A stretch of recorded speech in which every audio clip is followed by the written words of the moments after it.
help with tech advice or YouTube advice, whatever you need, hit me in the email, mrcovatech@gmail.com. I'll be glad to help you out with any type of consulting help that you need. Shout out to Zero the Infinite. Remember to hit that like button on your way in. I greatly appreciate it. You know, before I start up, I got to find my tunes in them. Ooh, I love this one. Yes, indeed. Yes, indeed. Yes, indeed. Let's get to it. We got my man Banju up here. I love Banju Podcast Stage. I love his channel, man. He gets all the great information when it comes to podcasting, all the podcasting tips, all the microphone reviews. He is the man. So in his as part of his video podcast that he does, he started talking about Facebook and adding podcasting to their repertoire, right? So what I want to do now is I kind of want to talk about it a little bit, and I want to give my thoughts and opinions on Facebook adding podcasting to their platform. He's going to give you his opinion, and it's pretty much spot on to what I agree with. So we're just going to go ahead and let him talk. Be discussing Facebook entering the podcast marketplace, Apple rolling out some huge updates to the Apple podcast platform, PED, and they said they would be rolling out sound effects tools for Facebook users to play with, short-form quote-unquote sound bites that they can record and share, the ability to find and play podcasts in the Facebook app, and live audio rooms in Facebook and Messenger. She went on to say Facebook could integrate all of these different forms of audio. For example, a creator could elect to record an audio room to turn into a podcast, then share snippets of it as sound bites. Let me walk you through my thought process when I'm reading stories Shout out to Tech for Your Need. Appreciate it. Like this about actions or new features being rolled out by social media platforms.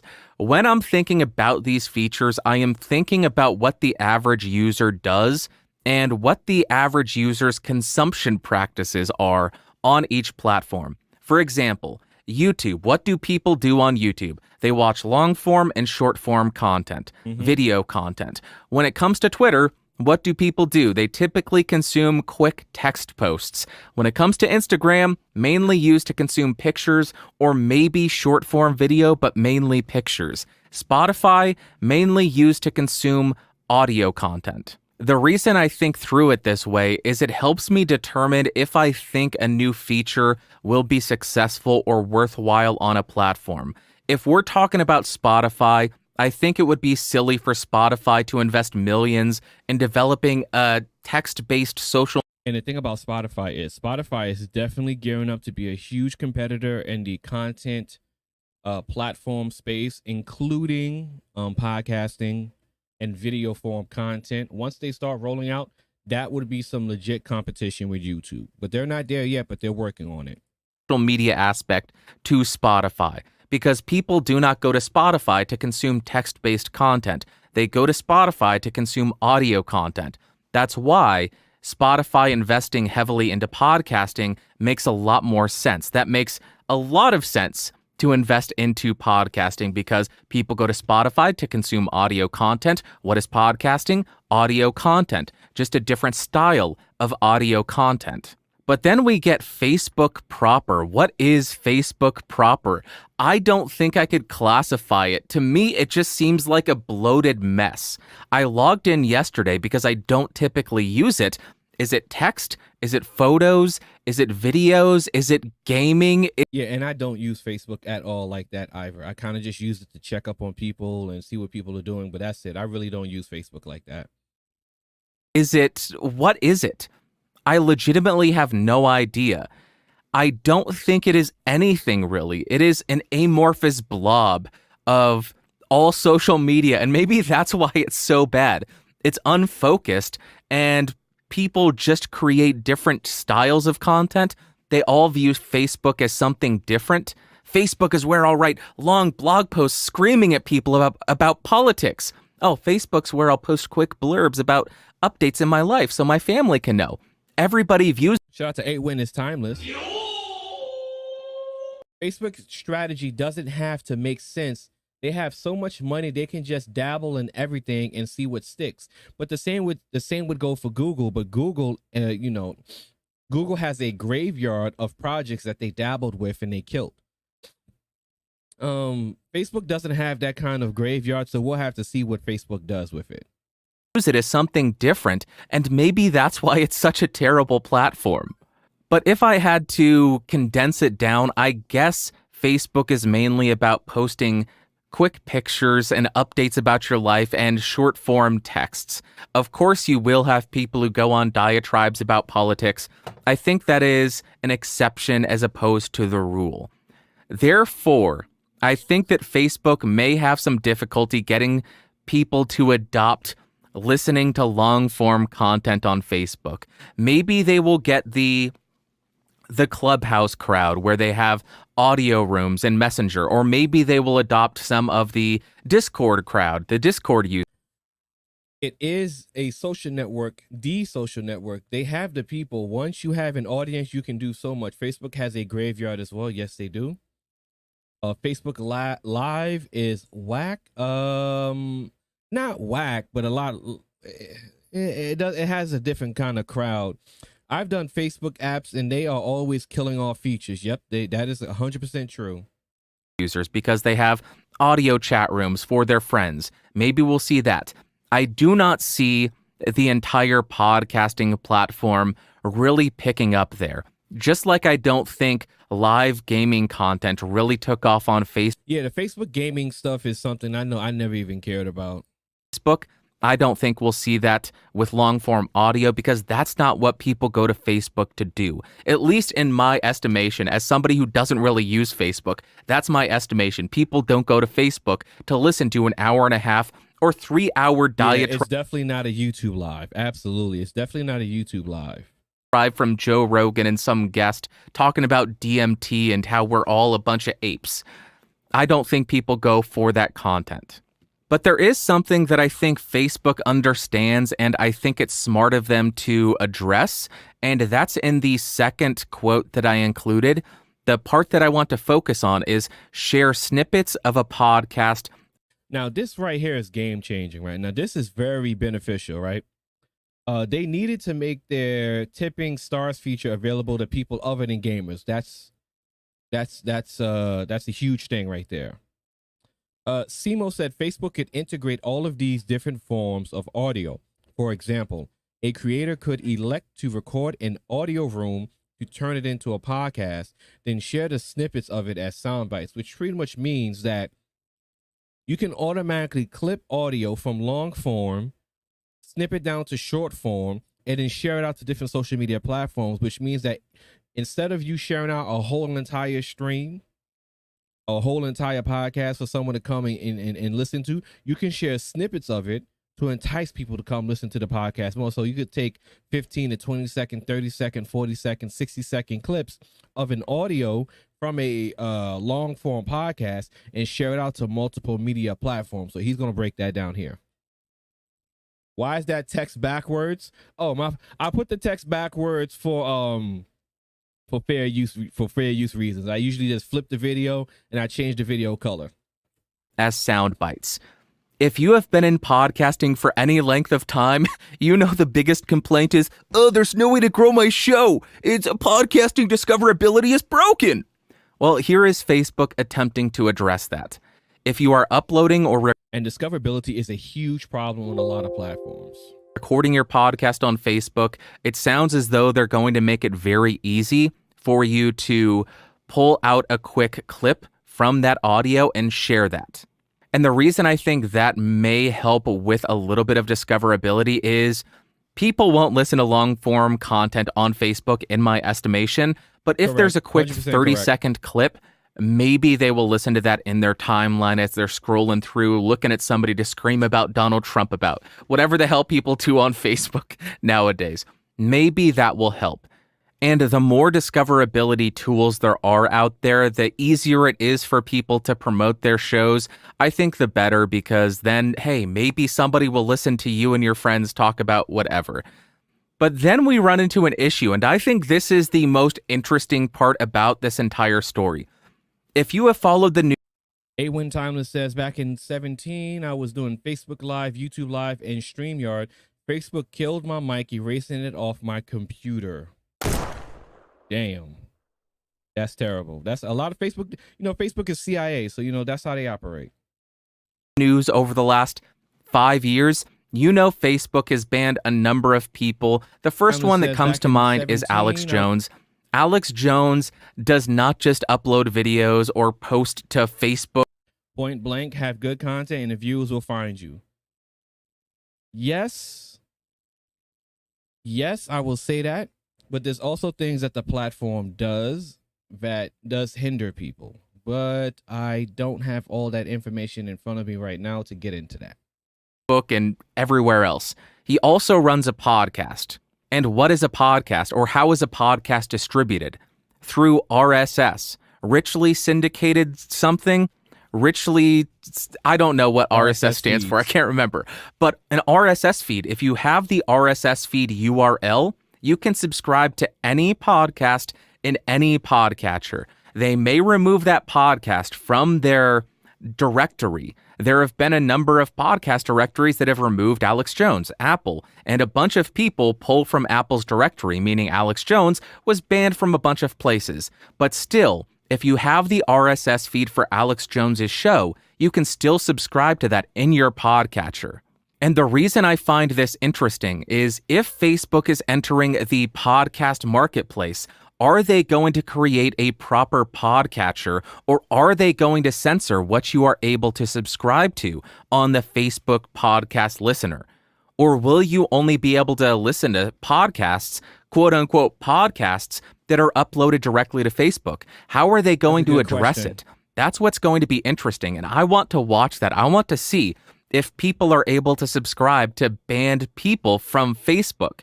Will people be able to listen to Alex Jones on Facebook? And how long until people scream at Facebook for allowing people to listen to Alex Jones on Facebook, even though Facebook is not hosting it? Because podcasts are not hosted by the podcatcher. Apple does not currently host any podcasts. They just allow you to subscribe to podcasts that are hosted elsewhere. What is Facebook's approach going to be here? That's what I am so excited about, because this is new territory. Ronaldo. What's good? Is Facebook going to continue to censor people? Are people going to continue to expect Facebook to censor people? And that's a great question, right? Because is Facebook going to censor podcasts even though they're entering the podcast market? Perhaps the Facebook vision isn't podcast as K, as we are thinking about them. Yeah, I'm curious to see what the Facebook adaptation of podcasts is going to be like. I'm very curious. But I'm also concerned because Facebook is this is interesting. It is. And Facebook is real heavy with the censorship, just like YouTube. And with the people that they have already banned from the platform, it's interesting to see how they would facilitate the listening of those or the consuming of these different content creators podcasts, these people who they have already banned off the site. And this is actually the point that he's trying to make right here. He's curious to see how Facebook is going to handle this as well. Give me the information I want to know now. But with all this nonsensical rambling out of the way, how does this impact creators? It's another platform that you might be able to leverage to grow your podcast audience. I am personally not going to do a damn thing with this. I'm not going to go onto Facebook all of a sudden. I'm going to continue to never use Facebook because I know it sucks. I hate it. I don't like the conversations. I don't like the environment on Facebook, so I will not use it.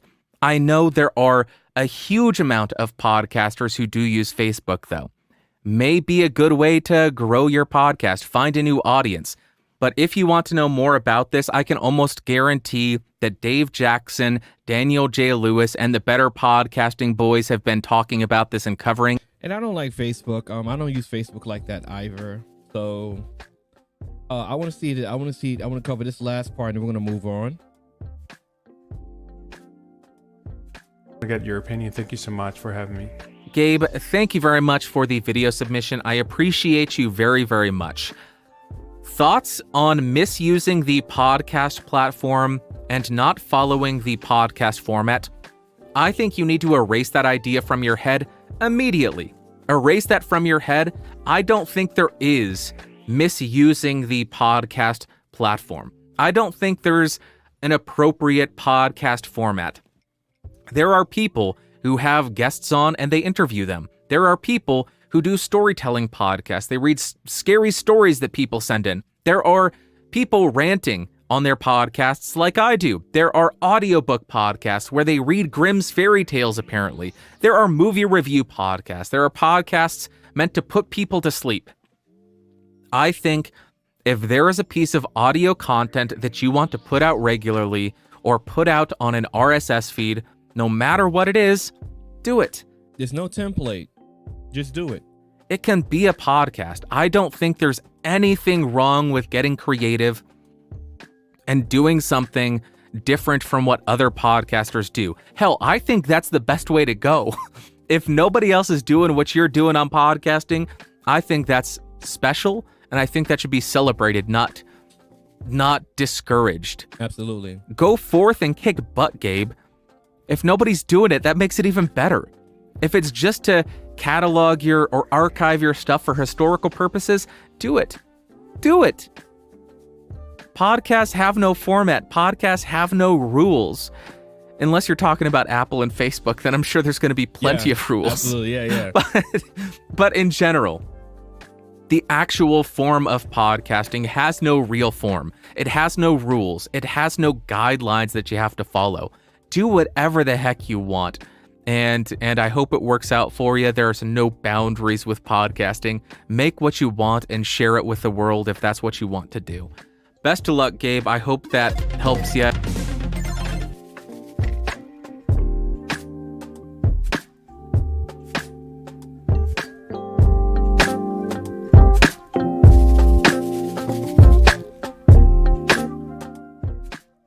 Tech Viennese, all three of them saying I got rid of my Facebook. Reynaldo de Leon. Tech Viennese says there's a different podcast formats. There is different podcast formats. I never thought about it like that. Yeah, absolutely. Rain and Woman, shout out to Rain. Exactly, I agree. People are so afraid of being different. Absolutely nothing wrong with being different, right? Doing a lot. I mean, like people on Amazon, they live stream on Amazon, they do Amazon streams. I kind of do that here on YouTube, right? So ain't nothing wrong with that. It's different. Rain and Woman, what up? Yeah, man. So guys, let me tell me what your thoughts are. Tell me what your thoughts are about the whole podcasting thing. Again, like, you know, the thing with Facebook is like Facebook has at this point right now left a bad taste in a lot of people's mouth. So I don't really think that there's a lot of people that's going to really want to like really listen or really deal with Facebook and integrate it into their content strategy. However, discoverability is hard depending on the platform, depending on the content. Anything you can do to make your discoverability better, it's not going to hurt you. And the option of going to Facebook and integrating small clippets of your audio podcast into Facebook, it's interesting. It's very interesting. I'm curious about it. I'll check it out once it's fully integrated, and I'm gonna take a look at it. Let me change this up. So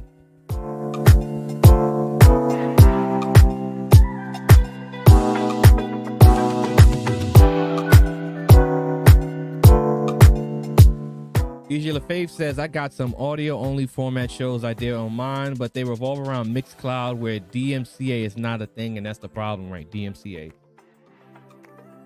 Second part of the show, gear acquisition syndrome. It's something that a lot of people deal with on YouTube. And it comes from podcasting on Facebook. Too early to tell. I need to see it in action before forming an opinion on it. Absolutely. Definitely got to see things before you make an opinion on it. I'm curious about it. I'm willing to check it out. I'm willing to check it out. I'm willing to check it out. GAS, gear acquisition syndrome. It's something a lot of people deal with when it comes to tech and consistently buying gear because you like the next shiny thing. I've talked about GAS before. It's not something, my personal opinion, it's not something to be truly like proud about, because especially if you're a creator, GAS or gear acquisition syndrome could actually hurt your creativity. There's countless videos of content creators talking about GAS and talking about how the need to constantly buy new gear has affected their creative process and their ability to make content, because of them thinking they needed to get the next best thing, the next best camera, the next best camera lens, the new mic, the new keyboard, the new monitor, the new mixer, the new audio interface, right? So these things actually do a lot more harm than good.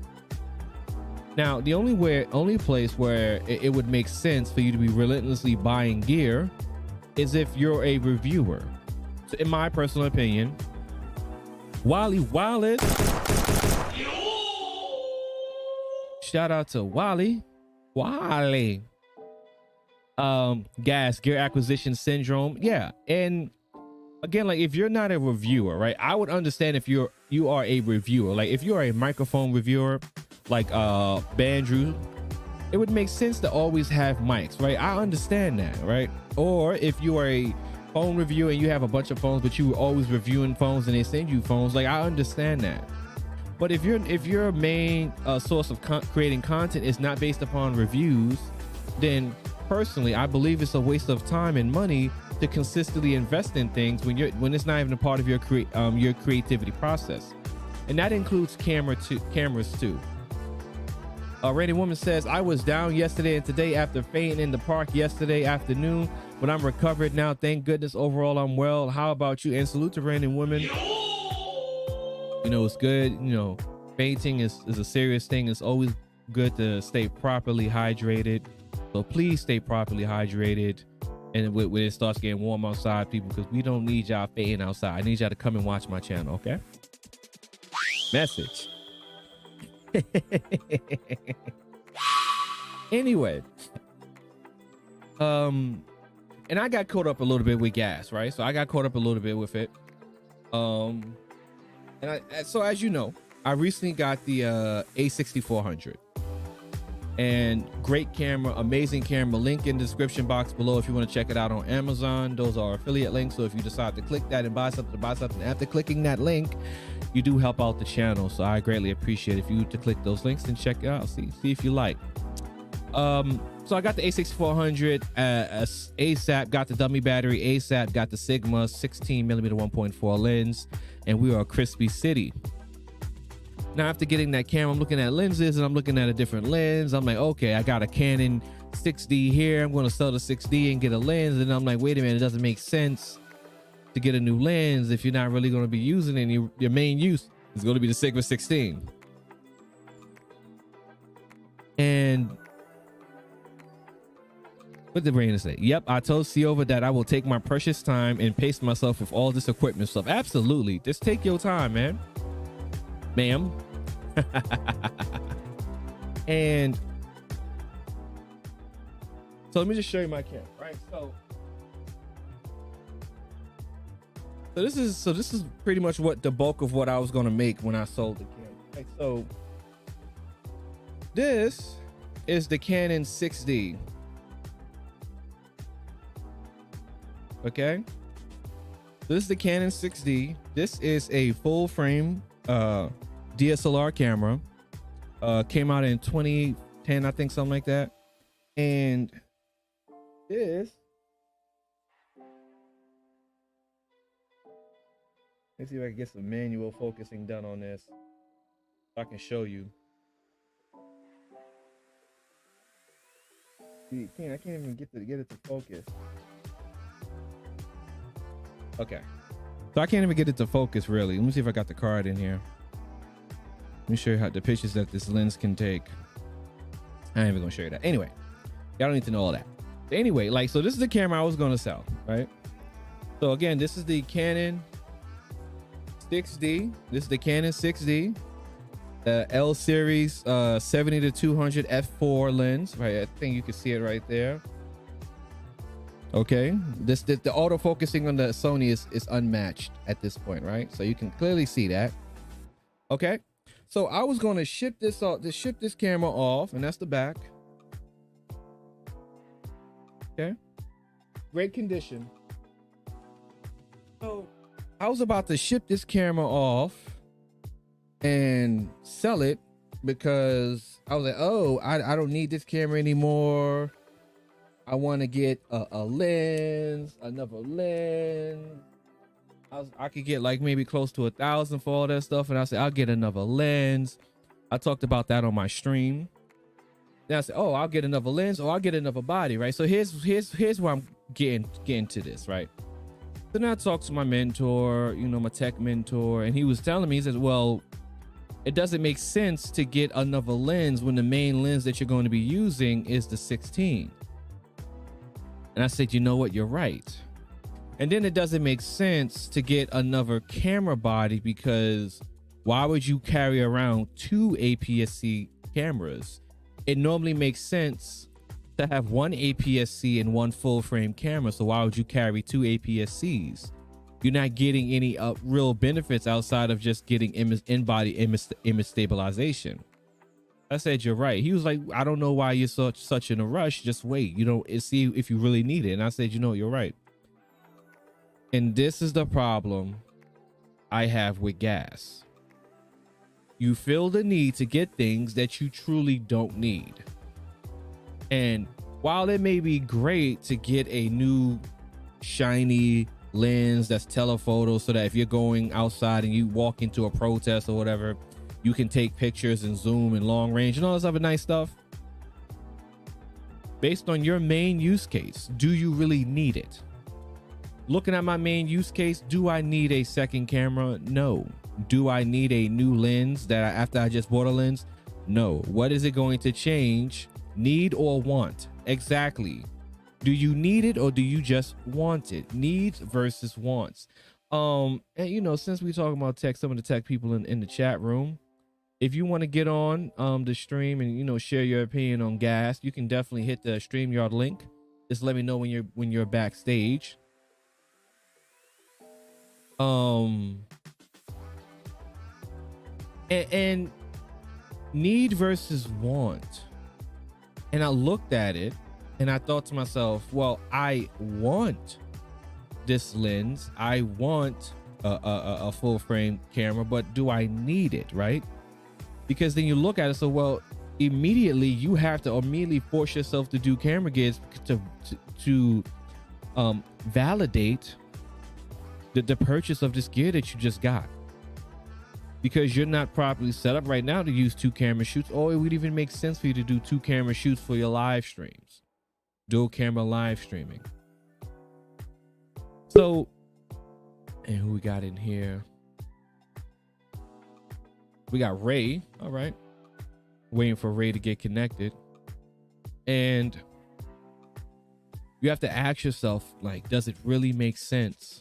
And that's one of the problems I have with gas as well, is that, you know, with me, it wasn't stopping me from creating content, but I was getting consumed with the thought of buying something that eventually I wouldn't really need. Because ultimately, the lens that I was looking at is f2.8. I shoot in a dark room. Like all the lights in this room are off. I got the nano leafs and the two newer lights that are in the description box below that's lighting me up. The only reason why it comes out so clear is that I am shooting in 1.4, which is almost the lowest f-stop that a camera can go. So at f1.4,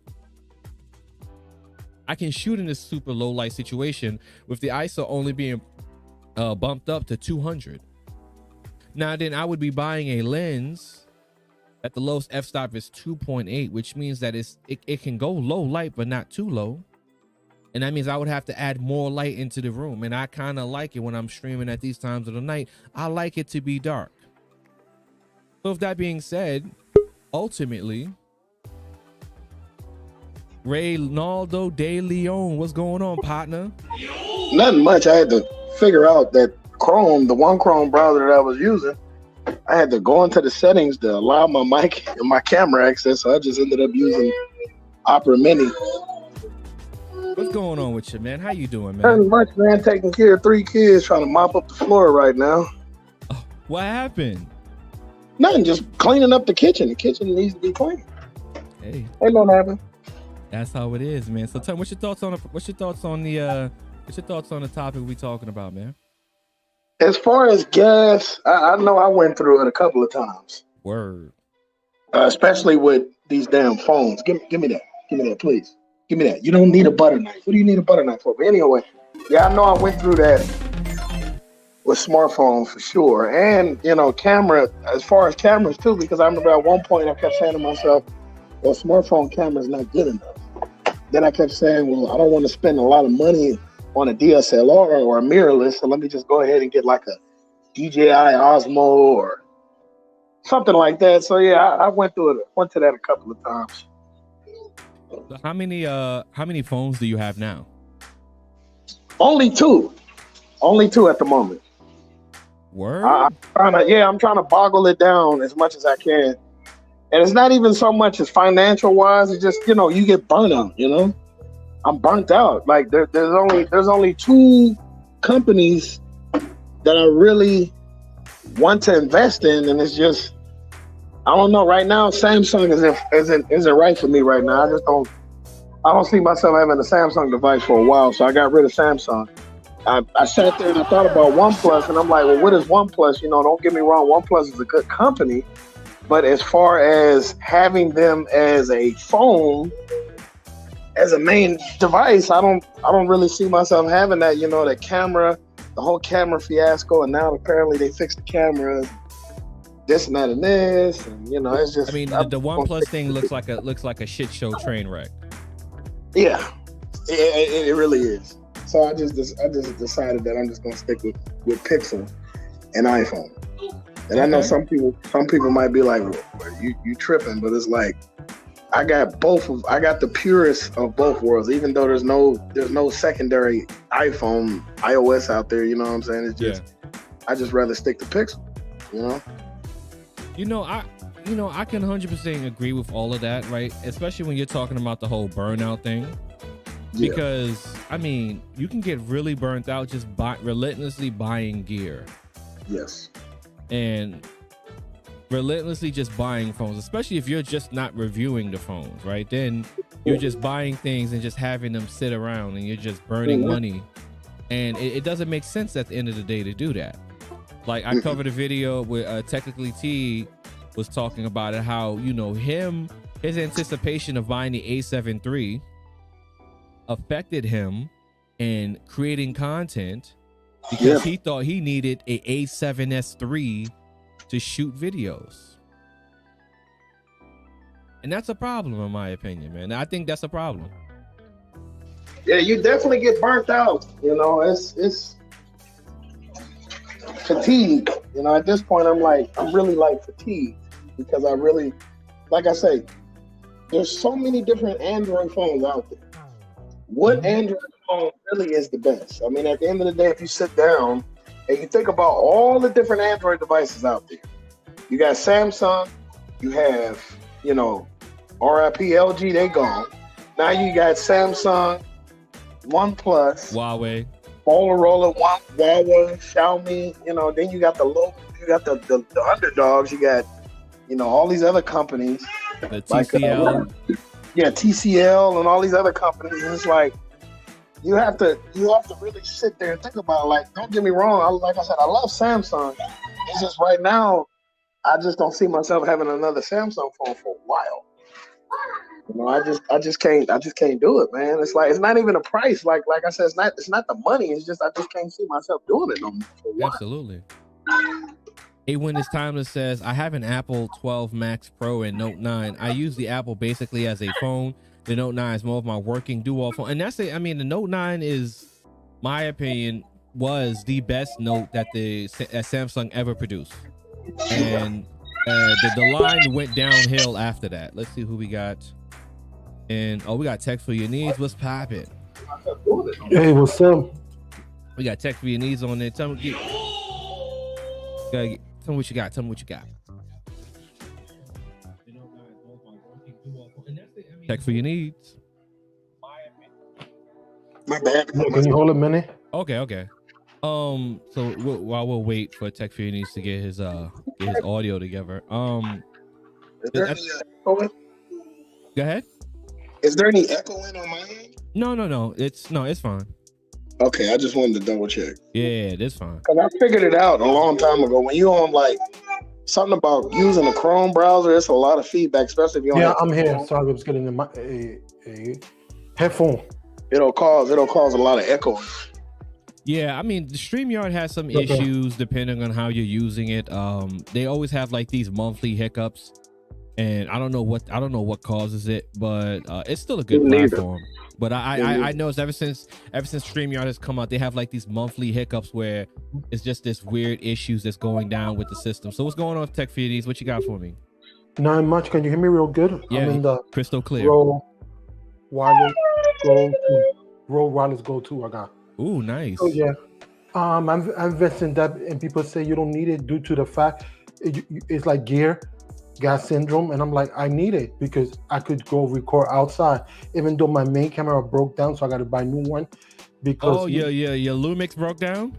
Yeah, I made a live stream on it due to the fact that I put it. You know how you connect it with the red dot to cloud worldwide, and then it's connected to the body. But one of the rings, the main ring, is silver. You know that, and the bottom got also rings, so it broke. So. And the focal length is very zoom in, so I cannot zoom out on nothing. Oh, you messed up the mount. Yeah, I don't know how, because anyways, that camera was given for free. I wanted to give away since day one, but I was heartbroken. Damn. Play. I was supposed to be recording, but I'm recording now, so we are good to go. Tonight we are going to be talking about cheap and expensive tech are both annoying. It doesn't matter how expensive it still is technology.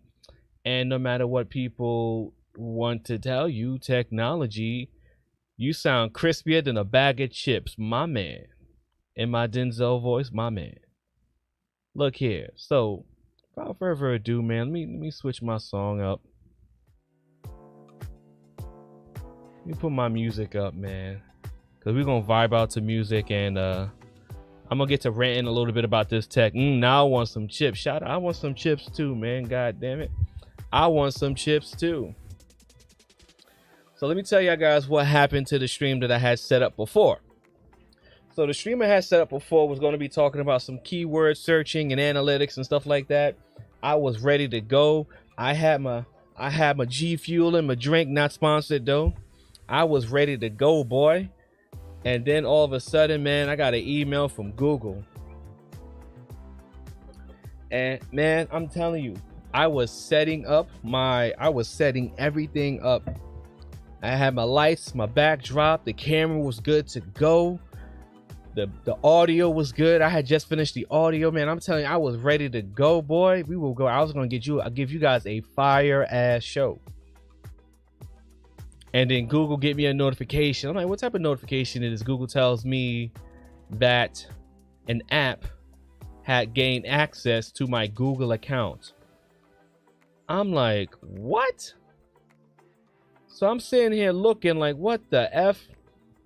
So then now I'm sitting at my computer trying to understand and figure out what freaking app is Google talking about. Couldn't figure it out.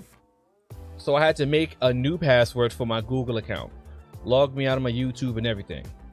So there's that. So there's the first part of the conversation. Expensive tech is useless. Now, if Scoop is still here, Scoop, you remember how me and you, we bought this thing right here. If Scoop, you still watching, let me know. We bought this thing called a Titan security key. Right here, right? Come on, zoom in. Come on, zoom in. There we go. The Titan security cube. Google, dear Silva, F you, thanks, right? Yeah, that's exactly what Google told me, right? Google told me to choke on a bag of the strongest eggplant you can find. So I have this Google security key right here, and this is supposed to protect your account from any type of issues and stuff like that, right? So all of a sudden I get an email telling me, Google telling me that my account got compromised. So I'm like, what's the point of this? This is $40 right here. What's the point of this? If I'm still getting notifications about my account getting access like that, right? So there's that. So I fixed that. That's fixed now. So then now I'm sitting here and I gotta fix my light, my overhead light. That's an LED RGB light. So I'm fixing this light up here. The light got misconfigured for months. I never reset it because my Wi-Fi, I had to change my Wi-Fi because there was issues with my Wi-Fi. So I go back, right? So I go back to set up that. Guess what now? I set it up perfectly. It worked perfectly fine. I reset it, everything. I turned the light to a pure white. Guess what happens now? I turned it off with the app because I just wanted to control it with the app to turn it back on to see how the camera look with the light. I go back in the app to check the light. Light not working. Fiddling with the light. Light not working now. Just set it up. Light not working. That light bulb's like what? Piece 2 information man was popping. That light's like what? $35, $40 light. Not working. For whatever reason, it's malfunctioning. Okay. So then I'm messing around with the light. I'm like, all right, you know, light not working.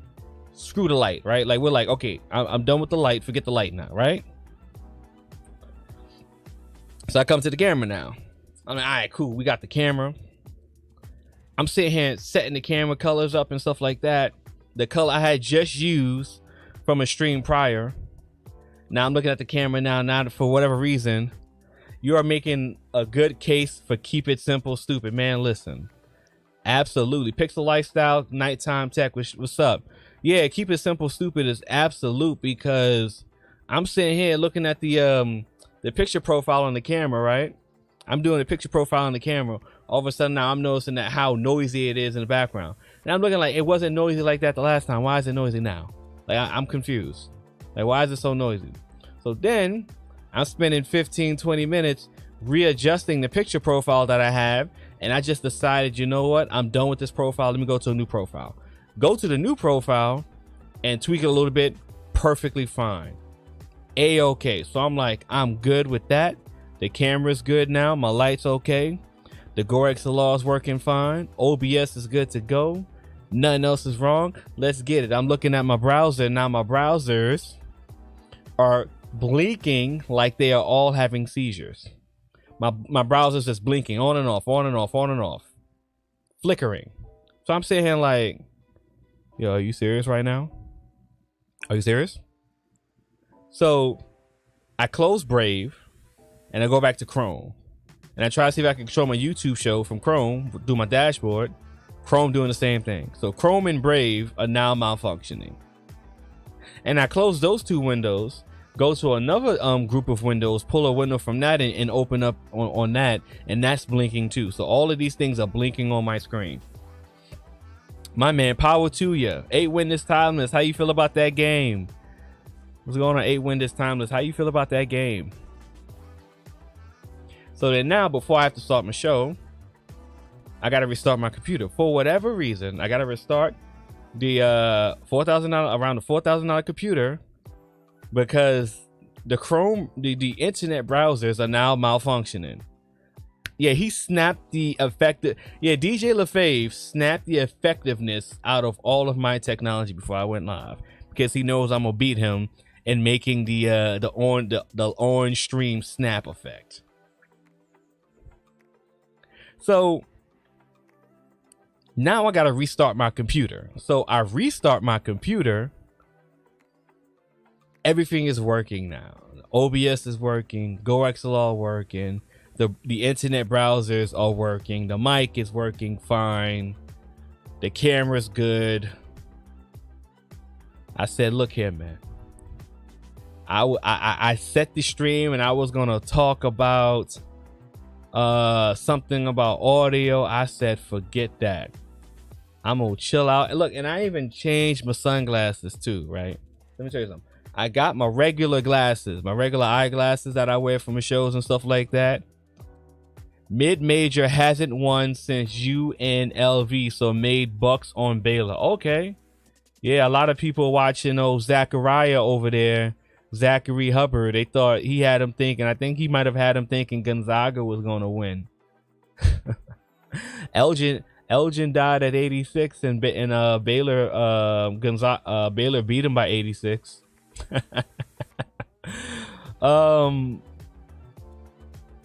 So I said, look, man, I'm gonna do a stream talking about why cheap and expensive tech are both annoying. What's going on, Tyrone Church? What's popping? Let me tell you something right here, man. You can buy an expensive equipment and you can buy cheap equipment. I'm gonna tell you something right now. They both are annoying. They're both gonna have technical difficulties. They're both going to have software issues. They're both going to have hardware issues. There's always going to be something wrong with something that you have as a part of your studio, in your apartment, wherever you have it. There's always going to be something wrong with it, right? What really matters is your ability to troubleshoot, know when to give up, move on, and how you handle that. Because I was sitting here getting so frustrated. I was like, look here, man, let me move off of this. Let me get to that, because I gotta get the show. Let me not even talk about this. Nah, I'm gonna talk about something else. I even changed my glasses because I'm like, I don't really feel like looking at the screen, talking about things, analyze things. I just want to chill and talk to the people and just go off a little bit. So that's why I'm streaming like this now. The one main important thing, though, that I did earlier tonight that I took my time with was altering and tweaking my audio. Because like I tell people every time I'm doing my streams, like the mic that I have has multiple audio settings. So I just keep tweaking it depending on how like I like the sound. So I didn't like the sound from last stream. And I fixed it and I tweaked my gain and I altered my EQs. And I did a couple of test recordings. And I upped the stream audio bit rate of my stream. So before it's at 160, well, now it's at 192. So hopefully at the end of this stream, the audio sounds good from the mic. And if I like the way it sounds on the mic, then I'm just going to leave these audio settings the way it is for my streaming settings for my mic. And this is going to be the way the audio sounds going forward. But like, with my experience in dealing with technology, right? So even though all of these things I said sounds extremely frustrating, and you probably would have given up on the night, my experience with dealing with technology, it kind of like, it trained me to deal with these things and be able to troubleshoot and learn when to move on and when to pivot and when to go back to the basics. Like DJ LaFave said, KISS, keep it simple, stupid. Instead of me trying to keep the same profile, tweaking it over and over and over again, just go back to the basic. Just do another profile, tweak it a little bit, get the look that I like, and just go live. You know? The thing about my computer is, like, the computer's expensive, and the computer still has issues like it was a $500 computer. That's just the way it is, man. It doesn't matter how much you spend on the tech that you get. You got to know how to use the tech that's around you. And you got to know how to troubleshoot it. You got to know how to fix it when there's issues. You got to understand when to replace things instead of holding on to things. I remember, matter of fact, let me tell you a story of how I got rid of laptops. So I'm a stickler on laptops. I'm hard on laptops, and there's a reason why. Because back in the day, like around 2012 or whatever, I had an IBM laptop that broke down twice. After the second time it broke down, I got rid of it. The first time it broke down, it was the graphics chip on the motherboard. It fried out. So I sent it in for warranty, got it back. The same thing happened again. The fix is that it was a soldering issue on the chip of the motherboard. And the only way to really fix that is to put the computer in the oven. Yes, put the computer in the fucking oven. And that's what I did. I put the computer in the oven a couple of times and it worked. After the last time the graphics chip stopped working, I got so tired of dealing with this laptop. I said, you know what? I told my mentor. My mentor is like my computer guy. You know, he told me about computers and technology and stuff. And I talk to him all the time. Sometimes my mentor, I'm like, look here, man. I might have him on the show one time. And we'll just be talking tech. I said, look here, man. I'm going to build a computer, man. I'm going to build a computer. And I went and I got the parts to build a computer. This is in 2012, 2013. And the parts that I used were expensive for the time. And this is when PC builders tell people, don't get this part, don't get that part. You know, always budget build, right? And the reason why I didn't want to get a budget build, and I appreciate all the people that's watching. If you like what you're hearing, like what you're seeing, please hit that like button. And if you have a social media platform where you want people to like what they're seeing and like what they're hearing as well too, definitely share it out. It's free and it helps the channel grow. And I decided that I didn't care. I was going to price the parts based on my use case and you know, financials. And I had enough money to build a computer. So I got all high quality parts that weren't overly expensive, reasonably expensive based on my budget. And I had that computer. I built that computer myself by hand. And when that computer was done, that computer lasted for 8 years. I retired that computer last year for the computer that's there now, my streaming PC. It was fully functional up until last year. Expensive, low-end parts, all the same. And when I got rid of the laptop, I said I will never buy another laptop again. And I never did. And still to this day, I do not care how much the laptop is. I do not care what the features are.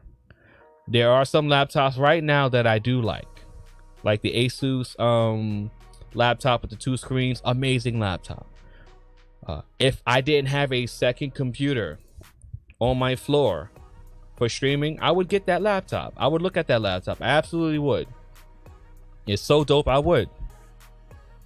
If I had surplus for that. Tech for your needs was popping. However, I would get that knowing that it's a laptop. And at the end of the day, eventually it's going to die. And when it dies, that's it. There is no, let me get the new motherboard. There's no, let me change the processor. Maybe the RAM. That is it. Once that laptop goes, that's it. Kaput. Give it the 3 guns. 3 gun salute. See you later. And I said, I can't deal with that. Expensive or cheap. Expensive or budget. That laptop gonna die one day. And when it dies, you have to completely replace it. You can't part it out. You can't decide, oh, I want to take this out and put this back. Everything gotta go. Pixel Lifestyle know what I'm talking about. That's why I'm desktop PC master race. I have a mouse on my desk, right? This mouse is the Corsair. So desktops are better than laptops? Absolutely. So this is a Corsair mouse, the Iron Claw wireless mouse, right? It's a wireless mouse. This mouse retails for maybe, let me see if I can. This mouse retails for maybe about $80 to $100, right? It's pretty expensive. I got this mouse for about $40 refurbished. I got it refurbished. I saw it was a deal and it's a very comfortable mouse. Nope, laptops are like phones. Once they go, they gone. Well, yeah, pretty much that's what he was saying. Once a laptop goes, it's gone. Just salute. Right? RIP. Bum bum bum bum bum bum. See you at the crossroads. See you at the crossroads. Where you will belong. See you at the crossroads. when you in love. The mouse here on my desk, sometimes it disconnects. Sometimes there's an issue and I have to restart the Corsair software. Could be because it's refurbished, could be just the software and the hardware. This is expensive and it's cheap at the same time. Still messes up, right? Matter of fact, the lights, the colorful lights that you see right now, these are Nanoleaf panels. The kit of Nanoleaf panels is $199. I built out my setup over the course of 2 to 3 years, just buying the panels periodically by themselves. Sometimes for no apparent reason, just because of the software and the hardware and the Wi-Fi connectivity, the trinity together, the Nanoleaf panels can disconnect. When they disconnect, you have to go through an entire process of factory restoring the entire Nanoleaf panel through the adapter just to reconnect it to your Wi-Fi to load your profiles back on. It's both cheap and expensive at the same time. And in both processes, if I spent $199 getting the whole thing all together, or I just got to $199 over the course of 2 to 3 years,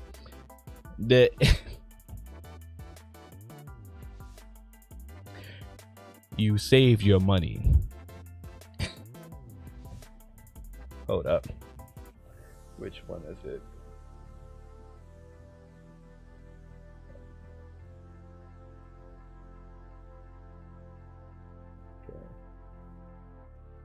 Okay. I got something. Hold on.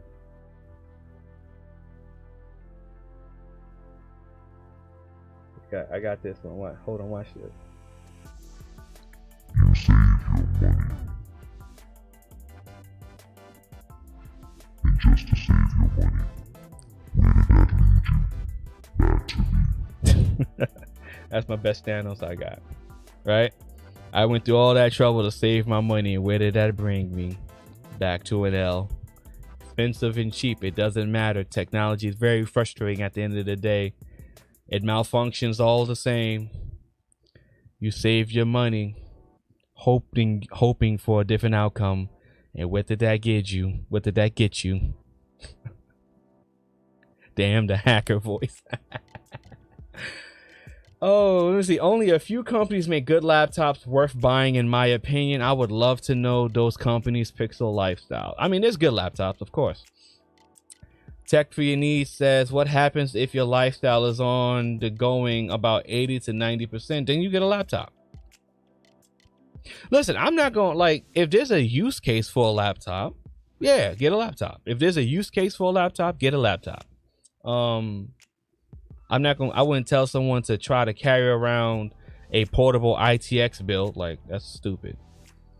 I read that Intel asked Apple if they could make their chips. Apple was like, nah, Intel is up shit. No, that's facts. That's the actual story. Intel wanted to get back with Apple, and Apple was like, nah. Yeah,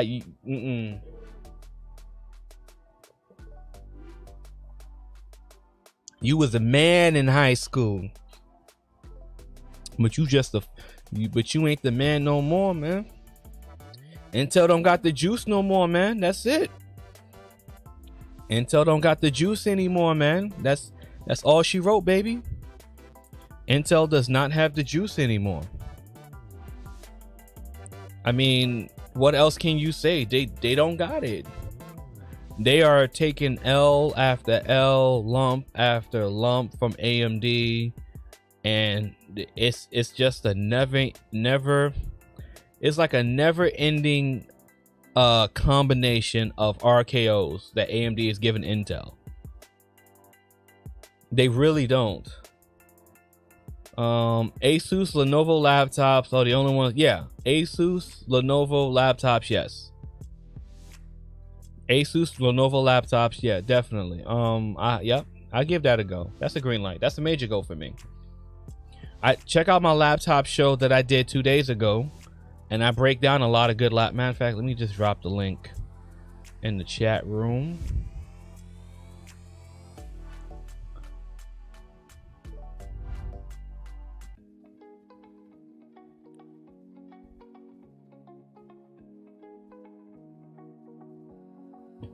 Okay.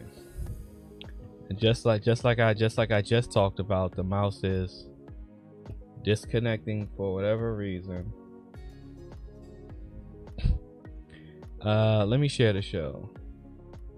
Apple to kick the curve Intel, and that is facts. Yes.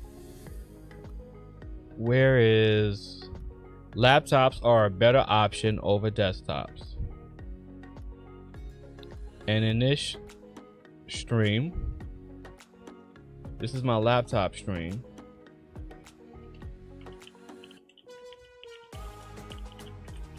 That's my laptop stream. That's when I break down all the laptops for multiple price ranges and quality. And a lot of them was Asus. Yeah, so if your lifestyle requires you to be on the go, then yeah, I'm not gonna tell you to get a desktop. Go ahead and stick with the laptop. You know what I'm saying?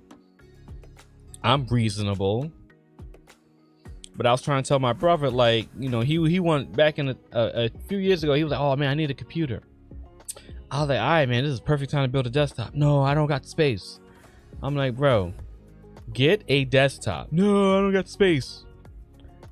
Bro, you can make an ITX computer. No, I don't got the space. Gets a laptop. Ends up having to replace the laptop. You can get a portable monitor for your ITX. I got my portable monitor right here, which is a 17-inch 240 hertz Asus monitor with 1080p, 1 millisecond refresh rate, 1 millisecond time, great colors, speakers. It's portable gaming monitor. It has issues with charging sometimes. The older version had issues with charging. The newer versions don't have that kind of issue with charging. They charge perfectly fine. Everyone making their own chips now. AMD, Apple, Qualcomm, Google, yeah, and everyone's making their own chips now too. That's the thing. Everyone's going to be making their own chips. No one needs Intel anymore. Intel ain't the girl with the fatty, the hair that smells like the sweet pea from Bath and Body Works. Like you are not what's popping anymore, Intel. I'm sorry. This isn't the mid 2010s anymore, Intel. Like, you ain't the only kid on the block. We see your weakness, and you looking edible right about now, Intel. I don't know what to tell you. Intel's the guy that you would sit down and be like, look here, man, let me tell you something, man. You can kill the music real quick. Be like, look here, man. Let me holler at you for a second. So it's rough out here for you right now, player. Like, it ain't looking too tough for you right now, man. So let me tell you what's gonna happen. Everybody is gonna be doing their own thing. But I'm just the messenger, man. All right, you can't be mad at me, okay? I'm just letting you know that everybody is going to be doing their own thing right now, okay? No one's going to be calling you. No one's going to be sending you messages. No one's going to be emailing you, okay? Everybody's just going to be on their own flow, doing their own thing. The best thing I got for you, but why they listen? Look, my man, listen. I'm just letting you know what's going on. The best thing that you can do is just to make sure that you don't take any more L's. That is it. That's it. Make sure you don't take any more L's. That's the best I got for your partner.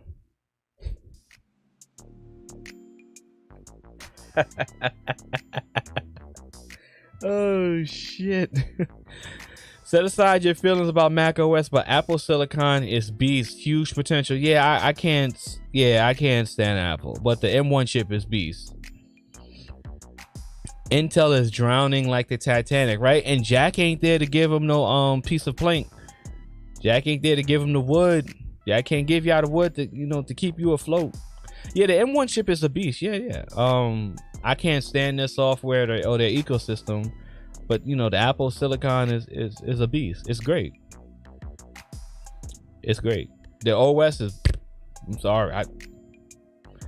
I remember. My distaste for Mac can go all the way back to Emacs. Yo, my distaste for Macs can go all the way back to Emacs. Matter of fact,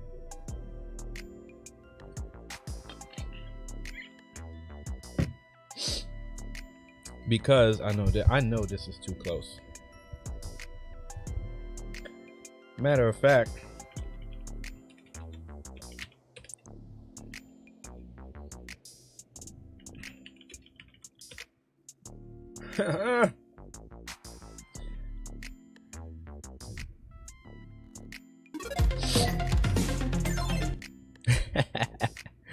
look what we got up here, baby. The Apple eMac. Now, if you remember these computers, these computers came out around the time where I think Steve Jobs got kicked out the company. So we have Apple eMac desktop A1002 EMC 1903, 700 megahertz power PC, the G4, 128 gigabytes of RAM it should be, and 40 gigabyte hard drive. My man is selling this for $89.95. Now here's what's something that was always good about Mac computers, right? These FireWire ports right here were excellent for data transfer for the video cameras. So the connectivity for the Macs was always good. I did a lot of work on Macs, a lot of video editing on Macs. Where's the colored one at?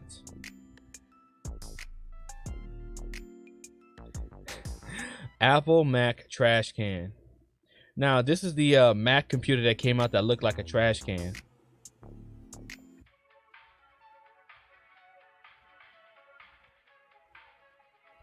This shit is $1,500. Lost Mobile, what's that?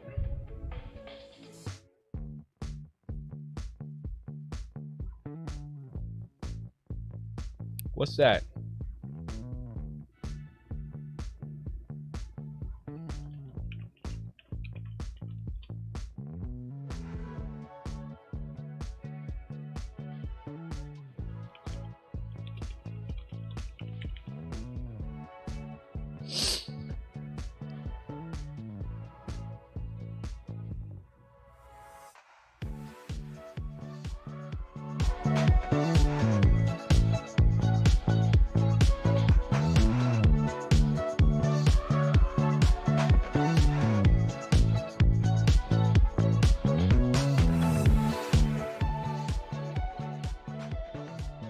Carlos S Tech new NVNO on AT&T.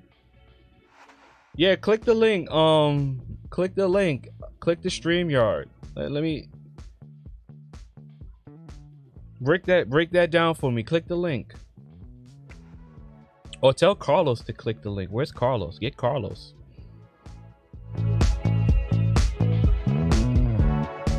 Get Carlos on up over here. Maybe he can break it down. I want him to break that down. MVNO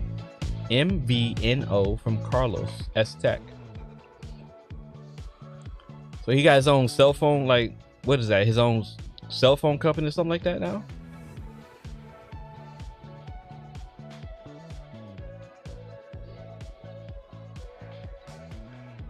One sec. Okay, we're gonna get Sneed up on here. Sneed gonna break it down for me. So this computer right here, we got the 4 USBs and these 6 lightning ports. So no more FireWire. I mean, when this computer came out, it got trashed because it looks like a trash can. And oh my God, what's going on with this mouse? This mouse is acting up.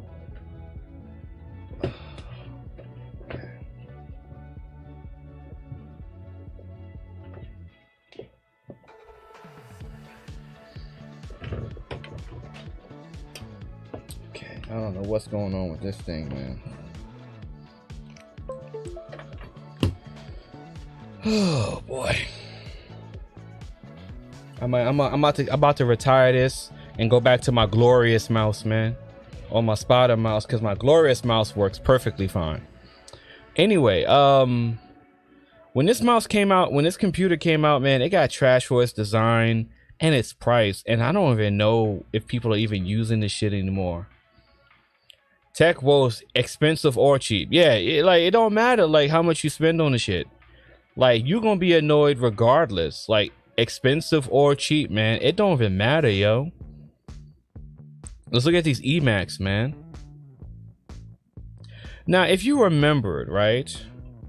After the eMac, it was the iMac.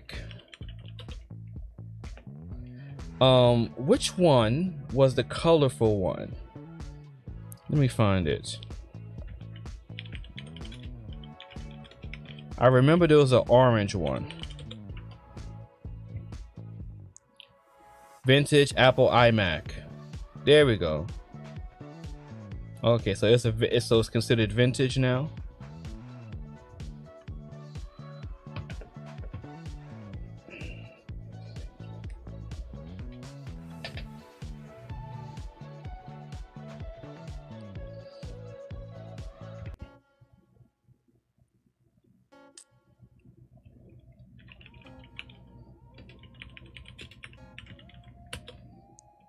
Considered vintage Apple iMac. So here we go. We got the blueberry green joint. That sound like Carlos. Yo, Hey, what's poppin'? what's happening, bro? What's happening? What's good, man? So break it down for me, man. Hold on. Let me fix the audio. Oh, snaps, bro, snaps. Let me fix the audio. So we got Carlos S Tech on here.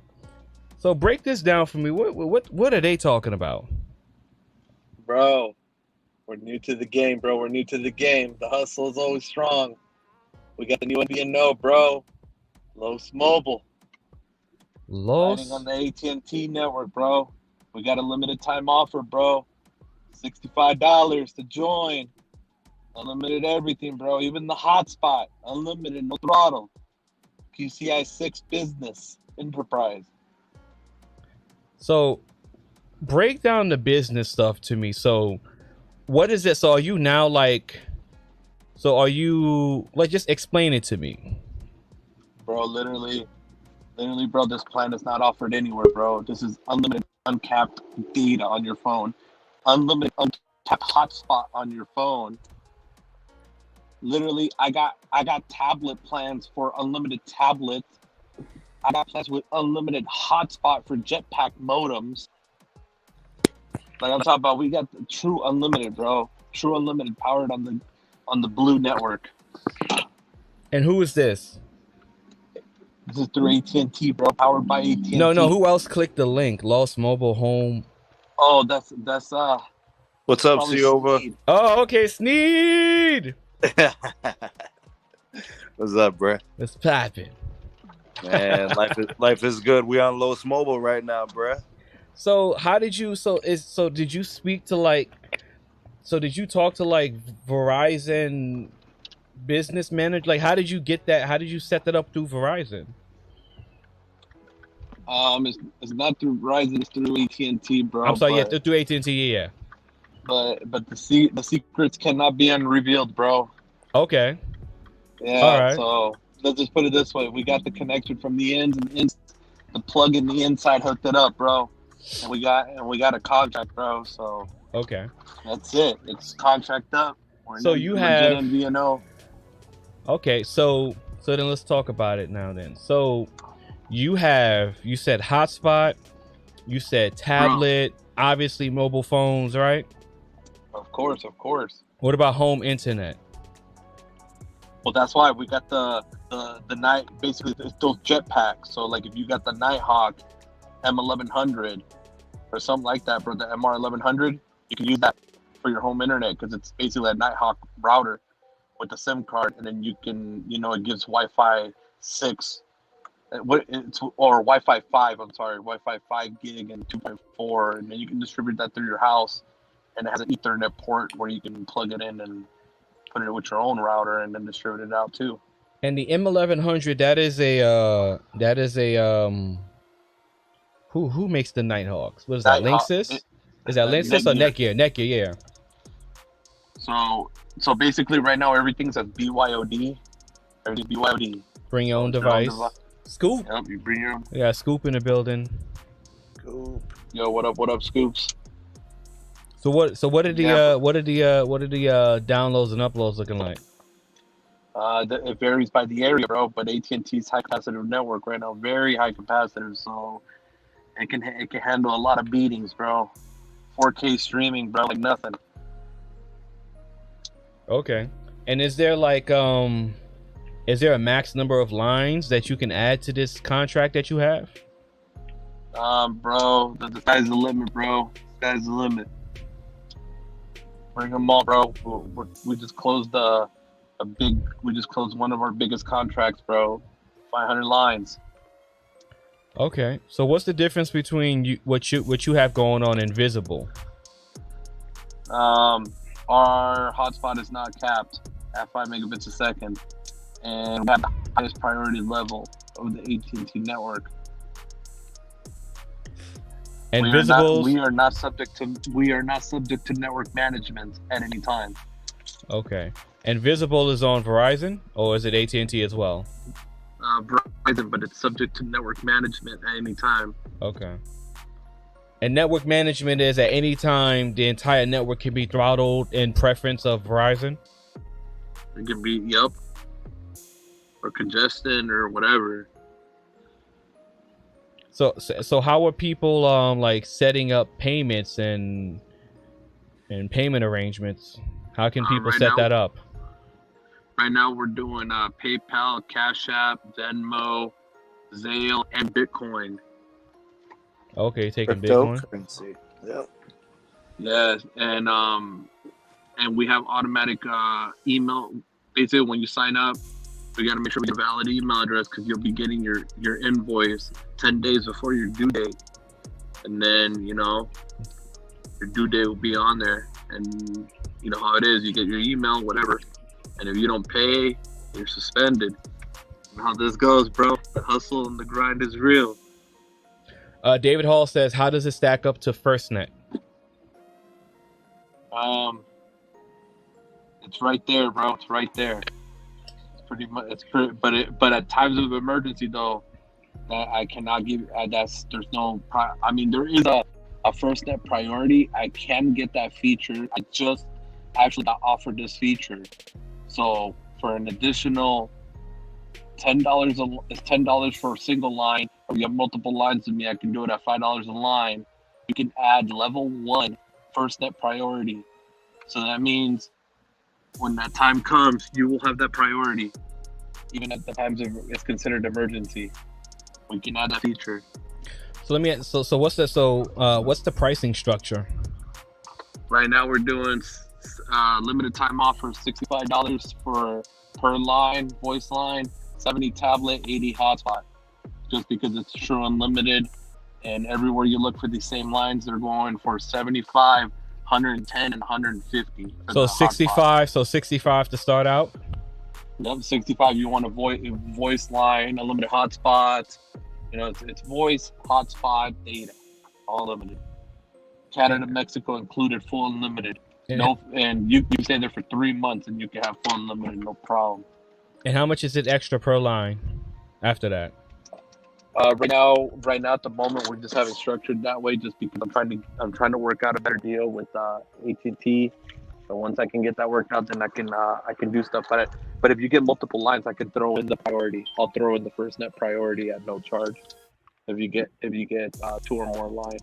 So Keystone is asking for a link. Where can people get this information about Lost Mobile?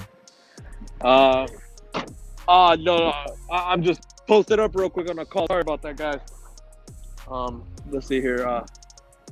So I got a Discord link, and it's on one of my videos. I can actually, if you want, I can copy it and paste it here, so that people can sign up to the Discord, and that's how we're setting up right now. Activation. We're gonna set up a Twitter page. We're setting that up right now. We can do it that way, or we can do it through email right now, and then we're gonna set up a website here shortly, and we'll be able to start doing that. We do eSIM, and then physical SIM right now. I mean, we're gonna start mailing them soon to people if they, the people that need them. But I would just highly recommend. Honestly, it's only like $1 or $2, and you can go to your nearest Walmart, Target, and pick them up. But if you need one shipped, we can make the arrangements. But that will. And what is the difference? What is the difference between eSIM and physical SIM? Whether you get it activated very now, or you wait for a SIM card to come in, or unless you go pick one up. Okay. The eSIM feature must be enabled on your phone. It must be eSIM compatible. Okay. So Pixels and iPhones right now. Pixels and iPhones. I dropped a link to that video you did with explaining it in the chat already. Details on Lost Mobile powered by AT&T. Bro, this is tremendous access, bro. I mean, I really would love you to try it yourself, Siova. I would like to get you a line to try out, so you can experience this high capacity network that AT&T has going, bro. I don't know which one would I try it on a tablet. I don't know. I don't think my tablet is my tablet unlocked. I'm not too sure. Well, I don't know. It's tablets are Who's it through? Who'd you buy it through? I got the tablet from. No, I got it from Samsung. I actually got the tablet from Samsung. Oh, if it's from Samsung Direct, then it should be unlocked. I believe it is unlocked. So yeah, I think the Samsung tablet that I got, the Tab S7, I think it is unlocked. Oh, FYI too, all the tablet plans come with unlimited tablet hotspot. So that means if your tablet has the feature to turn on hotspot, you can hotspot it to other devices unlimited too. Yeah, I got the Tab S7 Mystic Bronze. There's no carrier information, so I would assume it's unlocked. Yeah. Okay. The only thing, bro, is that we do have a couple of terms, is whatever device you're going to activate is the device that it's going to be used on. So if you activate it with a phone, it will stay with a phone. If you're going to activate it with a tablet, it's going to stay with that tablet. If you do a hotspot jetpack, it'll stay with the hotspot jetpack, because we are monitoring that. And if somebody violates that, we'll give them a warning at first, but the next time we cut off and no refunds because you violated the terms and conditions. Because we have plans that can accommodate it. There's no reason to cheat the system. So and then risk of losing the contract. My Note 20 Ultra is still my Note 20 Ultra is not unlocked. It was purchased through Verizon. It's Verizon unlocks after 60 days. You're good. Yeah, 60 consecutive days with the Verizon SIM in it, it will unlock. Really? Oh, I didn't know that. Yes, sir. Yeah. Oh, yeah. So I've had that phone. So that phone, that phone had my Oh, wait a minute, 60. So any day you take the SIM out and you try it, that would reset the 60? No. As long as it's been, like, let's say, okay, so if you took that SIM out and you stuck it into another phone, then yeah. If you just took it out to put an AT&T SIM real quick, test it, and then put your Verizon SIM back in, no. Well, I still think I use it consecutively for 60 days. Yeah, probably. Well, how you'll know is easy. Just stick another SIM card in, and if it goes through the thing and it doesn't say, it'll pop up a message saying this SIM is not able to be used. Please call 1-800-922-0204. If it says that, then it's locked. No, because I used it all throughout the summer before I even got I didn't get the fold. I can't remember when I got the fold, but I used it all throughout the summer, and I never took it out to try and test it on the ROG phone too. So I'm pretty sure I used it consecutively 60 days. Besides the Verizon postpaid, what else do you have, Siova, for lines of service? All I got is Verizon. That's it. Okay. Yeah, all I use is Verizon. I got 2 lines on Verizon, and that's it. Well, I would love for you to try out the Los Mobile, bro. Yeah, I think I would try it out on the because of the terms of service. I think I would try it out on the Note 20 Ultra instead of wasting it on a Tab. Honestly, I would get everything so you can test out the full network, the full ability yourself. You can test out call quality, text quality, you know, data quality, hotspot quality, because it has hotspot unlimited, so it don't matter. Test it, because I've never tested out the like the data quality outside of Wi-Fi on the tablet. I've never tested that out. I've said like it. Yeah, I've just never tested it out. So I don't know how that works over here with the tablet. Does anybody in the chat room got any questions on Los Mobile? Like I got Carlos on the stream right now. Well, Sneak, you know that he's been using it for a while before we started publicizing it more. Diova, do me a favor. Head over to my Twitter page. My last 2 tweets were screenshots of Los Mobile as home internet. I'm using them through a Netgear Nighthawk, running through in a SUSE router as a home internet, and I ran a fast.com through Netflix servers, and I ran the Ookla speed test. So you know, so people can get an idea of what the capacity is like.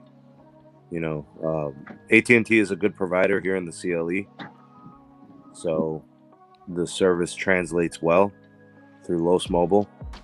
So the Los Mobile service offers a high priority access on a good quality network. So we got 59 megabits. That's download? Yes, that would be for like the video resolution playback. So we're talking what, 4K, 8K plus. 4K streaming plus, Los Mobile home internet 4K streaming plus. Then we got the speed test. So we got 109 download, 27.5 upload, and that's good enough to do a live stream, I believe, with StreamYard. Absolutely. Oh yeah, no problem. Bro. And OBS too, actually. Oh sure, I did my live stream. I did an OBS live stream on Sunday. Yeah. That's actually that's good enough to do that too. Okay. Mm-hmm. Because the thing is about AT&T's network compared to the other network. Don't get me wrong, I love my Verizon, dude. Don't get me wrong.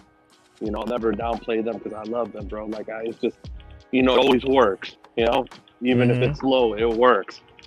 But the capacity on the AT&T network is just so superb that, bro, you could be blowing it up. We testing, and it still gives you the full video res. So like, you know, it's not just about having a 27 upload. Let's say, give or take.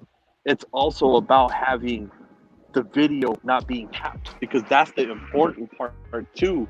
Because you can have let's say 100 uploads, but if your video is capped at 1.5 on fast.com, you're gonna buffer still, even though you have speed, because that your streaming is considered video usage. So you will still hiccup. And that's the thing about AT&T's. They don't need to throttle streaming. They give it to you all.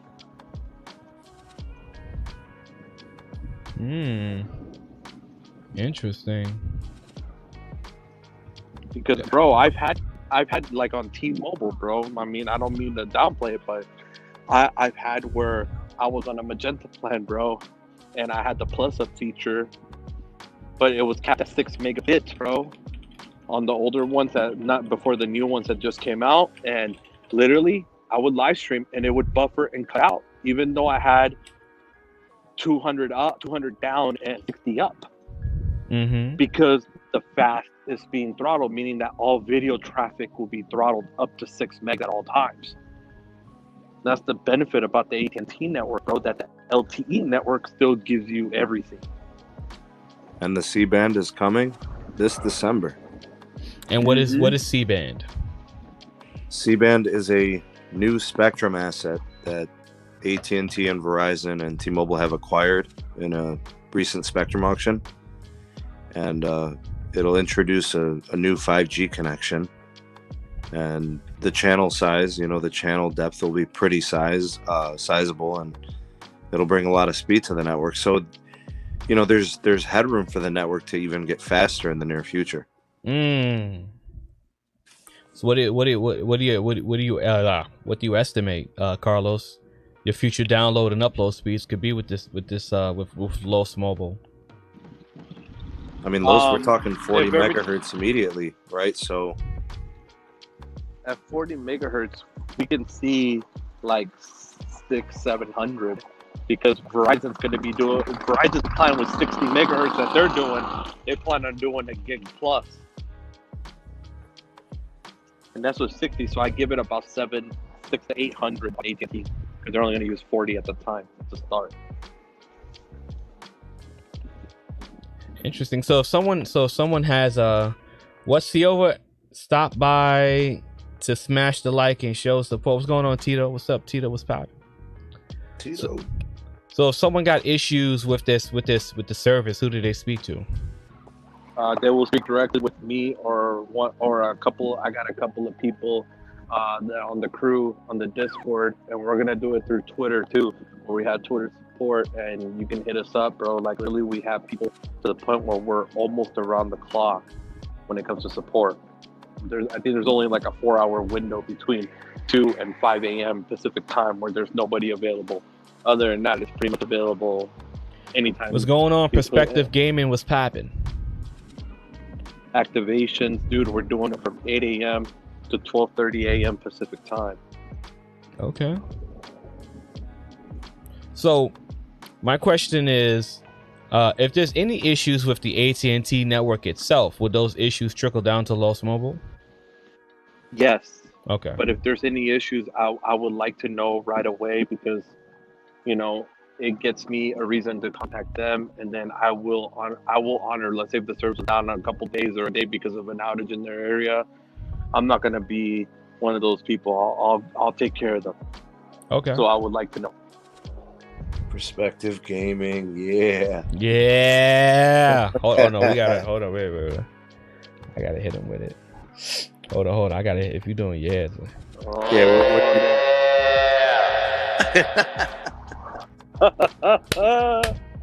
with the FX, That hit it, killing bro. it, bro.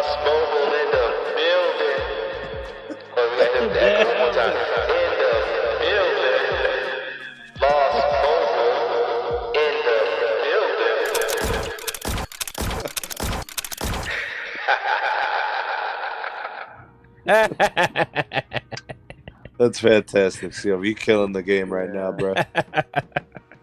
Absolutely, man. I like that, man. You got that. That's a shout out to Carlos, man. What inspired you to get this up and running?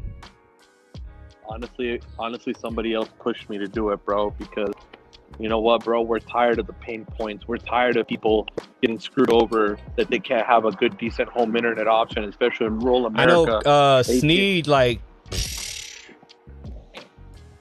been struggling with that. Yeah, man. Exactly. And there's a lot of people in rural America where AT&T just became really high capacitive, bro. But they're stuck with another option.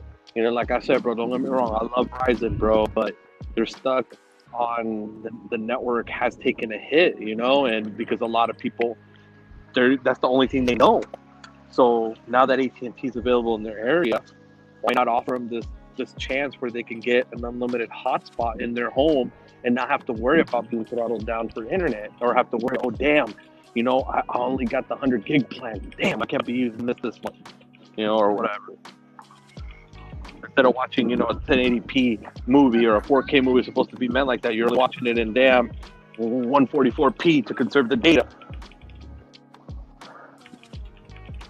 So we want to help those people out, man. 1 second. Yeah, that's what Los Mobile is really about. It's about helping people get an effective and affordable mobility and hotspot option, and give them a high priority and not have to settle for something slow. Perspective says, I have T-Mobile now. This shit is trash. Yeah, man. Damn, so T-Mobile got slow on you, Perspective? I want to look into Los Mobile, bruh. I got off T-Mobile last year, man. How have things been, Ciova? Peachy, Yeah, how's it been, actually? peachy clean, man. No issues. And that note's still kicking, huh? Yeah. The note is still in rotation. You know, the fold kind of, you know, Change the game. kind of bopped him in the head a little bit. You know what I'm saying? Now, did you end up pulling the trigger on the ROG phone? Nah, I didn't pull the trigger on the ROG phone because I just pulled the trigger on the A6400. So, Oh man. so we don't pull money out of trees over here, but we do keep it conservative. Bro, you should have hit me up, bro. I would have made a deal with you on the 6600. I was selling the whole setup, bro. What deal too. What lens did you have with it? Bro, I have the 18x135, and then I bought a night vision lens too. That's $2,200. That lens alone, and it's the A64 with a 2.8 f. I don't, the A60, like when I looked up the A64, the A66. You know what? I didn't even look. Because I didn't even look at the price of the A66 because 1,800. Yeah, that's why I ain't bother looking at it. bro, I got it in all the gear I bought for it. So I got the Rode mic, that's $330. But I got receipts to everything, bro. And I only did 2 full charges on it, and that's it. That's all I've used it. So I spent $2,200 on the lens plus tax. That was like almost $2,500 just on one lens. Then the camera was about $2,000 with tax. Then the mic was about $320 with tax. Let's say $320-ish. And then I got a gimbal, an DJI gimbal that's $700. It cost like $750 with tax. So literally over $5,500 of equipment. I told the one homie, I told him to give me $3,400 for it, and it's yours. You know what $3,400 means? Oh, okay. I was like, give me $3,400 and it's yours. The whole setup, the whole shebang. Oh, that's saving over $2,000. That's saving over $2,000 on the whole setup. But that gets you everything. That gets you your zoom lens, your ultra wide, and it gets you your night vision lens with selfie close up. Everything. Yeah. Carlos, how soon can we get the Lost Mobile swag? Like how much are the Lost Mobile color thongs? How much? No thongs here, bro. No, bro. Hold on. You know how we do it, bro.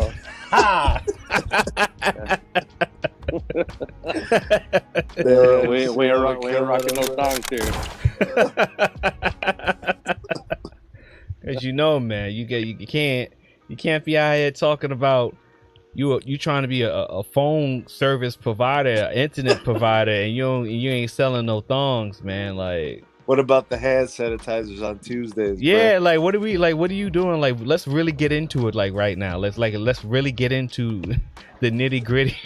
the business. Right now, I'm gonna be honest with you, right now. What I'm really trying to hit, like, people wise, is communities. Like your community, my community, Sneak's community. I'm trying to go for communities right now because we use these devices a lot, to the point where it's a lot of pain points. Like, I'll hit some rural customers and stuff like that, but right now I'm still trying to get everything figured out, so I don't want to blow it up to the point where we get too overwhelmed, and then our quality of service, meaning our customer service, starts getting longer wait times, and then starts to degrade a little bit, because I don't want to give people a crappy experience either. That's why right now, like, I want to stick more with community. Maybe you have a friend that's in rural that needs it, we want that person, and help them out with their connectivity issues and stuff like that. Maybe you got a grandma that lives on the farm, bro, and she needs that, the only thing that works is AT&T there. We're allowed to help her out. But I just don't want to go too mass scale yet until we have all the bugs worked out. We got them pretty settled, but see, that's the thing. The setup right now is basically the scale at which Los is going right now. He's able to be responsive, and he can make adjustments and pivot very easily.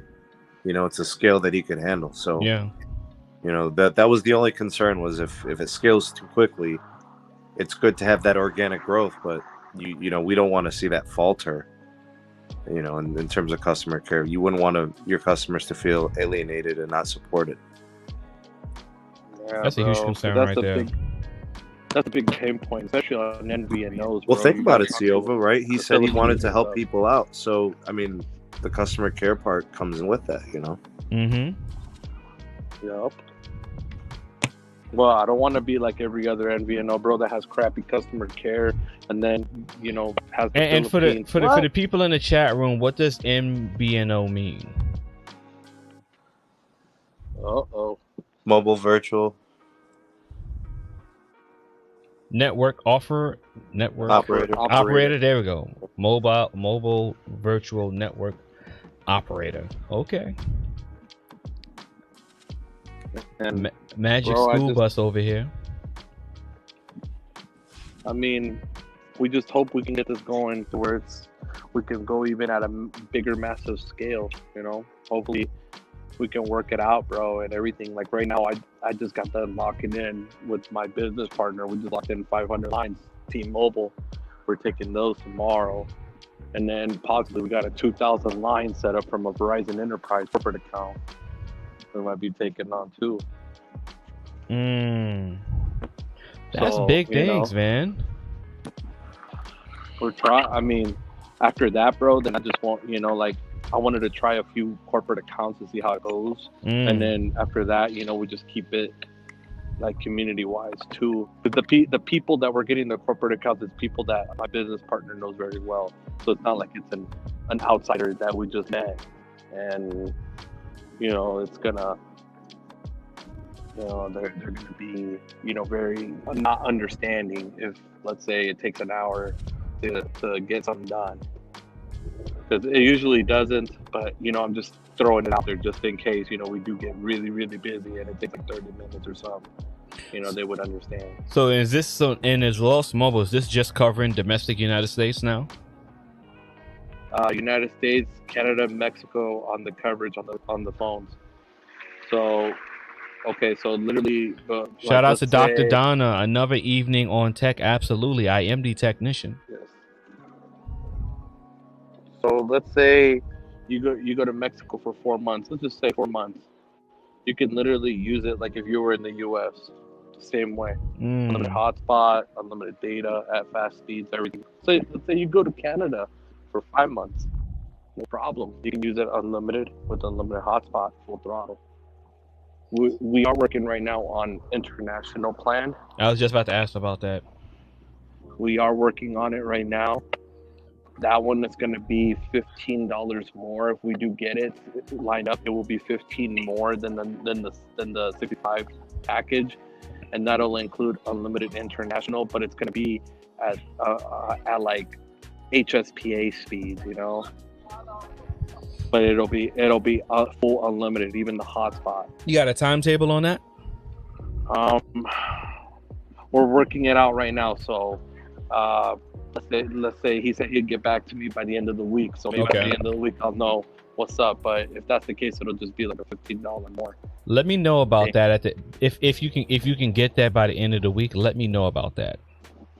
Okay. Because I can actually probably push that to some international people that travel a lot. So, okay.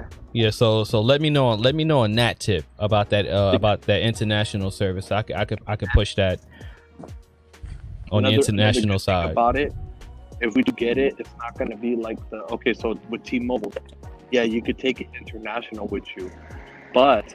And for the people that's joining me, sorry, 1 second, Carlos. For the people that's joining me, I got Carlos S Tech and I got Sneed Mobile Tech on here. They're talking about his new MVNO, mobile virtual network operator, Los Tech, and he's talking about the plans, what he's doing with the company, and what it's offering, and the video. Oh my God! Okay, there we go. And the video of him breaking it down is in the chat room, and I'm dropping it again so you can watch his video and join his Discord and Twitter so you can find out more information. Go ahead, Carlos, you got it. So basically with the T-Mobile international, with their international thing. So basically, if you're at the country for more, let's say you go to the UK. Matter of fact, hold on. Dr. Donna, perfect timing. So Dr. Donna had hit me up on Twitter last 48 hours and was asking me about internet service for a friend of hers that was in Boulder, Colorado. And I told her CenturyLink. And with what you're offering, I think what you're offering would be a much better option for her friend. Dr. Donna, did I ask about internet service with little to no monthly fee? Crud, now I forgot who asked me, and I was excited I might know someone who might know. Yeah, Dr. Donna, you asked me about your friend. I think it was Fort Collins, Colorado, if I'm not mistaken. And I told you CenturyLink, but actually, I think I told you Comcast or CenturyLink. And you told me your friend was Fort Collins. Matter of fact, what do you guys service in Fort Collins, Colorado? Zip code 805-224. I think. Hold on, let me check right now. Time to go to work. What's going on? We'll check right now. You said 805-24. 805-24, Fort Collins, Colorado. Boulder was the light bulb. There we go. Fort Collins, Colorado. Yep. Okay, so let me see here. Let me check real quick. 805-24.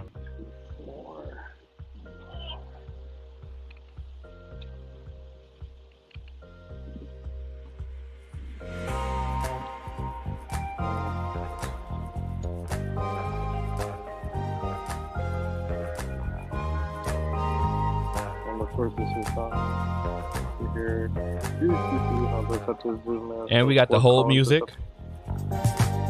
You can do Fort Collins does have coverage, and they do have let's see here, they have low band 5G through AT&T. So they do have good. So the coverage is good in Fort Collins. It's actually good through Loveland, through Longmount, to Lafayette, through that whole area, that whole stretch. It's actually all 5G. And it's also covered by FirstNet Band 14, so the coverage will be excellent. And Dr. Donner's question, and you can tell me if this is going to the other reason I stopped by Tunes. Absolutely, we always got the tunes in them over here. So Dr. Donner's question was looking to find a free or close to it internet service that will handle Roku streaming for someone in the country. They live 500 miles from the road, so that's what you would consider to be rural. He is only in town 2 to 3 days a week. So he basically is on the road the whole time internationally or whatever. Yes. Yep, this is the plan. And what is low band 5G? That's go ahead, Steve. Go ahead and explain it since you know how to explain it better. On that. So Sneed is the telecom ghost, so I'm expecting him to explain it better. Exactly. So 5G is next generation networking. These are the newest connections in cellular network technologies. The description of being low band means that it is designed to travel very far, particularly in rural, extended areas throughout the country, areas that are off the beaten path, off the interstate, several miles, dozens of miles. These are long-range signals specifically designed hilly areas, mountainous areas, parts that are not developed well. These signals have to travel far. Truckers, travelers, RVers, nomads, people that, live away from developed cities typically require a signal like a low band 5G signal. So that's, and AT&T has it in spades, basically national. So to break it down, to break it down to the hubcaps, low band 5G is for rural areas. It's for reach. It's for reach? Yeah, which would be rural areas. Okay. The tower densities are often very spread. Mm-hmm. There might be a tower site every 5 to 15 miles. Yeah. Sounds like rural. And areas. Is the download speeds well, yeah, we covered the download speeds. We had 56, we had 156 with Sneed doing the test on Twitter. We got 27 upload. It's that's going to be relative to the market, but there's some markets where you know, it's going to be even faster than that. You know, and there'll be markets where it'll be a little bit slower. It's, you know, it just depends on the site, depends on the distance from the site. There's variables, but it is the most comprehensive network in my testing so far in 2021.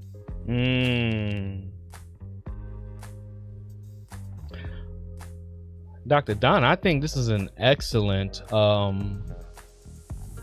offer for your friend who needs the internet connectivity at an affordable price based on their need and use case.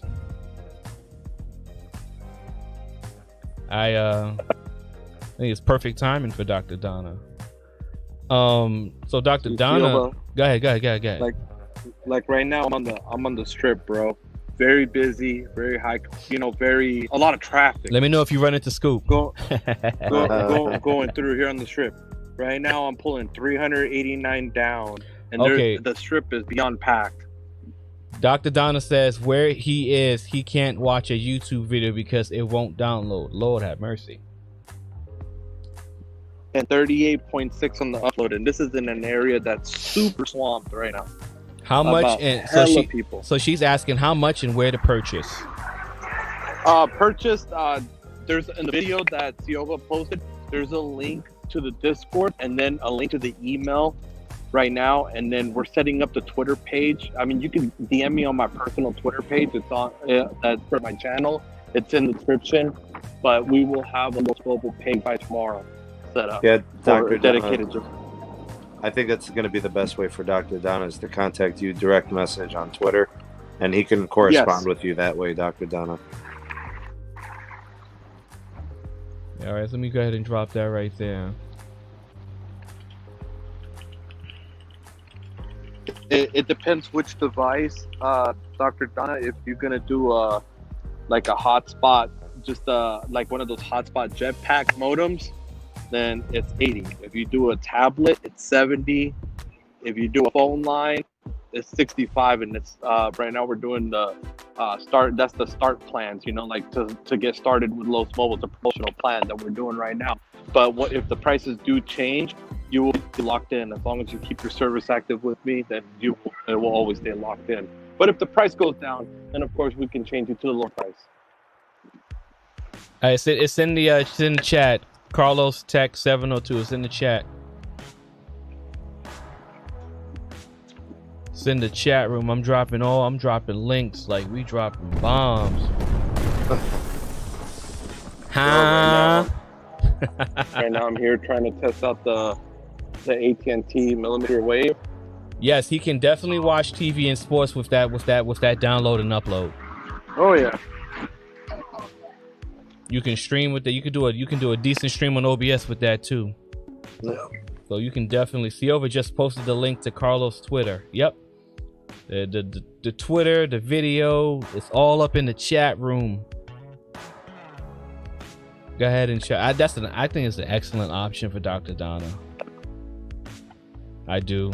I contacted someone else on Twitter too. He's a streamer and he streams like news content. And he has an issue with his live streams. It's like always lagging and shit. So I sent him a message, you know, with the link to the video, so he could check it out. Most definitely. Always good to look at options. Yeah, and that's what Los Mobile really is. It's because he's in option. Texas. And he has it. That's AT&T country. Mm-hmm. Yeah, that could definitely work. Because right now I think Comcast and CenturyLink in Texas. I'm not mistaken. Because I know Comcast, you got issues with Comcast. Hey, BMT was going on, was popping. What's up, BMT? Oh, BMT. So we got BMT, we got Carlos S. Tech on the live stream with Sneed Mobile Tech, and he's talking about his new data provider for mobile tech for mobile phones, and it's called Los Mobile, and he's offering pretty good offers for mobile internet connectivity with through mobile phones, hotspots, home internet. And I'm actually posting his information in the chat, so you can see the link to his video. And let me go ahead and drop this link again. The link to his video is here, where he has all the information. He breaks it down to you, and you know the benefits, and in its details. Do you go over the pricing structure too? On the video, I did not, because you know I didn't have a structure on the plan, but now we just accommodated a structure and a limited time offer plan. Got it. But I will anybody who hits me up, they get the special promotional pricing, so don't worry. It's the 65, 70, and 80. 65 for phone line, includes unlimited hotspot. So 70 for the tablet, includes unlimited hotspot too, and then 80 for the jetpack, and it's full unlimited. BMT All 4K says streaming. these damn Japanese kids are aggro on Tekken. I need good connections. Well, if you paid attention to my 7.5 hour Saturday night pull-up stream, I gave you the proper combo: high kick, low kick, dodge, high kick. Okay, so if you fucking up, I can't help you. I don't know what you want me to tell you. I gave you the combo.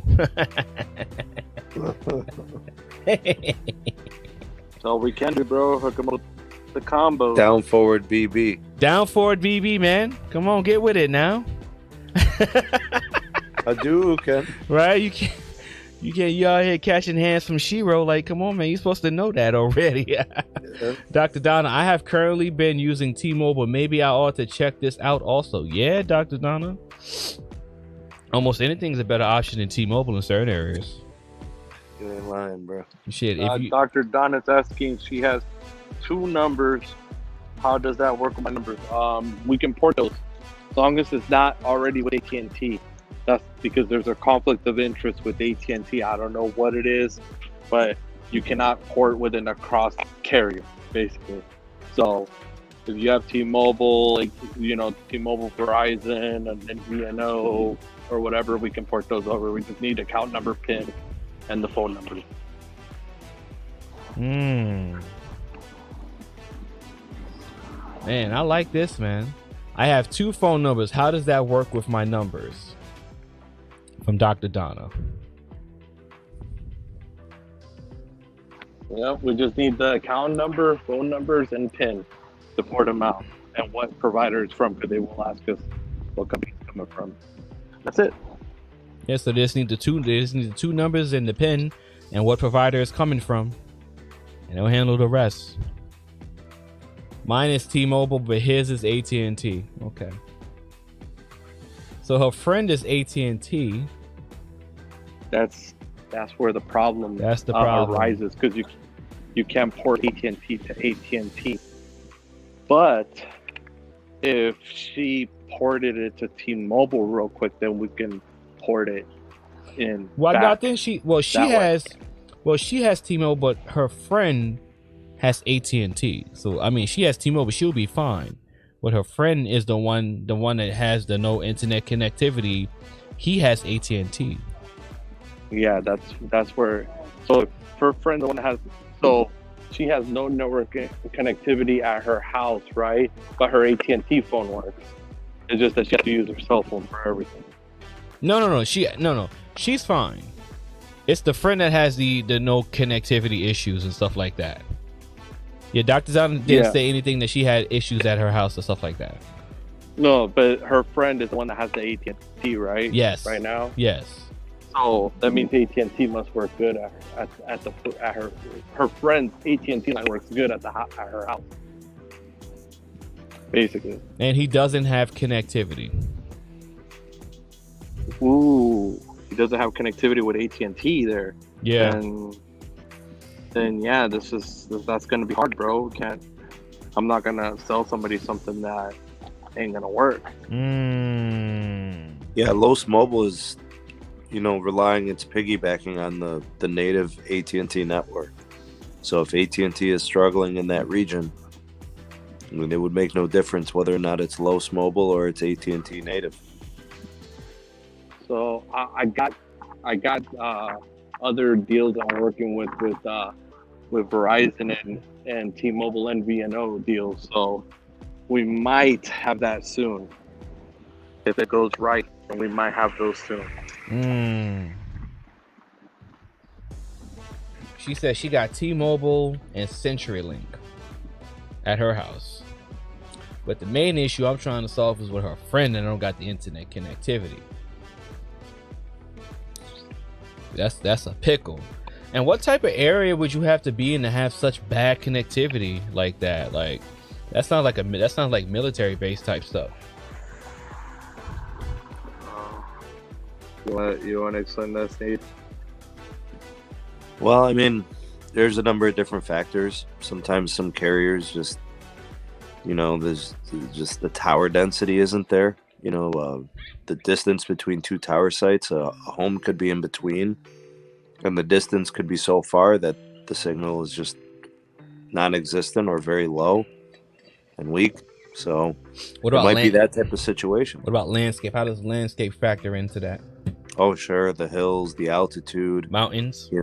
Sure. I mean, you're talking about creating a new variable to trying to get signal to reach. Elevation is tough.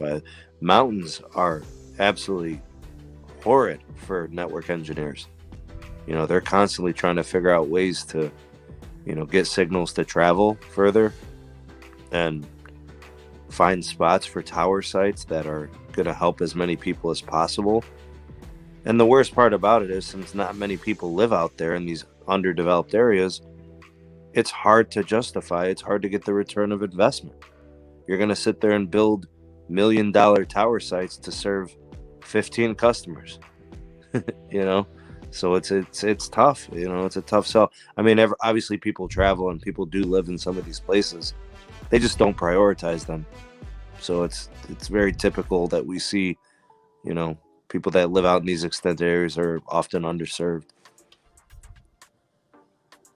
He is outside of the city limits and probably between towers. Guessing the neighbors have been fighting putting 5G towers in the area.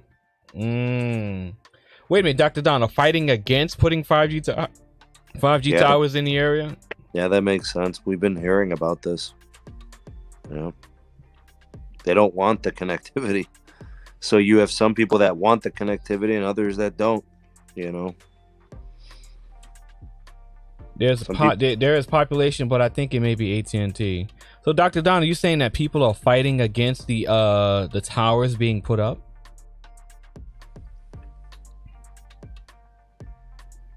I would love a little bit of clarification on that one. Well, but you know how critical it is to stay connected in order to compete, in the business. Your job really relies on connectivity, but some people just, I don't think they understand the connectivity is so important to others, but I don't want that in my yard, I don't want that near my property, I don't want that on my street in my city.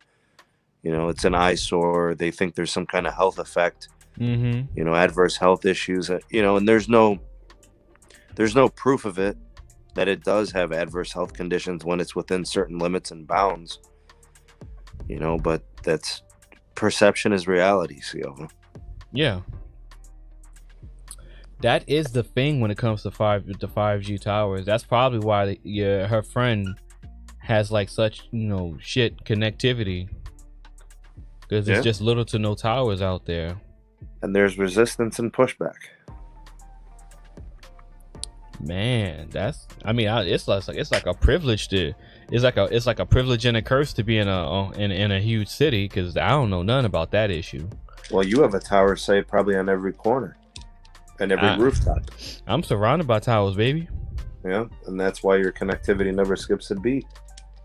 Yeah, like you have to experience bad connectivity. You have to like physically go by the water in New York. Like you have to be by the water on a beach to actually experience bad connectivity. Like, because you'd be off the one. Yeah, that makes sense. That's it. Like anywhere within city limits, within a city, within a borough, you're good. It's just once you go to the beach. I was gonna say, Silva, we have people in Brooklyn, we have people in Manhattan, Long Island. I mean, everybody's strong. Long Island too. I've experienced some connectivity, not with Verizon though, because I haven't been to Long Island in a while with Verizon. This is with T-Mobile, and I experienced some of the bars was dropping just a little bit though. in Long Island. I haven't been out there in a while, but I mean, I imagine it's like with Verizon, it's going to, by default, so it's going to be better. They don't want oil and gas either. What do you mean they don't want oil and gas? I was gonna say, what's their you got to pick your poison. What's the energy? Yeah, like I don't like where are they getting the oil? Oh God. Like 5G, I can understand, but oil and gas, like I don't. They must be using wood for everything, right? Are they burning wood out there in Colorado? Mm. That's what must be causing all the fires out there, man. Tech. Huh? Wait, here you go.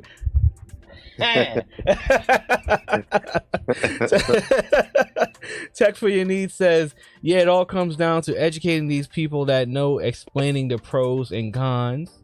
My father came from Brooklyn. Now my grandparents came from Italy. Okay. Forget about it. Paisano. Yeah. They want windmills and solar. Well, we saw what happened in Texas with that. Yo, Siova, how are you in the cannolis, man? Cannolis. Most gross Italian pastry I could ever have. Most gross Italian pastry I could ever have. Let me find out you're more of a pizzelle kind of guy. Man, let me tell you something. When it comes to Italian food, I like lasagna, spaghetti, pizza. Yeah, I like pasta, some of the baked calzones. But the pastries, I'm okay. You know what I'm saying? I'm okay. The calzones has always been kind of gross for me. It's like, it's a hard shell with nothing but white frosting and hard little chocolate freaking sprinkle shits, man. It's just nasty. I don't care. Like, I don't care about eating it with coffee, a nice artisan hot chocolate, like a nice black tea. Like, I don't care. It's just nasty all around to me. I don't care if they're small or big. They all gross to me. I'm cool. So you ain't feeling the cannolis, huh? No, I ain't feeling the cannoli. Gabe, hey, what's going on? What's popping? What's up, Gabe? Gabe, what's happening, bro? You ever made it from scratch? I've never made. I barely bake. I am not a baker. I would buy stuff for bake and then the shit would expire before I could make it. Oh, damn. I don't. Damn, that's vicious. So I'm a cooker, but I'm not a baker, man. You know how we do it at the bakery, Cio. You know how we do. Y'all be cooking it, cook it up. This is baking soda. It's baking soda. Well, my man, I gotta get going because I gotta do a couple of things. All right. Call it a night. All right. Thank you, bro. If you want, send me the IMEI, bro, and then we'll get you. Let me know. You're gonna need a physical SIM, or you're gonna need Well, these are new devices, so they should be compatible with eSIM, right? No, Galaxies are not, unfortunately. So, I don't know if you want to pick up a SIM card at like a Target or a Walmart for a couple dollars, or if you need one sent, then just let me know where to send it to. Okay, yeah, I hit you on Twitter. Okay. All right. Good. Thank you, bro. Appreciate Shout out you. to Los Mobile. Congratulations on your, on your business venture, man. Definitely, when you get those updates, come pull up, and I'll let you up, and you can discuss it. You got a place over here that you got a place over here to shoot the shit about that. Well, thank you so much, brother. I appreciate you, man, and we'll get you connected so you can try this out, bro. You need to. Definitely. All right, Carlos. Salute. All right, then. Have a good night. You appreciate it. Good night, Carlos. Take care. All right. You guys too. Good night. All right. You rolling out too, Sneak?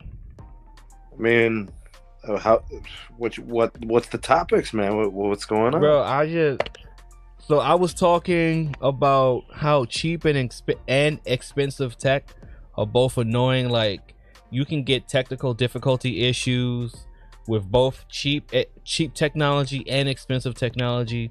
Sometimes, bro, it don't even matter. You know what, Cio? I've been following your content pretty close lately. Your live streams especially, right? Mm-hmm. And you brought up some really important elements of being a content creator. And there's so many things that you learn along the way. So basically what you're doing is you're spitting game, right? Absolutely. You're trying to put people on this game to help reduce the amount of mistakes they might make, and reducing the Kevin the Kelly, learning what's curve, up? because it's intimidating. You might come in and overspend and overcommit, and then you want to back out. And sometimes that's why people quit. They're like, man, I put in all this dough in it. I'm having troubles, and I'm not catching traction, all these things. I've thought you brought up some interesting topics, man, to make people really think about, what type of investment they're putting into their equipment and gear. Yeah. Now, I purchased an SM7B microphone, and it took work tweaking and adjusting, bruh, to get it to sound right, bruh. Like, and then I over-invested into my audio interface. Yeah, you know what is the name of that interface? Because I had it on my list, and I'd be on streams trying to find it. Who we got up in here? Hold up, who we got? I gotta find the damn. Okay, I had a hard time finding supply on that. I ended up having it shipped from like South Carolina or something. Yeah, man, that's the supply chain. Yeah, it was tough. I mean, I was looking for an interface that could give me at least 70 dB. That sure is a beast. Okay. Well, think about it, Seal. But they were telling me, the manufacturer Shure was telling me you need at least 56. So I shot up a little bit. I went over just to have that headroom, and I still got to push it 90-95%. Bro, I'm telling you. And when you get that dirty gain, there come all the noise. Yeah, that's what I think. Once you get past 90, you're going to be in trouble. Yeah, dirty gain. That when you have dirty gain on the audio, you're gonna have all that noise picked in the dynamic. It's made to reject all that noise, but when you boost in the gain that much, it's gonna pick all of that shit up. If you're live streaming, so StreamYard doesn't play nice with my interface or my microphone. StreamYard doesn't play nice with a lot of things. Yeah, it really doesn't. I use Audacity. I use all these other apps, these other programs and software, and I mean, you can boost and post. You can do all these things. I mean, it's a non-issue. I will literally, I don't know, maybe 50% gain. I might do 50% when I record in Audacity. I just boost and post, and I set it to 2.7 maybe. And life is good, and it's butter.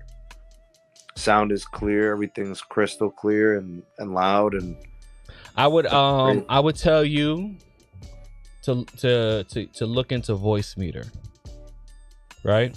Yeah, okay. Because Voicemeeter is software based, and what Voicemeeter could work with you on StreamYard as well too.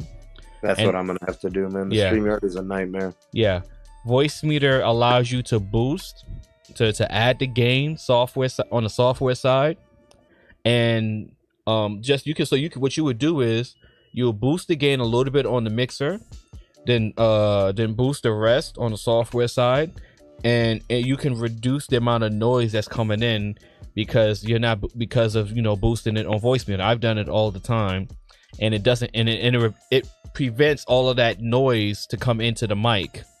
And then you can tweak the audio and make your audio sound real nice on Voicemeeter. I used Voicemeeter for about 2 years until I got this mixer, to be honest with you. Yeah, the mixer is top. I mean, the customizing and all that is nice. Yeah. Go ahead. I just if I could give anybody any advice, your investment into your gear has to match your usage. If you're going to spend a lot of money, I really hope you plan on using your gear a lot, because then you don't have to justify anything to yourself. Did you see my short video talking about that? Yeah. I mean, if you're heavily invested, if you're going to put a lot of your time into this, then I highly recommend going in on good gear that might cost more money. but there is a way to ball on a budget. Yeah. You know, I've owned dynamic microphones in the $30 to $50 range that were good. Yeah, that Shure. They What were- you had? What was it? Was it at a Shure? What was the one? The little, the The round. one yeah. I had an audio. I have an Audio Technica, which is a dynamic. Yeah. and that's maybe $50, Mhm. and it's beautiful. So, know, so and the one it's- with the silver top. That was the Audio Technica you had. Yes. There we go. Yep. Yeah. And then I still love that mic. It's a USB and also XLR, so it's flexible. I like it. Yep. I do a lot of voiceover work with it, and then I have a Yeti as well. But the Yeti is so sensitive. It picks up everything, and because my recording studio is not really a recording studio, it's not treated. It's not good acoustically, you know. So I have to use that with the gain all the way down. You know, I can't have the heater on. I can't have the air conditioning Picks running. up. But you also have to you might have to change the cardioid pattern too. Might have to change. It's on the cardioid. Yeah, it's on the cardioid. You know, that seems to work and help. Okay. But it just picks up everything. Like if my daughter is just walking too fast, you know, like it's incredible. Which, by the way, Siova, that's a good problem to have. A mic that picks up everything. It's like a gift and a curse, right? Yeah. Like it's sensitive, so it produces great sound. But if your room, you know, if you have trouble with things like that, it's going to be a problem. Gabe, what you got for us, man? Oh, I don't know. You guys are kind of getting on more of the audio stuff. Well, what you got for me, Gabe?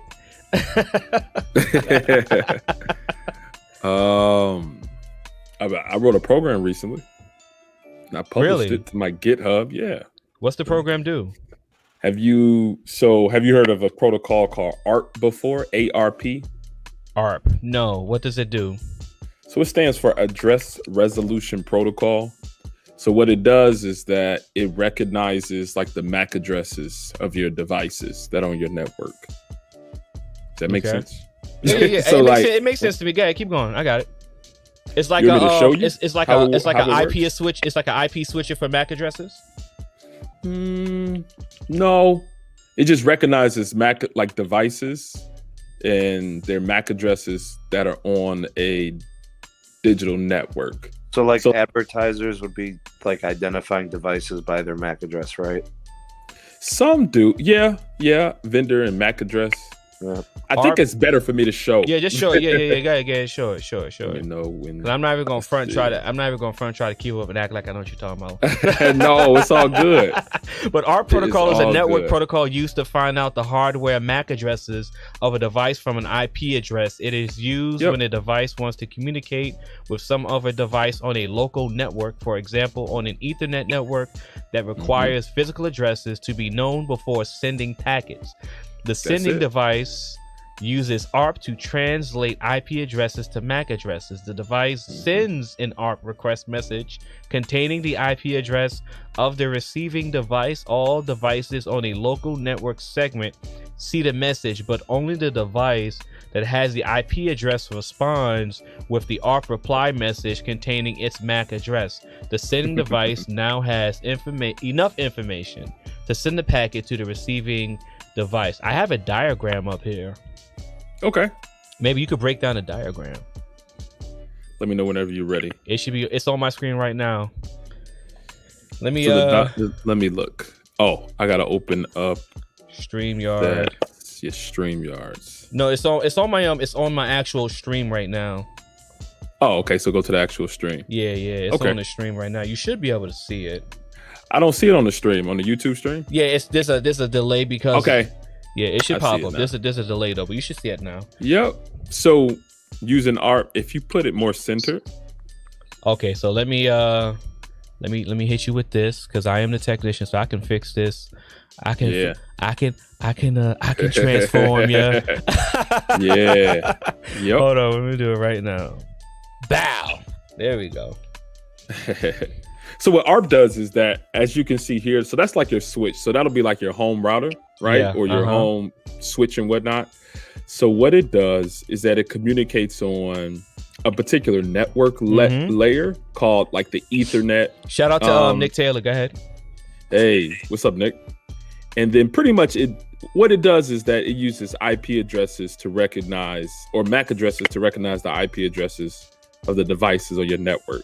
So host A, B, host C, those are all just, that could be a PC, that could be a phone, that can be like a server, right? It uses ARP to be able to say, okay, who is this IP address? And then that device will respond back with this MAC address. Okay. Hopefully. So I'm sharing here, and I can show you easier. Yeah, show me. I'm gonna go ahead and come back to the StreamYard. Okay, so Sneed stepped out. All right, salute to Sneed. Okay. Catch Sneed on the next one. He says he's working. Okay, he's working. That's what Sneed said. That's what he said in the back chat. Oh yeah, thanks for having me on, Steel Gabe. Working early. All right, no problem, man. Get to work. Yeah. Let me know if you see my screen. We're gonna maximize this because we got the display on here, so we just go ahead and maximize that. Okay. So you on the screen, you should be able to see that I maximized the StreamYard screen, and it's represented on the OBS now, so we should be good. Okay. Are you seeing me? Yep, I see the email and I see you typing ARP stuff. To email? Yeah, it says, yeah, that's your email, Gabe Roosh at Gabriel's MacBook. Oh no, that's my name. So this is my computer. So this is a terminal. Okay. So this is like when you is that a virtual machine or is that a VM? No, this is just the terminal. Okay. So like a command prompt for like Windows. So this like I can use ping and everything, right? So anyway, so on my network, I think I just ran this not too long ago. Where is ARP? Oh, okay. So this is a tool. This is a command line tool called mmap, right? Okay. And this is like my private internal network address space, like the subnet. Mm-hmm. So I can run this and this will run. So mmap, what it does is that it searches and scans different devices that are on the network. I can see the progress every time I press enter. And it'll tell me what devices. So as you see here, you see this? These are identifying all the devices on my network by IP address. So this 192.168.0.21, 38, 90, 99, 254. But you don't know what these devices are, right? Like you don't know. So say for instance, you like leave your home, you're gone for some months or something, I don't know. You just leave your Wi-Fi up and you come back and you like, what are these particular devices, right? So what I did, I wrote a program here in Python using, so this is, this thing is called VS Code. This is what you use to, this is what an ID, it's like a programming interface. Okay. So it's able to translate stuff. So anyway, I wrote a program to not only be able to, let me pull this up, not only be able to say, okay, these are my devices, but also who are the vendors of these devices. So I called it, so in order to run it, Dr. Donna says, oh, gobble goof words from the computer. Well, no worries. It is called a language for a reason. Yeah, that's why I'm not gonna go into too much depth on that. But I wrote something called ARP scan pi. Okay. So, and it'll show you what it does. So right now it's running. This is my little moniker, the ICS game. Okay. That's for industrial control system. So I'm able to put that up. But what it's asking for here is either a subnet or a subnetwork or an IP address. Okay. So all I have to do here is write 192.168.0.0 because this is the subnet network that I'm on, right? So it runs. It says, let's see what's lurking on the network, you know, kind of put a little funny in there. And it's going to scan through my whole network using that ARP protocol and not only tell me the IP address, but it tells me the MAC address and also the vendors of the devices on my network. So here you see I have a Raspberry Pi here. Yeah. This right here is a printer that I have. And this is the brand of my router, Hitron Technologies. So that's just a little bit. So the reason why it only saw 3 is because if you see this timer, let's see, where did I put that in here? there is a setting which has a timeout function. Okay. See here. So it'll scan only each host for like 3.5 milliseconds, and it tells you what it is here. So it only does it for 3.5 milliseconds, but I can increase it. So if I increased it to like 20, right, and save that.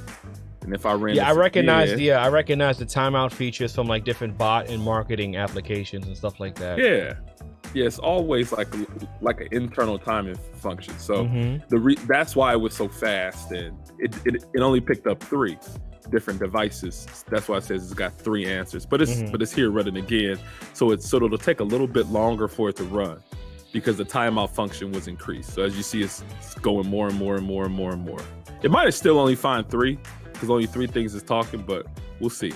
Because it's just zooming through. Oh, there's another one here, so maybe 4.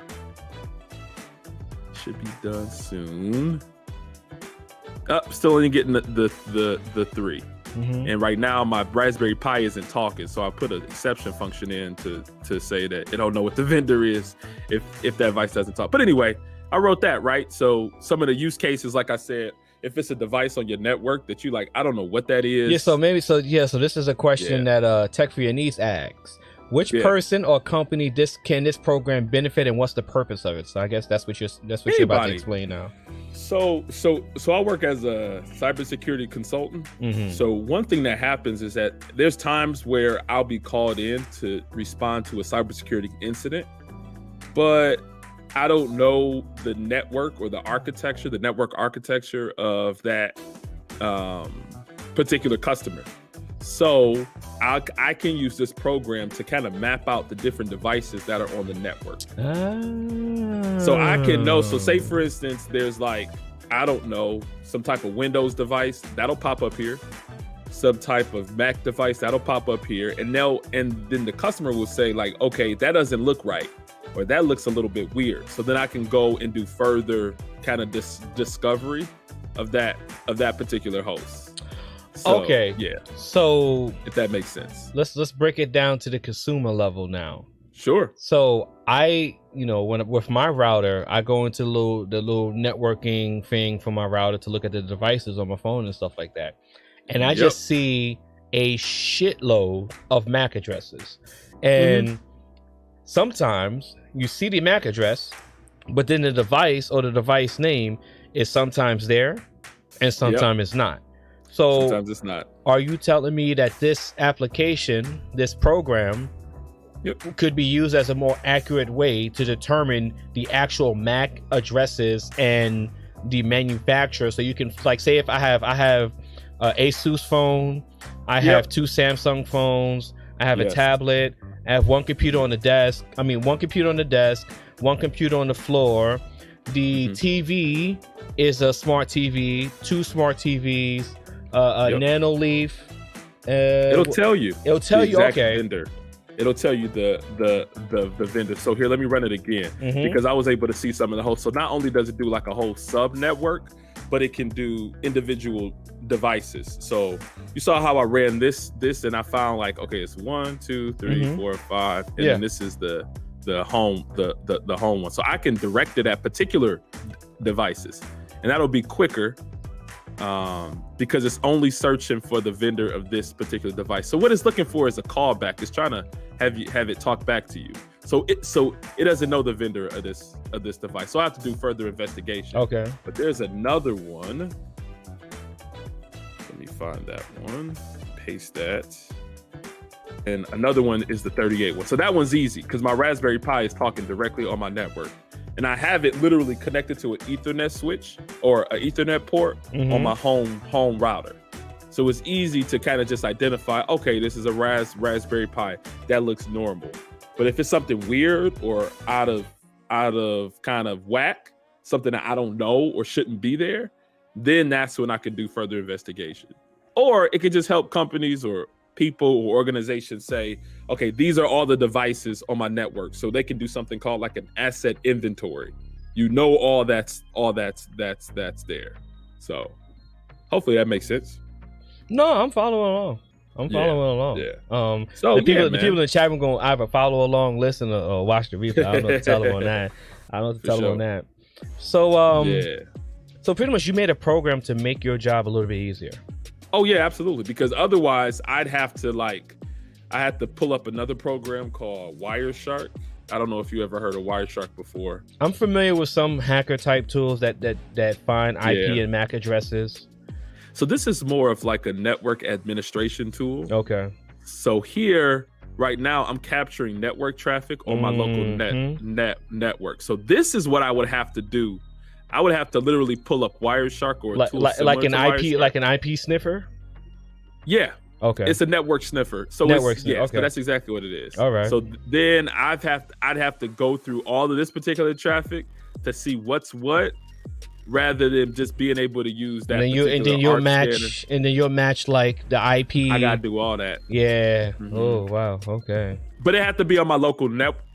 So this 104.197.10.18.40, that is what you call a public IP address. Yeah. That's going outside of my network. But this 192.168.0.90, that's me on my private internal network. Mm-hmm. So salute to Gabe for explaining that, because sometimes big brain nerdy types, we don't sometimes we get to nerding out and we don't really be explaining this shit properly. That's something that I learned.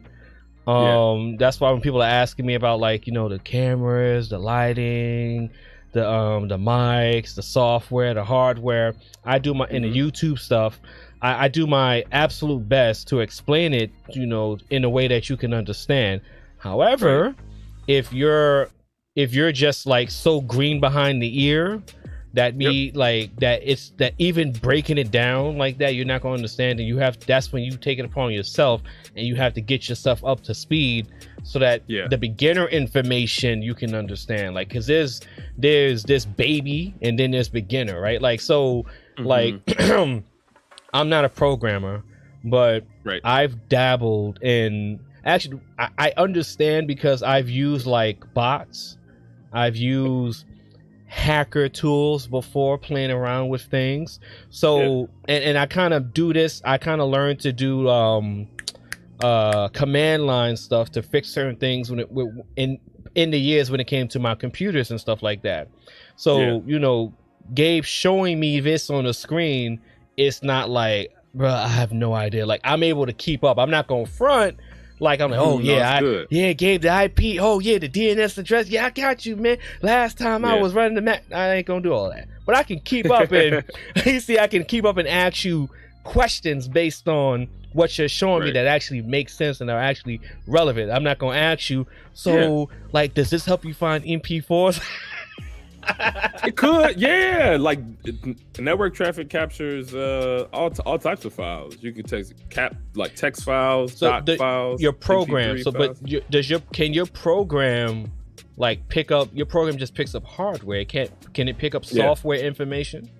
Well, not this one in particular. So this one is just using like I said before, it's just using the ARP protocol. So this is kind of how I formed it with this. So I don't want to go too deep into it, but this I don't want you to get too deep in it, because I don't want you to get too deep in it to where you exposing all of your coding, and then someone this isn't anything that is like proprietary or anything. Okay. I don't mind if people know. This is like, how do I explain it?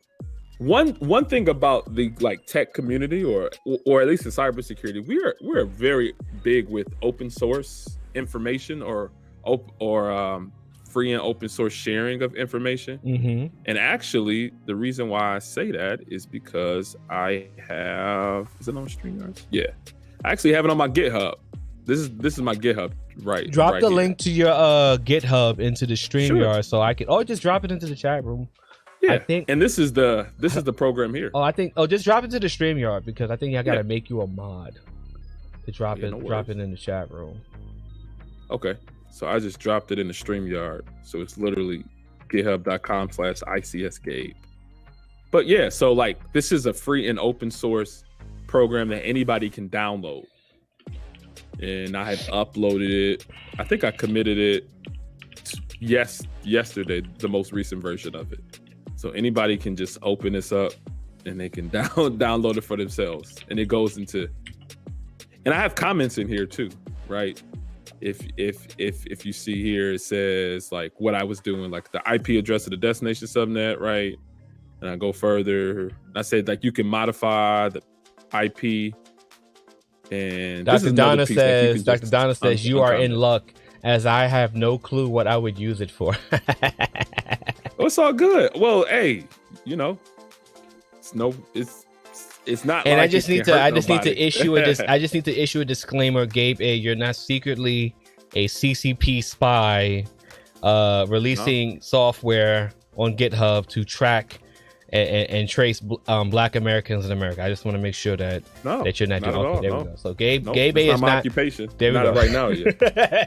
Gabe A is not a CCP spy. Just I don't even know what that is. What's a CCP spy? Yeah, Chinese Communist Party. Oh no, not at all. But yeah, this is it here. Yeah. Okay. If anybody wants it. But yeah, man, that's all I want to share, man. You asked what it was about. That's what I'm about.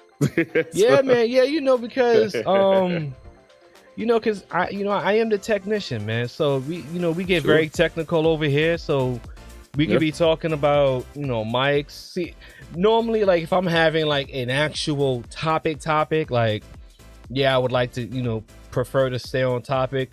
But if the tech conversation is inspiring people, I can't put a wall up on that flow, man. So, if people come up and we start talking about programming and coding, and next thing we're going from mics to looking at a GitHub and someone's showing a program that we made, then that's just the way it got to be then. Yeah, absolutely, man. I'm not doing that. My exposure to technology is vast. I'm not a super master of everything, but I can keep up with most. Keep up with most. Yeah. It's really kind of like one of those. It's now becoming like almost a requirement for a lot of like jobs, especially in security and networking and tech in general. Oh, matter of fact, speaking of security, I got hit today again, man. Oh, really? How so? Out of nowhere, right? So I was talking about it earlier in my stream on how I had so many struggles to even stream. I wasn't even going to do a stream today, but then I decided to do a stream talking about my struggles. Big brain energy. So before I did a stream, Google hit me like, your account was given compromised by an app. I'm like, what? And I'm like, what app have I been using? The only thing I've been using was a VPN integrated into the I know you're gonna go crazy when I say this. There's a VPN that I was using that was like a Chrome extension. Yeah. So but my friend is like super private, and he does a lot of marketing, black hat type stuff, and he uses it on his end. You're using Brave browser? I'm using Brave, yes. Okay. So go ahead. I think because the Brave browser the VPN had switched my actual country.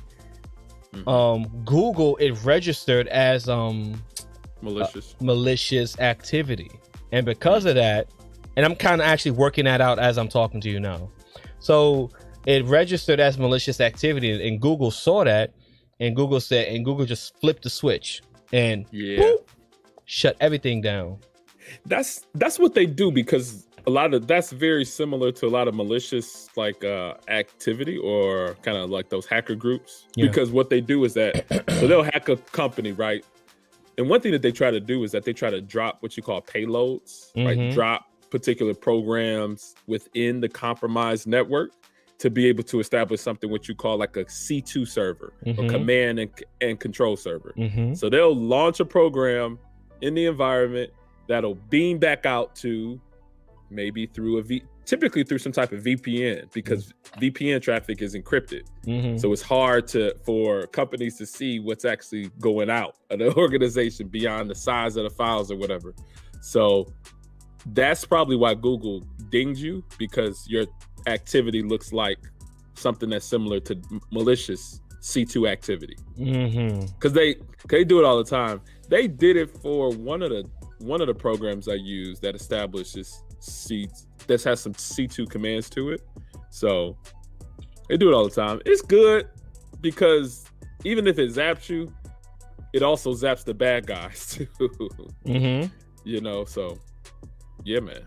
So I think I'm not going to use that extension anymore, because I think what happened is that today I was using it longer than I normally have used it before. And I think there's a step in between, because my friend also uses 2 VPNs on virtual machines to hide his traffic. So what's he trying to do? He does a lot of like black hat digital marketing stuff using bots to he uses a lot of bots on virtual machines, and he has a computer that he runs like 12 or 20 virtual machines on, running automated tasks. So he runs these tasks in 2 virtual environments in one virtual environment through 2 VPNs. So one VPN on the main computer, then the second VPN on the virtual machine. Black hat digital marketing shit. Yeah, it's probably borderline illegal, but I understand. So he does that. So he told me about this VPN, and I'm like, okay, it's cool, but I think I'm missing the whole virtual machine within the VPN type thing. So I think if I actually wanted to like use, and I actually am going to look into actually using a VPN site, because I think everyone should really kind of try to protect themselves online when people try to threaten, I'm gonna get your IP address, I'm gonna come find you, all that silly shit. You know, what type of virtual machines are you trying to use? Like, no, I don't use virtual machines. I'm talking about my friend. I don't use virtual machines. Oh, gotcha. Yeah, he uses virtual. He used to use Amazon, and he switched off to something called VMbox because Amazon was too expensive. Okay, yeah. Oracle makes that. Yeah. So he's using that. Virtual box. There's another one that's a little bit better, made by VMware. It's called for Windows it's VMware Workstation or Player, and for Mac it's VMware Fusion. They're very good. Or they have a server, like a large server version, because who owns VMware? I think Dell owns VMware. Hold on, I think they do. Hold on one second. Can you run that? Can you run those two? Can you run those two by me again? You said VMware. Oh, we got TK. I saw you. TK is a form. I don't know if TK, because I think TK have said this before. I don't know if I'm exposing him, but TK is a former NSA contractor. I think he's still a contractor, because he talks about how he's on bases and stuff. We talking about some cybersecurity and stuff like that. TK, if you want to hop on real quick and spit some cybersecurity game, you know, for a minute or two, you're more than welcome to hit that link. Shout out to TK. You said VMware. Yep. And that is Oracle. So VirtualBox is Oracle, and VMware is the manufacturer of either like VMware Workstation for Windows or VMware Fusion for Macs. And I think Dell owns VMware. It purchased them some years back. And these are what you call, so VirtualBox and the VMware things are called hypervisors. Those are just things that use that use the virtual machines. Okay, so TK says, yep, I work very sparingly.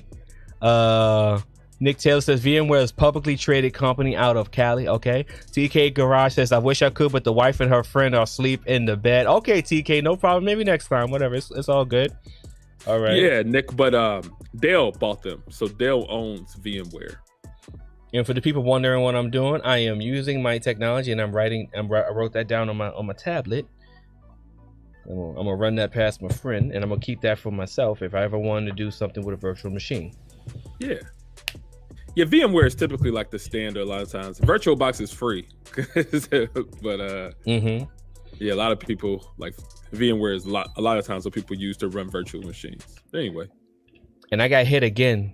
So I didn't get hit, but so then I used a company called Deep. What's that? I don't get I don't want to get you demonetized. TK, I'm not monetized. Like I'm not like I have 735 subs. Like I ain't like it ain't that serious right now for me with the monetization. Like when I get to 1,000 subs and I complete the 4,000 watch time hours, I'm gonna be banging you raggedy niggas off my channel. Like, I ain't gonna fuck it up. It's coming. It's coming. It's coming. Y'all ain't gonna fuck up me getting my $20 AdSense check. Let me go to I'm gonna jump to my other channels and subscribe now. Oh yeah, I appreciate it. No, TK, if you wanted to come up, you can come up. It's all good. You know, we. He said his wife or somebody is. He says wife. Yeah, if you turn, because TK be getting fucked up. TK be drinking. Really? Yeah, he be drinking what do TK be drinking, man? TK be drinking the 19 Crimes liquor, the wine, 19 Crimes, something like that. And we get twisted. Oh wow. No, thank you. Him and Easy when they because TK does car content and he does tech content. So cool. Check his channel out. And when him and Easy Computer Solutions, someone I had on my channel, was that the last stream or the stream before that? I had him up here. We was talking about tech and stuff too.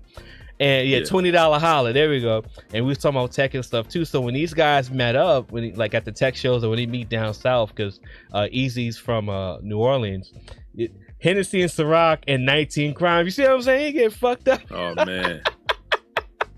So when they meet up, sometimes they do videos and stuff like that, and these motherfuckers be twisted. Yikes.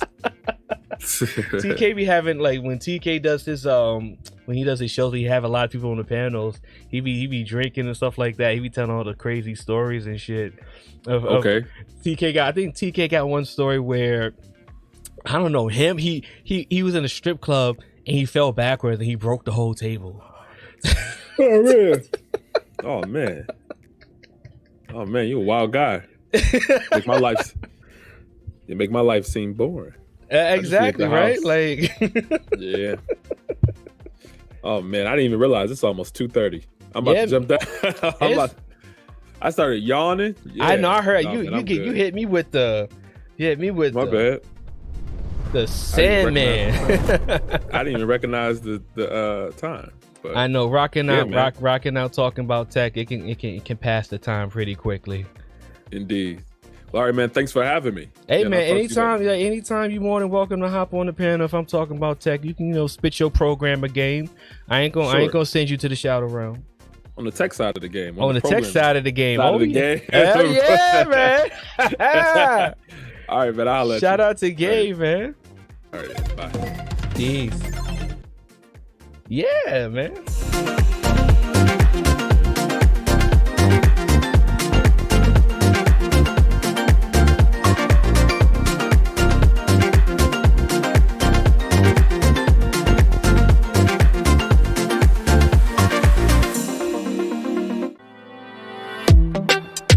Jag minns ju den tid du gav mig livebilder, yo.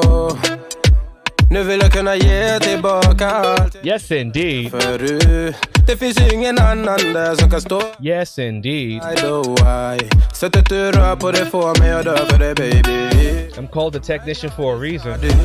De vill ju bara dra ner och we get very, very technical over here, ladies and gentlemen. We go from gear to mobile technology to cybersecurity, all in the span of 1 hour.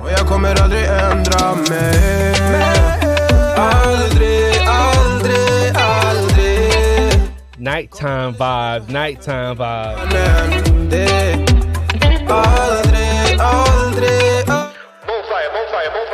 Kommer aldrig känna så här för någon annan än dig. Jesus Christ. Kap jag gjort. Jag skulle gå tillbaka till tid, göra om allting. Too cold on the tech side. Too cold on the tech side. Jag förstår. Ser det som ett alltid dig jag vill wifi. Lord have mercy, what kind of channel is this? Du bara drar ner oss. Men du är fett och vanlig. På det jag lägger all mitt. Tech and reggae.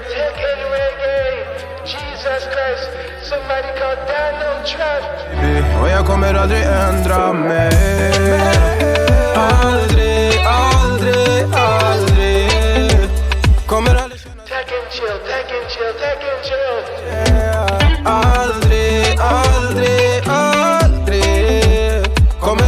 känna så här för Jesus Christ. Jag vet det bara life om igen nu. Jag vet det bara ta sin tid. Jag vet det bara life om igen nu. Wagwan Banatech Show, Wagwan Banatech Show. Jag vet det bara life om igen nu. Jag vet det bara ta sin tid. Jag vet det bara life om igen nu. Stay with me. Du lägger till, du är där för mig. Jag svär mitt liv kretsar runt dig, baby. Jesus Christ, vad pågår? Vad pågår? Ta det show. Låt mig hålla dig, baby. Hey, yeah.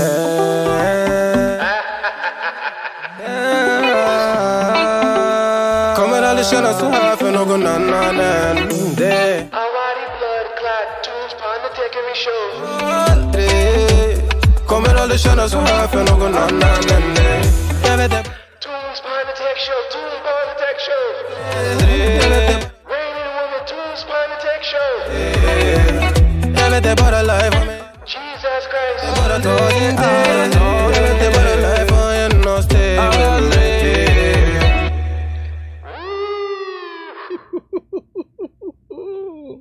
Ladies and gentlemen, Tech and Chill. What's poppin'? Are you still going for a while? I don't know. Shit, I can't tell. Maybe, maybe not. Who knows? I just finished having a conversation with Gabe A. For the people I was talking about cheap and expensive tech. Then Sneed and Carlos of Lost Mobile Tech came onto the channel. Then we were talking about mobile technology and his new MVNO providing data. Gotta run to all. Thank you. Salute to Dr. Donna. She gets the 3-gun salute, 4-gun salute, 5-gun salute, 6-gun salute, 7-gun salute to Dr. Donna. Appreciate her for always pulling up to the shows. Hope she's able to reach out to Carlos and get some help with those mobile technology needs of hers. We got Carlos of Lost Mobile Tech. He pulled up with Sneed Mobile Tech, the telecom goats.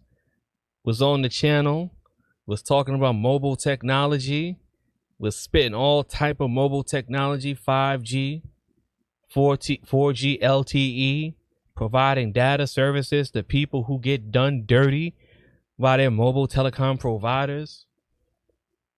Carlos left, was talking to Sneed about the mic game. We went back to the mic game, talking about wasting your money on equipment, talking about why if you buy equipment, you got to make sure you understand how to use it. The time. TK's Garage, share this out. Should get busy. Uh-oh. Ladies and gentlemen, if you don't know TK will if TK share your shit out. Hold up. Wait a minute, where my...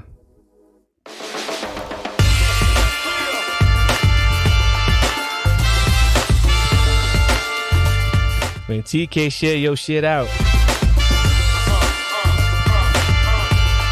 it gets popping. I mean, really popping. Shout out to TK. Shout out to TK. Shout out to TK. Shout out to TK at TK's Garage for sharing out the show. I appreciate that. Salute.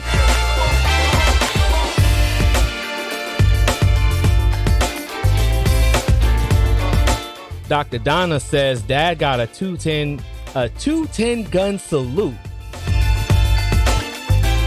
21, not 210, correction.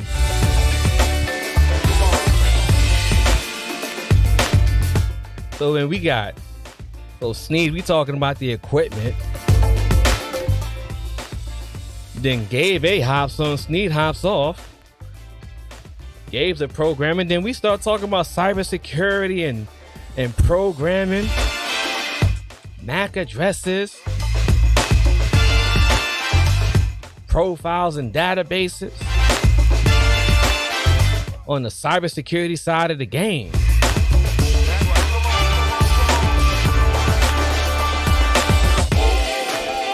Just posted on the Reddit feed and via the Facebook page. They're about to flood in. Salute to Salute to TK for sharing the stream out. Ladies and gentlemen, can we get the hype train going with the fire emojis, please? Can we get the fire emojis going, please?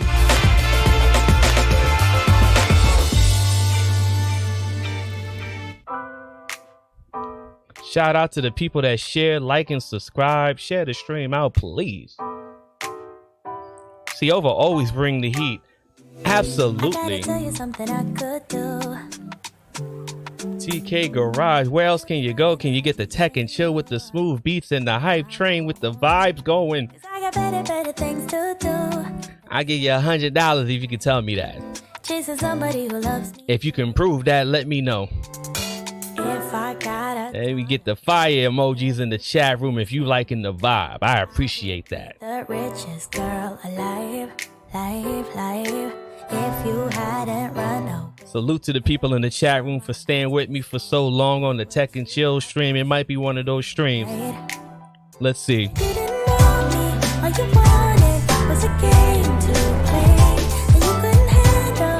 Salute to Keystone. Salute to Keystone on the Philly side of the game.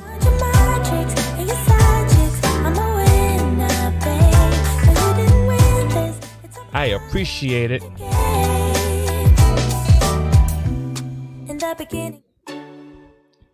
And what's so funny about it is all of this happens when I'm facilitating the tech conversation. Cause yeah, sometimes we'll feel alone. You can have hype tech content. I'll be right there. Don't have to be look at my review next to the seat, next to the tree or the water fountain. Don't gotta talk about cell phones all day. Don't gotta show you a motherboard or a graphics card. All you gotta do is talk about the tech and what you know about it and how much you love it and why you love it. I feel blessed. We getting hype. We getting litty. If we get it lit, can I get the fire emojis to match the energy, please? I greatly appreciate it. Baby, why you gotta go? If you can get this anywhere else, let me know. But until then, like and subscribe and share this out.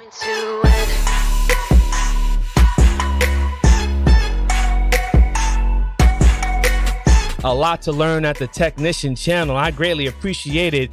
We just broke a record. 68 concurrent view to 70. 72. 72 concurrent viewers on the live stream. I greatly appreciate it. Make sure you all like and subscribe when you come in. 76. I greatly appreciate it. Let's go.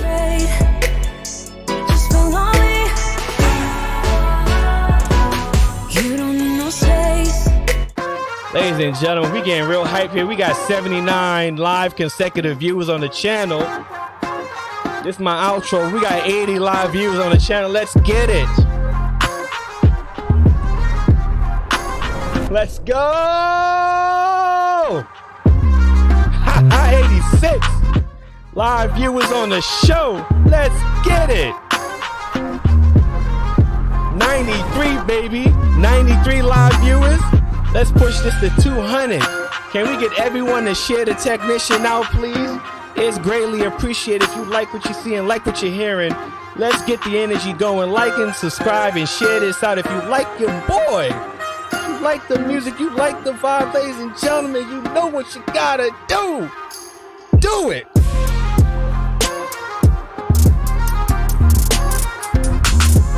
We got 98 live viewers on the stream. Let's get it. 100. Ladies and gentlemen, we got 100 live viewers. First time ever on the channel.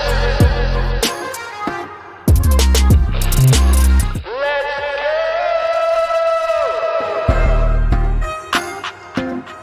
go. 2:30 a.m. in the morning, and we hyping up, acting crazy on the stream, playing music, talking about tech.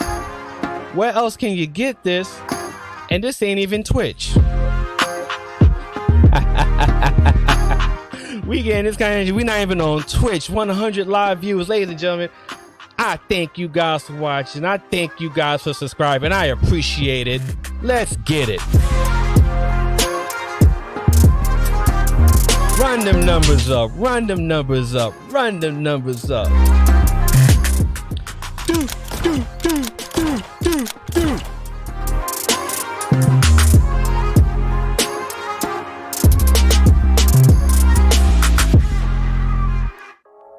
Oh my goodness, ladies and gentlemen, we are on a hype train like no other right now.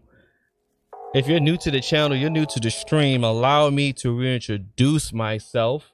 My name is TubeBuddy Technician, and I get very technical over here.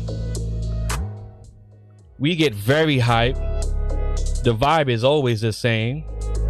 No, do not adjust your TV screen. This is not a blip. This is not a glitch in the matrix. We got 100 live viewers over here on the Technician channel. 2:30 in the morning, talking about tech and music with the lights on and the camera on. What are we doing right now? We doing what I do best, just being me.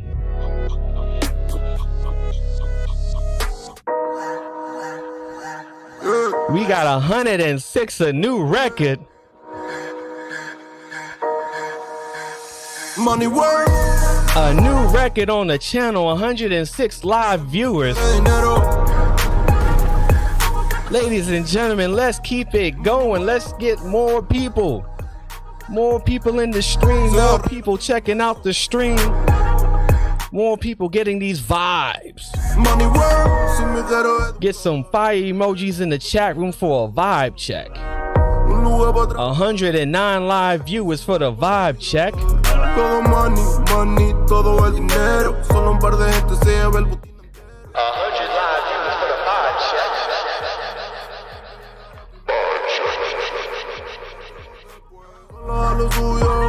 114 live viewers on the vibe check. And this is all being recorded and streamed on YouTube.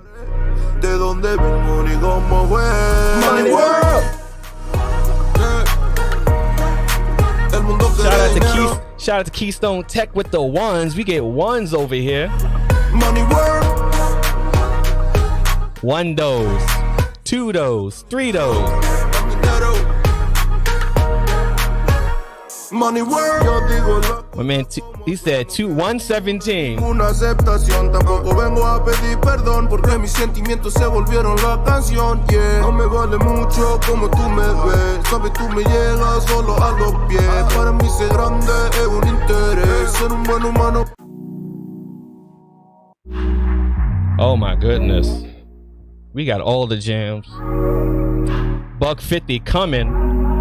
A triple record. We told you so extra. I think we can go all night on this. We can go all night on this one. Love me in spite of my trauma. Give me what I need instead. While you add it and sub it and liking and subscribing, it's all free, ladies and gentlemen.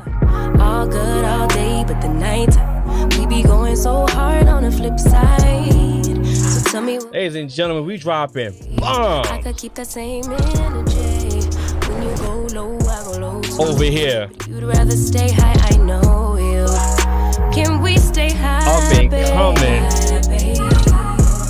I'd rather be on that way. You're not small because of a number, you small because of a mentality. If we on the right side of passion, we could share love in the ocean. But if you wanna go insane either way, baby, we could go all night. We could do it all night. We could go all night, all night. Do we heal, do we bleed? I'ma follow your lead, but we could. Now all of my calls go to voice. How you turn up on a Monday night talking about tech? Hell, should've talked through it in deep. Cause you gotta be the technician to do it. Ain't gon' end well, no. Small as a number, not a small as a mindset, not a number. All day, but the night I get that good to react. Small as an output, not an input. So tell me where we on the day, babe. If you put out small, you get small back. When you go low, I go low. You think big, you get big. You'd rather stay high, I know. know you. Think rich, grow rich. Be productive, get productive results. And we gonna keep it going. If we on the right side of passion, we can share love. That's why I'm the technician. You wanna go insane either way. Shout out to D-Rock Den for calling me the technician. On one of my earlier streams, he said, I'm gonna call you the technician. And I said, I like that. Knowing your intention, I'm under pressure. Okay, I'm admitting ladies and gentlemen, we got a new record of $123 on the live stream. Let's go! Long as you know I come with imperfections. When you look at me, you see the soul through my flesh. You something special. Know you looking bomb the way you dressing. Gone flex and hold it still and let my mind digest. You got the leverage. You got the upper handle on the situation. You worthy of a million more of the storms that we weather. We fight retreating, then fuck, but you. Let's get it. That body like me, I know the way you like it. I treat you like a queen, run the castle, you a treasure. Feel like you setting fire to my desire for the pleasure. You a gem, got me blameless. Gotta upgrade the equipment with the content. Emotions. If we on the right side of passion, we can share love in the ocean. But if you wanna go insane either way, baby, we can go all night. Woo! All night. We could go all night. Do we heal? Do we bleed? I'ma follow your lead, but we can go all night. Ha! Ladies and gentlemen, we can go all night with this kind of vibe, man. I appreciate everyone for liking and subscribing, viewing the content, sharing the content out. It helps the channel a lot, and I greatly appreciate it. And as I always say, I don't let no one down over here. What you see is what you get. Yeah. And it's not a mirage. Wave. Yeah. Ooh, I swear wave. you never really understand me. I need a comment like I need a Grammy. Wave check. With the designer panties. Yeah, we eating plenty. Check the pantry. Wave check. To the rebel lines, from the tattered bridges to expensive dishes. Now we eat wave with these new beginnings. Yet the sign of major for the bankroll. But thank the Lord that it dies a penitentiary. Night sky, but my inside is empty. Mighty flashy with a bird's eye. Scribble gems to get my. Woo! My heart is icy, walking past the bouncer like I knew somebody. Crew like hella cloudy, or the poison ivy. But from like it's strong, with a co-sign me. I don't even like me. No, I'm staring in the mirror. Vibes are super strong. Claim me the realest to shine. Super Saiyan 4 vibes. Simple minded, find a road on top, I'm taking it. From the ground, now we paving it. Hella bows when I'm ventilating. Too much on my plate, then they take a shit. Yeah, new sounds, I make a facelift. I'm in a new town. Sensu being on the vibe. Be a crew and balance, try run the game until my shoe is calloused on a loose gravel. Keep the Liddy. Relay the message, nobody better. I'm bringing them careless, I want it forever, but I'm with whatever. Cause these days, I've been doing things my way. Wave. Woo! Bitch, I got it made. Wave. Yeah, things been going my way. Wave. Hope the feeling don't fade. Wave. Yeah, stream money, anything. They don't tell it why I live. Probably someone their ways. Wave. Things been going my way. Hope the feeling don't fade. No. Stream money, anything. They don't tell it why I live. Ha. Someone their way. Wave. Why they so negative? Wave. How I edit it. Live my life just like it's precious. Wave. Just give me the mic and light it under lights. I put a knife and pressure, they fabricate.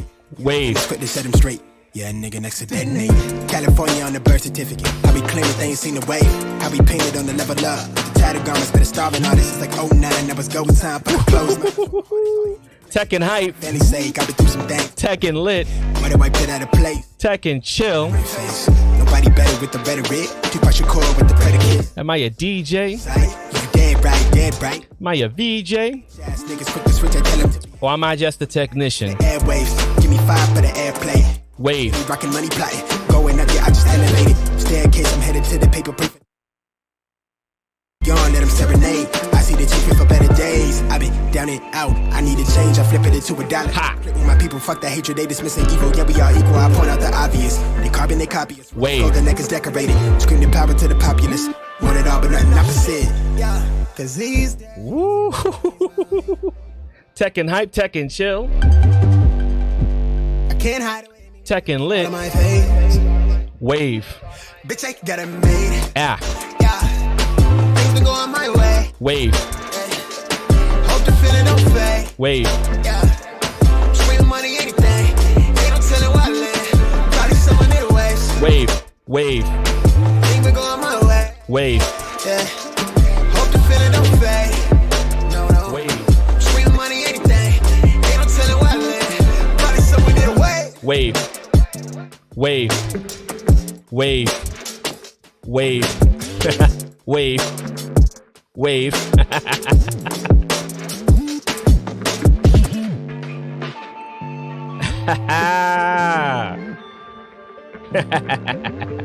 Let's get it.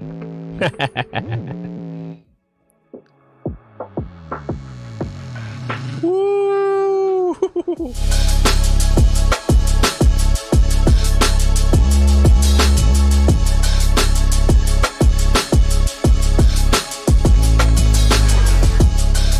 Oh my goodness. Absolutely insane. Buck 23 concurrent live viewers. Watching on the dual screen Velvet. Shout out to the dual screen Velvet. Shout out to LG. RIP to LG.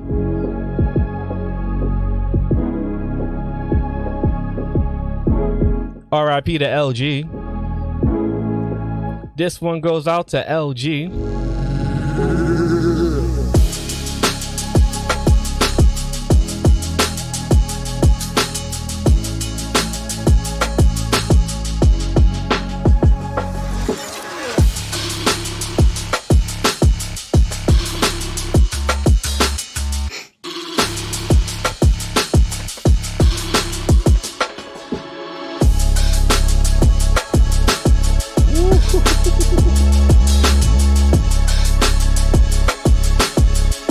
We got a salute to LG. Cause we got the Barry LG today, this week.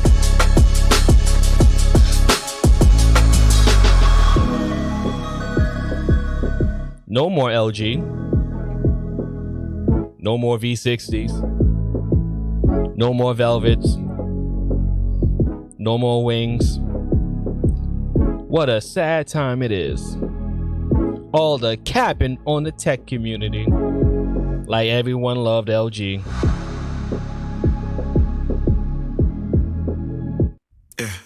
Empty bottles of red wine laying on the floor from last night. We got a little drunk. Let me know if you let me know what phone you watching this on. Let me know what phone you listening to this on. Spending hours. Let me know what you're listening to this on. Dark out somehow. Help me for marketing research.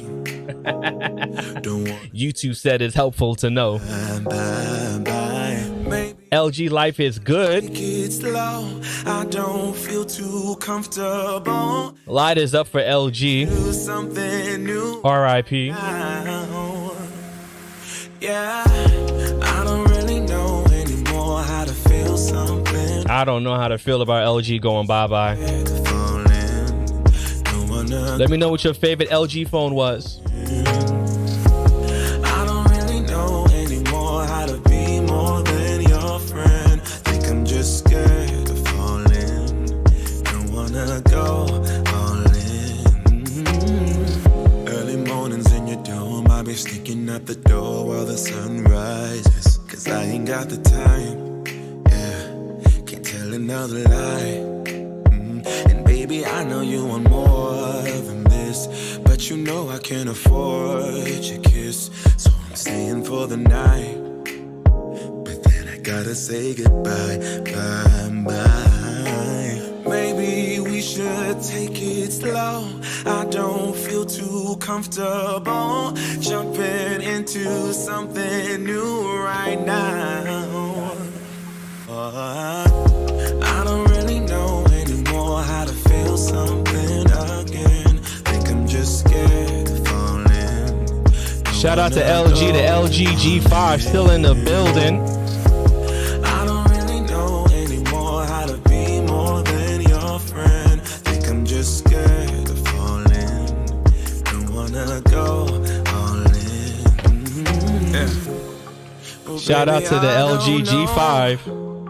I think I'm scared of falling. RIP to the LG G5 and the LG series. How to feel, yeah.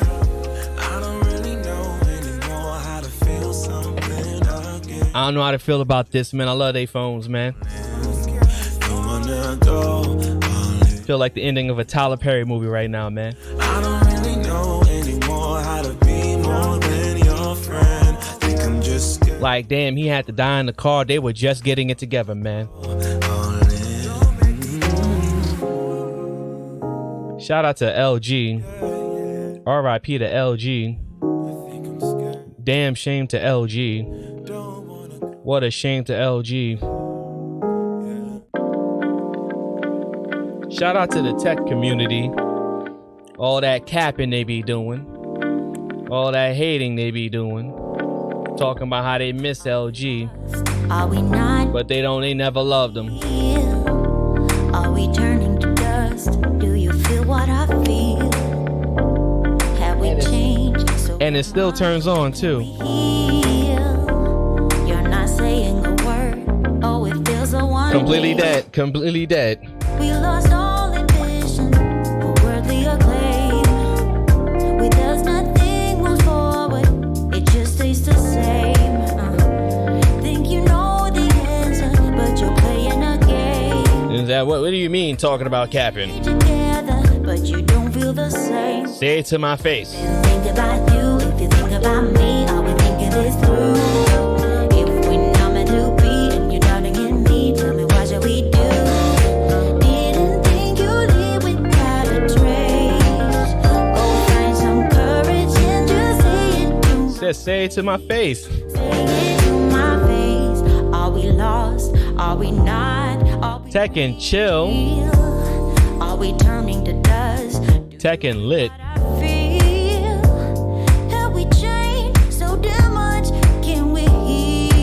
Where else can you turn up talking about tech but on C Over's channel? I appreciate everybody watching. If you hit that like button and subscribe, it would I would greatly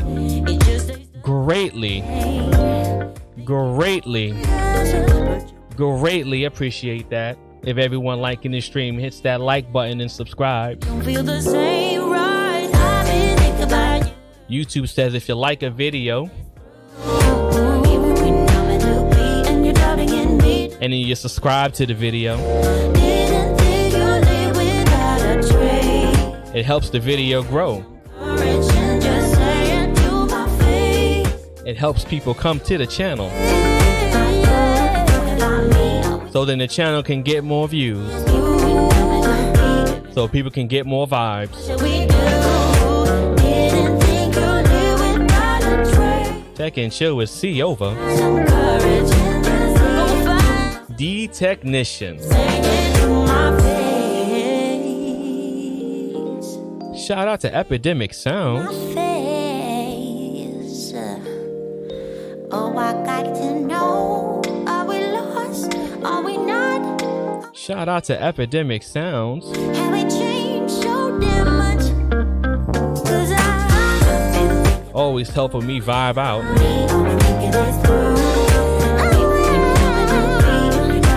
When I'm just trying to chill talking about tech.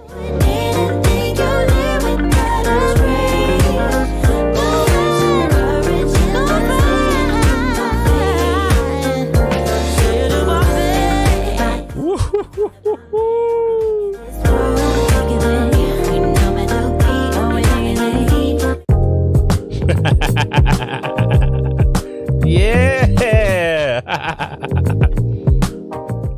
Let's get it. Enough of that. Enough of that. Tired of hearing that song. Can't be very technical with that. If you're new to the stream, new to the video, new to the channel, hi. My name is CO the D Technician, and over here I get very technical talking about tech, software, and hardware gear and streaming gear. Sometimes out of nowhere I get into a vibe and then I just start playing music. Happens out of nowhere. Might be the sweater. Might be the shades.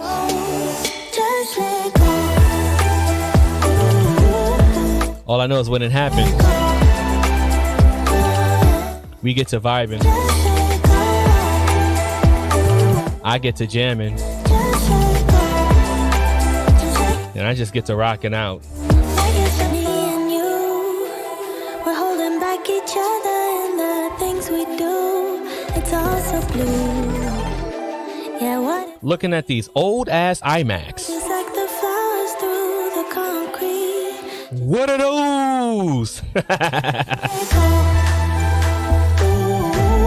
Let me know, did you have an iMac back in the day?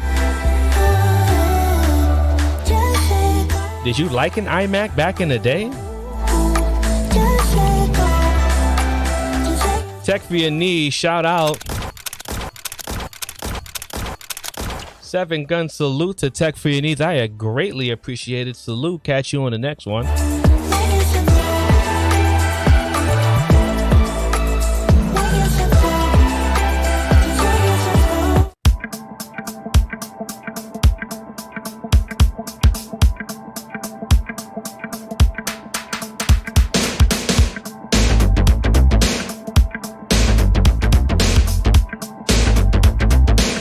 What type of Apple computers did you have?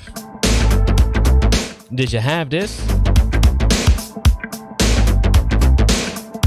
Or how about a Mac Mini? Ooh. Ooh. On the Johnny Gill side of the game.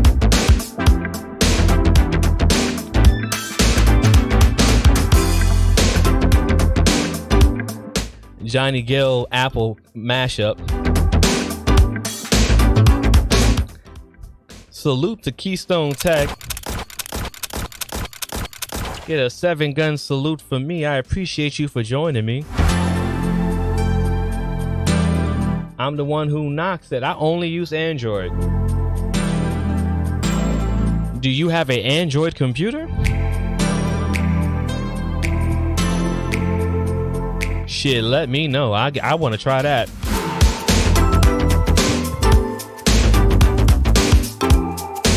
Salute to I'm the one who knocks. I greatly appreciate it.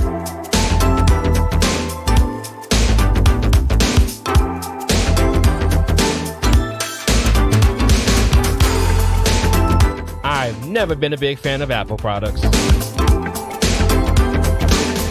Not a phone. Not a computer.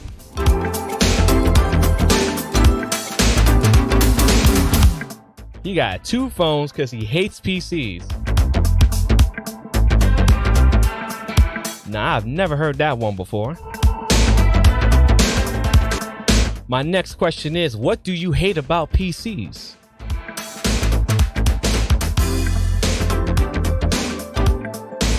Let me know, what do you hate about PCs?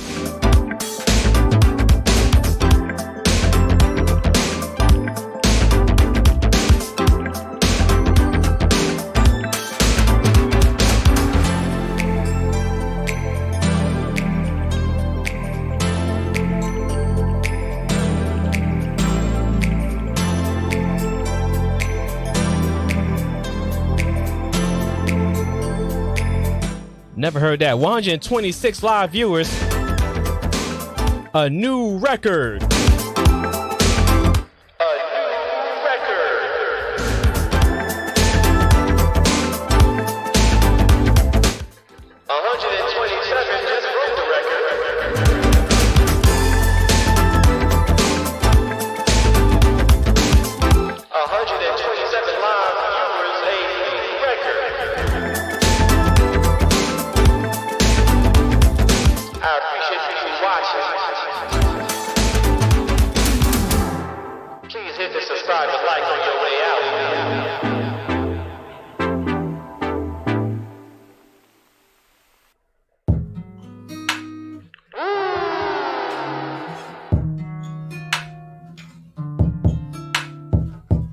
He says Microsoft updates destroyed 2 of my PCs in the past. I gave up on them.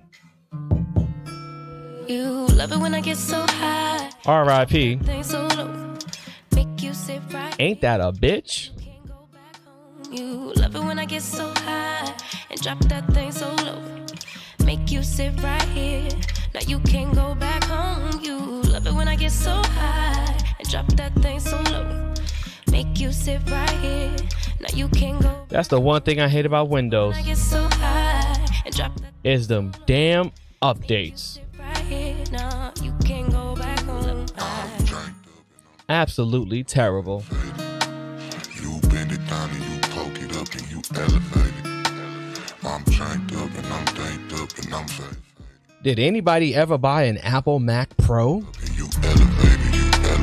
I came over, I ain't so Did you spend $1,000 on an Apple black colored garbage can computer? best thing I done slaved over. Gon' arch your back and been way over. It's overdue for that under stressing. Over him, now you underdressing. Call me up and I come finessing. Like, ooh, we shot it, what it do, what it don't. Woo. Baby, you a queen, you can move how you want. Woo. You was rocking with me when I couldn't stay afloat. Okay. They ain't never saying nothing wavy to a boat. Yes. Eyes up, look at me, now I'm the captain. Brought the camera, time for action. Split the legs just like a fraction. Tuck the napkin, time for snacking. You a mother meal. Woo-hoo-hoo, he said, Samsung never let me down. A minute, cause I'm in it. Never gonna give you up. Like heaven, she gon' put me in the wheel and willingly I won't. Never gonna say goodbye.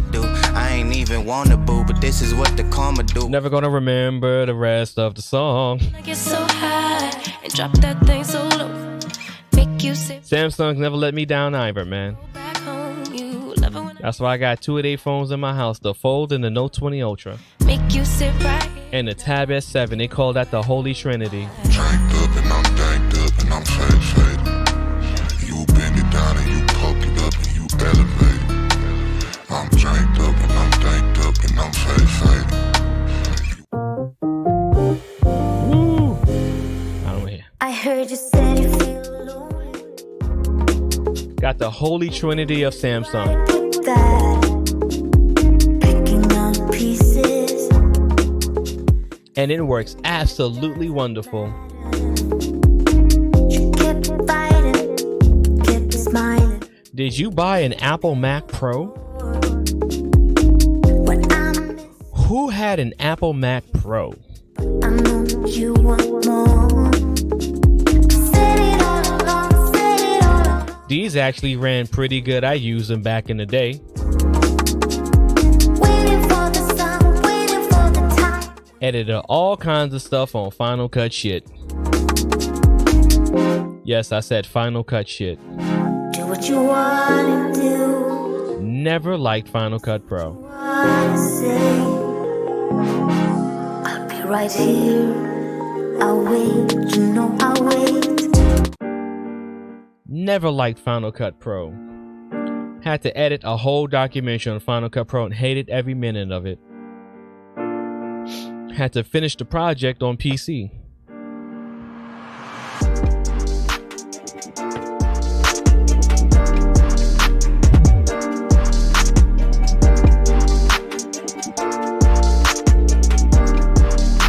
Android versus PC, Android winning.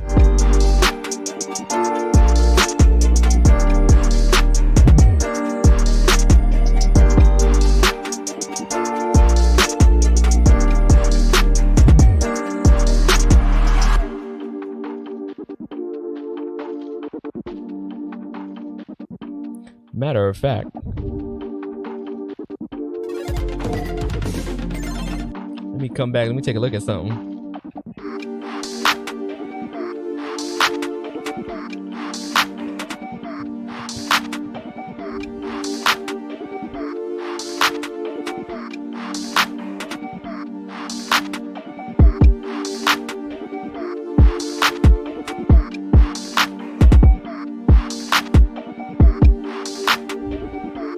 They on my LG G5, baby. RIP to LG.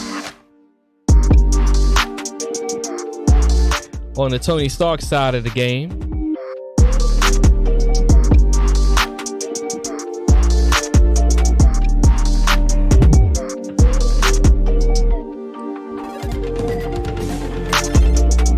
Have you ever used a Red Scarlet before?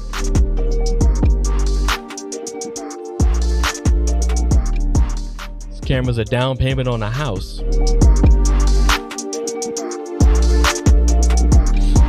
MKBHD uses this. Or one of them. I think he has two of them.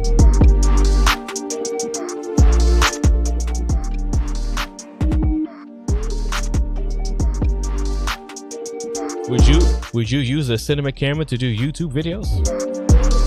Do you do YouTube videos?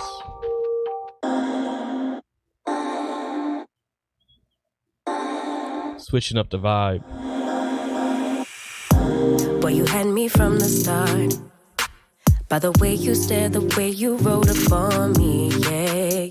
Vibing out the tech, looking at expensive tech.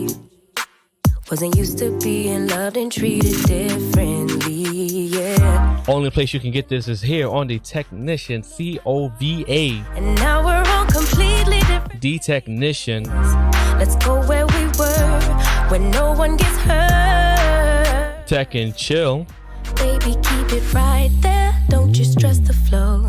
You're trying to pick the pace up. Monday, Tuesday vibes.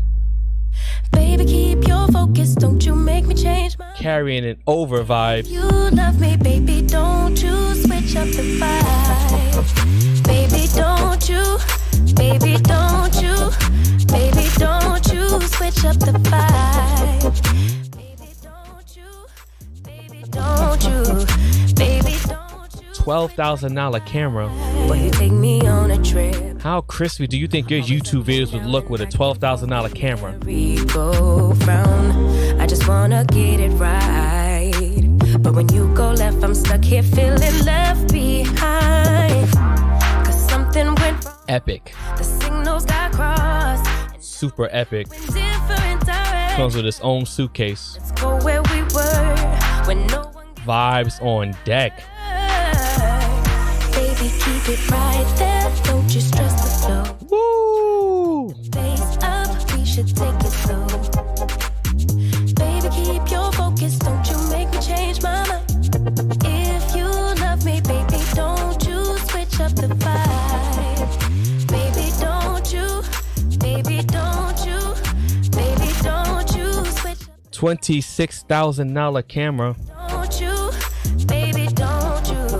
Baby, don't you switch up the vibe. Bruh. If you love me just like you say you do, don't kill the good vibe. How crispy would your videos look with a $26,000?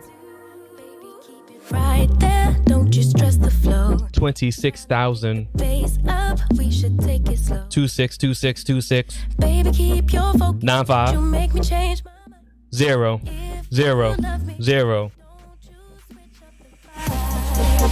Baby, don't you. Baby, don't you. 2626. Don't you switch 95 0 0 0. Baby, don't you.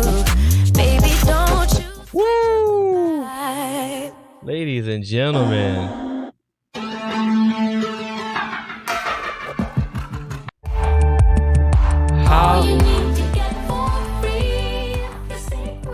How dope would your videos look with a $26,950 camera? For YouTube, you would have the dopest cat videos on the market. You might actually get 50 views on your first upload.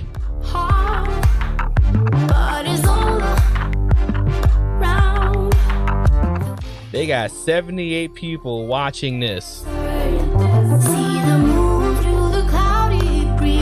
Ladies and gentlemen, we got a new record, 129 live viewers.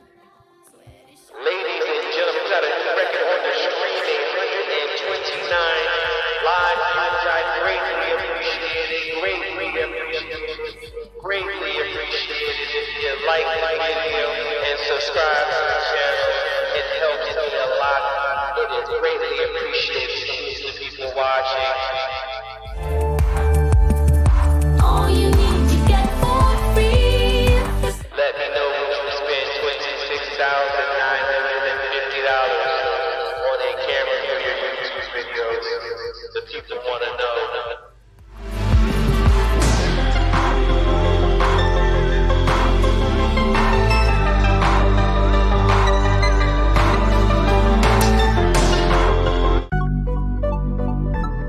in my head. I don't think so.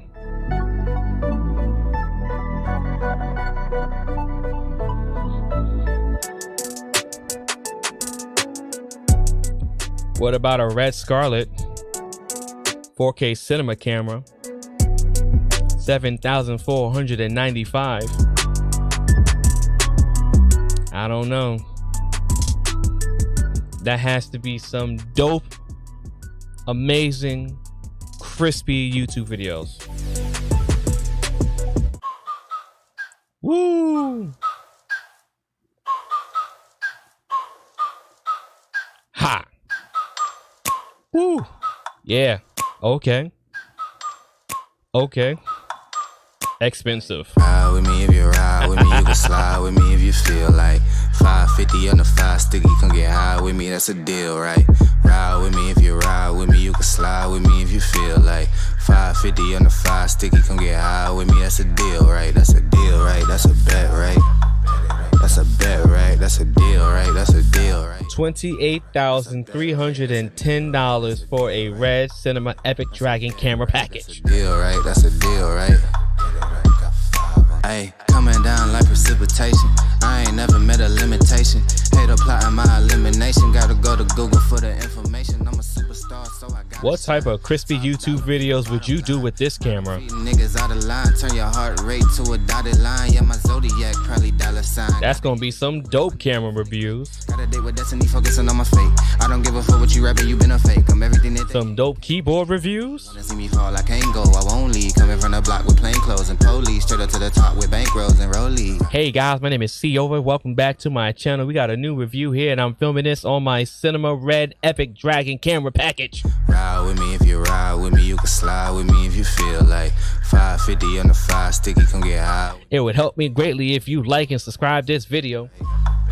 That's a bet, right? And share it out to all your friends and tell them that I need them to watch this video so I can help them, that they can help me pay off for this camera.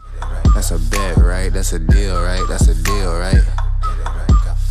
Hey, 12 can't really stop shit, so I'm still pushing like a mosh pit. Imagine taking out a mortgage for a camera. Little bucket with the mop stick. I've been jugging jams like wholesale.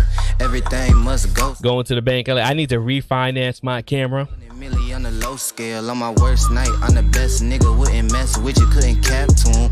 Homie spotted me like 700, brought 11. I need to refinance my camera. Then it ain't real, I just make dollars, I don't make deals. I've been going hard in the paint, still blowing kush. Could you imagine? Like, ride with me if you ride with me, you can slide with me if you feel like 550 on the 5 sticky, come get high with me, that's a deal, right? Ride with me if you ride with me, you can slide with me if you feel like 550. Go up into the bank like, hey, I need a loan. That's a deal, right? That's a deal. What you need a loan for? That's a bet, right? That's a I need a loan for a camera. That's a bet, right? That's a deal, right? That's a bad bet. That's a bet, right? That's a deal, right? That's a deal, right? Got 5 on it. Like, wait a minute, you mean you want a mortgage for a camera? A loan for a camera? I don't need to be healed, and I don't want to move. Tech and chill, tech and chill. This heart of mine is so. If you're new to the channel, my name is C Over D Technician, where I talk about tech, gear, software, hardware, streaming and live streaming in YouTube. When you come around, and I love it when you people come around and like and watch. Memory on the screen. Watch and like. And I greatly appreciate it. Baby, come back to me. Why we mystery? Begging you, begging me. I don't wanna be just a memory on the screen. Yeah. I don't need to be here, and I don't want to move on, you know. It just and here come YouTube with the fuck shit. here. So now I'm saying Here come YouTube with the fuck shit. I see our future in our mind. YouTube trying to keep a player down. Be surprised. Memory on the screen. I am waking up from a dream. Baby, come back. Baby, come back. YouTube like, wait a minute. Why? See, over got 100 people watching him. Bringing you back. That's a no-no. Memory on the screen. That's okay, YouTube. I've dropped the bit rate for you. Waking up from a dream. What you don't want me at 9,000? Baby, come back to me. You don't want me at 7? Why was still a mystery? I give you 6. If I give you 6,000, you gonna let me rock YouTube? If I give you 6,000 kilobits a second, you gonna let me rock out? I gave you 5,000. Are you gonna let me rock out, YouTube? You gonna let me rock out? Just let me rock out, please. Oh, I am waking up from a dream, yeah. Baby, come back to me. Baby, come back to me. We vibing right now. YouTube, let me rock out. Why? Any other day of the week, you can smack me down into oblivion, but let me rock out, please. Thank you. Waking up from a dream, yeah. Oh, baby, come back to me. Baby, come back to me, yeah. Whoa. Begging me. I don't wanna be just a memory on the screen. Man, YouTube is like, man, it is too lit over here. How you this lit? You just looking at tech. I don't know. I'm the technician. That's how we do it.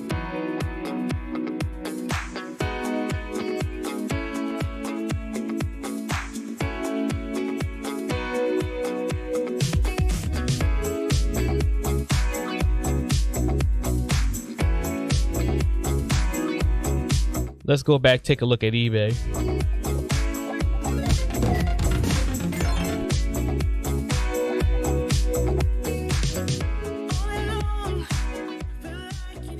Would you buy a $14,000 5K camera? I mean, 5K.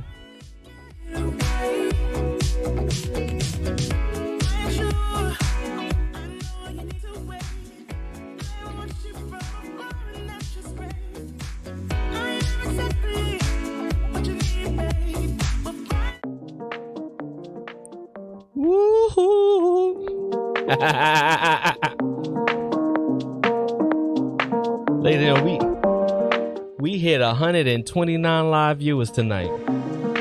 I appreciate it. Also appreciated those people watching me would hit subscribe, like and share the video out. Helps the vibes go and helps the channel to grow, to give more vibes to more people. I greatly appreciate it.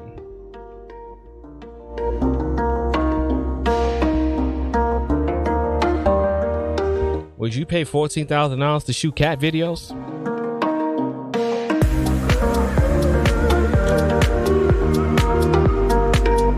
We talking about some of the dopest cat videos.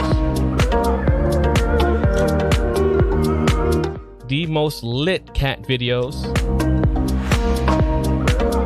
The crispiest cat videos imaginable.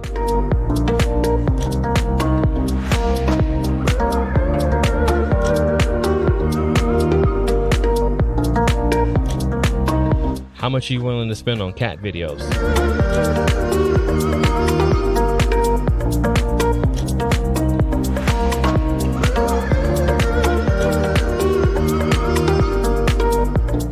Yori, what's going on, bro?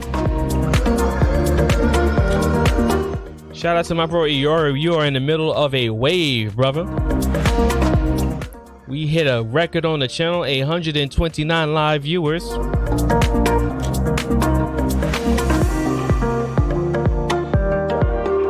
Tech and Chill.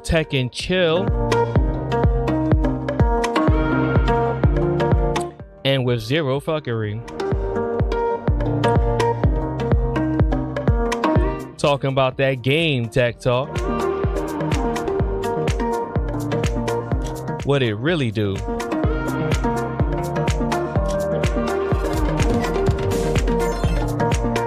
Shout out to Sneak, Carlos, Tech, Gabe, A. People in the chat room. Shout out to TK. Tech for your needs. Dr. Donna. Keystone Technologies.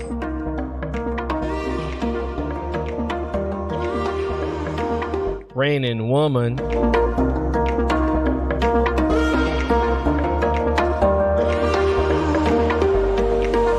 Nothing but vibes over here. Let's get it.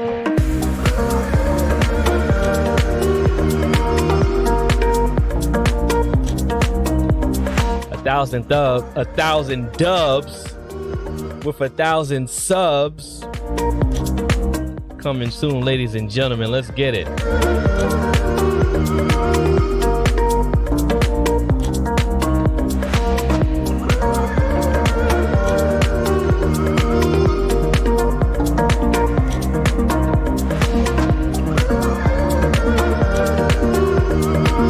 We got Big John in the building. Shout out to Big John.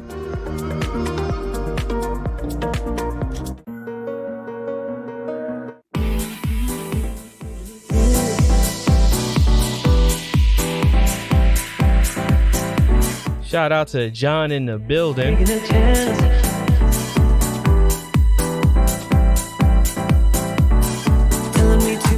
R.I.P. to LG.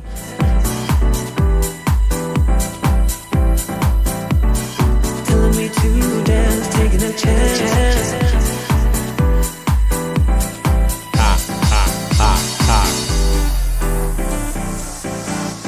LGG5. LGG5 in the building. Shout out to LG. R.I.P. to LG. LGG5 in the building. Still working.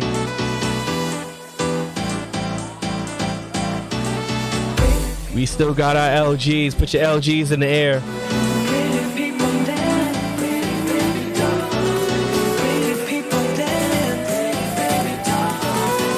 LG, LG, LG, LG, LG, LG, LG.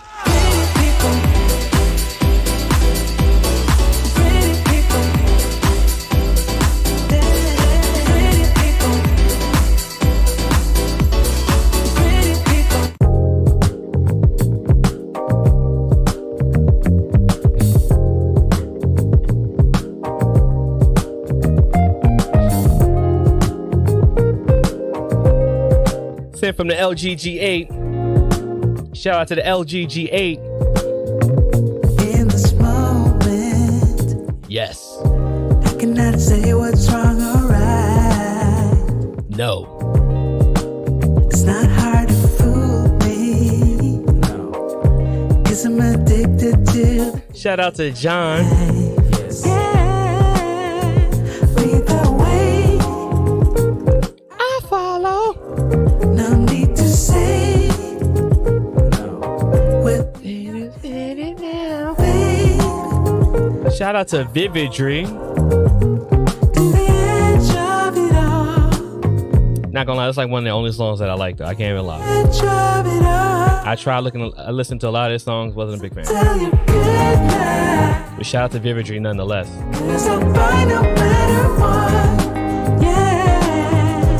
Shout out to the Sigma Sony 1.6 that I'm going to be picking up tomorrow. Oh my God. Oh.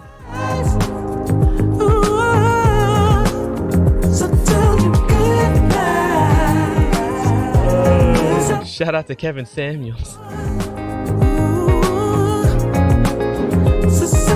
Oh my goodness.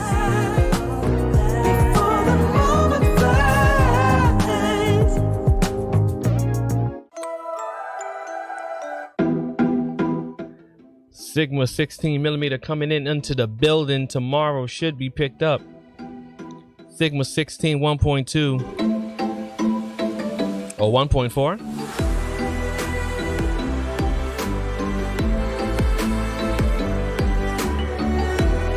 Shout out to Ravioli Gang, Ape Gang, Pineapple Boys.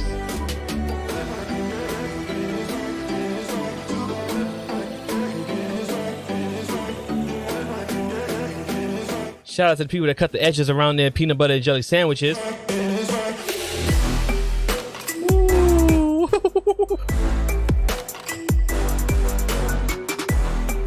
Shout out to the people that blow on their ice cream before they eat it.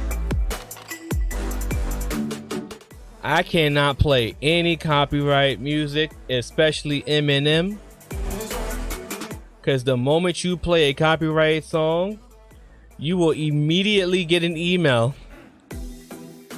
for them saying that, oh, no. That music company will be like, excuse me, sir. Excuse me. They're gonna hit you like this, watch.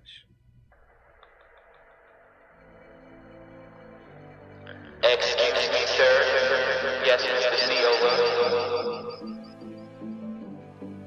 Excuse me, Mr. COO. You were playing Eminem Got Me for exactly 1 minute and 45 seconds. We would like to claim the entirety of it for our live stream. Because you played our songs with the standard movie, you noticed when you signed up. Thank you and goodbye. Shout out to the person that held the door open for John. YouTube police will be knocking on my door tomorrow. Do.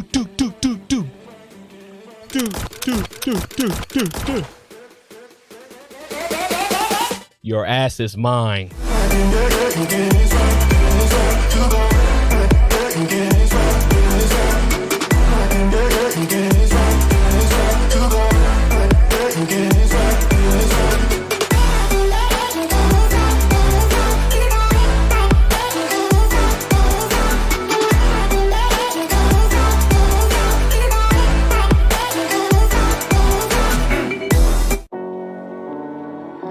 Woo! Little drum and bass. I love this drum and bass song. Very smooth. I've been wasting my time. If you're new to the stream, my name is TubeBuddy Technician. I can't get you out. We get very technical over here.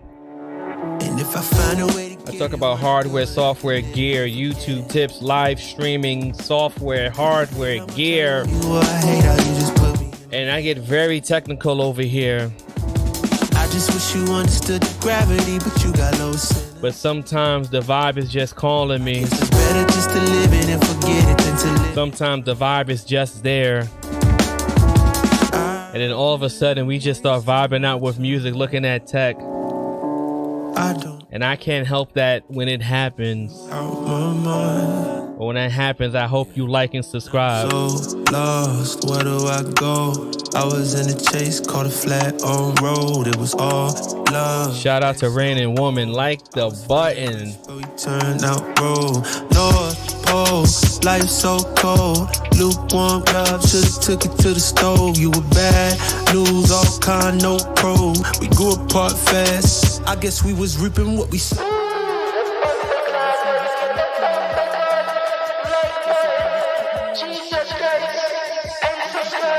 Take it slow. Guess I let my feelings take control. Guess I let my demon take the wheel. Used to think that we be growing old. Now I can't believe that it was real. It was back in late December when I did it. I just wish I could forget it.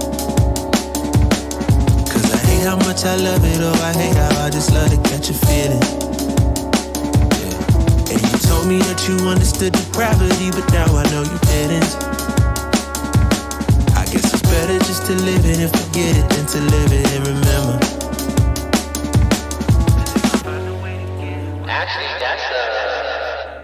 That's actually Epidemic Sound, so we can play that right now because I got the license to play that. 91 Nova, Time Is Against Us, Epidemic Sounds. Let's get it.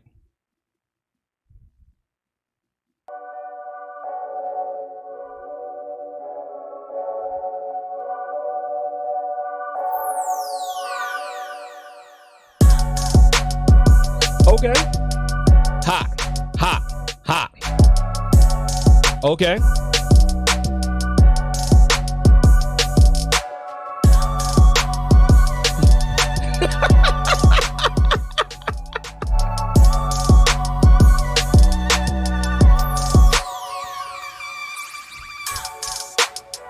That bass is, whoa.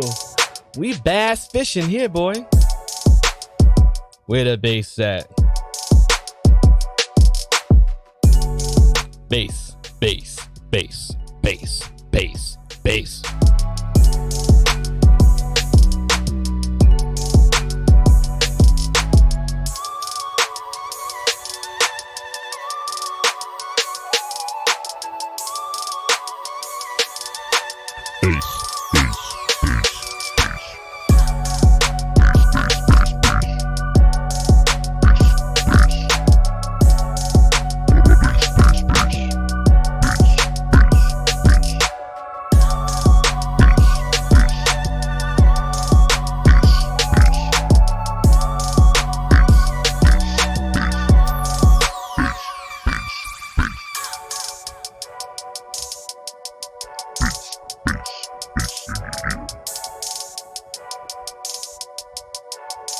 Put the bass in your ear. Put the bass in your ear. Put the bass in your ear. All the bass in your ear. Bass, bass. Bass, bass. Bass, bass. Bass, bass. Put the bass in your ear. Let's go. Bass, bass, bass, bass. Bass, bass, bass, bass. Bass, bass, bass, bass. Put the bass in your ear. Bass, bass. Bass, bass. Bass, bass. Put the bass in your ear.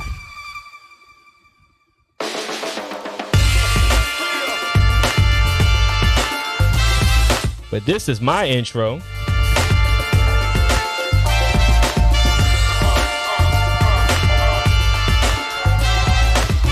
Shout out to Rain and Woman and John.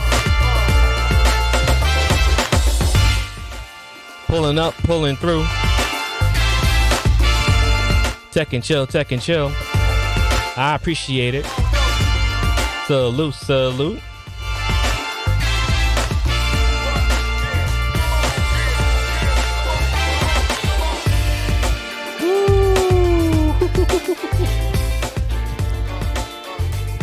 John said I should add that as my stream intro. Let's go ahead and download it. Fire emojis in the chat room.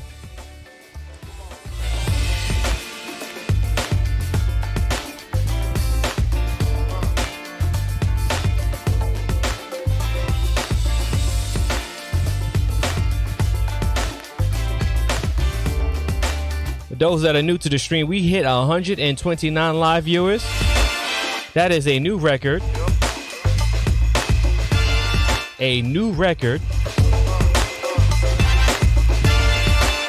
A new record. You hit the new high score. Salute. I appreciate it. Eggplant, eggplant. Eggplant. Ah! Let's go!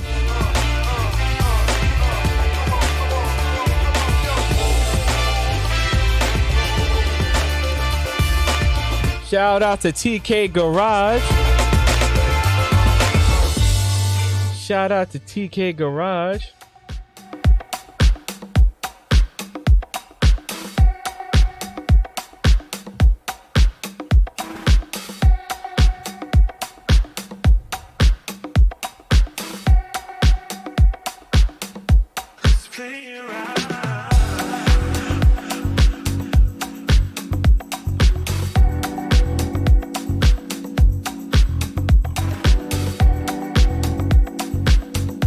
Shout out to Rain and Woman. Rain and Woman says she's going back to sleep, and you know what happens when I tell Rain and Woman she's going back to sleep.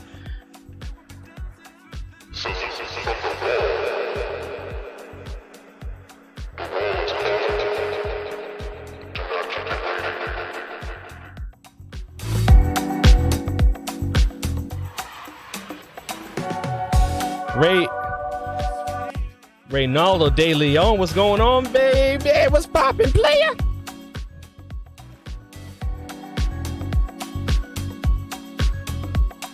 What's poppin', Reynaldo? Yes, indeed, we are still live.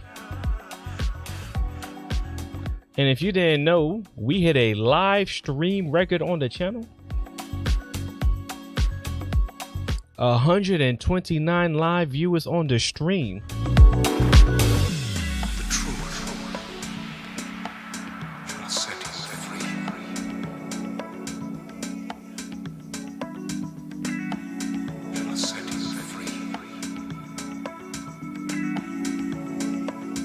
COD Mobile, yes. I be playing that on the computer like a cheater. I do that. And on my ROG phone. Shout out to the ROG phone too.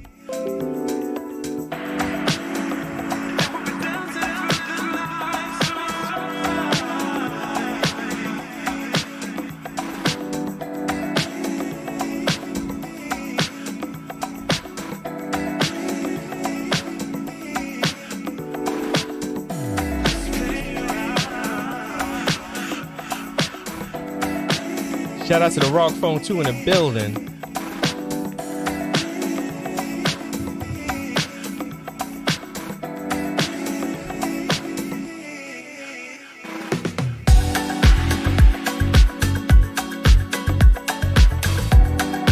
It's a damn shame, man.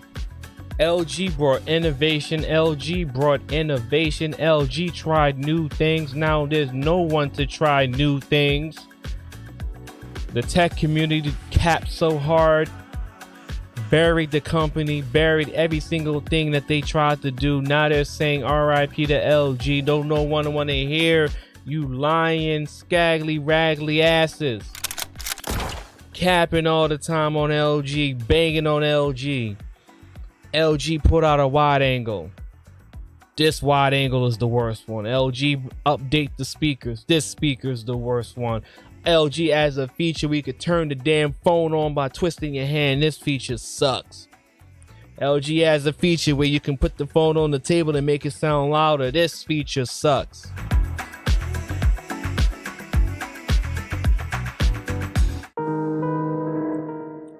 Tech community buried every single thing LG did. Didn't want to talk about marketing. Talking about marketing. MKBHD is not getting out of this scot-free. Banged on LG every time they made a phone. Every single time they made a phone, MKBHD banged on them.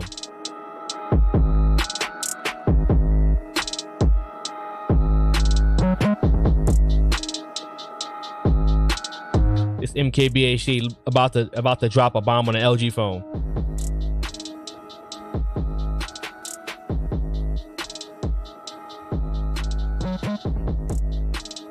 This him looking. Oh, I'm about to fuck this phone up.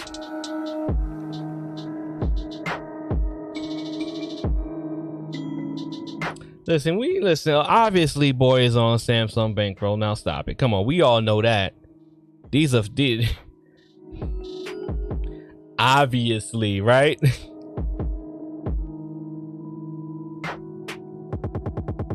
Obviously.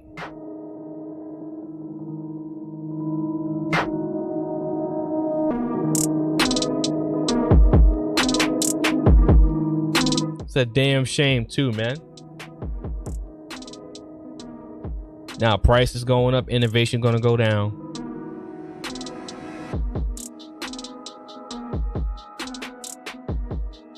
It was a concentrated effort to bang on the LG phones. That's why LG started giving the phones to smaller creators, people who actually would use the phones.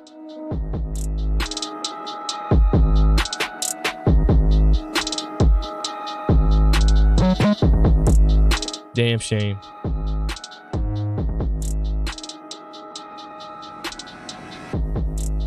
Man. What a stream.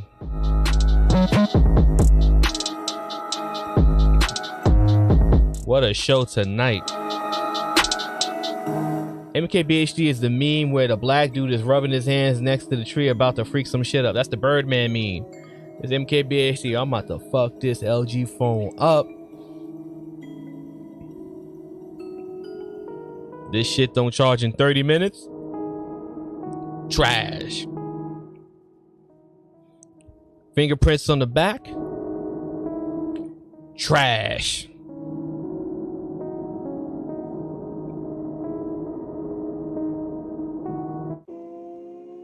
Oh, there we go. Oh, yes.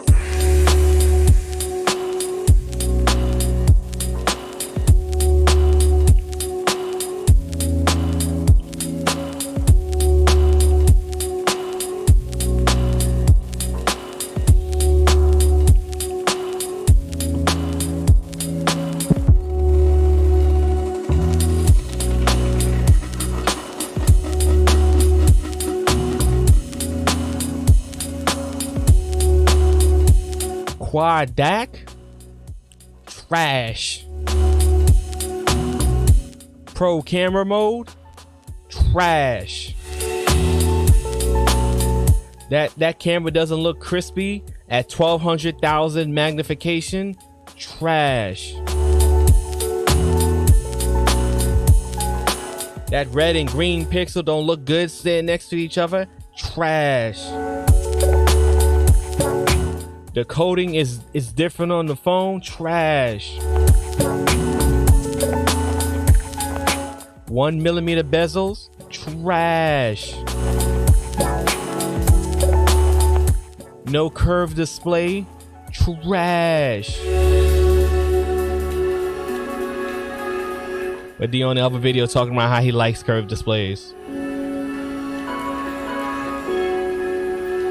It was never about the display, baby. It was just about you. I do plan on getting the ROG phone near this summer or towards the end of the year. Yeah, I do want to get the ROG phone 5. Yes, only 15 megapixels, garbage. I definitely do plan on getting the ROG phone 5. The headphone jack is back. Let's get it, baby.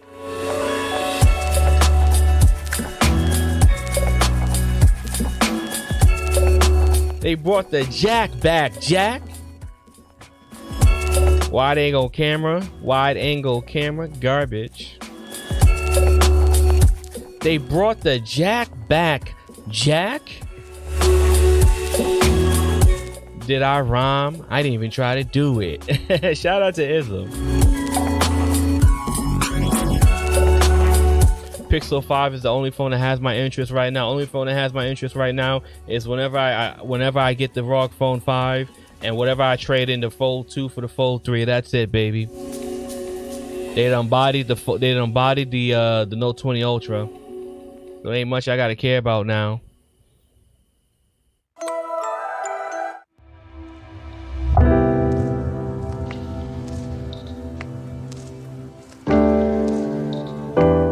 The ROG phone 5 is pure overkill, but I love it. I love every minute of it. It feels like cheating just playing it on the phone. Playing COD on the ROG phone feels like cheating. No, but it's unlocked with all the bands. It'll never be offered on the carrier. Ray sold his Note 20 Ultra. Wow. I still got my Note 20 back there somewhere. I don't know. I still got my Note 20 Ultra back there somewhere.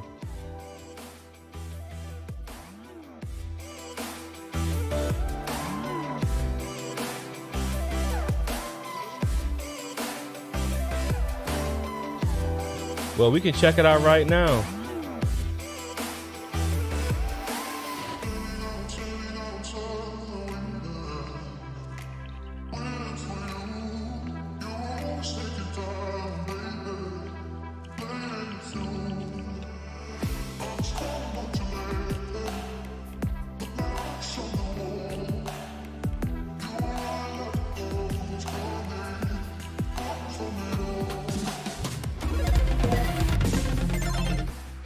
My man Ray sold his Note 20 Ultra. Don't even know why he did it. Come on, son. Why does iOS look like it was designed by a 7-year-old? Well, the guy who designed it acts like a 7-year-old, so I don't know what you want me to tell you. What is Ray's daily driver right now? Can I up my bandwidth now, because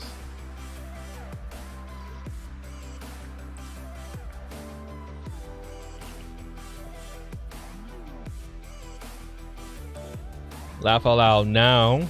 I got the OnePlus 8T Pixel 5 iPhone 12 Pro Max. God damn, son. You trying to be a phone carrier? Shit.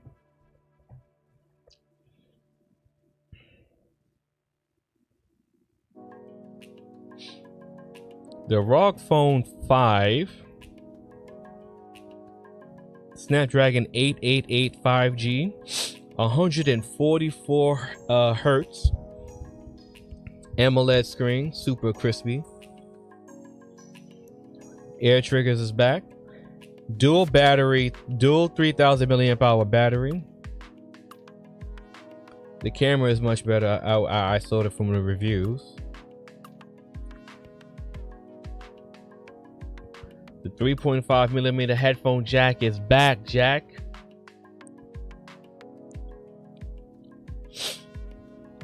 With the 3 microphones now, instead of the 4 that's on the 2.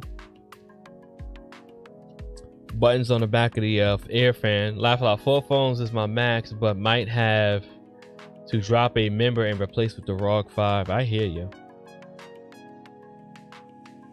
ROG Connect.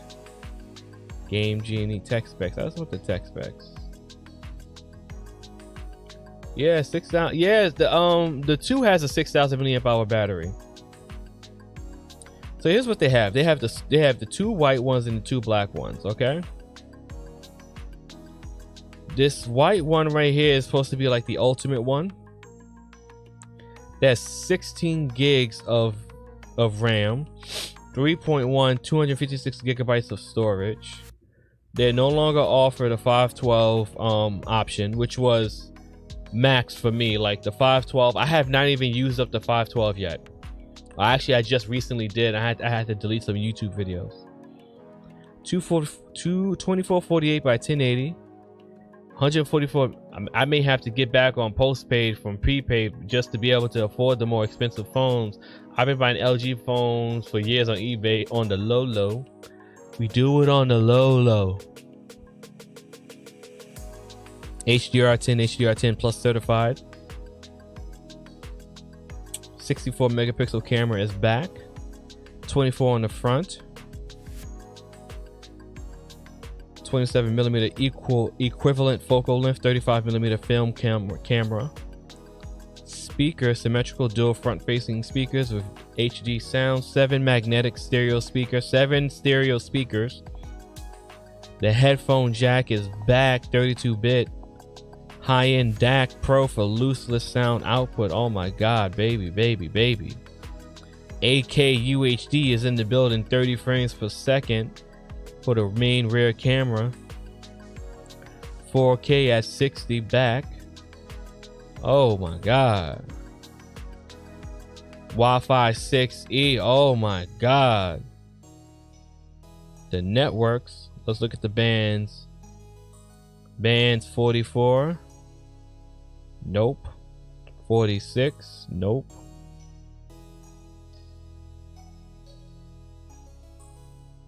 .5G. Got the 5G bands though. It should work. Oh my god.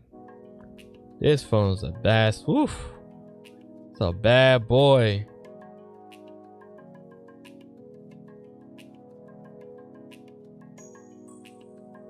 All 6,000 milliamp hour batteries. Quick Charge 5 comes with a 65 watt power adapter.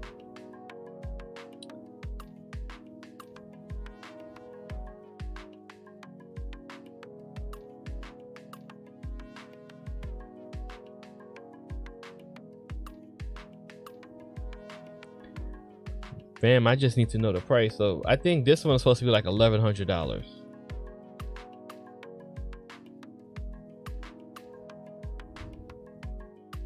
Man, these specs is fire, man.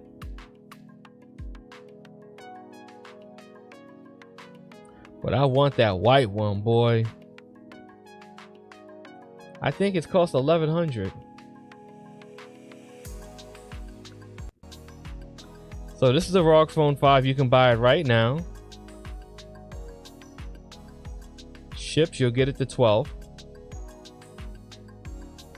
But the white is out of stock everywhere. I want the white one.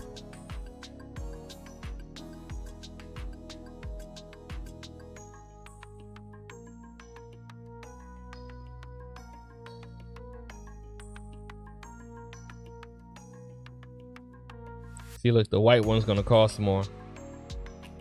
The white one's costing $1,500. They upcharging on the white one. I need that.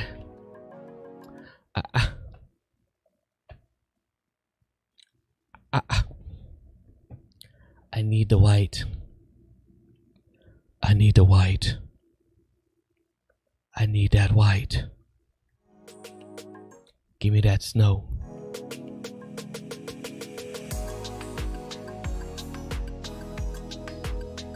Yeah, man.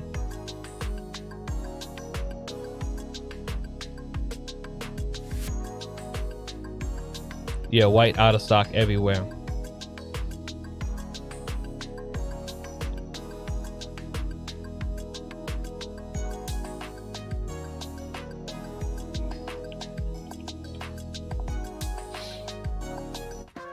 Well, ladies and gentlemen, you know what time it is when you hear that song.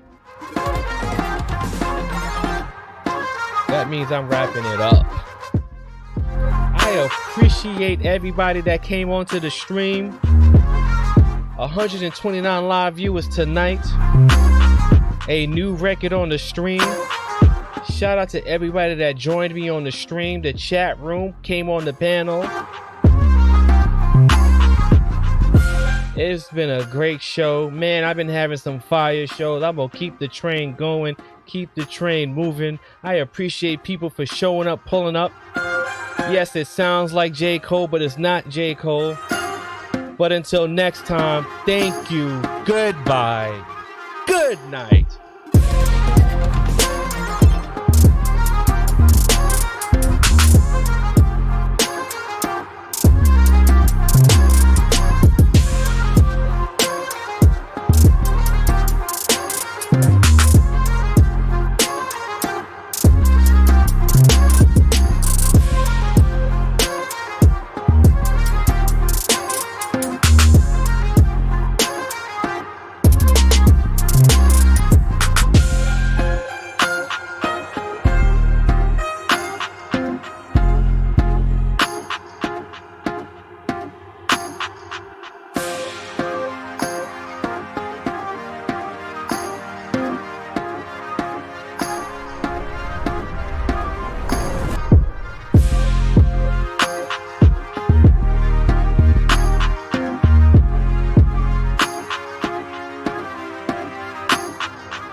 tried to make it, how am I gonna see everything that I have dreamed of, everything I plan to do? I'm gonna take it day by day and know it all starts with you.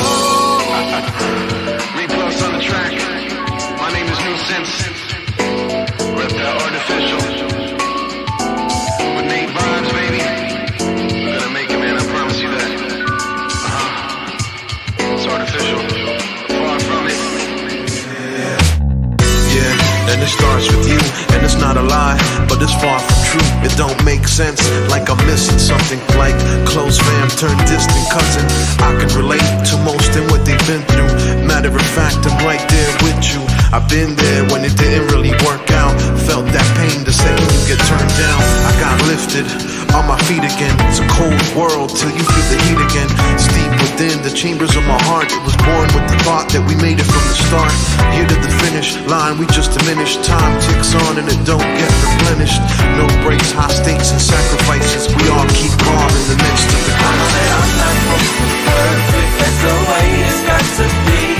If I ain't ever tried to make it, how am I gonna see everything that I have dreamed of, everything I plan to do? I'm gonna take it day by day and know it all starts with you. The world keeps trying to take from me, but scared money don't make money. Life is sweet, but death takes the cake, cause you can't learn shit if you don't make mistakes. So we bounce back every single time, speak the truth to crush any little lie. It's so strange how we all walk paths and we far from the same, but they still seem to intertwine. Some days kinda feel real tense, confused and all stressed, careless if you live or die. One thing that for sure I could never hide is the thunderstorms in my belly when it's dinner time. So we just push past it. Every day I'm reborn from the ashes. My passion dictates my actions. This right here is the risk taker's I know that I'm not perfect, that's the way it's got to be. If I ain't ever tried to make it, how am I gonna see everything that I have dreamed of, everything I plan to do? I'm gonna take it day by day and know it all starts with you. Yeah, and it ends with me, doing me, seeing things I was meant to be.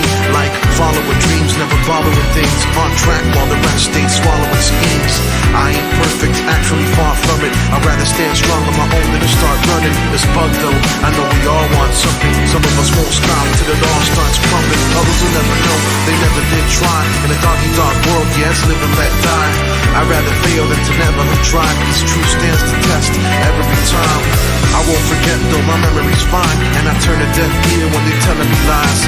It's unconditional, I gotta move fast. Ain't nothing gonna stop me, I promise you that.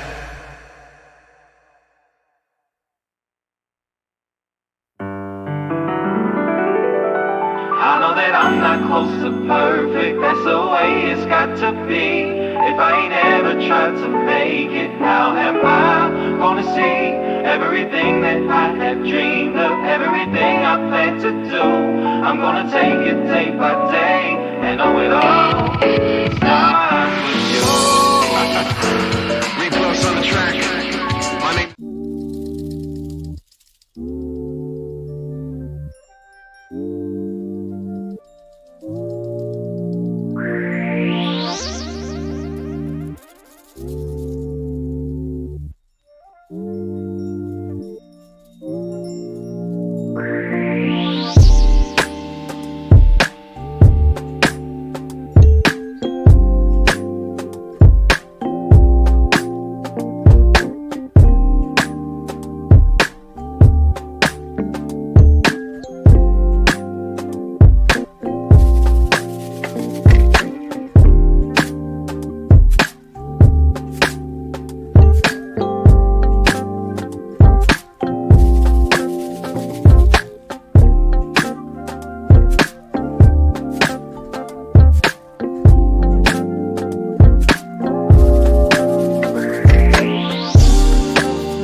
Can't you see what we're about? I see you at my door, wanting in, come back for more. But I don't want this anymore. Cause baby, we got issues, yeah. Not gonna make them dictate my life. So baby, if you got issues, yeah, don't you take them out of me. Honey, I think we lost the touch.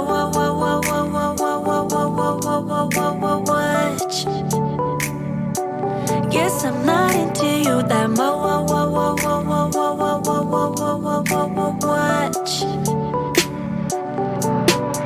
So goodbye, my love. Already found someone that I'm thinking of, and I lose myself again to someone that's got the touch.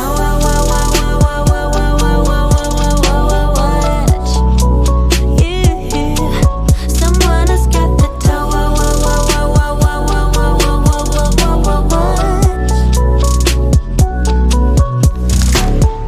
Let me go, let me out. My time is precious to me, so you just have to do without. Here's something you can think about. You play me good, there's no doubt, but you're the one that's missing out. Cause baby, we got issues, yeah.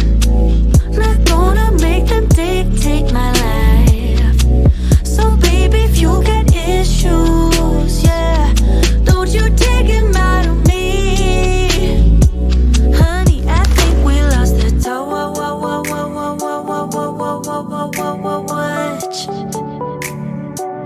Guess I'm not into you that much.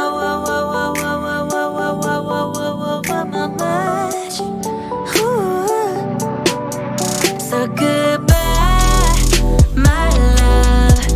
Already found someone that I'm thinking of, and I lose myself again to someone that's got the touch. Someone who's got someone that's got the touch.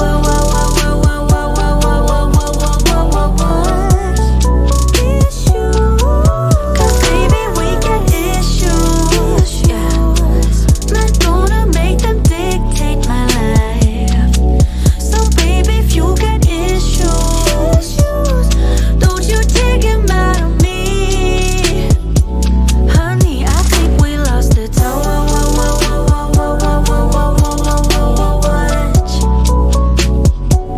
Guess I'm not into you that much.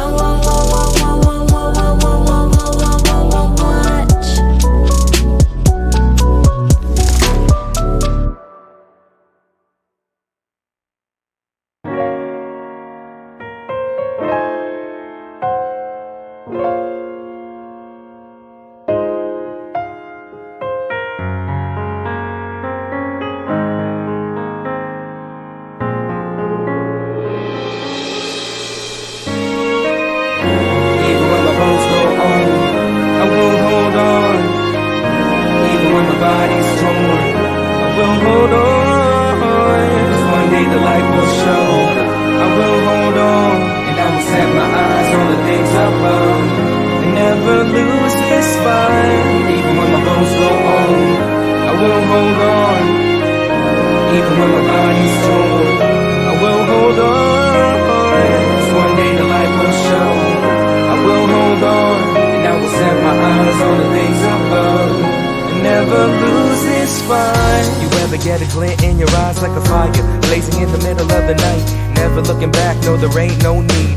Words from the past, gotta water those seeds and let them grow into something beautiful, tried and true, melodic and musical. Take the rhythm of the moment and I'll cherish it. Take all the negativity and I will bury it. Cause there ain't no time for my sorrows. Gotta let go and look to tomorrow. There ain't no time for my pride, lest I be the only one left on the ride. Get up and get up again and then again. The journey is many times better than the end. And even when I'm at the very end of the road, I will never give up. Trust God with my soul. Even when my bones go home, I will hold on. Even when my body's torn, I will hold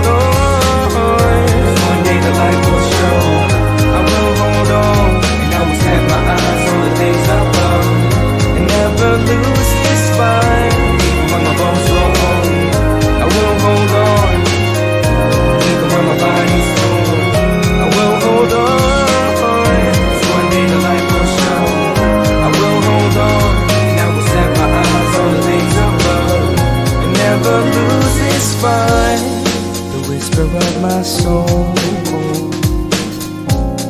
is that I'm not alone. And there is a God who is love, who is love. As I walk this road, I'll run with what I know and cherish what I have. It's beautiful, that's beautiful. 'Cause there ain't no time for my sorrows. Gotta let go and look to tomorrow.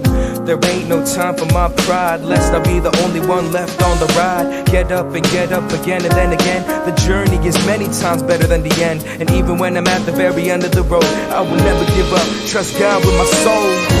Even when my bones go old, I will hold on. Even when my body's torn, I will hold on.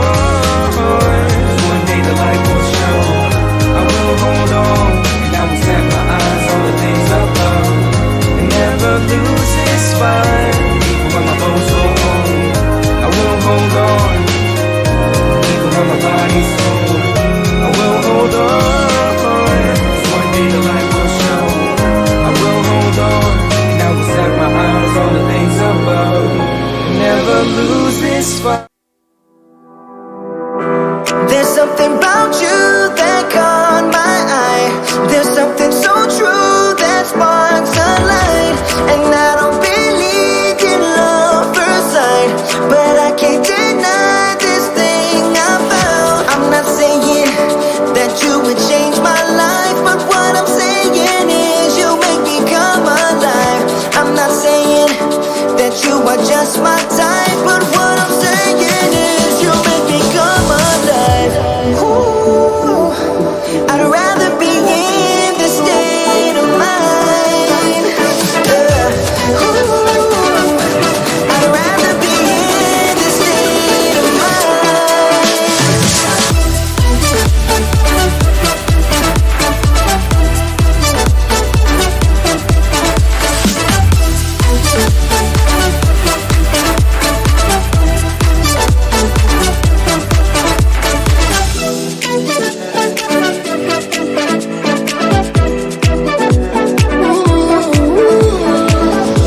You walk like a queen, you rule my mind. Nothing more to feel with you, I'm done. And I don't believe in love first sight, but I can't deny this thing I found. I'm not saying that you would change my life, but what I'm saying is you make me come alive. I'm not saying that you are just my type, but what I'm saying is you make me come alive. Ooh, I'd rather be in this state of mind. Ooh, I'd rather be in this state of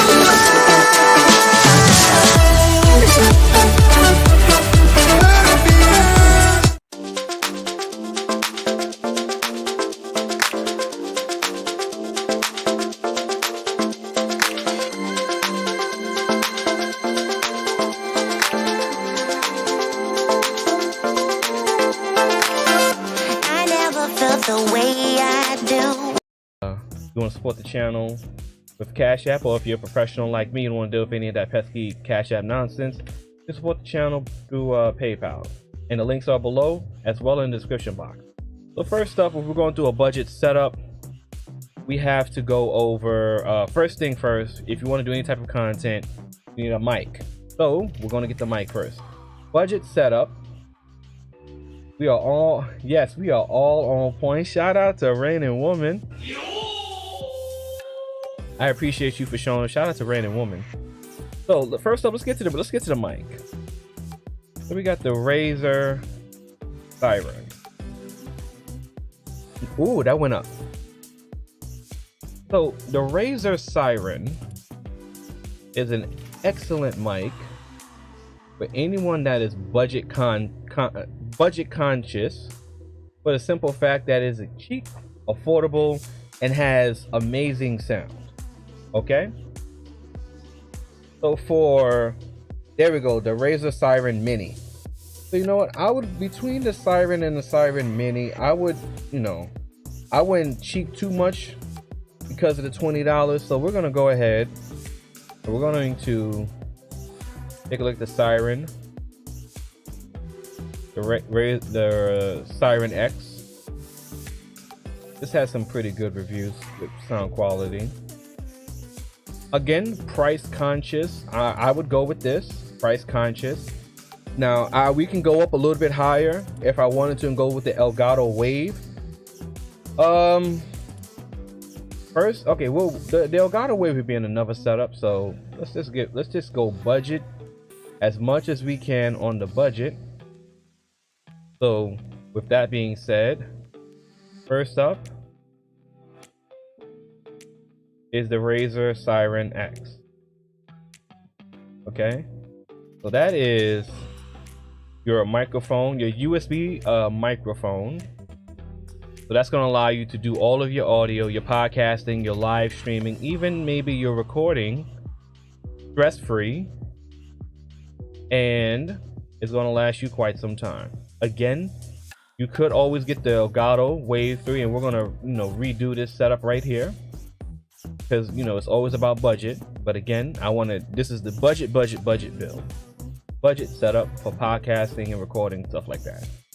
So what we're going to do now is here, we're going to go here, and we're just going to go ahead and add that mic.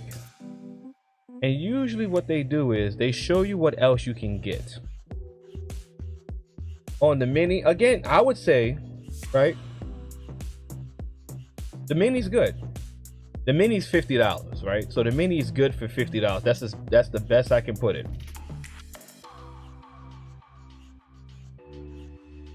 Okay, here's what we'll do. Since we're doing super tight budget, I mean, I just think at that price point,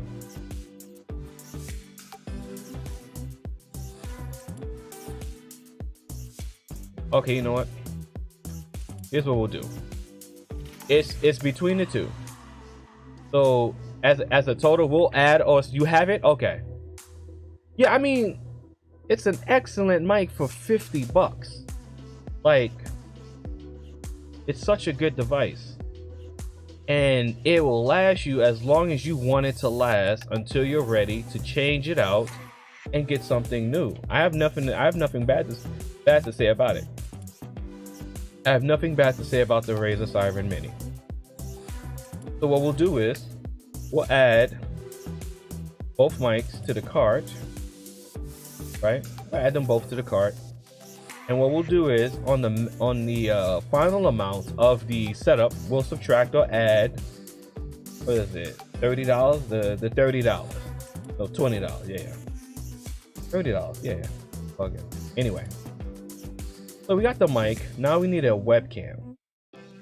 Now one of the easiest things is the webcam, and one of the more expensive things is the webcam, depending on how much you're willing to spend.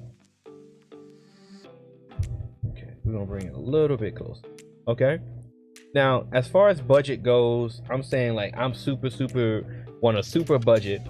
So we saved a lot of money on a USB interface because we got a USB mic, so we don't got to spend too much more money on an audio interface. So we can spend a little bit more and get a quality webcam that could last us a little bit longer than a cheap webcam. So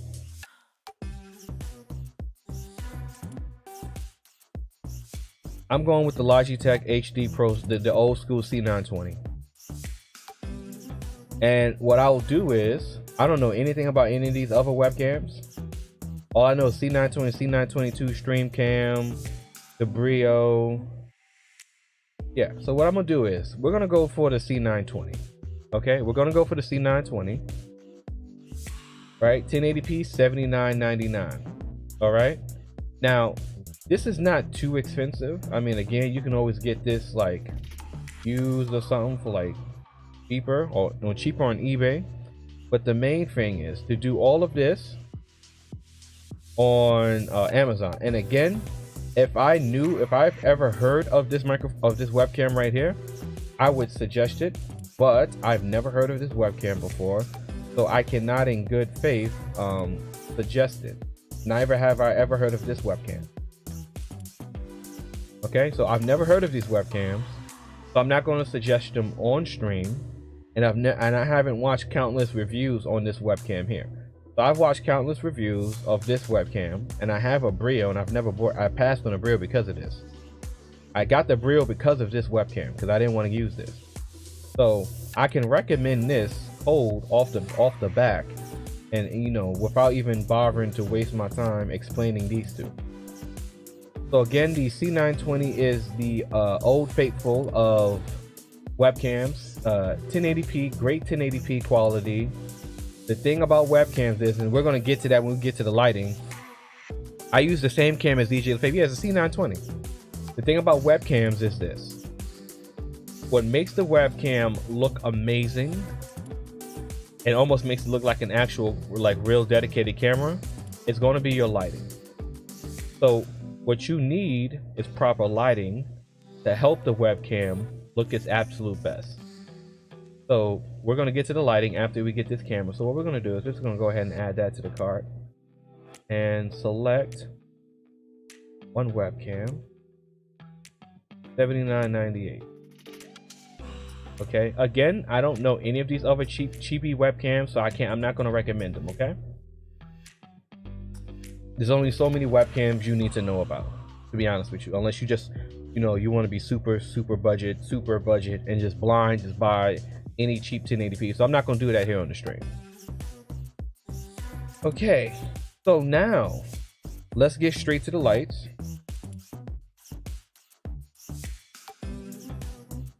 Now, like I've said before, the lighting kit that I love the most, where's my cheapies at? These babies right here, boy. I have these on stream right now. These lights are amazing. I was just gonna ask if you were gonna talk about the light. Oh yeah, don't worry about it, man. We break all of that down. I don't skip on anything. So we got the newer 2-pack dimmable 5600K USB LED lights. What's good about these lights is that they run straight off of USB ports. What's good? I'm making content now, so I need this absolutely support. Salute to Tampa Supreme.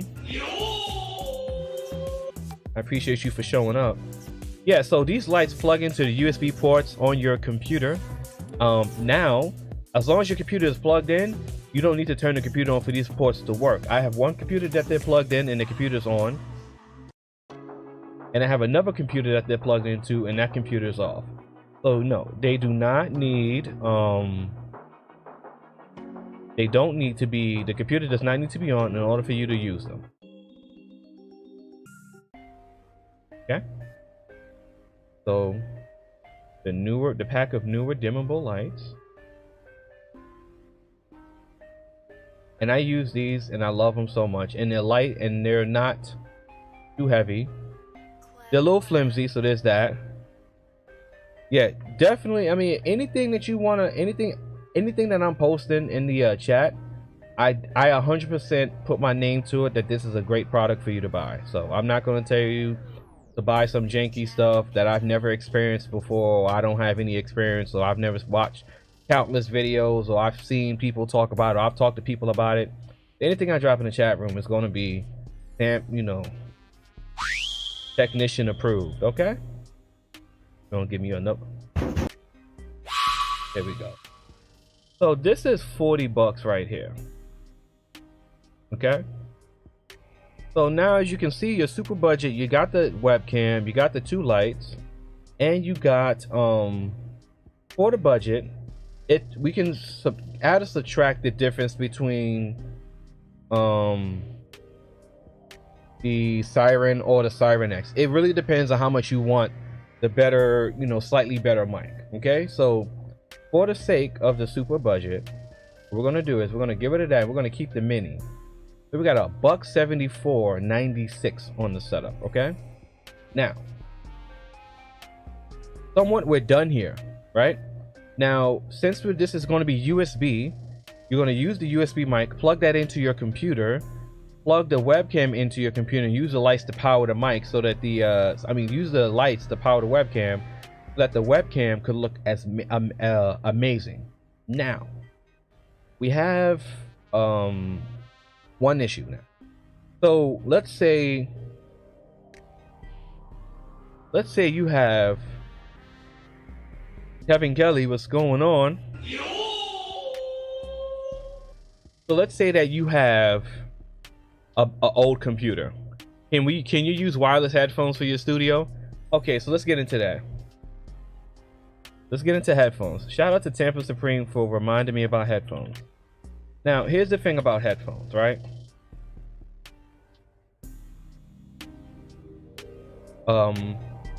I don't want people to buy any of these headphones. The reason why is simply this.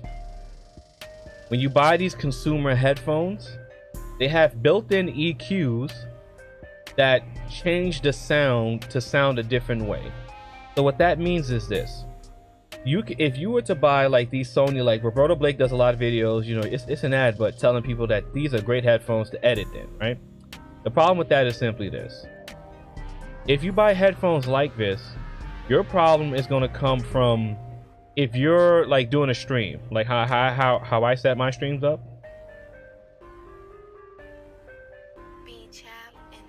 How I set my streams up is I know how my voice sounds, and I want my voice to sound the same way I hear it. So I can't use headphones that EQs the sound from where I originally wanted to sound. So any type of headphones that are consumer made, that has a certain type of built-in sound profile already in it, like for instance, Beats headphones has more treble than other headphones, right? That's where people make it sounds like it's the bass. It's not really the bass, it's kind of like the treble. I don't know if they still make them like that. The last time I experienced Dr. Dre headphones, I recognized more treble than I did bass. So all headphones, all of these consumer high-end headphones have different EQs. So what you want, right? What you want are studio headphones. Now, studio headphones don't have to be expensive. So the whole notion that studio headphones are super expensive, you don't have to do that. Again, if you can get studio headphones that are wireless, okay, but they don't really make them like that.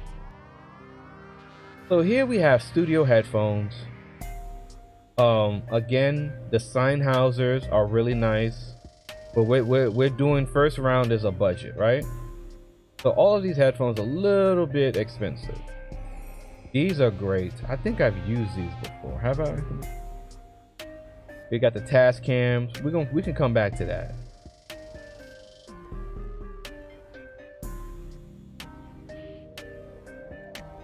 Okay, there we go. So I have definitely used these. Now these look nice. Sure, no problem. These look nice. They feel great, and they're open back. They have a nice sound They have a very flat, neutral sound profile. And again, when it comes to headphones, for your streaming, when it comes to headphones for like your editing and things like that, you want headphones that is as neutral as possible for your audio, so that it doesn't tweak the way the audio is coming into your ears. Because if you're trying to set your audio up a certain type of way, the headphones can give you one type of sound, and then while you're on stream, you could have an entirely different sound, and because of that, your audio is out of tune. Okay? So the AKG Pro Audio headphones is very flat. They don't have too much EQ inside of them, and they're very comfortable to use. I personally didn't like them. I'm just saying, I didn't like them because my ears are a little funny, so I can't wear all types of headphones. However, they did have a very great high quality sound. And again, once you start going up in price, it depends on what type of sound signature you're looking for, comfort, wear, and the way they look, right? So again, I got these, and these are the 58X Jubilees by Sennheiser. Okay, and on top of these, I also have the Sony 7506 MDRs and the Bayer Dynamic DT990 Pros. So I have a couple of headphones. So I retired the Bayer Dynamics to put these babies back into use. So for your setup for your headphones, this is why he is a technician. Salute to Rain and Woman. We get very technical over here. So let's get into it. So now we at $243.96. So let's come back to the cart. So here's what we got now. So we got the headphones. Nice cheap headphones, but quality. Newer lights for the webcam. We have the actual webcam. We have the Razer Siren Mini. Okay. Now again, this is going on the premise that you have a laptop, that you have a desktop to use for this gear that you're buying. So let's take a look at it though. And let's pay attention to something. So we have 2 USB ports here. One more, that's 3. Another more, that's 4. So off the back, I know most laptops don't have 4 USB ports, and I know most people that watch me probably have a laptop and not a desktop. So watch how I help you guys out right now. Watch what I do. So if you need more USB ports, what you get is a USB port expander, right? So let me show you, let me break down what this does. And we can get a cheap one for $7.99. Right now, again, I have actually used both of these, right? And this is where sometimes it comes to having someone who've actually used it. I would tell you, because this is $7.99, this is $7.99, this is $14.99. I would tell you to get this one because I have this. This has broken down and stopped working on me for no apparent reason. So, with that being said, I would tell you to spend the extra $7 and get the Anchor, okay? Just for the simple fact that I have that. Okay, I'm gonna turn my light off just to show you. So this is it right here, okay?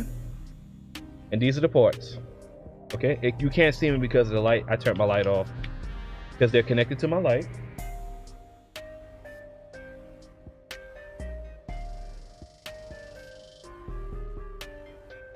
Okay, turn that down a little bit. Okay, just to show you that I have it. So I would tell you to get this Anchor for $14.99. And what you're going to use this for is you're going to plug this into one of the USB 3.0 ports, which is the blue USB port on the back of your computer.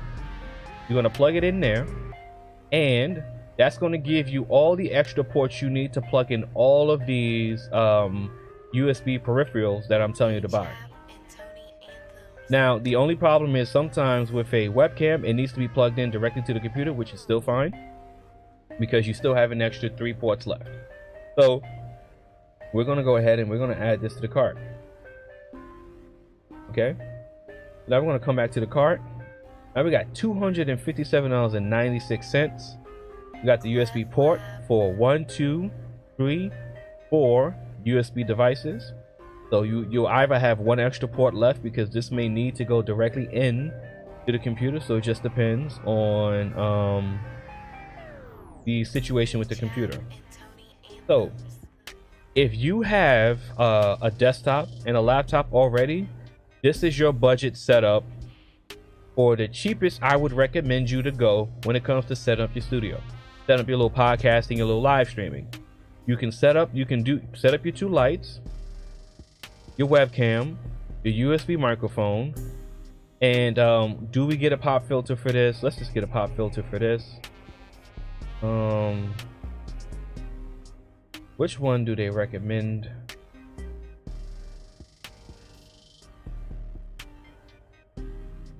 You get a pop filter or a clown nose.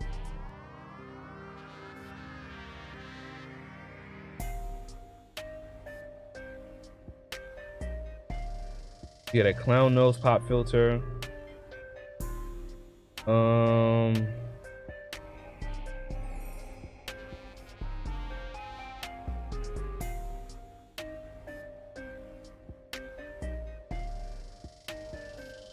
There we go. This should work.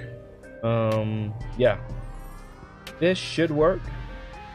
Again, if it doesn't work, it's only $3.99. So try again. It's hard to match them. Okay, there we go. So this the boom arm. I mean, okay. So here comes the issue with the boom arm. Siova is a tech genius. Absolutely, salute. From the technician. So here we go. We got the boom arm here. So now this is a little bit extra. This is only if you need it. So the boom arm is going to allow you to put the mic on a desk clamp to the side of your desk, to angle it over your head towards you.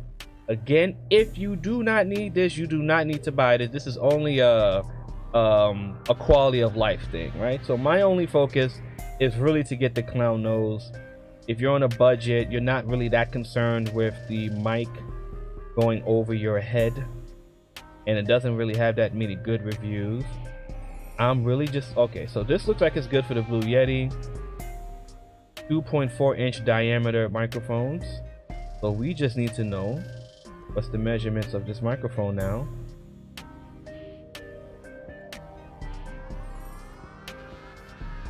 This is 3.5. Look, I'll say this, right? Let me just add this to the cart, right? And say that if something like this doesn't fit, just buy another one. It's only $3.99. Okay? I would just find, because what this does is now, so you have two types of pop filters. You have the pop filters that go on the mic, pop filters that clamp onto your boom arm, and the clown nose pop filters. The clown nose pop filters still restrict and prevent all the popping sounds and the plosives and reduces the proximity effect. The only thing else it does too is that it allows you to speak more freely without having the big obtrusive pop filter in your face. Okay? So yes, you get a clown nose. So again, we coming back to the cart. We got the USB mic for $50, the webcam for $78.99, the newer 2-pack lights for $44.99. Save 10% off with the coupon. The $70 headphones. You can go lower or higher, but I suggest these headphones because I used these before.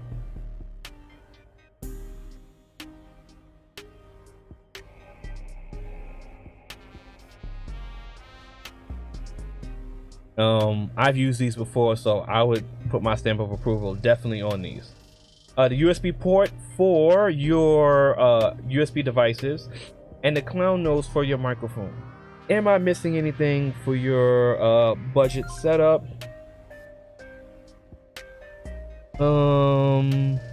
At this moment, no. So this is your budget setup, and the final price we got is a ThinkPad, a good laptop. So final price for the budget setup is $261.95, and that's going to get you through the door for podcasting, live streaming on OBS or StreamYard, Zoom, whichever one you want to do. So now the question in the chat room is a ThinkPad a good laptop? It depends. My thing with laptops is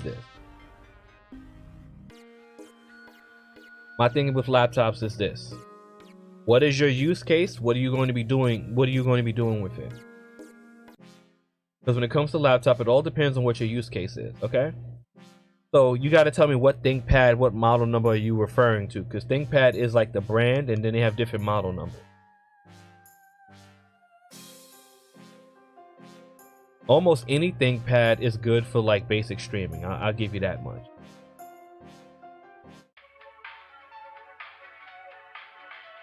Okay, so now let's add to this, right? So now you got 261 on the table.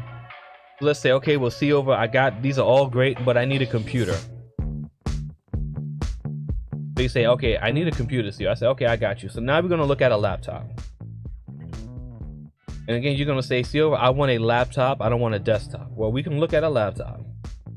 Now again, this laptop is gonna be a laptop that's good for, now I've done a show in my chat. I've done a show on my channel before comparing a bunch of laptops to desktop. So this laptop is going to be a laptop that's used for your content creation. Now you have to ask yourself what type of content you're going to be making. Are you going to be just be live streaming? How are you going to be live streaming? StreamYard, Zoom, or OBS? And if you're going to be editing, what are you going to edit with? DaVinci, Adobe Premiere, things like that, right? So if we're doing budget, let's say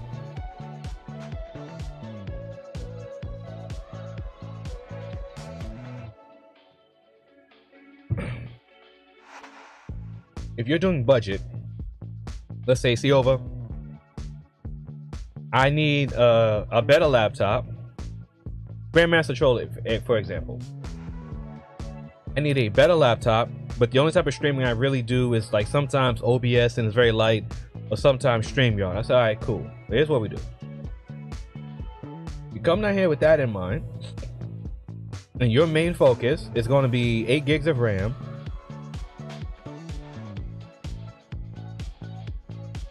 and 15-inch screen. Okay? And a decent processor.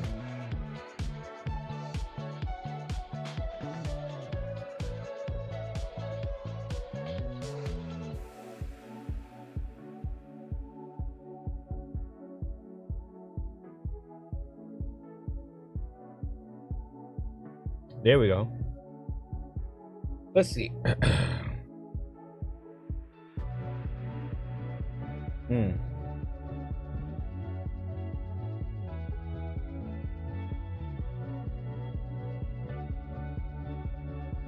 That's a little hard, right? For that budget. That's a little hard sometimes. Because sometimes you'll get some of these computers and they don't really run that well. And you'll need something with a dedicated graphics card. So this right here. So what we'll do is we need a dedicated graphics card. So this guy right here, this is 600.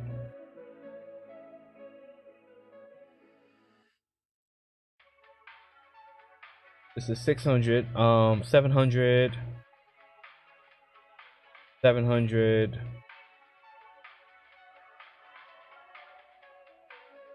800. For the sake of the video, I would say this computer, any one of those computers that are around 700. Any one of these computers, I would say around 700. This one is actually not bad. 144 hertz screen. Oh yeah, that's a banger. I like this guy. Again, this is if you do not have a computer. If you have a computer, then you're using the USB port with whatever computer you have. But if you do not have a computer, then you're getting a new laptop to facilitate your ability to stream. And I would tell you to get this laptop right here. It is the most affordable, and it has the specs that's going to be able to keep up with your live streaming. So with that being said, we're done with the super budget setup with the final price of $261.95 for your super budget setup. So let's move up a little bit. So let's say you have a budget setup. You have a budget, but you have certain areas where you're willing to spend a little bit more than others, right? So I said, okay, cool, no problem. My kind of guy or gal, whatever. So what we're gonna do now is we're gonna go up a little bit. We're gonna go to the Elgato Wave 3.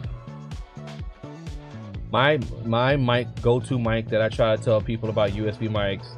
And at this point, the Yeti is obsolete to me. I would tell anyone there's no need for you to be buying a Yeti, because it has been outpaced and outclassed by both the Elgato Wave 3 and the Shure the Shure MV7, I believe it's called. So those two mics have outclassed the Yeti to a point where it does not make sense financially to even look at it as a USB option. Now,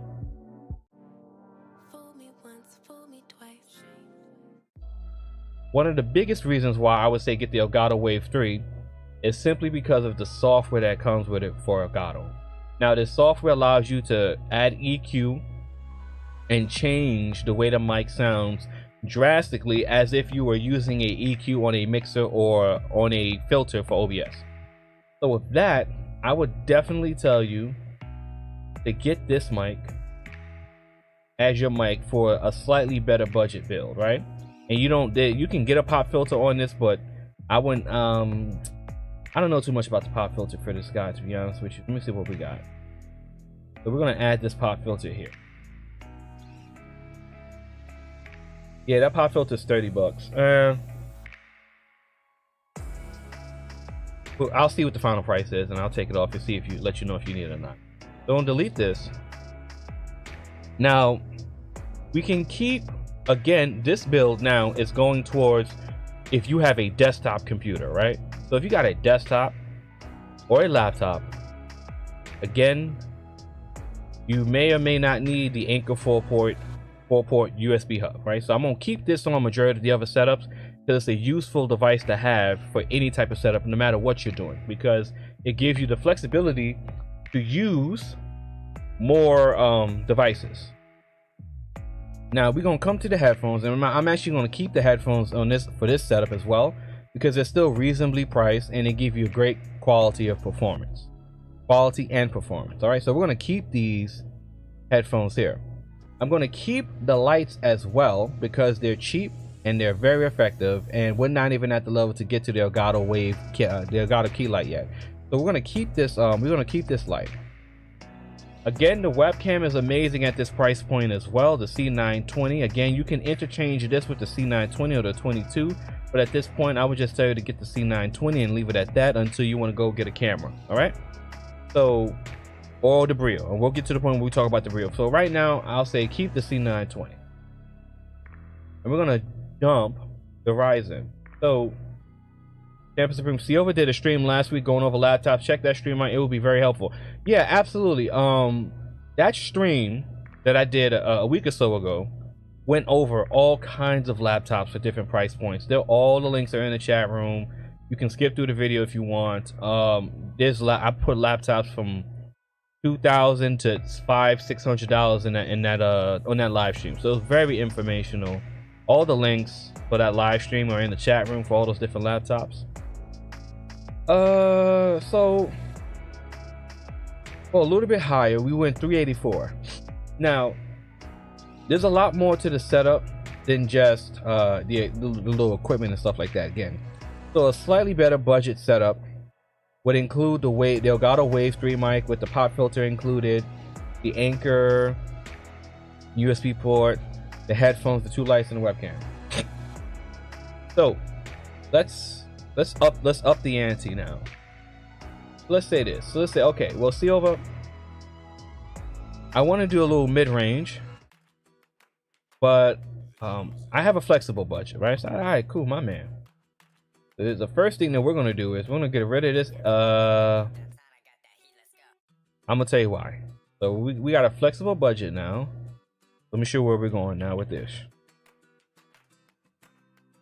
So with a flexible budget, we're going to look at the Shure MV7. Now, let me tell you why I love the Shure MV7. The Shure MV7 is an amazing mic because it's USB and XLR. So like I've talked about, I think it was a stream or two ago, I talked about this mic when it comes to like gear, the gas. I believe it was the gas stream. I'll grab the link to stream. Forgive me a minute. Okay, I appreciate it, Brandon. Appreciate that.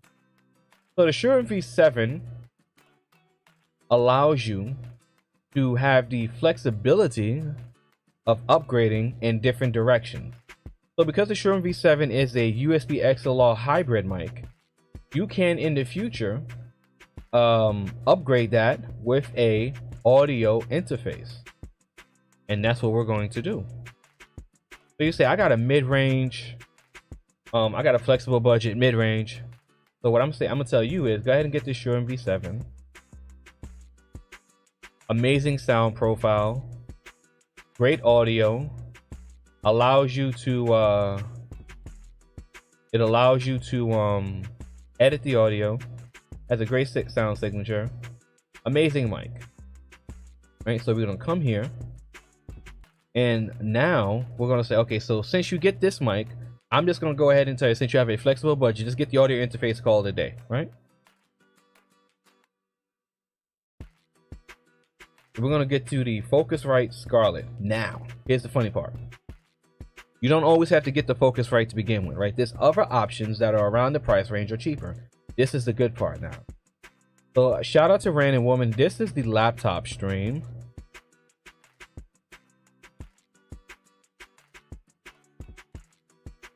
So this is the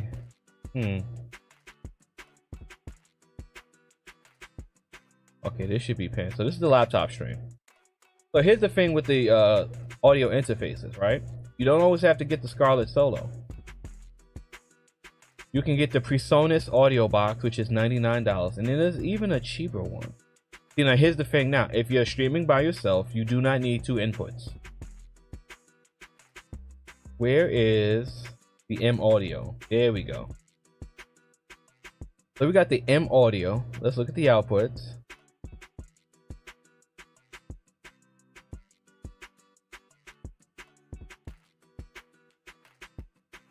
I'm looking for a specific one.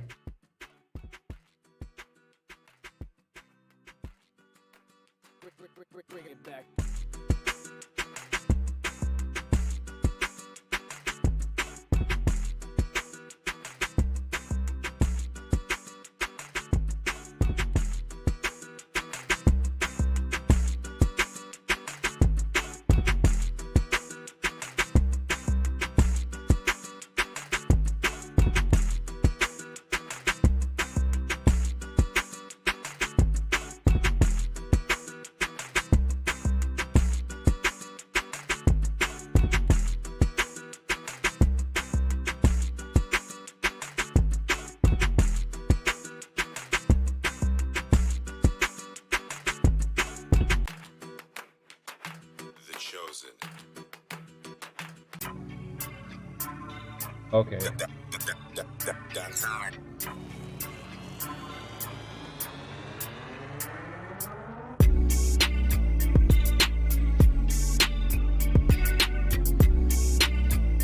Oh, I can't find it.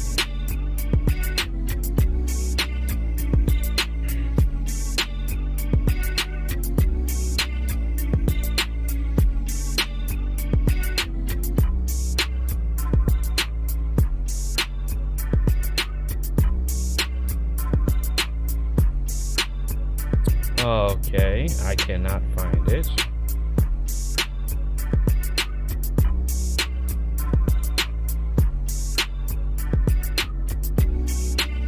There we go.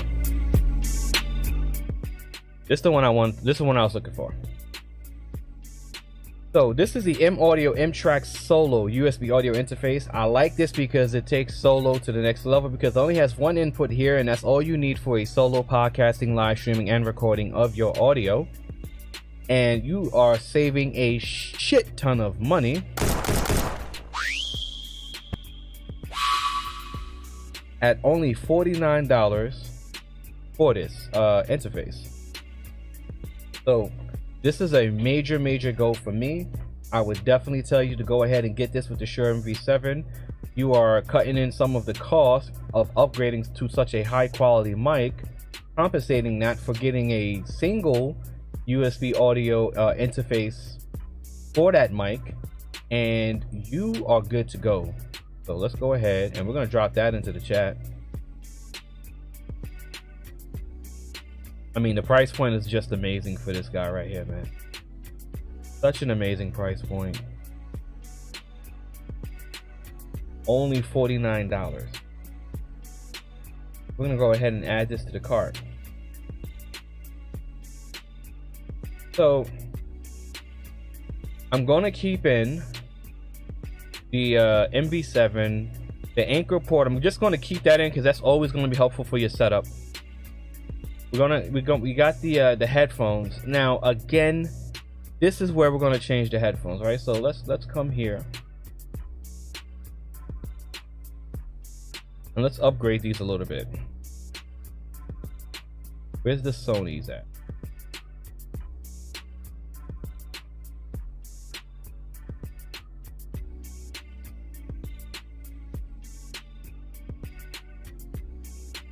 Now, the thing with headphones is this is going to be a lot of it's going to be personal preference. what type of look you want, and comfortability, right? So these are very comfortable. I would say these are more comfortable than the Audio Technicas, and they're $99. So we're going to add that. Okay, we're going to refresh. I'm going to delete these. Okay. Now with this setup in mind, this is going to be if you really have a computer. So I'm talking about now we're going to like desktop. Yeah.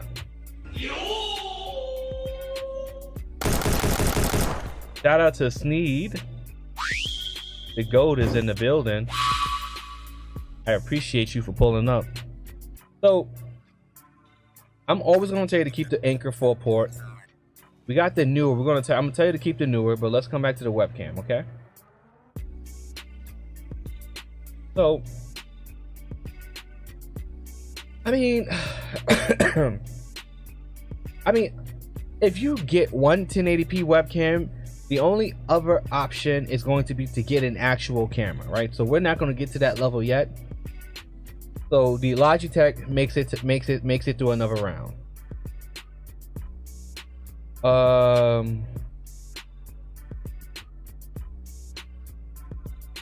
Let me see, does this come with a boom arm or something like that? Okay, so you need a boom arm for this, or a boom stand.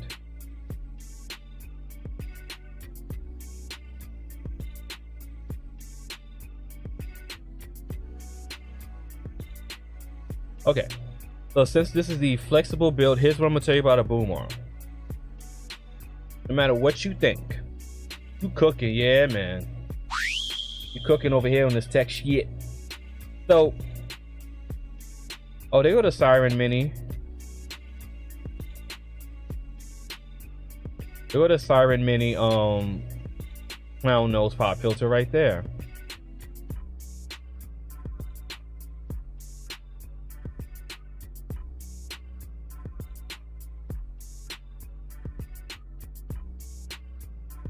There you go, right there. Okay, so when it comes to your boom arm, from personal experience, I'm going to tell you right now, go ahead and get the best quality one that you can find, because if you get the quality one to begin with, you don't have to worry about coming back and buying a new one. I'm just going to be honest with you. Buy the quality. Don't get the newer $20 one. Don't get the $15 one. Don't get the super cheapo one. Get the quality one first, so you don't have to worry about it breaking down and having to replace it. So with that being said, now you could get a boom arm or a boom stand. So the stand,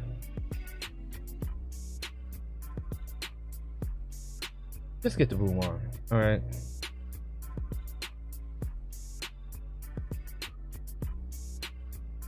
Just get the boom arm. Just eat the 99 bucks. Agreed on the boom arm. Best you can. Yeah, like Sneed, let me tell you something, man. If you just go ahead and just spend the 100 bucks on the boom arm one time, that'll be the last boom arm you buy for the next 10 years. Just keep it in a buck with you. Don't buy the $30 one. Don't buy the $40 one. Don't buy the $50 one.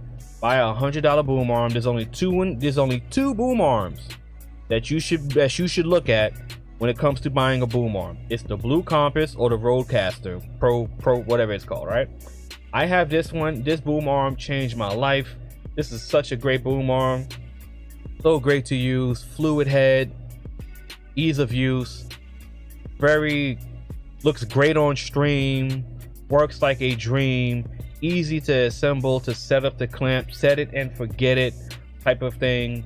Buy it one time. Don't have to worry about buying it again. So please, please, please, please, please, please, please, please, if you're going to buy a boom arm, just buy the expensive boom arm, and you will never have to worry about buying another cheap boom arm again, or buying a cheap one and then buying an expensive one because the cheap one broke. Buy the expensive one to begin with. Whatever your budget is, if you're looking at a boom arm, just go ahead and buy the expensive one. Just eat the $100. You will save yourself a headache. I am telling you.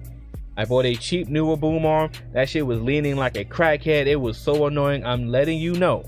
Just get the expensive one. Save yourself some trouble. You will not regret it. And there's only two that you need to get. The first one I'm going to drop in the chat room is the Blue Compass premium style broadcasting tube like boom arm. This thing is a banger, like I just said. Easy to set up, looks great on stream.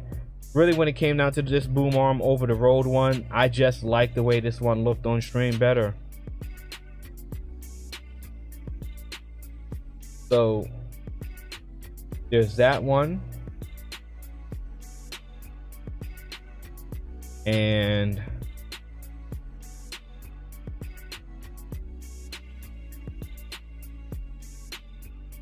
the PSA one.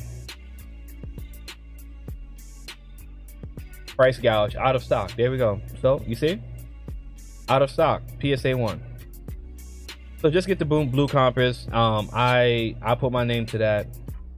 For real, I'll put my name to that. So just get that. Just get that one. Okay. We're gonna keep that as part of the setups.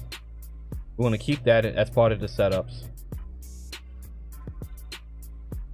So flexible budget. We got the blue arm. We got the headphones. We upgraded the headphones just a little bit. Better quality of sound, more comfortable. We have some flexible room. The single audio USB interface. The Shure MV7. We got the Anchor 4-port USB dongle dock thingy. The newer lights made it to the second round. The Logitech. Those are both recommendable from the Telecom Go. There we go. Telecom Go approved, baby. And the Logitech made it to another round. So now this flexible budget, mid-range budget, this build is $636.91. So now, you tell me, Silva, I have a decent sized budget. And I want great audio. I want how much dB gain on the interface. Let's go ahead and take a look.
We're gonna have to do a double take.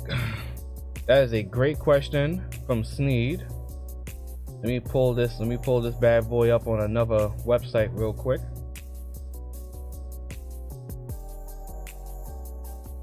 Cut to the chase is going. How are the preamps on a low noise floor? At least 70 dB gain. Let me see right now.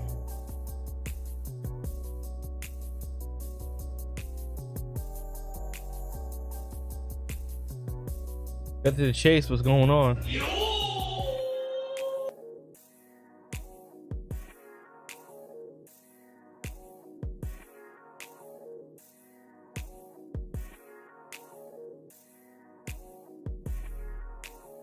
Let's see.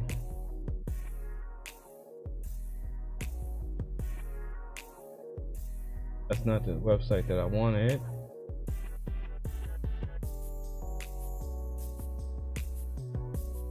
Let's see. I know it's good to be on. It's good to know on case it needs the power of the SM7B. No, the MV7. The Shure MV7, not the SM7B. The MV7 is a USB mic with it's XLR. So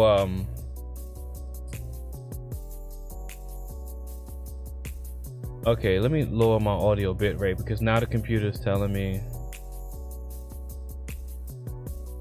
I can't lower it, so you're just gonna have to deal with it, a computer.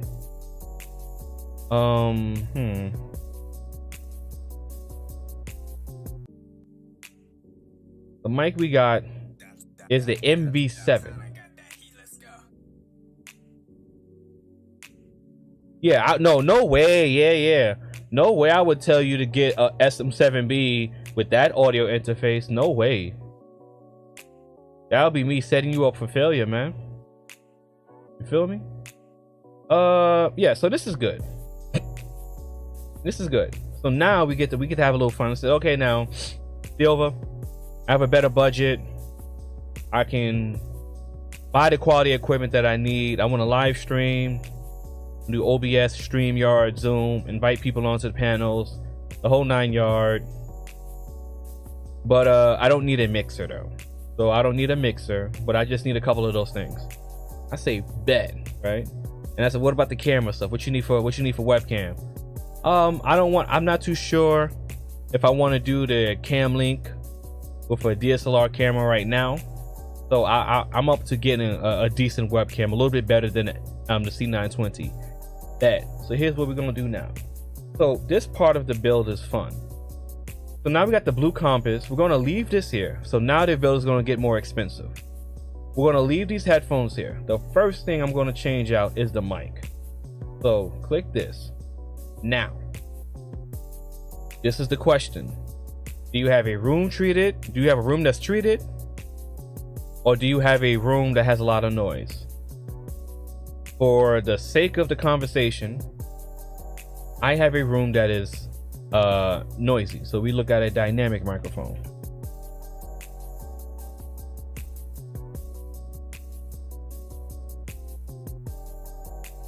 So here's the funny part. This is the question where, do you want to keep the MV7? You say, you know what, I like the MV7. What other mics could I get that may sound better? Well, going a little bit up in price, or you're making a lateral movement, depending on what you're looking for. Let's go.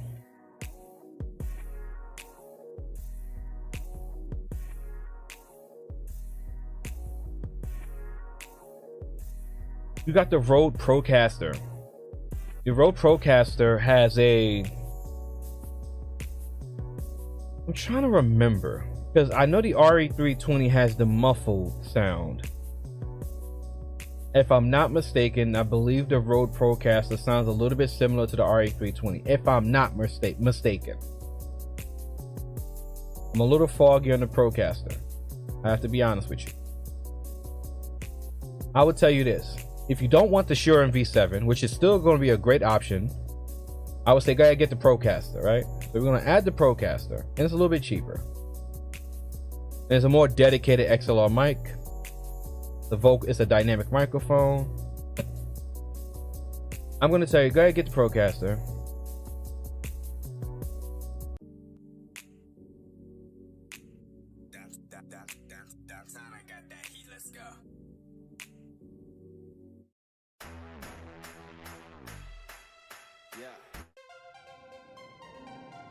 Okay. Oh, my bad. I forgot XLR cable. Oh, my bad. So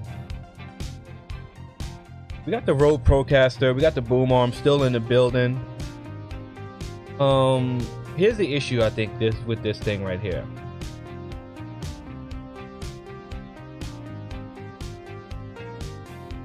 It's going to be with the angle.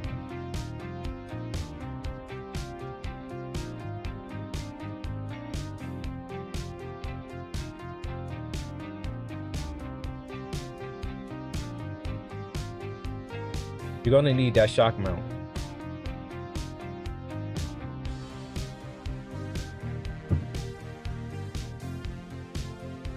You're going to need the shock mount. Okay. So here's why I would tell you to get this. So the reason why I would tell you to get something like this is because if you look at the Rode, right? If you look at the Rode Procaster, it is a top down, it's a dynamic microphone. You got speaking to the top, right?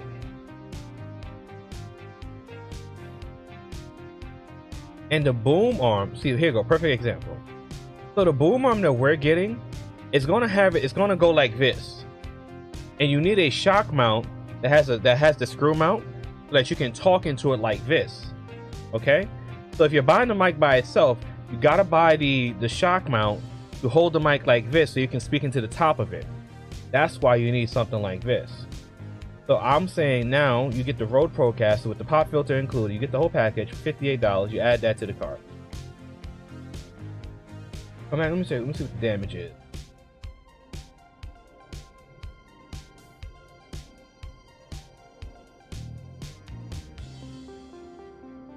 Okay, so you got the shock mount, you got the XLR cable, you got the Rode Procaster, you got the Compass boom arm, you got the MDR 7506. Now here's where we got to change out this audio interface. So you come back to the mic and the mic, and I need to see what the gain is.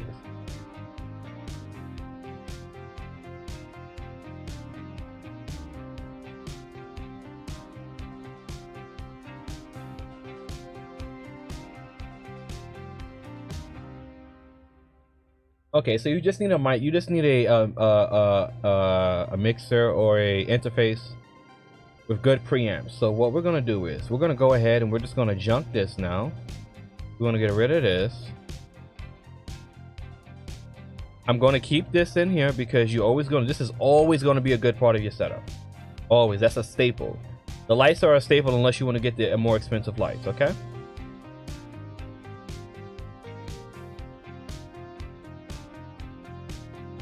Okay, now this is where we start looking at the Focusrites or the PreSonus. So the PreSonus has excellent amps. So does the Focusrite.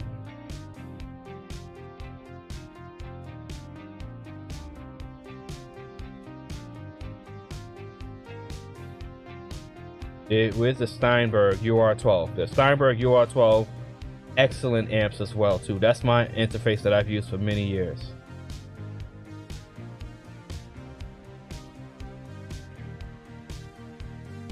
We're not going to get into mixers right now.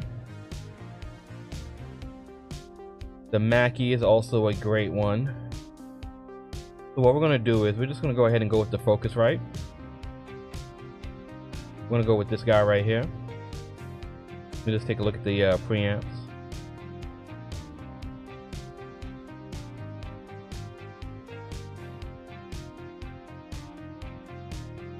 Rode Pod mic.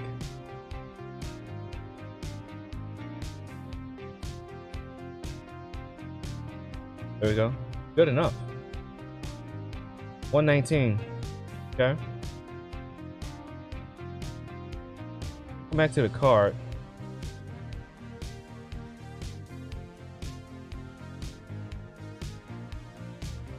Come back to the cart. All right, let me add this. Now again, this shock mount is going to be for the people that have like a Rode that Rode mic, and it's going to be good for the simple fact that it allows you to mount it properly so that you can speak into the mic properly. And it comes with a built-in filter, pop filter, all Rode branded. So if you want to look good on stream, have everything be consistent, go ahead and cop this guy right here. Along with that, we got the Focusrite Scarlett Solo. That's going to be your USB audio interface of choice. With the preamps, that's going to allow you to power that mic properly without needing another FET head or a cloud lifter. So this USB audio interface is going to be good for you. So here. So we're just gradually going up in budget for your best setup for the budget. So now we're here. We got the Focusrite Scarlett Solo, the Rode SM6 microphone shock mount, with the Rode Procaster Broadcast dynamic microphone. We kept the boom arm in rotation, kept the headphones, we're keeping the light. At this price point, look like we saved some money too. Funny. At this price point,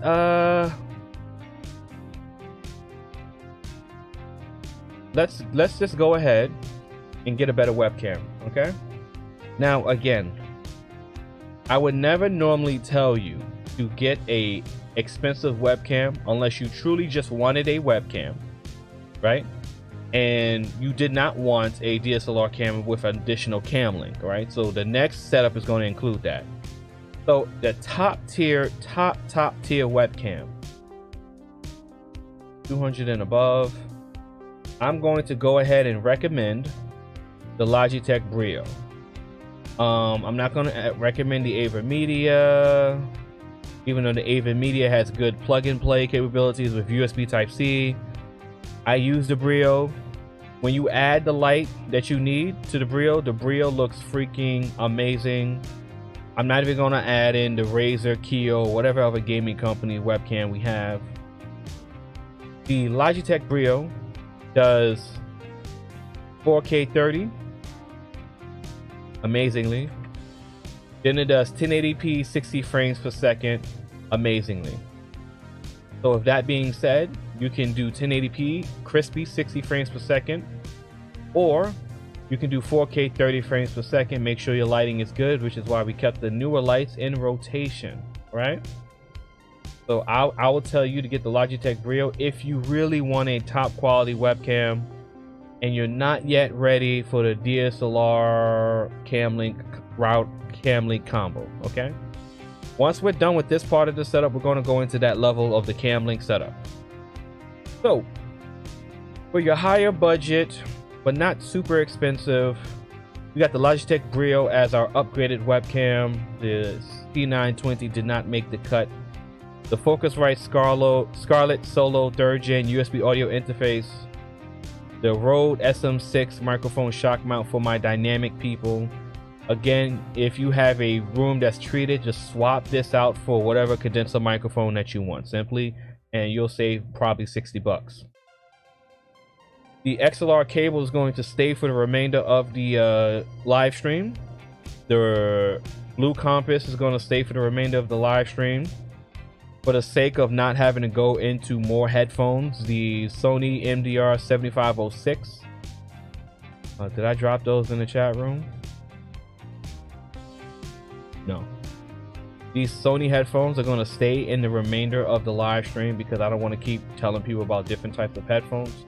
Once you get to a headphone that's like $100, it's just going to depend on the sound signature that you're looking for, the sound profile that you want in your ear while you're live streaming, and the way you want to look while you're on stream, because that matters to a lot of people. The way you're doing your content, that matters to a lot of people. It matters to me, which is why I got the Sennheiser headphones and the Bayer Dynamic headphones in all black. So as simple as that. So we're going to keep the Sony headphones for the remainder of the stream, and I'm not going to change that out. So let's see what we got. Like I said before, the Anker 4-port USB hub is going to stay for the remainder of the stream. Next go around, I'm going to get rid of these, and I'm going to tell you why. So for this round, for the flexible budget, a little bit on the higher end with upgraded webcam, better mic, better USB audio interface, the price we got now is $850.64, which is still super affordable. This is going to allow you to have a better production quality, sound better, look better, feel better while you're live streaming, because you look more professional when you're on camera for your equipment and stuff like that. This is the banger. So now I'm going to change the music for this one.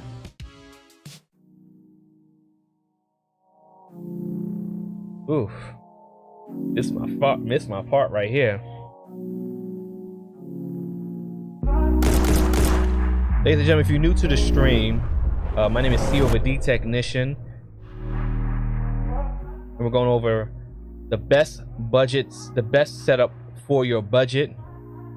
Again, we're going over the equipment, and then we're going to go over everything else next after we finish the equipment part. That's going to be the front. So I'm going to be on for a while, so If you're new to the stream, like and subscribe. If you like what you're hearing, like what you're seeing, definitely share this out to the people so they can come and get this tech game from your boy, Theova, the Technician. So now we get into my favorite part of, the setup stuff. It says, Theova, look here, man. Give me the best. You mean the best? I said, Theova, give me the best. The best. Okay? I want a great camera. I don't want a webcam for my live streaming, for my recording, for my podcasting. When I invite people on for my streams, for my panel, I said, word, yes. I want a great mic, audio interface. Give me a great audio interface. I don't want a mixer yet. I don't want a mixer. But give me some high quality stuff. Set me up. Bet. So here's what we're gonna do. First things first. First things first. What we're gonna do now is we're gonna get rid of this webcam. What we're gonna do is we're gonna go to GoPro. We're gonna go to GoPro Hero 9 Black or 8 Black. We're gonna do 8 is $299. Got the 7 is $198. I got the 7. 7 looks great. This part is going to be interchangeable with $100. Okay. So for the fact that it's newer and has more features, we're gonna go with the GoPro Hero 8 in black. We're gonna add that to the. We're gonna add that. We're gonna go USB capture card. We're gonna get the $22 USB capture card.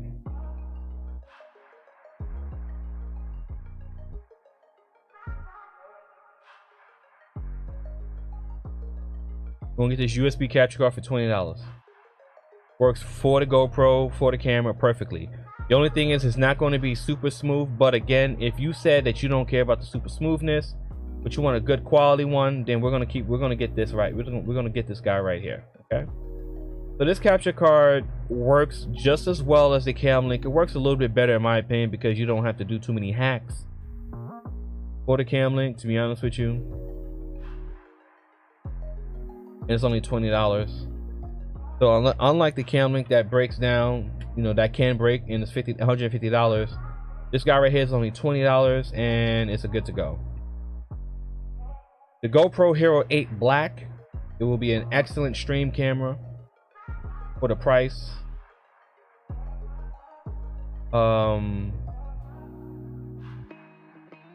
the price, for the quality, and it's still not going to break the budget too much like you were to be buying a whole mirrorless camera, right? And it has clean HDMI out, and you need clean HDMI out in order for you to be able to stream without having to show all of the interfaces from the back end of the camera.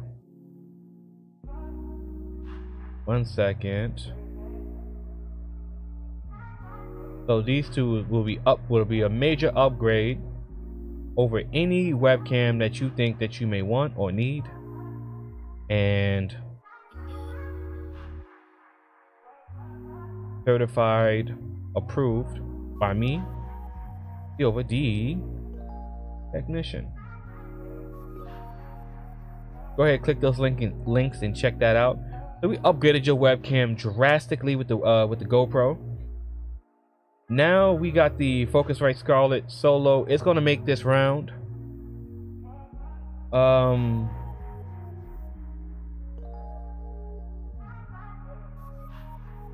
The mic is fine, right?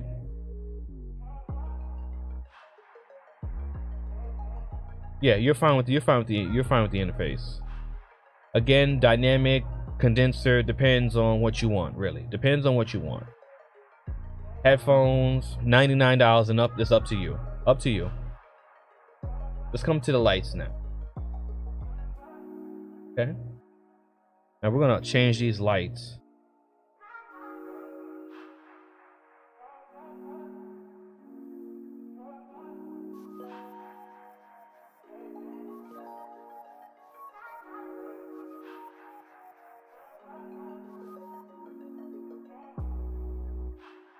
Okay. So now we're going in a direction where I'm going to say that if you have the room and you have the space to add more lighting to your setup, you're going to just go ahead and spend more money on your lighting for your setup. Okay. So I'm going to jump right into these guys right here. The GVM RGB LED video lights, you save $30 with the coupon. These are game changers. I'm going to show you why. One, you can control them with the app. Two, there's two of them. And I'm going to show you how to set these up. You don't got to worry about these. And you can flip them and have different colors, right? So we're going to add these to the setup.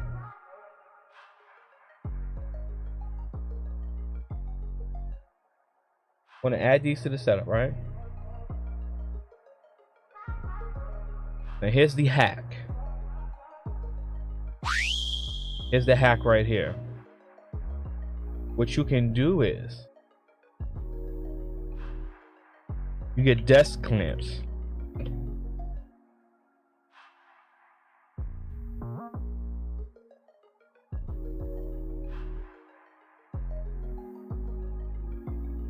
These should fit. Okay.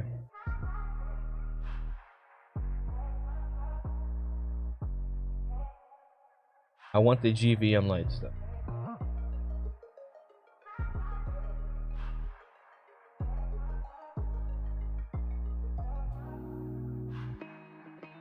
These look safe. So what you're gonna do is you're gonna get desk clamps. So what the desk clamps do is that's going to allow you to get rid of all the base stand, the big base stand, and just clamp the lights onto your desk. So you're going to need, if you get two lights, you're going to need two of these. Okay. So here's the lights. And I think Sleepy Wolf put me onto these lights, if I'm not mistaken.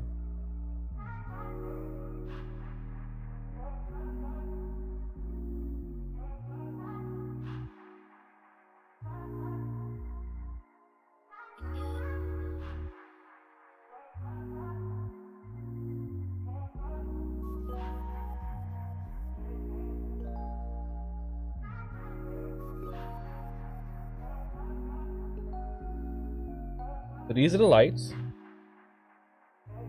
The chat room here. These are the desk clamps, and what you're gonna need a 1/4 screw head. That's gonna allow you to screw.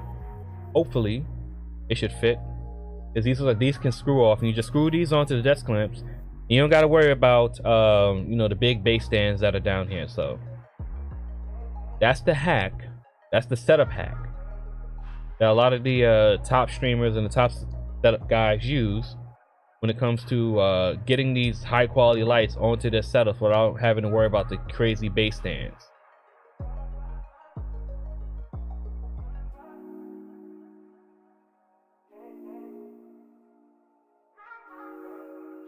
Okay. Let's come back to the cart, refresh.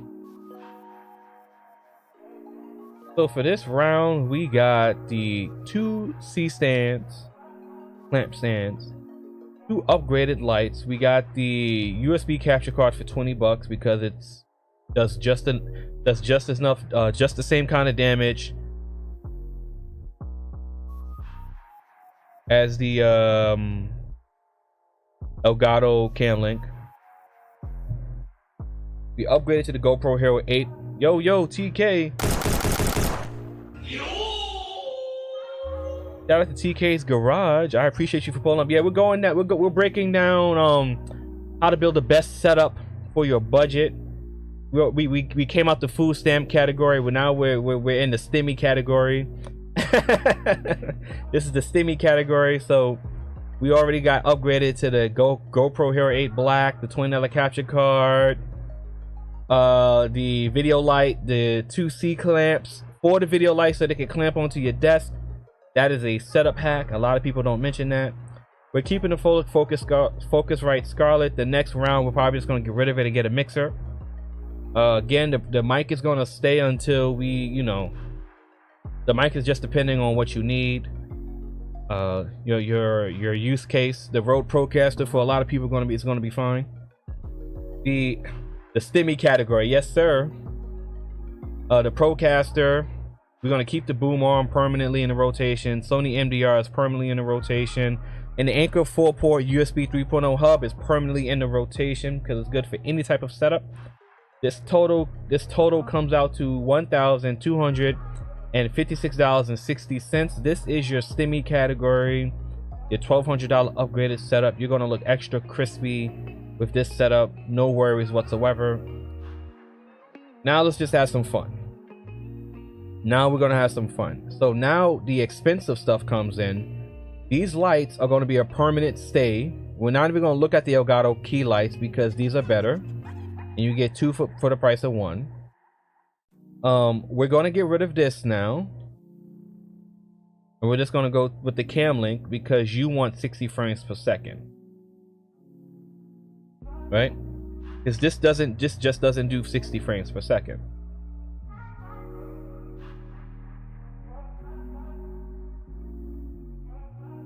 The Cam Link 4K. I have the Cam Link 4K. I'm using it now, and the reason why I'm using it now, like I said just now, it does 60 frames per second, and it does 4K at 30. I'm not live streaming at 4K at 30. I'm live streaming at 1080p, 60 frames per second, and that's what I want. I can always live stream at 4K. The problem with 4K is the camera doesn't autofocus at 4K for whatever reason. So we're doing it at 1080p. So this is the way. That's the Cam Link 4K. Add that to the cart.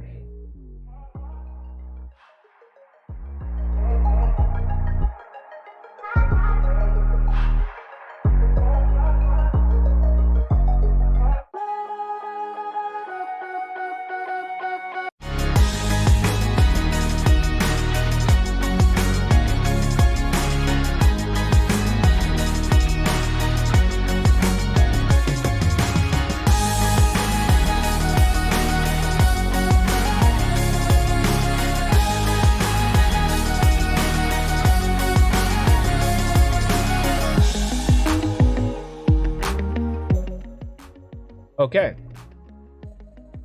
so we got the Cam Link. Now we having fun. We're gonna get rid of the $20 beater for the sake, because we're having fun. We're gonna get rid of the GoPro too.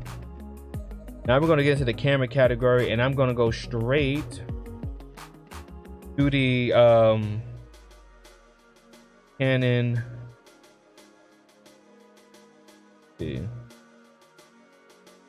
Where do I want to go? Where do I want to go? Let's go here. Okay. Oh, this is completely out of stock.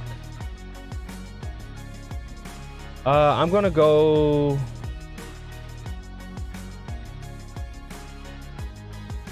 Let's look at our options.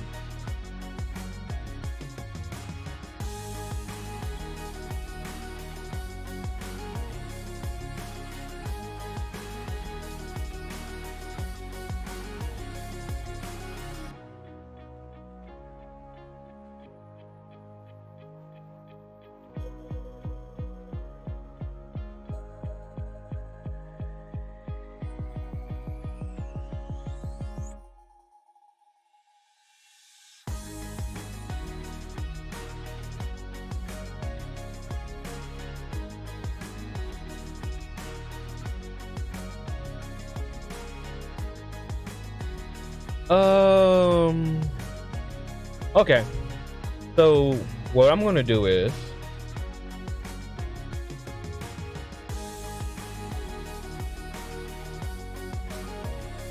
okay. See, with this part, this is where you have like real flexibility, and depends on what you want, like what you truly want, right? I'm going to do something that I would tell you to do if you have access to get them and save you money, so you don't spend too much money. Because I'm also about spending reasonable money. So what we're going to do is this.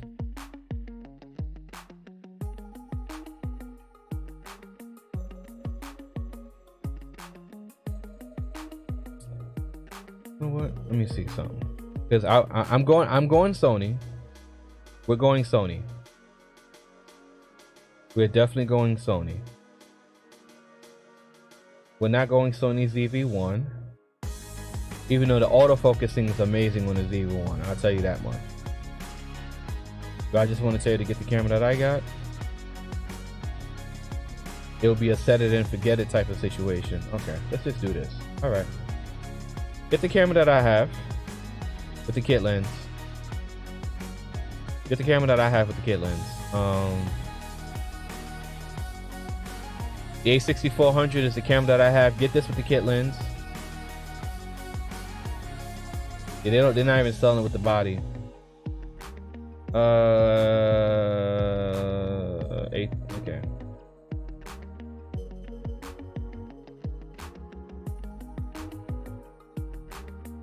Okay, you're gonna get this camera right here. This is not in stock. Oh, well, whatever. Not in stock, it's fine. Whatever. The link for this camera is in the description box below. This is an amazing camera for your live streaming, an amazing camera for your recording and pre-recorded content, an amazing camera to add to your setup, to your studio, to your recording, to everything that you're doing as far as content creation on YouTube. The A6400 is a banger. It swings way above its price range with its price to performance, and it's not super heavy. I guarantee if you get this camera, you're like, when I got this camera, my production changed entirely. So if you get this camera, your production is going to change entirely as well too. So definitely go ahead and get this camera. Now we have this camera. I'm going to tell you right now, I got it. You should get it too. The Sigma 16. The Sigma 16, what the Sigma 16 does is it goes down to 1.4. It allows you to get that creamy bokeh. Gives you that creamy bokeh. Super sharp through all of the majority of the f-stops. Pretty much all the f-stops is super sharp. And amazing autofocus. So you put this on the A6400. The Sigma 16 is hands down one of, if not the best lens for this camera. At the price point of $368, it is actually a lot cheaper than buying it on different websites and stuff like that. So this is the cheapest I've seen it on Amazon, so it's actually gone down. Hit the Sigma, add it to the A6400, call it a day. Super dope setup.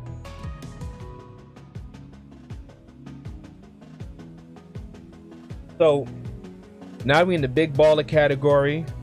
We've completely upgraded and revamped our visual settings with the Sigma 16mm f1.4. We've added the Sony Alpha A6400 mirrorless camera. You can keep the kit lens, or you can just automatically just swap it out for the Sigma. We got the Elgato 4K cam link for 4K at 30 and 1080p at 60 frames per second. We're keeping the desk light stands to attach to your desk, one on each side. This is going to allow you to attach these two amazing lights. You save $30, so these lights about $209. You attach the two lights to the clamps, point them towards yourself, you get amazing light. Again, the audio interface is going to stay. The shock mount is going to stay. The XLR cable is going to stay.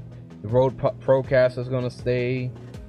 The Blue Compass is the boom arm, the premium boom arm. That's staying.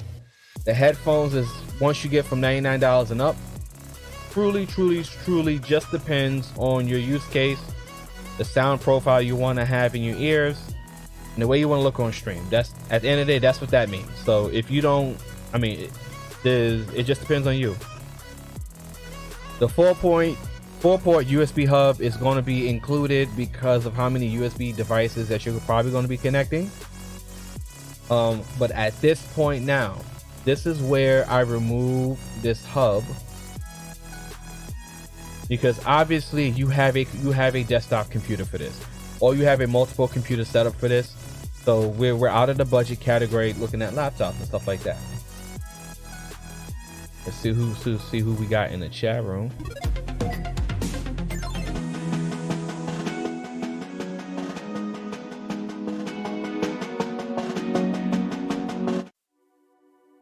What's going on, people in the chat room? Let me know how y'all feeling about the stream so far. I appreciate the input. Shout out to the people watching. Shout out to people watching me on the replay. If you are watching on the replay, I don't know. YouTube tell me the people watch us on the replay. Sometimes they do, sometimes they don't. I don't know. But the next part is we're gonna level up the equipment a little bit more. We're gonna incorporate the mixers for live streaming, more podcasting capabilities. As far as the camera goes, the camera's done. You can spend more money on the camera if you want. It depends. You can spend more money on the camera. It's up to you. It's up to you if you want to spend more money on the camera. You go full frame. Again, that's up to you. I think full frame is a bit of a waste of money for live streaming. But unless you want a full frame with a 50 millimeter lens, that's up to you. But as far as like webcam quality, the A6400 is set it and forget it, in my personal opinion. Yeah, so I'm going to be right back. I'm going to step away for a minute and I'll be right back.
Okay, we're back. We're back. So we've kind of gone over, kind of like reached the pinnacle in high-end kind of setup situation. And with the inclusion of the A6400 with the Sigma lens, you're kind of done when it comes to camera. Again, before I stepped away, I was saying that if you wanted to go a little bit more into the camera, you would get like a Sony A7 III, 5D Mark IV. I'm not going to go through that on here because that's just overkill in my personal opinion and not needed and just a waste of money, to be honest with you. But you can do it if you want. But we're just going to go through the cart, and now we're going to go through some other parts of like your setup now. So we're good on the camera setup. These three pieces are going to stay as part of the setup. We don't need to change these out anymore. Now here's the thing too. If you wanted, let's say if we're looking at a desktop situation, right? And you wanted to add like a 2-camera setup, what you would do is you would add a capture card and use one of the outputs as another camera signal. So you can either buy another cam link or you can buy a capture card, whichever way you want to do it. I would say, just to make it simple, buy another cam link and you have a 2-camera setup. But majority of the people, I would say, just use 1 camera. I'm not gonna go that route. The desktop clamps for the lights are staples. We're done with the lighting. This is I would say you're done with, if you get these, you're done with lighting. You don't need any more lighting. Just 1, 2. The other thing is, like, if you get a soft box for more light, at that point, that's personal preference, in my personal opinion. Now let's look at this mixer. So what we're going to do is we're going to get rid of this mixer, this audio interface, because now we're going into live streaming, podcasting, recording, everything.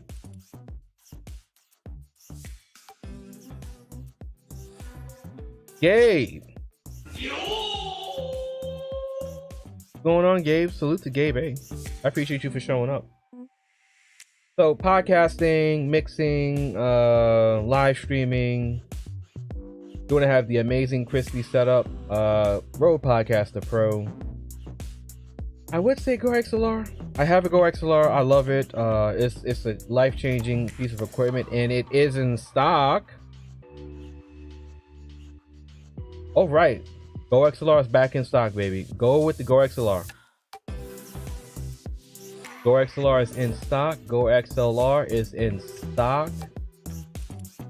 What's the used price? Nope. Okay, Go XLR is in stock. This is the best solo streaming, podcasting, live streaming option on the market, bar none. Has amazing software. The hardware is amazing. Awesome color. Awesome LED light configuration. Awesome preamps. Powerful piece of equipment for your Go XLR. It is in stock at the regular retail price. Awesome. So you have this option, or you have the Rode Rodecaster.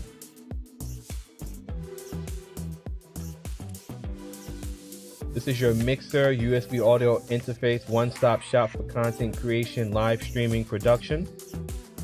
So we're gonna go ahead, we're gonna toss the Rodecaster Pro in here.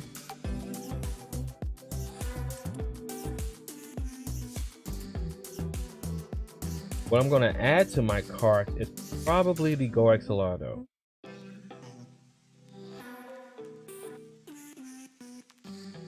I'm gonna add the Go XLR because I'm talking about solo content creation. We're not even talking about you doing content with people. So we're just gonna go ahead.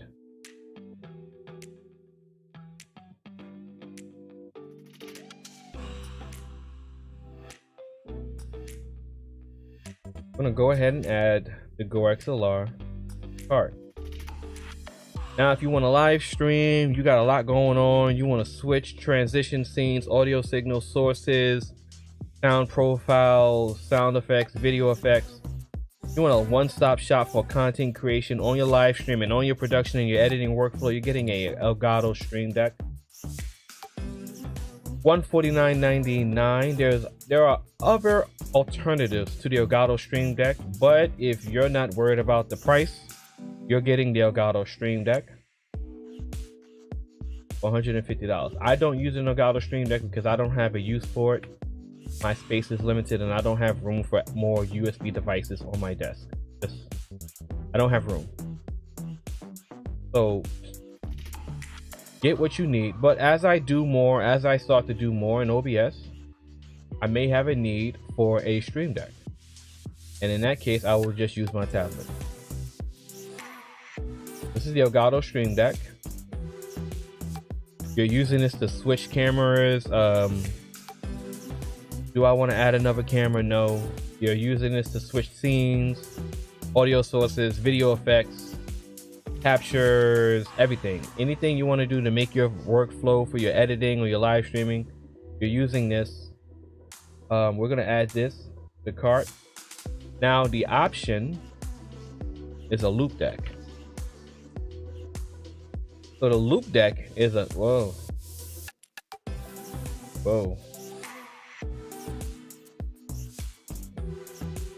Shots fired! Shots fired! My bad, I forgot how much that cost. I thought it was cheaper. It's actually gone up in price. I don't remember it being this expensive. Wow, this shit has.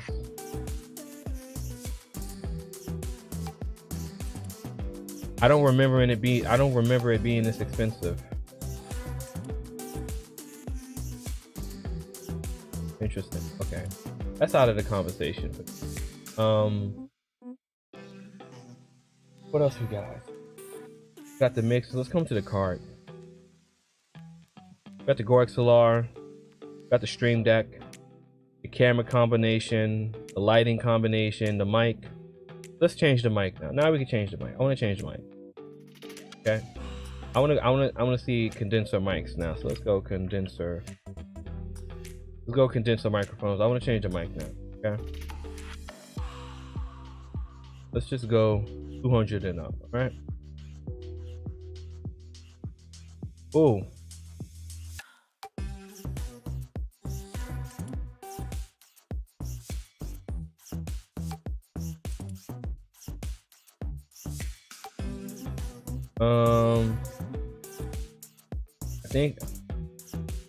I think I'm looking at the 200 and up. I think I'm looking at the Ashton.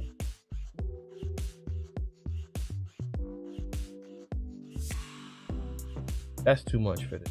That's way overpriced.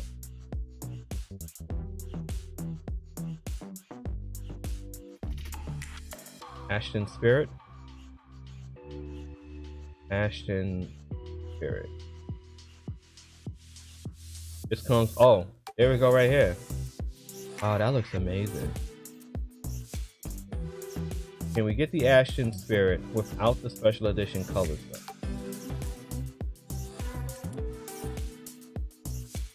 That's the $1 million question. There we go, right there. Not available. No. Might as well get the limited edition shit. Ashton Origin. Okay. So we're getting the Ashton Spirit Black Bundle. I mean, this mic sounds amazing. I've watched countless reviews on that. I was considering getting this before I switched off to the Stealth. This pop filter just looks, I mean, you're gonna look like a boss on stream. Podcasting, on stream, live streaming. You're gonna look like a fucking boss with this. You're gonna sound like a boss too. I would also say the Stealth at this price point, my mic, the Stealth is, I mean, price to performance, versatility with 4 function modes. I mean, just an amazing microphone for this price point. built-in dB gain. You don't even need a cloud lifter for the Ashton Stealth.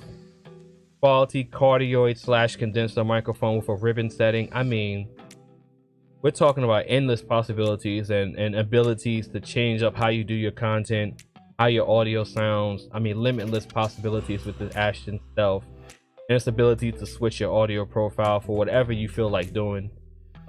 But for the sake of the video, for the sake of me not using a mic that I already have, I want to point people in the direction of a mic that I have wanted in the past. I just didn't get it because I got the Stealth, and it's this bad boy right here. So we're going to add this guy to the cart, and because this comes with its own shock mount, what we're going to come back here, and we're going to delete this. We're going to delete that, and we're going to delete this mic. So we got the Ashton Spirit Black bundle. We got the Stream Deck in the car. We got the Go XLR. The Sigma camera combo is going to stay there. You don't need to change that. I don't even know why. Again, when it comes to the camera, like once you get a camera like the A6400 and you get the Sigma 1.4, I don't really, you're just doing it to spend money at that point, right? Tech for your needs. Shout out to Tech for your needs. Again, like once you get the A6400, the Sigma 14, 16mm 1.4, and the Elgato Cam Link, I mean, that the camera after that is just up to your personal preference, where you want to look, how you want to feel on stream, recording, stuff like that, right? So I'm going to keep that. I'm not going to keep changing that. That's a staple. Again, the desktop clamp lights, that's a staple. We're not going to change that. The GVM RGB video lights, those are staples. Way better than Elgato key lights. Not even a conversation, in my personal opinion. If you have the $200 to get a key light, just go ahead and get these lights. You're going to get more bang for your buck. Amazon Basic XLR cable. I mean, again, the XLR cable, it's up to your personal preference, what you want. I mean, you do need a longer cable. Do you just want a black cable like me that looks good on stream? Blue Compass boom arm is a set it and forget it boom arm. You do not need to upgrade from that. That is your one stop. That is your only boom arm for life. I have it out of the road PSA 1, and that's not available. The Sony MDR 7506 professional large diaphragm headphones. Again, we're going to change the headphones now.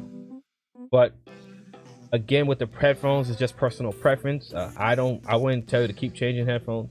However, since we're just looking at big ticket items, just to maximize your streaming capabilities, we're going to go ahead and say, go ahead and get some new headphones. And my headphones of choice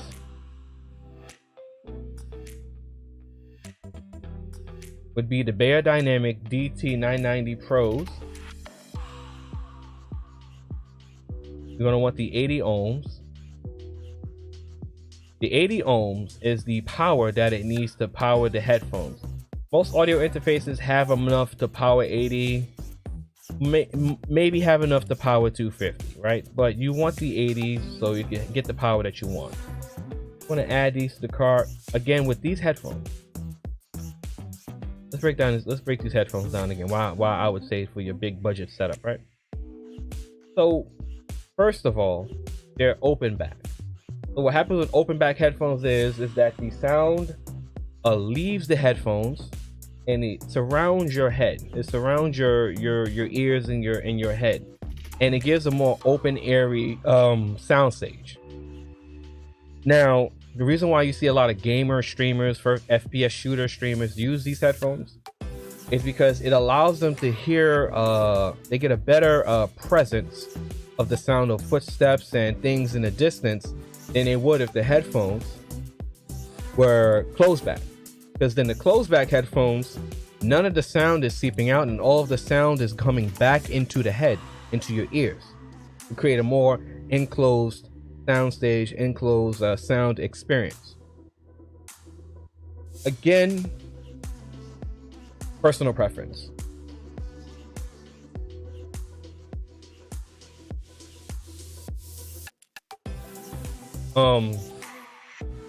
Super personal preference.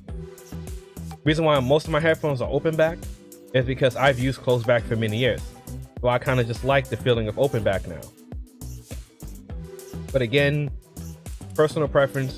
But the main good thing about these Bear Dynamics is that they're so neutral that they sound they sound a little harsh, but they're very neutral, almost tinny. But because of that, right, the reason why I would say get headphones like these, is because, again, when it comes to tweaking your high quality audio settings to get the best sound for the people that's watching your stream and for how you want to set up your audio, you would need a proper pair of headphones. David Hall, shout out to David Hall. You would need a proper pair of headphones that don't have too much EQ that adds too much to the sound besides what you normally want to hear. So again, you don't want headphones that have too much EQ built into them that's altering the way you're hearing the sound and changing the way you want to you hear the sound and the way you want it to hear on stream and the way you want to hear it on recording. This is why you need quality headphones. When we get to this level, you need proper audio gear in order to have the best experience for yourself and the people that's watching your content. We're gonna go ahead. We're gonna add Bear Dynamic DT9. So now when it comes to speakers, you need quality speakers, again, to have a proper audio response and that can produce a proper audio signal that you can hear the production, how you can hear the audio, again, the way it's meant to sound without the headphones. Because sometimes you may not want to have headphones in your ear. You may just want to have the speakers and just want to work off the speakers. Matter of fact, this is for the people who live stream without headphones.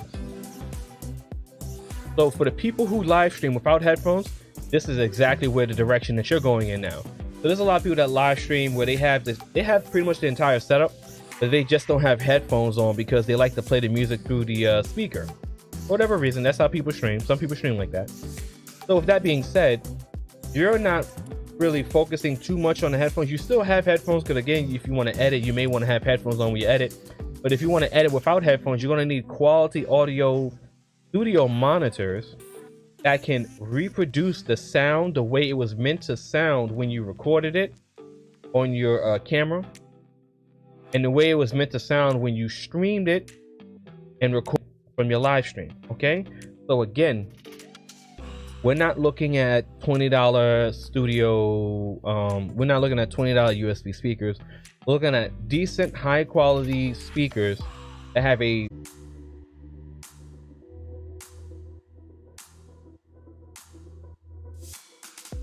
okay.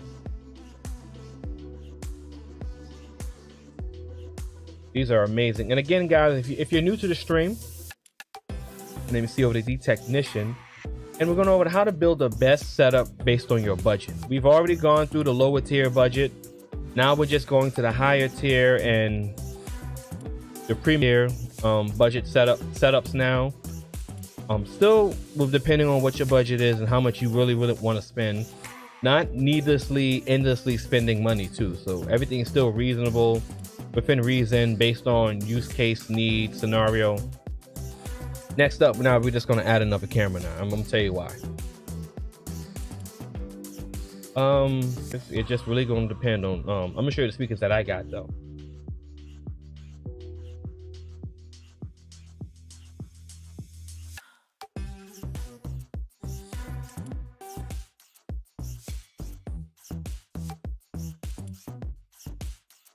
So these are the speakers that I have. These speakers are bad ass. I wouldn't use these to edit really, but I mean the sound, like the sound these produce, man, is just, oh my god, powerful, rich bass, amazing treble. They look beautiful on your desk. I got them mainly because this stealth black look. I mean, these are just, oh my god, these are beautiful. And let me tell you the benefit of these. These are active, they're not passive. I mean, they're powered. Bluetooth optical 2.0 studio monitor speakers. Okay, so with the studio monitor moniker, you can use these. I mean, I do use. Okay, so I would say you can use these for editing and streaming and stuff like that because I use them for that. So these have my definite stamp of approval for editing, recording, sound reproduction. These are powerful speakers. I mean, there's not much else I can say about them, man. These guys are just. These guys are just. I mean, they're legit. If you have the money and you want to get some good quality speakers, man, cop these edifiers, man, and they're Bluetooth. I love these speakers. Best part of my setup is we have our headphones, we have our upgraded mic, we have our Stream Deck, the Go XLR. Now here's the thing. Now we're gonna go into the part where. So let's say this. We're done here, right? At this point, the price was $2,400. Now we're $3,400. So we're done. So we're pretty much done with the production quality. Now let's go a little bit further. Right? We need a desk. So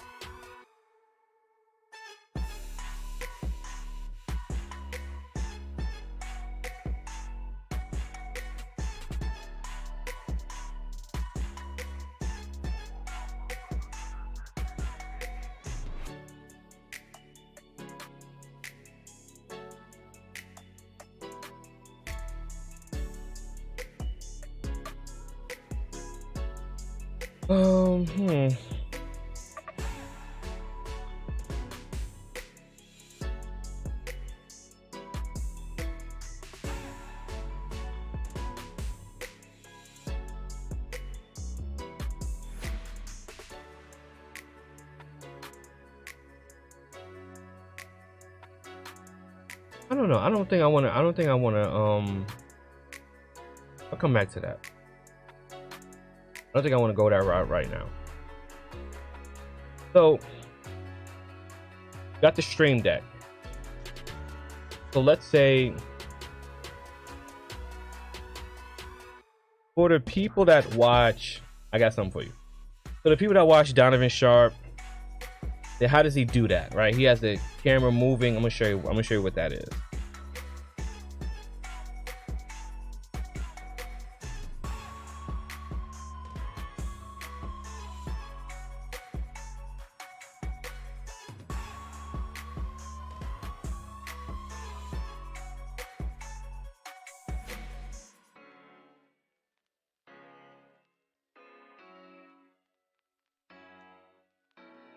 At the bottom of it that allows you to put it on a tripod. I believe it does. There we go. So this tripod, now again, this is if you got all the room in the world. So what this is I'm gonna show you, I'm gonna break this down.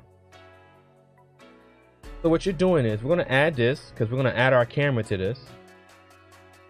We're gonna add our camera to that. You're gonna need a new tripod for this. So where's the tripod at?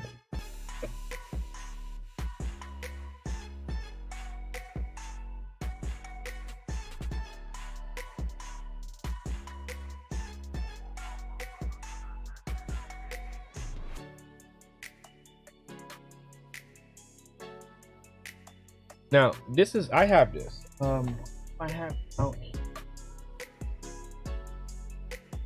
spent $500 on my desk 10 years ago, still have it and love it. My rack mounts has rack mounts for all my audio gear. That's what I'm talking about, David, man. You buy the quality gear the first time around, depending on what you're looking for, and you never have to buy it again. Never ever do you have to buy that again. Never ever you have to buy that again. So what this is right here, we'll break this down. So this is a 360 degree swivel right? On a mount. So what this does is this allows you to set whatever your camera is on this mount and just have it, you know, whatever direction you want, pretty much, right? Simple. So why would you get this? If you're getting a motorized slider, and say you have it up at a certain angle and you want to bring it down a little bit and you want it to go on a rack, so when it's pointed down and it's going on a straight line on a rack, that curvature, that slant should recreate a curve going back and forth, when in actuality it's just going on a straight line. So it's optics. So you could get this, but to keep it simple, I would say leave it alone. But you need a tripod for this. So we're going to look at the tripod.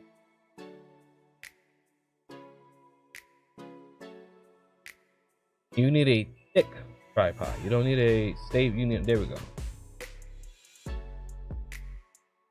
You need a sturdy tripod, and this tripod is amazing. So there we go. The tripod comes with the swivel head mount already installed. Go ahead and just add it. That's it. We're done with that, right?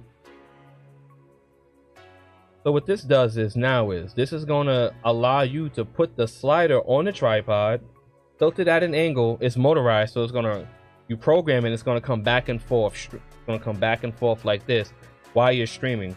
That's a different level of quality to your stream, and that's going to keep the users engaged. I mean, the viewers engaged while you're live streaming. Instead of just having like everything stationary like me, you can have it where people are like, wow, look at that, it's coming back and forth. It's keeping the people engaged while you're talking to them, like, man, look at this, man, this looks so cool, right? And you do that with your edited videos too. You have your edited videos.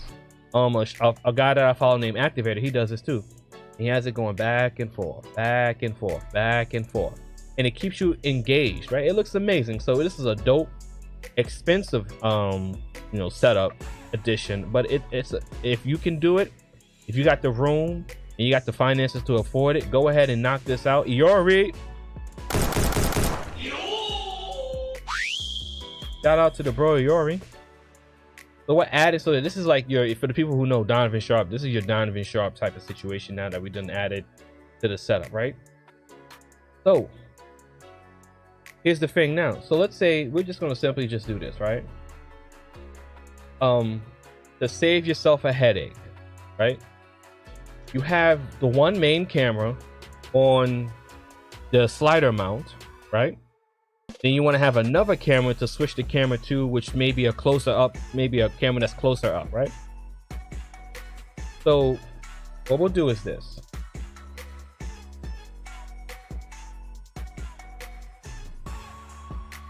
We'll add a second cam link.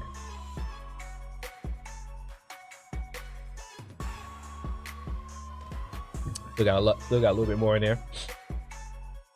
We'll add a second cam link. And we'll add a second A6400.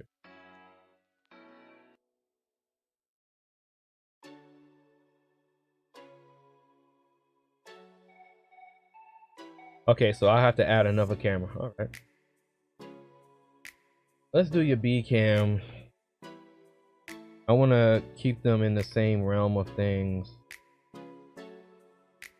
We'll do A65.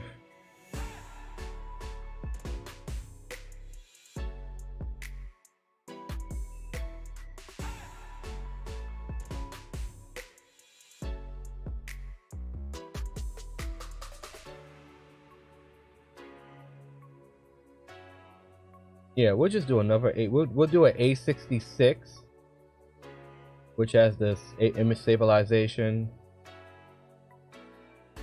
Oh wait, it is.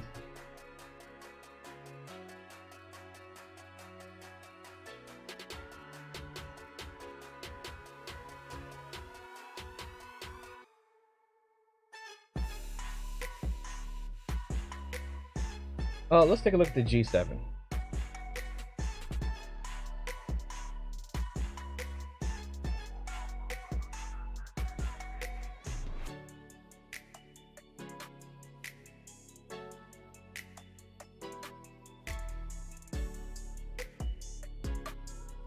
I would tell you no on a G7, and I'll tell you why. You don't want your cameras to look that different when you have a 2-camera setup, right? The closer they are, the better. The G7 is a little bit old. The sensor technology is a little bit old. But because of that, I wouldn't tell you to get that, right? I would tell you to get a camera that's similar in, you know, in year and technology and in visual quality or whatever, right? I mean, again, if you wanted to get a G7 or a Canon M50 or a ZV-1 for your second camera, go right ahead, right? But if you got the money and you got the finances to do it, get a similar camera, right? So we'll just get an A6600, and we'll add another lens. Matter of fact, we'll even change the lens, right? We'll get a different lens, right? So got the Sigma on the main. Let's say this, you want a wide angle, right? So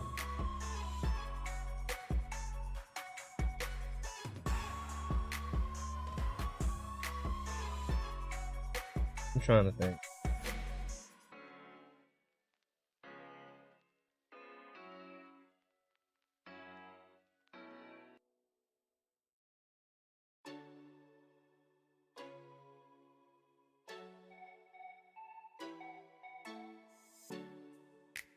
I mean, not to even give yourself a headache.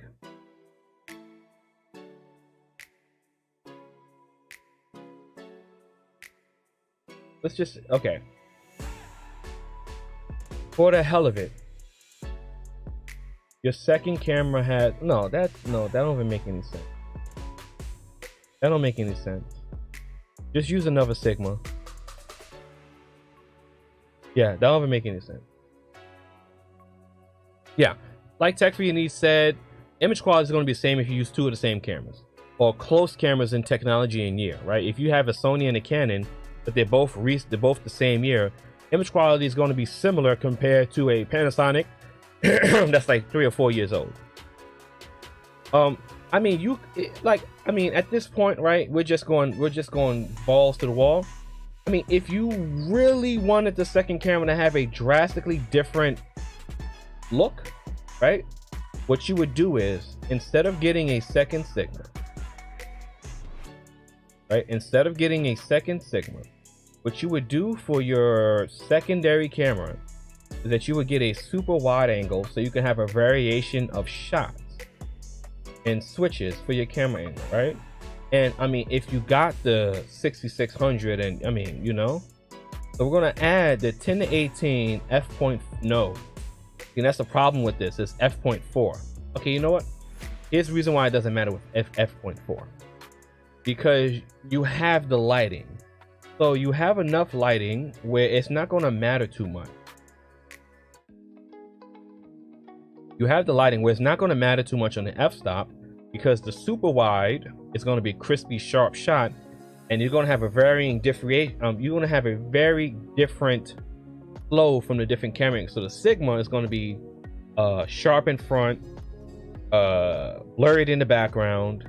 The second camera is going to be super wide but crispy. It's f.4, f.5, f.5.6. But you're going to have the quality light, so the lens is not going to be struggling because it's at f.4 and you're in a dark environment. So what we're going to do is we're just going to add that. Again, we're far beyond you know, reasonable budget. We done covered all the reasonable budget stuff.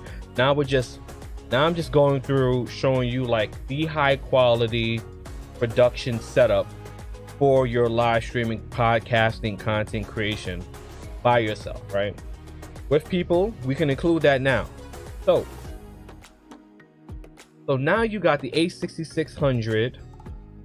So now this price is at what? $5,160.50. Which, for all things considered, is not bad, right? We're talking about building a production setup style studio for your podcasting, live streaming, and solo streaming. So so now for the people that's joining me, I'm just gonna break down what I have in front of me now. Okay. So we got 2 cameras, a cam, which is the main cam, is going to be your A6400 with the Sigma 16mm 1.4 for the sharp, for the super sharpness and the great bokeh in the background. Give or take of whether or not you're using a green screen. Secondary cam. And again, the A6400 is going to be the camera that's on the motorized slider setup with the tripod. Okay? Now, secondary camera is going to be the A6400. Again, you're going to need a tripod for these. You need 2 tripods. You need 2 more tripods. No, you just need 1 extra tripod. Here's the tripod I would tell you to look.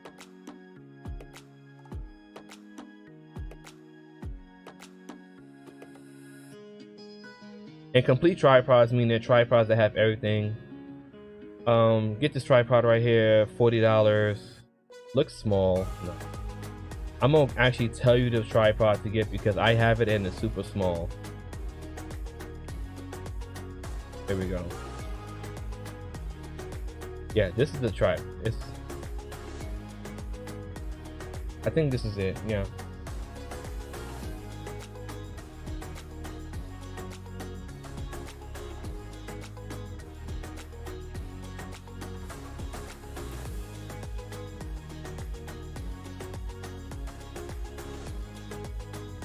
Okay, so this tripod, the Geekto 77-inch tripod, that tripod is going to be for your secondary camera, which is the A6600. So the A6600 is going to be your ultra wide angle shot. The main shot is going to be on your A6400 on this tripod that's on a slider, a motorized slider going back and forth program in this direction here. You're going to have your studio monitors to give you the option of live streaming with or without headphones. Of course, we got the high quality headphones for optimum audio, high fidelity audio, optimal audio quality, sounding, everything above. We got the Ashton microphone stealth black bundle, a great condenser microphone in a treated room with the pop filter and shock mount. We got the Elgato Stream Deck to switch between your 2 cameras now and between the audio scenes and sources and things like that. We got the Go XLR mixer, which is pretty much at the top of the list for solo live streaming and podcasting. The Sigma 16mm 1.4 is going to be on your main camera. That is going to be on the motorized tripod combination. That's what you're going to use for your main shot. Again, the main camera is going to be the A6400. You're going to use 2 cam links for your computer, your desktop computer now. You have the C-clamp lights for the GVM RGB video lights. These are going to be your top quality lights. At this point, from here, you can add more lights to add more variation of lighting to your setup. This depends on you. I'm not going to get into that because it's endless possibilities when it comes to adding more colored light to your production. You know, XLR cable, whatever matters to you. I had these. The blue compass is your set it and forget it boom arm. So as far as I'm concerned, let me kill this for a second. As far as I'm concerned, right? For what I have set up for the Amazon, that is as good as it's really going to get for you, right? I mean,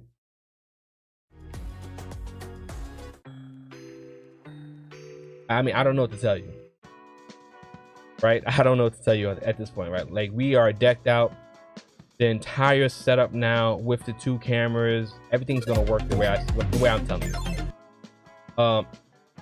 We're at $6,000, right? And to put this into perspective, this is $6,000 for a premium podcasting solo live streaming production like situation for you, right? This is as top as it's gonna get, right? And we're not even talking about the chair, the table, and the computer and shit like that. I think I'll get into computer later. I don't know if I want to get into computer. I don't know. I'm kind of liking talking about the gear right now. I think the second part is going to be talking about the furniture and accessories and stuff like that. So let's now move.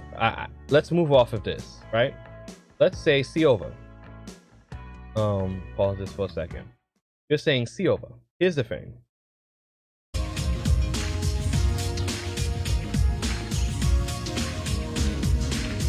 Okay. See over. Here's the thing. I want to do a podcasting setup where I have people, multiple people, in a room with me, and where we're doing interview style podcasting setup. I say perfect. I got you right now. So here's what we're gonna do.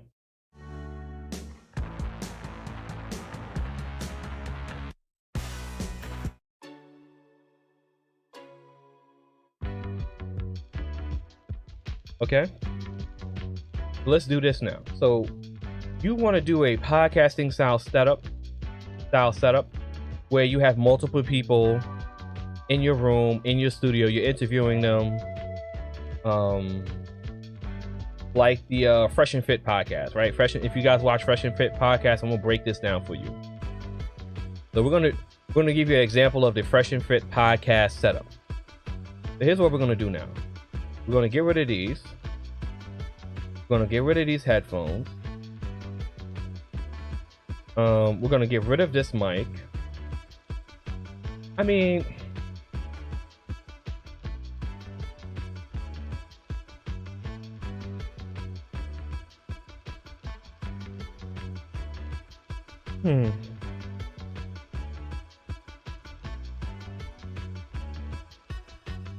yeah, I'm gonna get rid of it.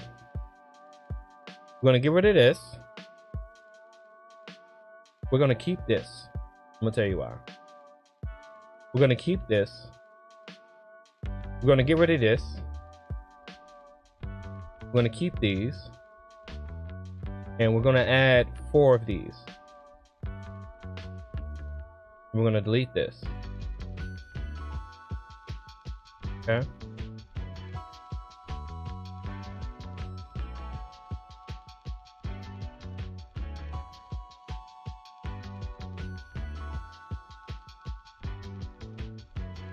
Okay. So now we're gonna go to the Rode. We're gonna go to Rode Procaster option. I'm gonna tell you why. It just gave me a minute. It took me a minute to think about it.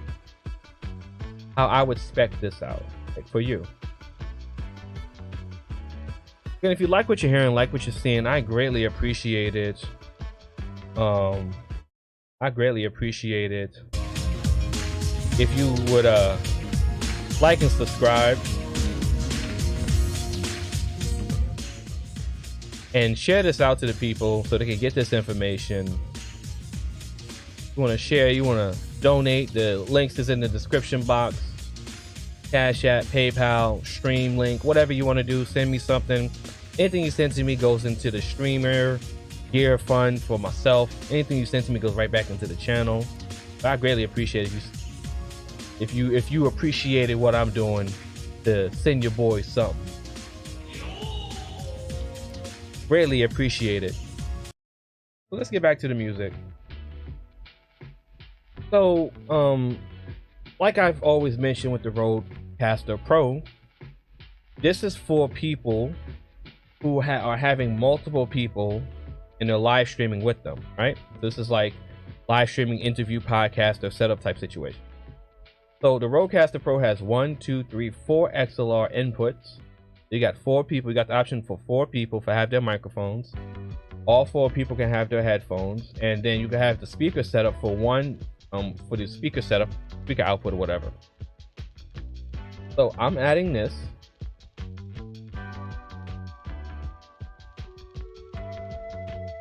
Now,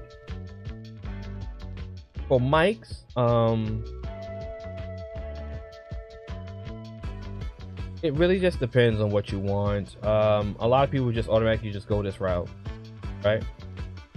I would say yes.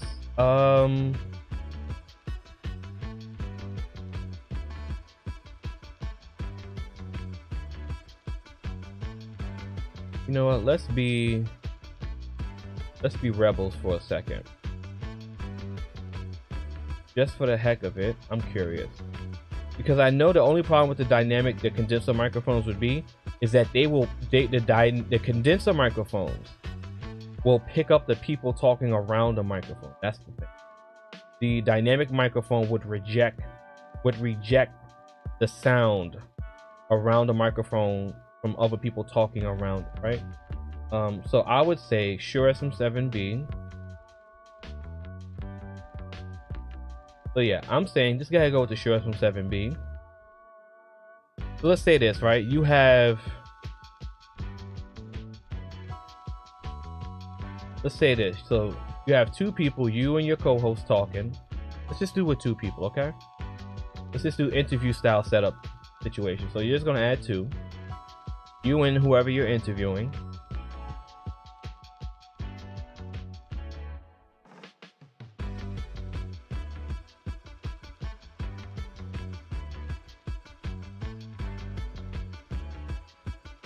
Yeah, you're gonna need two of these.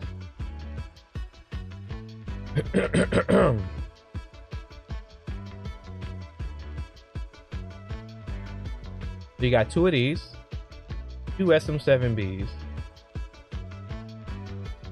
for headphones.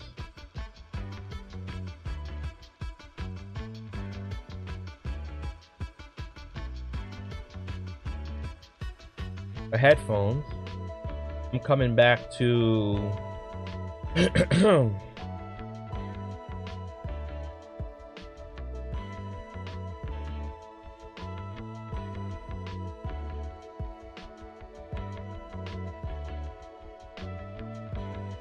yeah, we're coming back to these. I'm just gonna add two.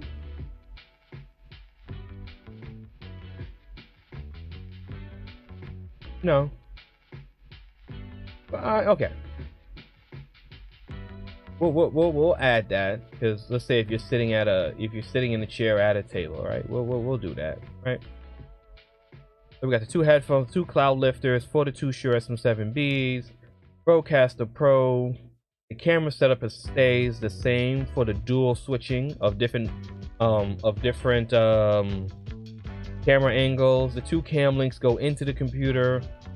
We got the lights here, and you got the two audio cables. We're gonna need additional lights, so we're gonna need one softbox.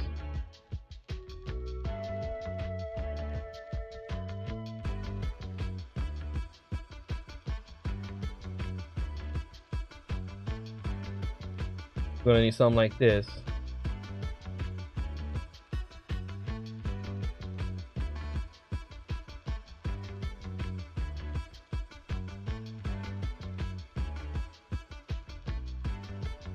I need one.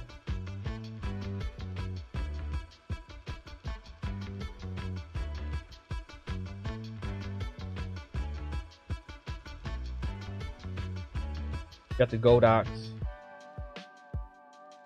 There we go. This goes Godox 80 centimeters. There we go. All three. Okay. Let me explain this right here. So the Godox SL60W. Let me just go ahead and. So this is the Godox SL60W.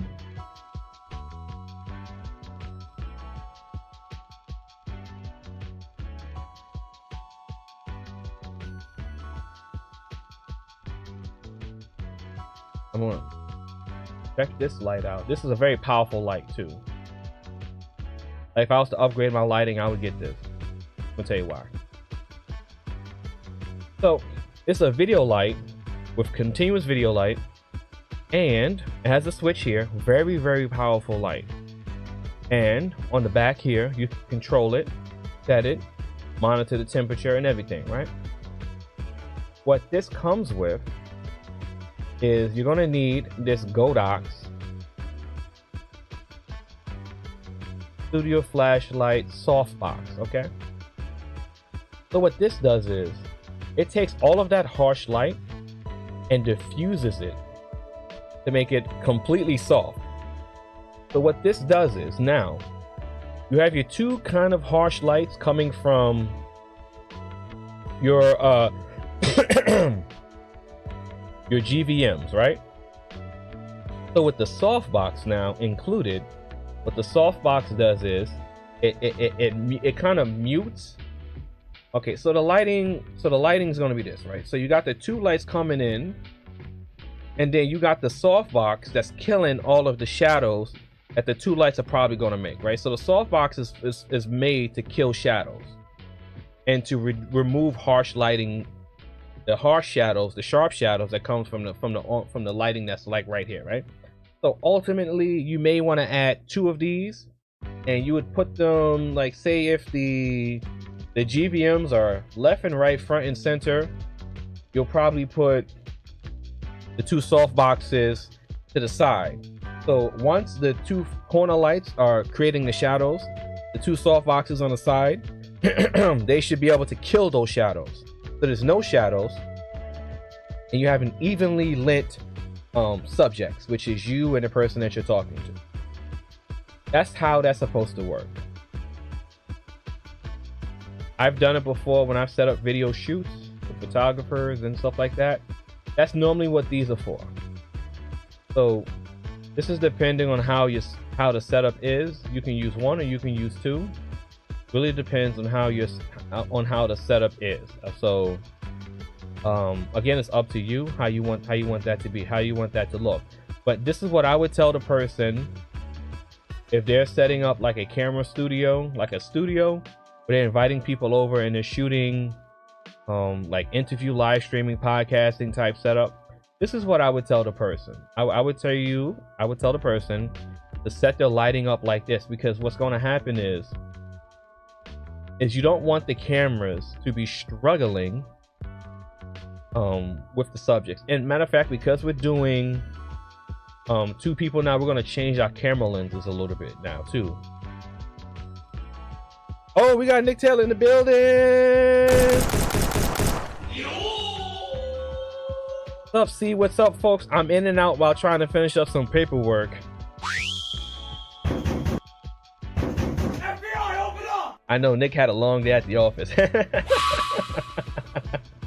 Yo, Nick, what's going on? So yeah, we're building out. Right now, we're in the process of like, we came from the low end setups all the way to the high end setups. So now we're building out a studio setup, like going over the parts that are going to be included in a podcasting studio setup with two people, right? Like interview style. So we way into the weeds over here with the podcasting shit. So here's the thing now, right? So we are in the realm of having two cameras set up. So now what's going to really matter now is this: how do you want your shots to be set up? So if you say, well, Silva, we're going to be sitting close to each other at a table. Okay. So what I would tell you now is that you can keep the cameras. I mean, honestly, like APS-C cameras are just still a major go for a situation like this. I would still tell you to get APS-C cameras, man. I mean, it's just, I mean, to me, it just makes sense. It's even at this price point, it makes more sense financially than to beat your money off by getting full frame cameras, unless you want the full frame camera look. Then yes, I would tell you to go the full frame route. I don't want to do that. I think that's, I personally think it's overkill. I think it's overkill. And I think at that point you would get broadcasting cameras or something like that. I just don't think you would be using these. I think you'd be wasting your time. So as far as it concerns with using the Sigma, right? So the Sigma, what you would simply just do is put the Sigma to 2.8 or 4, and there will be no, it'll maybe 3.6. What does this go? I think this goes to, we got 2.5, 3.2, 3.5. Okay. The two people sharp and still probably blur out the background. Then you got the second camera switching on the A6600. That's on a stationary tripod at the super wide angle, maybe all the way wide at 10 millimeters. Stationary to get that wide shot. When you're editing the shots up, you can get that different jump cut scenario going on.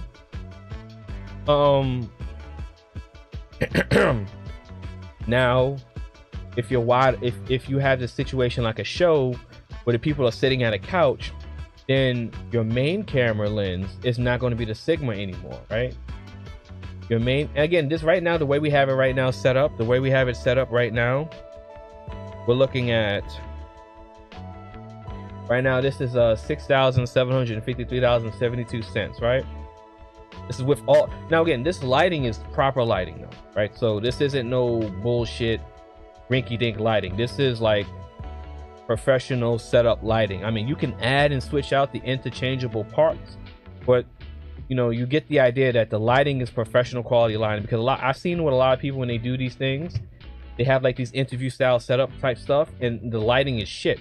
And because the lighting is shit, the video quality is shit because it doesn't have enough lighting to make the lens look proper.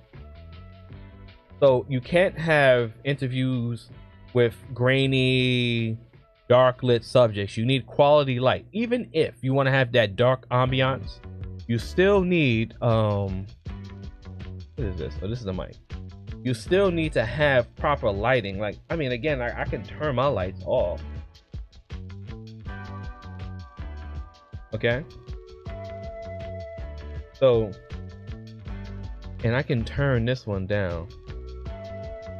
Okay. Look at that. So I can turn them down, but I still have enough diffuse light going on so the lights aren't too harsh. So you still need light if you want to have something that's dark. So, if you don't want to have like that close, like you're not using the Sigma, I don't believe you're using the Sigma, right? But here's the thing, the Sigma is still a wide angle lens, so I think you'll still keep it, but you're turning that f-stop up to not get the blurry background anymore. And maybe no,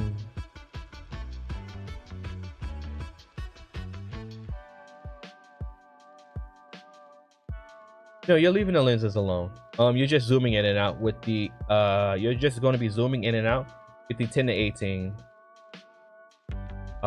In my mind, that's what I would do. I would have the 16 steady as the 16 millimeter, keep that focal length, and then I would interchange the 10-18 based on the shot selection, zoom in and out with that, leave that alone. I'm keeping the Sony 10-18 f.4 because f.4 you're gonna need more light anyway because it's a higher it's a faster f-stop. It's more closed, the slower f-stop. The boom stands, yeah, mic stand.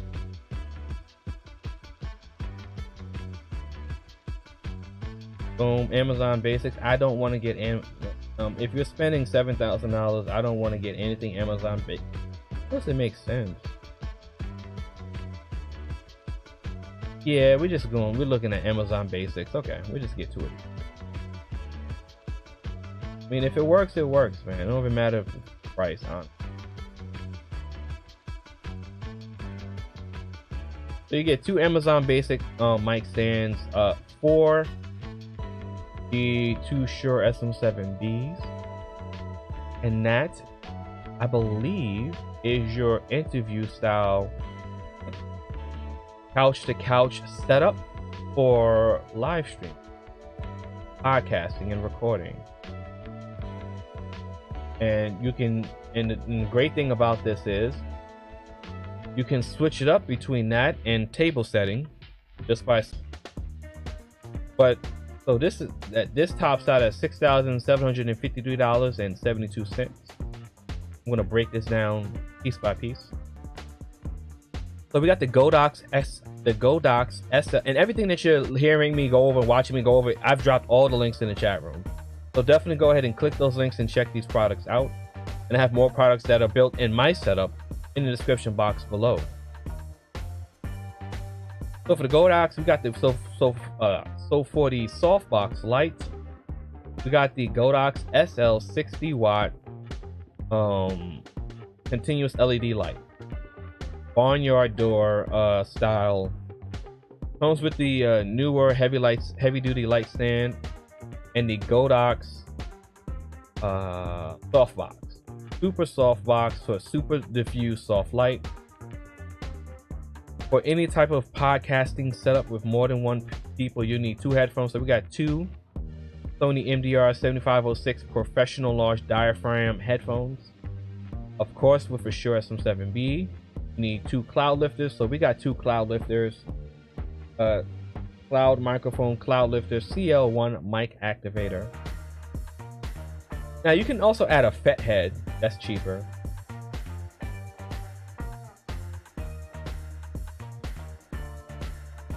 So the FET head, $89, and it's in save space.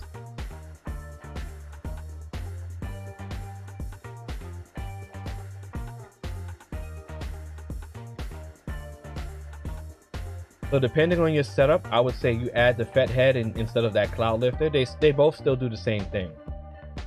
Ultimately, they accomplish the same goal. It's just space restraints.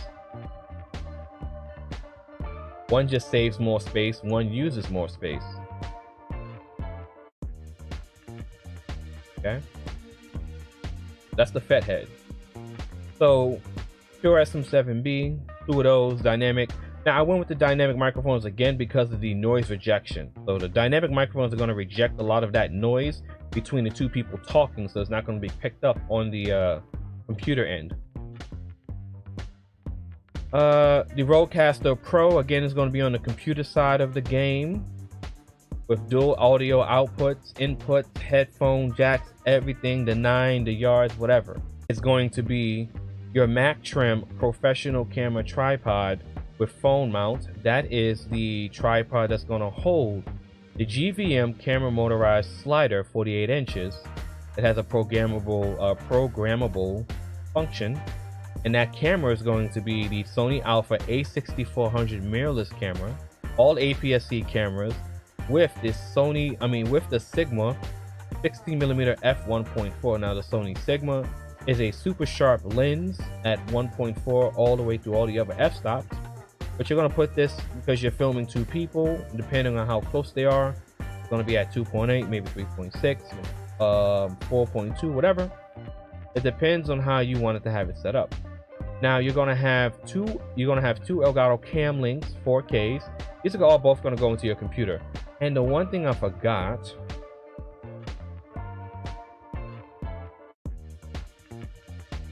is you're gonna need an HDMI mini to HDMI. Okay. So you're gonna need a pretty long cable. Let's just say you want a 25-foot cable, so you'll just get 2 of these 15, maybe 15-foot cables. Okay, so you just add 2 of these to your cart.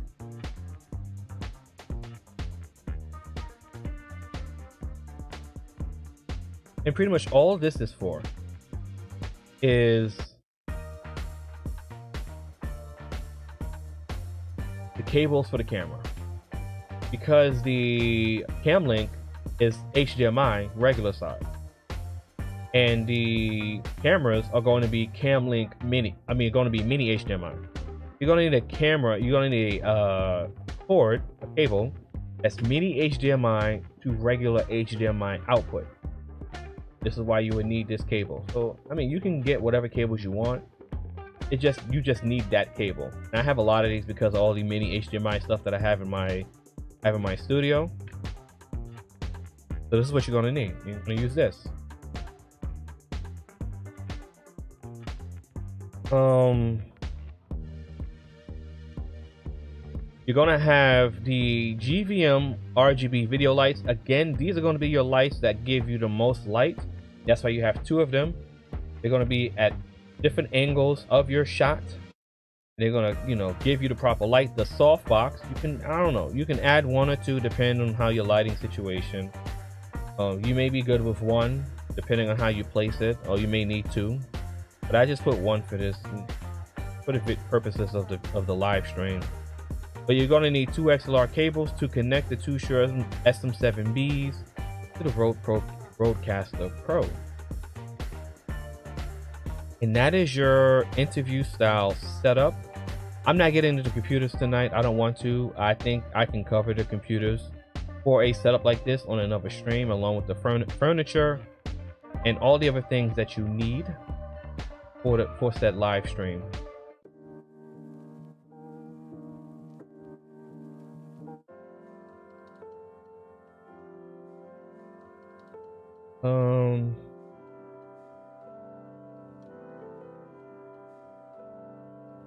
Now, for shits and giggles, right? For the hell of it, before I wrap up, let's say you just want to get a full frame camera. Let's go ahead and let's look at full frame cameras. And what I'll simply do is I'll get rid of all the Sony stuff. As a matter of fact, let's give Sony a break. And let's go into Canon. So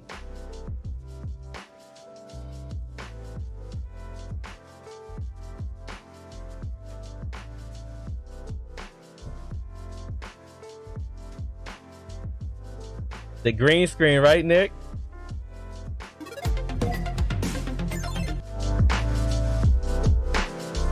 And you know why too? That's also because of the camera.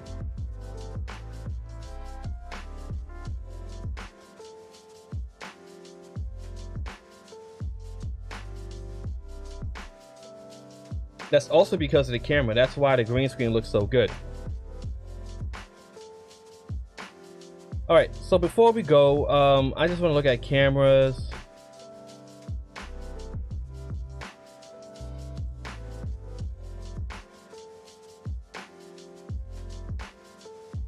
I appreciate it, Nick.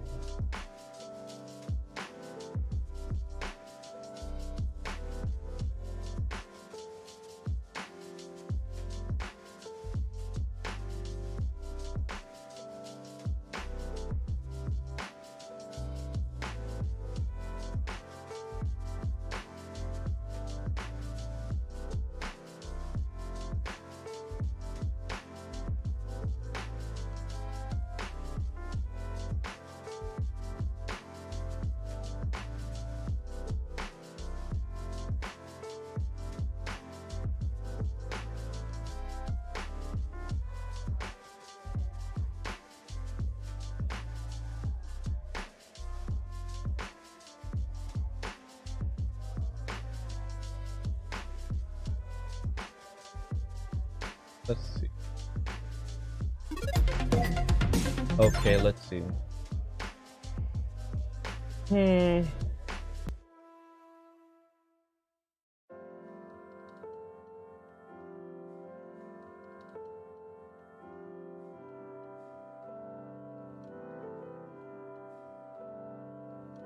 for all cameras, you're going to need a continuous battery that plugs into the camera. It's a dummy battery. So all you got to do is look up dummy battery and you'll be able to find a dummy battery. So if I'm using Canon, I'm going the R6, 2R6. No, I don't.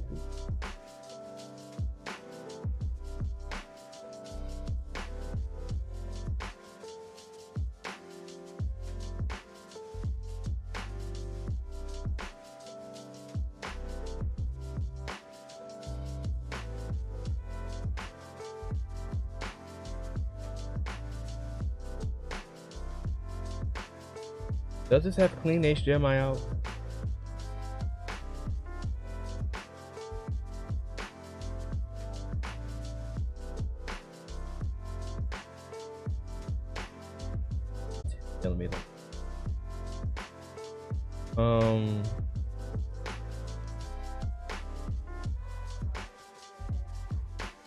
Canon full frame RF mount lenses.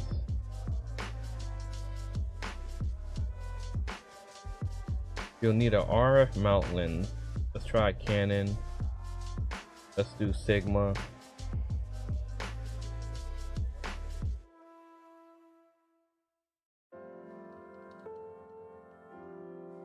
RF. Broken on. Where's the Canon glass? RF 24.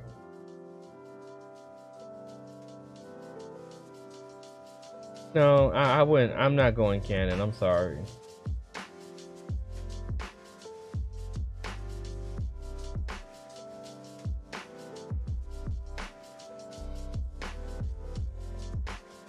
$14.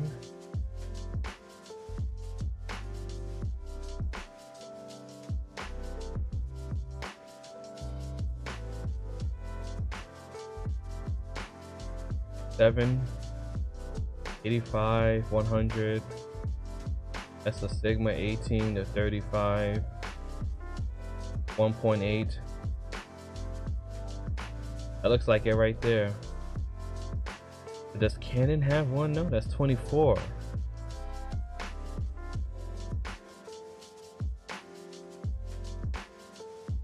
See, this is why I don't. This is the problem I have with Canon.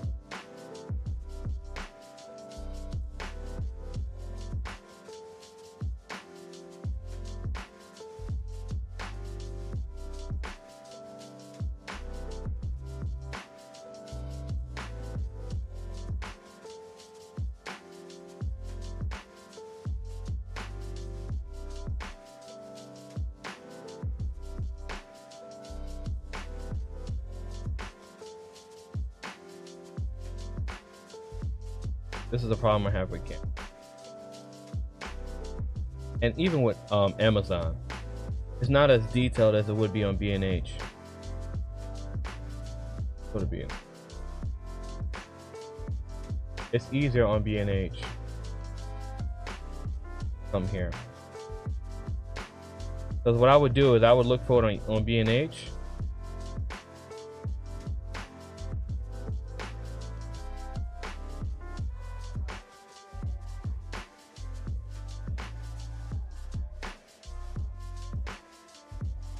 Okay.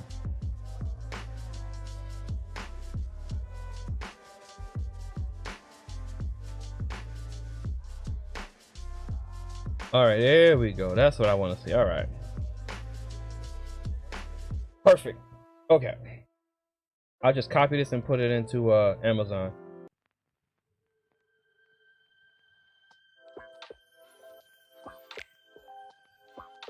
Let's lose inhibition. Let's fly like. Okay, so there we go. Woo, that's expensive. Yeah, I don't know about that. I don't know. That's way. That's just nonsense at this point. I wouldn't tell you to do that.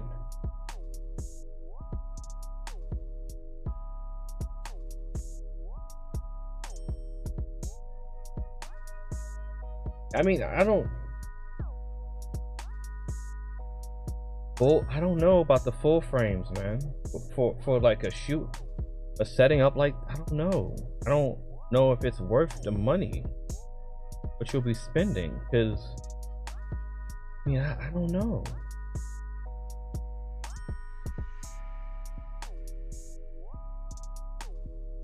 I don't. I got the 50 1.8. No, low. It's full frame, so 24 would actually be good at 24 actually. So it's f.4 though. You know what, man? I would not tell you. Someone else might, because I just don't. It doesn't make any sense to me.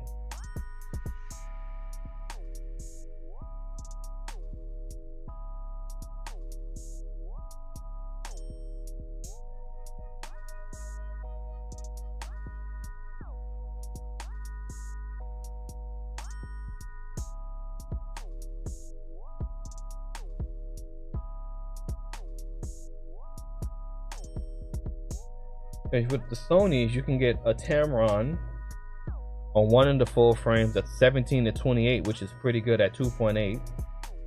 Tamron's a little soft at certain focal lengths, but for 17 2.8,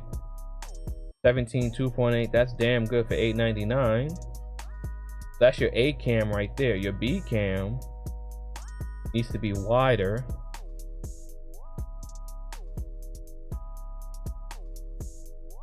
Your B cam needs to be wider with a better zoom.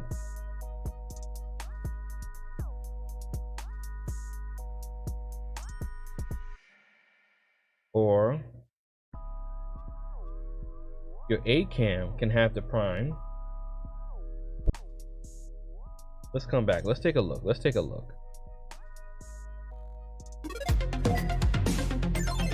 So we come back and we're looking at the Sony full frame camera, right? So we're looking at A7 R3 maybe. Let's see. So we're looking at maybe between A7 R3, A7 IV. How much is A7S3? Okay, so that's the most expensive one. Yeah.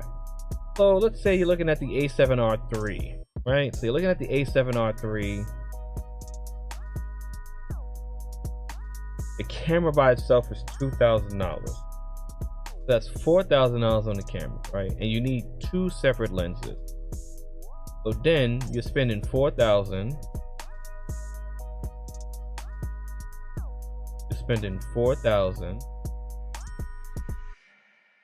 and you're coming to the lenses. Right? So you're looking at Sony lenses,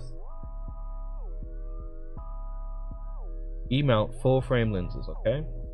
So you need one lens that's a prime.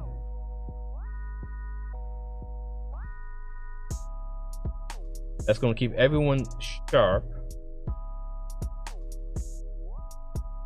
right?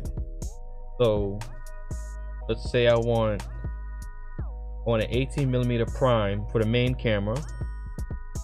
You got the Zeiss Batis, that's $1,200, and the Samyang AF autofocusing 18mm 2.8 lens for Sony E, right? That's a full frame lens.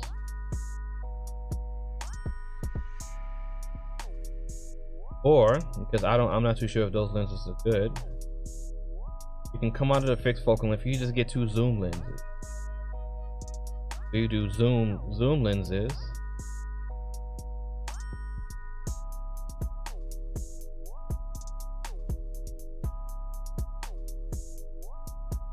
And you get the zoom focal length, and you get between 16 to 35mm, right?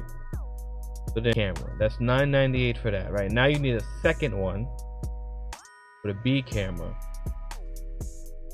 That's going to be wide, and that needs to be zoomed too. So we're going to come back here, we're going to click these off, and I want a big zoom but slightly wide. So I'm thinking another, what, 28 to 75, 24 to 70. Let's do 24 to 70, 28 to 75, and 28 to 70.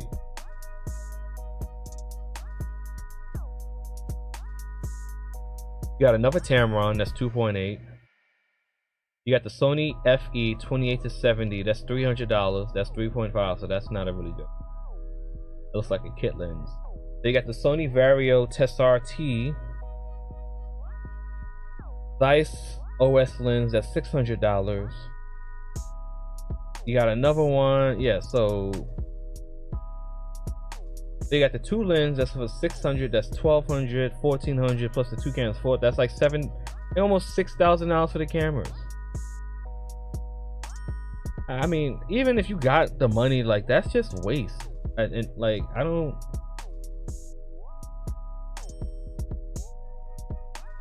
To me, that's a waste. And I'm gonna tell you why.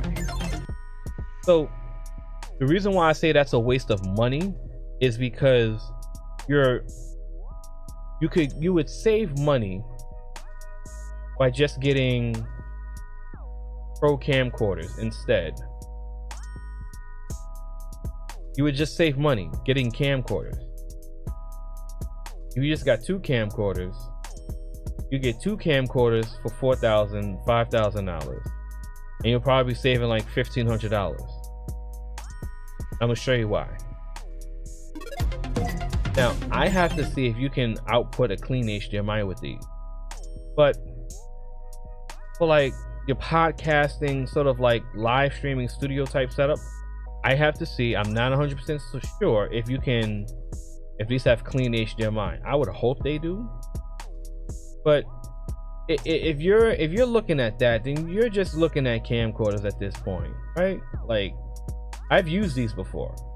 I mean, older versions, but I've used camcorders before. So I would tell you just to use a camcorder, man. You get 2 camcorders, right?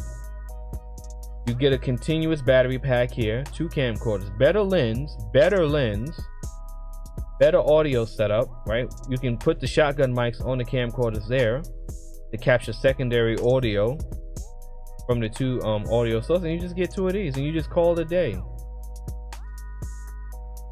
You don't like that, come here, right? Get the Canon professional UHD 4K camcorders instead, right? Same concept. See if it can do clean HDMI out. Put a shotgun mic on it. I'd have to be making some coin streaming to spend that. Yeah, that's what I'm saying. Like, Nick, for real, right? You see what I'm saying? Like, that's a lot of money, man. Like, that is a lot of money. I don't even care if you're a millionaire. Like, if you're not making that with your stream, you're just wasting your money. Like, that is a lot of money. And even if you're trying to look at full frame cameras, like, I will tell you straight up, like, you are wasting your money, man.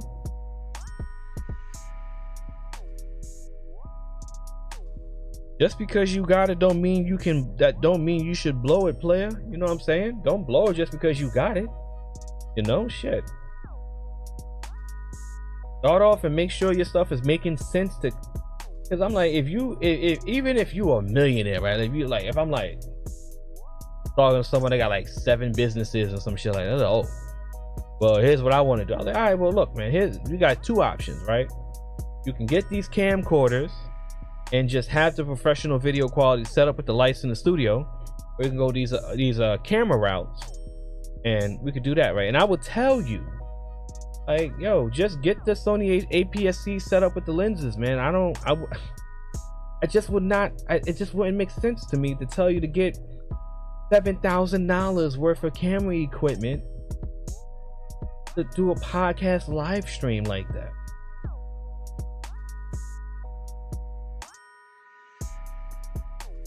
Because we haven't even gotten into the computer. Yeah. Yo.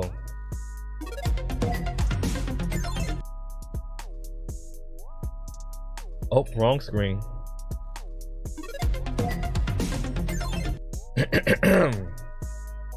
Like, I haven't even gotten into the computer yet for you. Like, I haven't broken down the computer. Because you're gonna need a very powerful computer to run this camera so it can have the power capacity to operate like this. Like, you'll need a computer like mine. Like, no gloating or nothing, but you'll need a computer like mine. For real.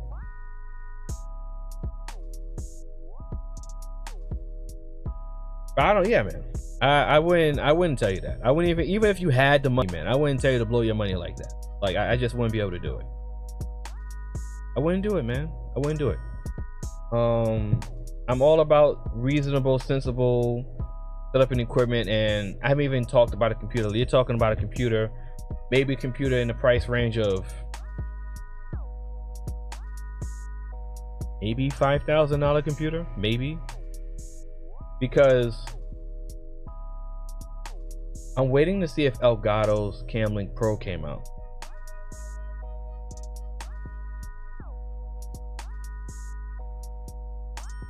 Okay, so the Elgato Camlink Pro is out, right? So let me show you why. So the Elgato Camlink Pro is a capture card with 4 Camlink.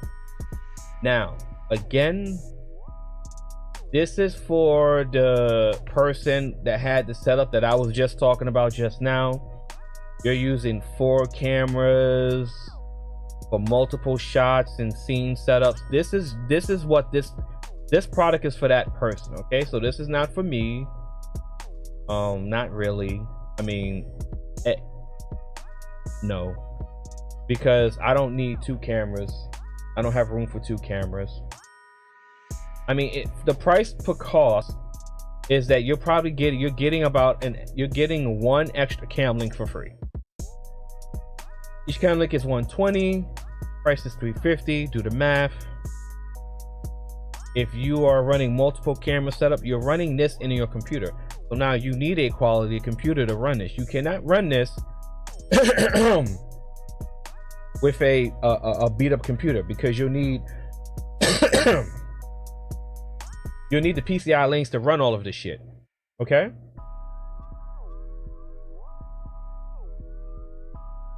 Oh, you know, X570,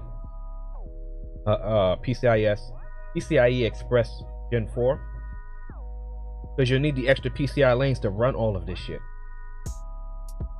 So your computer going to be about like $4,000 just because you want to run this with multiple cameras. And then that's when we get rid of the cam links, because we put this in the computer instead. So you put this in the computer. Yeah. So again, like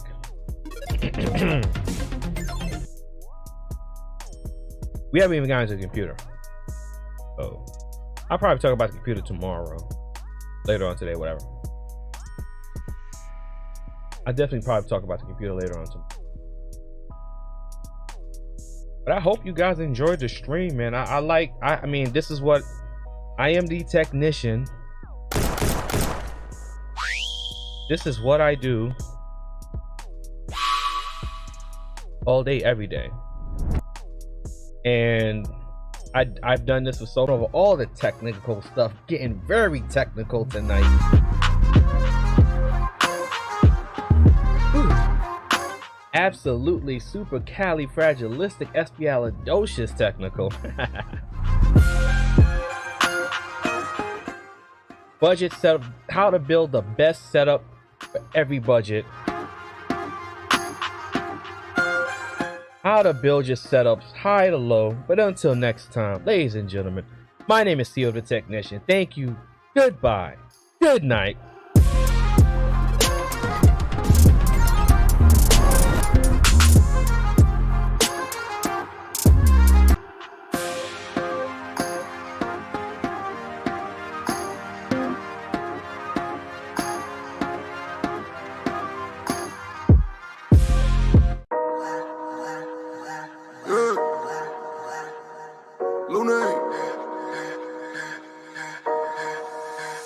Money work.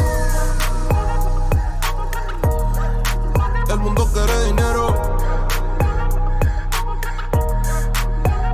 Money work. Se arregla con dinero.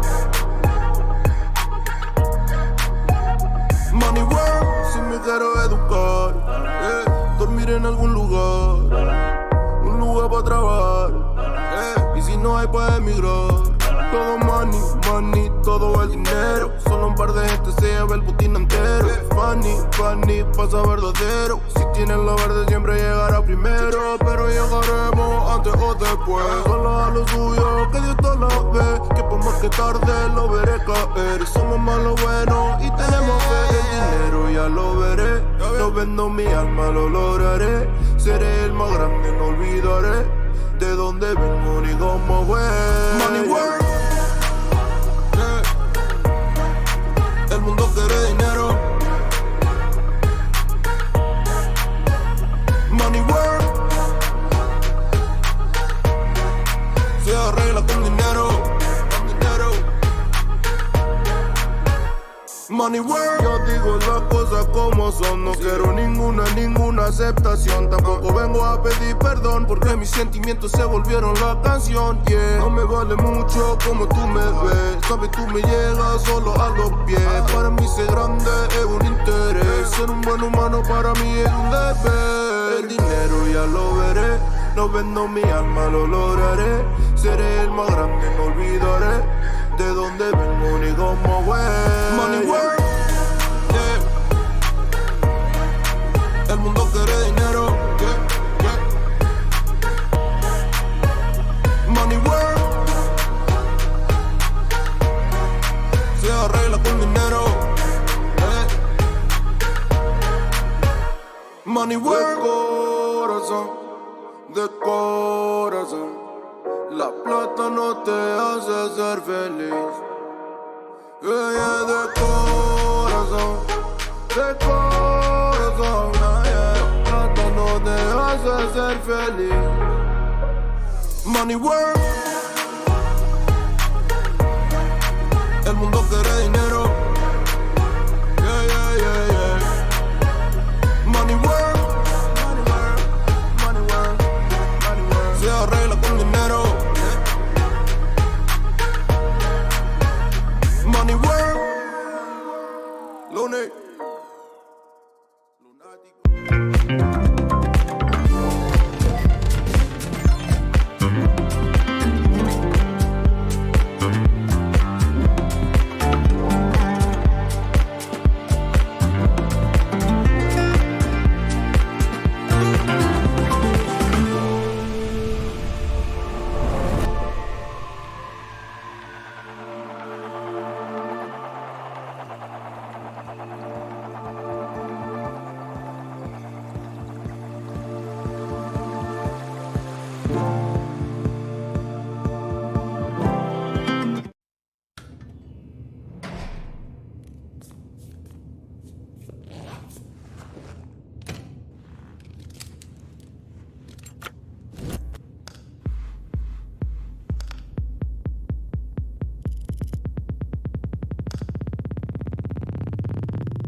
I wanna know your name. Or better yet, stand there, just do that. Hey, yeah.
What's good?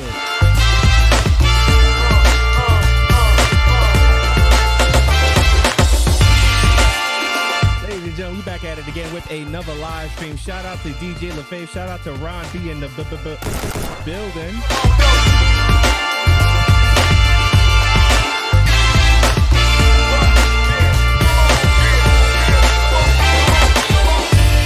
We got a nice show tonight. Welcome back to Tech and Chill. Got a nice little tech rant. We're going to be talking about gas gear acquisition syndrome again. I almost got caught up in the rapture of acquiring used. Shout out to DJ LaFave in the building. Shout out to the people watching, liking, and listening, watching from the clouds. Please let me know how you like it. Let's go!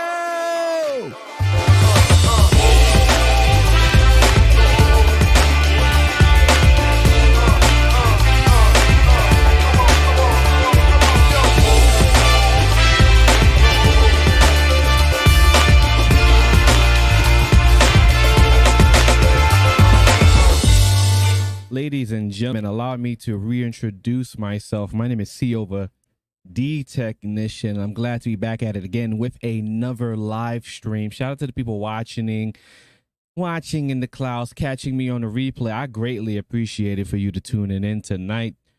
Tonight, we're going to be talking about back to work in the office this week. That shit is that shit is tiring, yo. For real, man. Office life is tiring, man. I had nightmares about going back to the office. We got Stilo Beats in the building. Shout out to Stilo Beats in the building. And I hope my mic is right, because sometimes I probably turned the mic down by accident while the music was playing. So tonight I want to play one video. I kind of want to talk about it a little bit. I don't want to spend too much time talking about it. It's about Facebook adding podcasting to their repertoire of, fuckery that they do. But really, I really want to talk about, me almost getting caught up in gas and just ranting about tech and how expensive it is and how ineffective it is and just how annoying it is to deal with technology these days. To covatech@gmail.com. I'll be glad to help you out with any type of consulting help that you need. Shout out to Zero the Infinite. Remember to hit that like button on your way in. I greatly appreciate it. Before I start up, I gotta find my tunes in them. Ooh, I love this one. Yes, indeed. Yes, indeed. Yes, indeed. Let's get to it. So we got my man Bandrew up here. I love Bandrew Podcast Stage. I love his channel, man. He gets all the great information when it comes to podcasting, all the podcasting tips, all the microphone reviews. He is the man. So in his as part of his video podcast that he does, he started talking about Facebook and adding podcasting to their repertoire, right? So what I want to do now is I kind of want to talk about it a little bit, and I want to give my thoughts and opinions on Facebook adding podcasting to their platform. And he's going to give you his opinion, and it's pretty much spot on to what I agree with. So we're just going to go ahead and let him talk. Be discussing Facebook entering the podcast marketplace, Apple rolling out some huge updates to the Apple podcast platform, PED. And they said they would be rolling out sound effects tools for Facebook users to play with, short-form quote-unquote sound bites that they can record and share, the ability to find and play podcasts in the Facebook app, and live audio rooms in Facebook and Messenger. She went on to say Facebook could integrate all of these different forms of audio. For example, a creator could elect to record an audio room to turn into a podcast, then share snippets of it as sound bites. Let me walk you through my thought process when I'm reading stories like... Shout out to Tech for Your Need. Appreciate it. Like this about actions or new features being rolled out by social media platforms. When I'm thinking about these features, I am thinking about what the average user does and what the average user's consumption practices are on each platform. For example, YouTube. What do people do on YouTube? They watch long form and short form content, video content. When it comes to Twitter, what do people do? They typically consume quick text posts. When it comes to Instagram, mainly used to consume pictures or maybe short form video, but mainly pictures. Spotify, mainly used to consume audio content. The reason I think through it this way is it helps me determine if I think a new feature will be successful or worthwhile on a platform. If we're talking about Spotify, I think it would be silly for Spotify to invest millions in developing a text-based social. And the thing about Spotify is definitely gearing up to be a huge competitor in the content platform space, including podcasting and video form content. Once they start rolling out, that would be some legit competition with YouTube. But they're not there yet, but they're working on it. Social media aspect to Spotify, because people do not go to Spotify to consume text-based content. They go to Spotify to consume audio content. That's why Spotify investing heavily into podcasting makes a lot more sense. That makes a lot of sense to invest into podcasting because people go to Spotify to consume audio content. What is podcasting? Audio content. just a different style of audio content. But then we get Facebook proper. What is Facebook proper? I don't think I could classify it. To me, it just seems like a bloated mess. I logged in yesterday because I don't typically use it. Is it text? Is it photos? Is it videos? Is it gaming? Yeah, and I don't use Facebook at all like that either. I kind of just use it to check up on people and see what people are doing, but that's it. I really don't use Facebook like that. What is it? I legitimately have no idea. I don't think it is anything really. It is an amorphous blob of all social media, and maybe that's why it's so bad. It's unfocused, and people just create different styles of content. They all view Facebook as something different.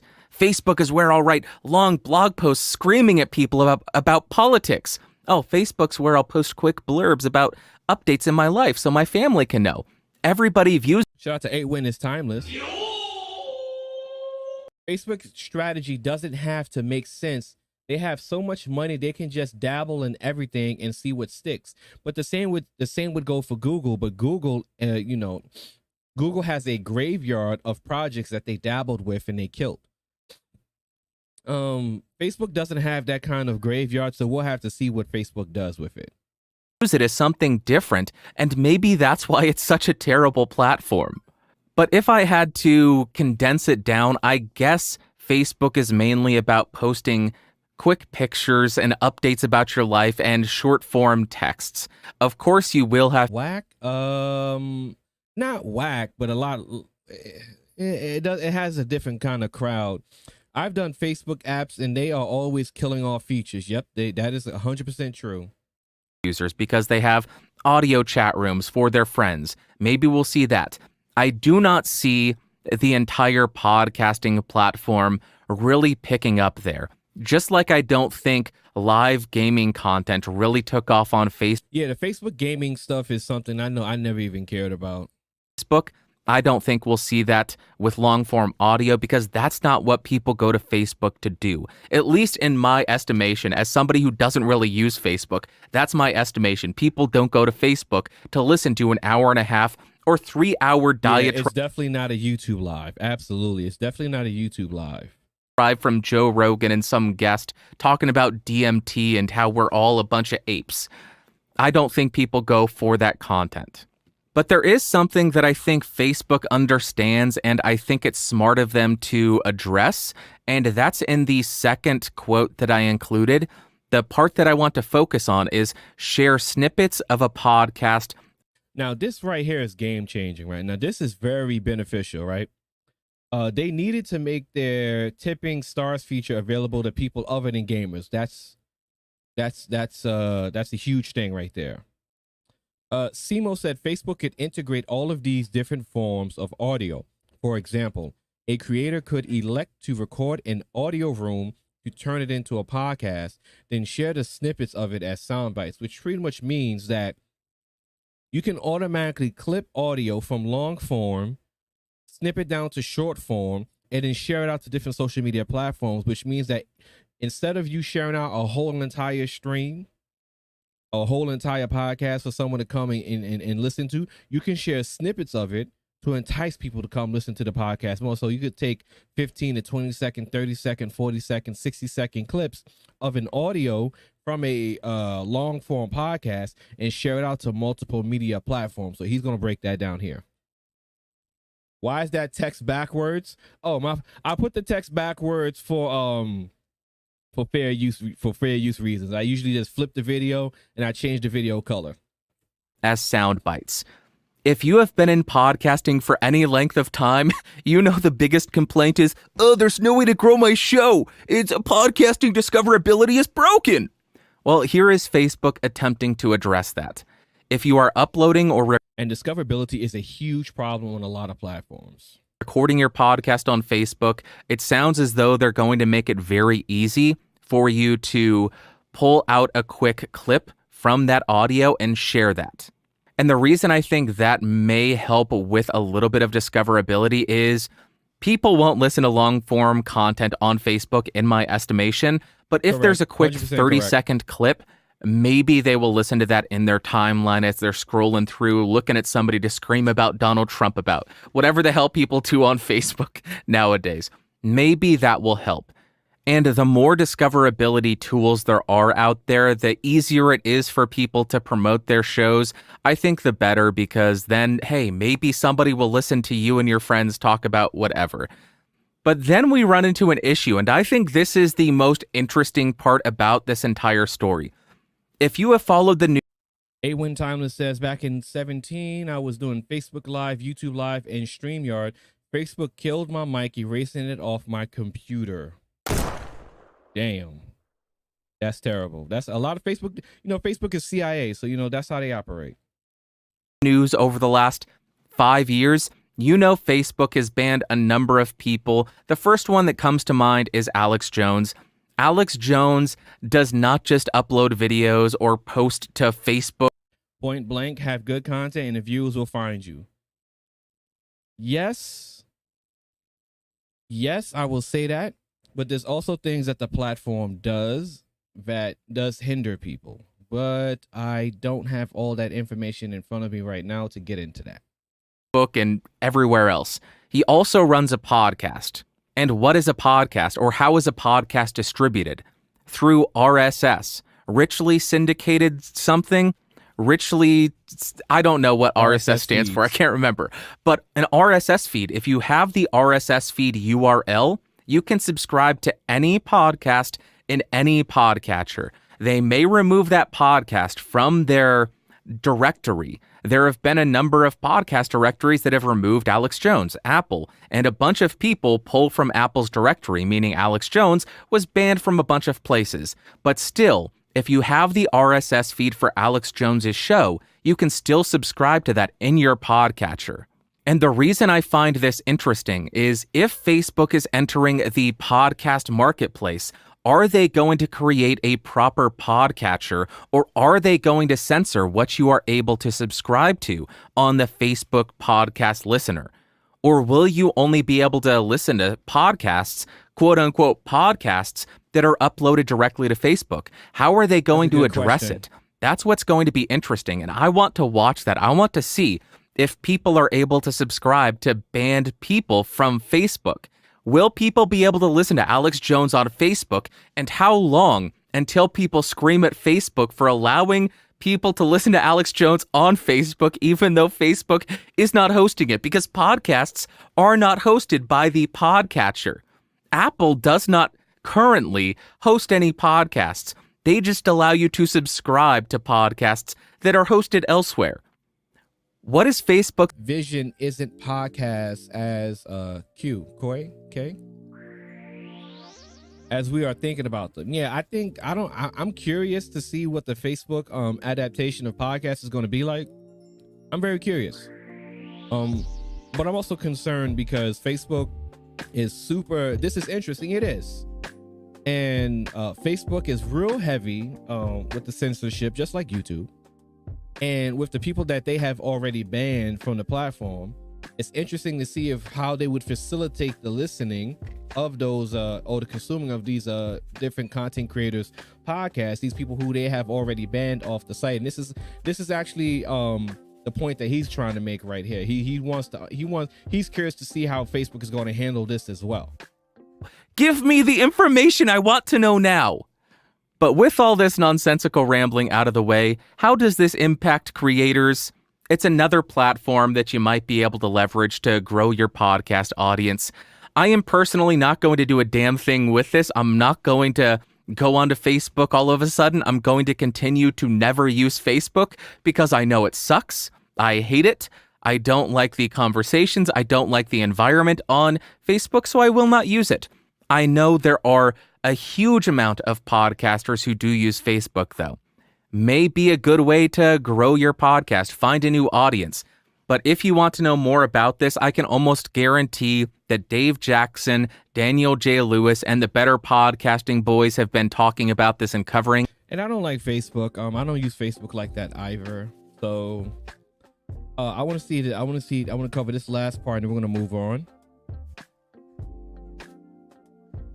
I get your opinion. Thank you so much for having me. Gabe, thank you very much for the video submission. I appreciate you very, very much. Thoughts on misusing the podcast platform and not following the podcast format? I think you need to erase that idea from your head immediately. Erase that from your head. I don't think there is misusing the podcast platform. I don't think there's an appropriate podcast format. There are people who have guests on and they interview them. There are people who do storytelling podcasts. They read scary stories that people send in. There are people ranting on their podcasts like I do. There are audiobook podcasts where they read Grimm's fairy tales, apparently. There are movie review podcasts. There are podcasts meant to put people to sleep. I think if there is a piece of audio content that you want to put out regularly or put out on an RSS feed, no matter what it is, do it. There's no template. Just do it. It can be a podcast. I don't think there's anything wrong with getting creative and doing something different from what other podcasters do. Hell, I think that's the best way to go. If nobody else is doing what you're doing on podcasting, I think that's special, and I think that should be celebrated, not discouraged. Absolutely. Go forth and kick butt, Gabe. If nobody's doing it, that makes it even better. If it's just to catalog your or archive your stuff for historical purposes, do it. Do it. Podcasts have no format. Podcasts have no rules. Unless you're talking about Apple and Facebook, then I'm sure there's going to be plenty of rules. Absolutely, yeah. But in general, the actual form of podcasting has no real form. It has no rules. It has no guidelines that you have to follow. Do whatever the heck you want. And I hope it works out for you. There's no boundaries with podcasting. Make what you want and share it with the world if that's what you want to do. Best of luck, Gabe. I hope that helps you.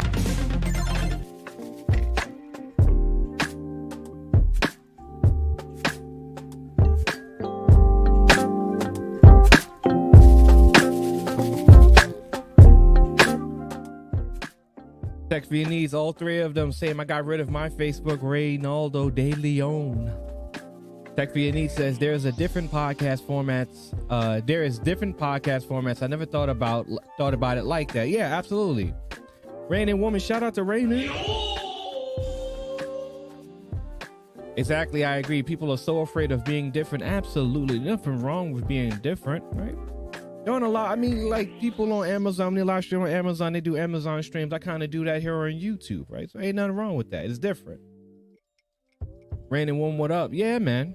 So guys, let me tell me what your thoughts are. Tell me what your thoughts are about the whole podcasting thing. Again, like, you know, the thing with Facebook is like Facebook has at this point right now left a bad taste in a lot of people's mouth. So I don't really think that there's a lot of people that's going to really want to like really listen or really deal with Facebook and integrate it into their content strategy. However, discoverability is hard depending on the platform, depending on the content. Anything you can do to make your discoverability better, it's not going to hurt you. And the option of going to Facebook and integrating small clippets of your audio podcast into Facebook, it's interesting. It's very interesting. I'm curious about it. I'll check it out once it's fully integrated, and I'm gonna take a look at it. Let me change this up. So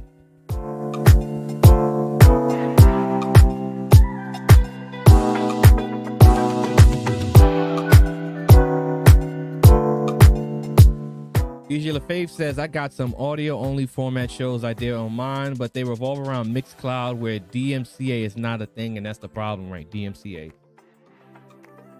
Second part of the show, GAS, Gear Acquisition Syndrome. It's something that a lot of people deal with on YouTube, and it comes from podcasting on Facebook. Too early to tell. I need to see it in action before. Like, I understand that. But if your main source of creating content is not based upon reviews, then personally, I believe it's a waste of time and money to consistently invest in things when it's not even a part of your creativity process, and that includes cameras too. Randy Woman says, I was down yesterday and today after fainting in the park yesterday afternoon, but I'm recovered now. Thank goodness. Overall, I'm well. How about you? And salute to Randy Woman. You know, it's good. You know, fainting is a serious thing. It's always good to stay properly hydrated. So please stay properly hydrated. And when it starts getting warm outside, people, because we don't need y'all fainting outside. I need y'all to come and watch my channel, okay?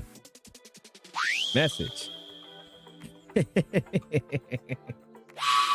Anyway, and I got caught up a little bit with gas, right? So I got caught up a little bit with it. So as you know, I recently got the A6400. And great camera, amazing camera. Link in the description box below if you want to check it out on Amazon. Those are affiliate links, so if you decide to click that and buy something after clicking that link, you do help out the channel. So I greatly appreciate if you to click those links and check it out. See if you like. So I got the A6400 ASAP, got the dummy battery ASAP, got the Sigma 16mm 1.4 lens, and we are a crispy city. Now, after getting that camera, I'm looking at lenses and I'm looking at a different lens. I'm like, okay, I got a Canon 6D here. I'm going to sell the 6D and get a lens. And I'm like, wait a minute, it doesn't make sense to get a new lens if you're not really going to be using it. Your main use is going to be the Sigma 16. And what did Brandon say? Yep, I told Siova that I will take my precious time and pace myself with all this equipment stuff. Absolutely. Just take your time, man. Ma'am. And so let me just show you my camera, right? So this is pretty much what the bulk of what I was going to make when I sold the camera. Right? So this is the Canon 6D. Okay. This is the Canon 6D. This is a full frame DSLR camera. Came out in 2010, I think, something like that. And this, let's see if I can get some manual focusing done on this so I can show you. See, I can't even get it to focus. Okay, so I can't even get it to focus really. Let me see if I got the card in here. Let me show you how the pictures that this lens can take. I ain't even gonna show you that. Anyway, y'all don't need to know all that. Anyway, like, so this is the camera I was gonna sell, right? So again, this is the Canon 6D. This is the Canon 6D, L series 70-200 f4 lens, right? I think you can see it right there. Okay, the auto focusing on the Sony is unmatched at this point, right? So you can clearly see that. Okay, so I was going to ship this camera off, and that's the back. Okay, great condition. So I was about to ship this camera off and sell it because I was like, oh, I don't need this camera anymore. I want to get a lens, another lens. I could get like maybe close to 1,000 for all that stuff. And I said, I'll get another lens. I talked about that on my stream. Then I said, oh, I'll get another lens or I'll get another body, right? So here's where I'm getting to this, right? Then I talked to my mentor, you know, my tech mentor, and he was telling me, he says, well, it doesn't make sense to get another lens when the main lens that you're going to be using is the 16. And I said, you know what? You're right. And then it doesn't make sense to get another camera body because why would you carry around two APS-C cameras? It normally makes sense to have one APS-C and one full frame camera. So why would you carry two APS-Cs? You're not getting any real benefits outside of just getting in-body image stabilization. I said, you're right. He was like, I don't know why you're such in a rush. Just wait, you know, see if you really need it. And I said, you know, you're right. And this is the problem I have with gas. You feel the need to get things that you truly don't need. And while it may be great to get a new shiny lens that's telephoto, so that if you're going outside and you walk into a protest or whatever, you can take pictures and zoom and long range and all this other nice stuff. Based on your main use case, do you really need it? Looking at my main use case, do I need a second camera? No. Do I need a new lens after I just bought a lens? No. What is it going to change? Need or want? Exactly. Do you need it or do you just want it? Needs versus wants. And you know, since we talking about tech, some of the tech people in the chat room, if you want to get on the stream and, you know, share your opinion on gas, you can definitely hit the StreamYard link. Just let me know when you're backstage. And need versus want. And I looked at it and I thought to myself, well, I want this lens. I want a full frame camera, but do I need it, right? Because then you look at it, so well, immediately you have to immediately force yourself to do camera gears to validate the purchase of this gear that you just got, because you're not properly set up right now to use 2 camera shoots, or it would even make sense for you to do 2 camera shoots for your live streams, dual camera live streaming. So, and who we got in here? We got Ray. All right, waiting for Ray to get connected. And you have to ask yourself, like, does it really make sense? And that's one of the problems I have with gas as well, is that, you know, with me, it wasn't stopping me from creating content, but I was getting consumed with the thought of buying something that eventually I wouldn't really need. Because ultimately, the lens that I was looking at is f2.8. I shoot in a dark room. Like all the lights in this room are off. I got the nano leafs and the 2 newer lights that are in the description box below that's lighting me up. The only reason why it comes out so clear is that I am shooting in 1.4, which is almost the lowest f-stop that a camera can go. So at f1.4, I can shoot in this super low light situation with the ISO only being bumped up to 200. Now then, I would be buying a lens at the lowest f-stop is 2.8, which means that it can go low light but not too low. And that means I would have to add more light into the room. And I kind of like it when I'm streaming at these times of the night. I like it to be dark. So with that being said, ultimately, Reynaldo De Leon, what's going on, partner? Nothing much. I had to figure out that Chrome, the one Chrome browser that I was using, I had to go into the settings to allow my mic and my camera access. So I just ended up using Opera Mini. What's going on with you, man? How you doing, man? Nothing much, man. Taking care of 3 kids, trying to mop up the floor right now. Oh, what happened? Nothing, just cleaning up the kitchen. The kitchen needs to be clean. Hey, ain't nothing happening. That's how it is, man. So tell me, what's your thoughts on the topic we talking about, man? As far as gas, I know I went through it a couple of times. Word. Especially with these damn phones. Give me that. Give me that, please. Give me that. You don't need a butter knife. What do you need a butter knife for? But anyway, yeah, I know I went through that with smartphones for sure. And, you know, camera, as far as cameras too, because I remember at one point I kept saying to myself, well, smartphone camera is not good enough. Then I kept saying, well, I don't want to spend a lot of money on a DSLR or a mirrorless, so let me just go ahead and get like a DJI Osmo or something like that. So yeah, I went to that a couple of times. So how many phones do you have now? Only 2 at the moment. Word? I'm trying to boggle it down as much as I can. And it's not even so much as financial wise, it's just, you know, you get burnt out, you know? I'm burnt out. Like there's only 2 companies that I really want to invest in, and it's just, I don't know. Right now, Samsung isn't right for me right now. I don't see myself having a Samsung device for a while, so I got rid of Samsung.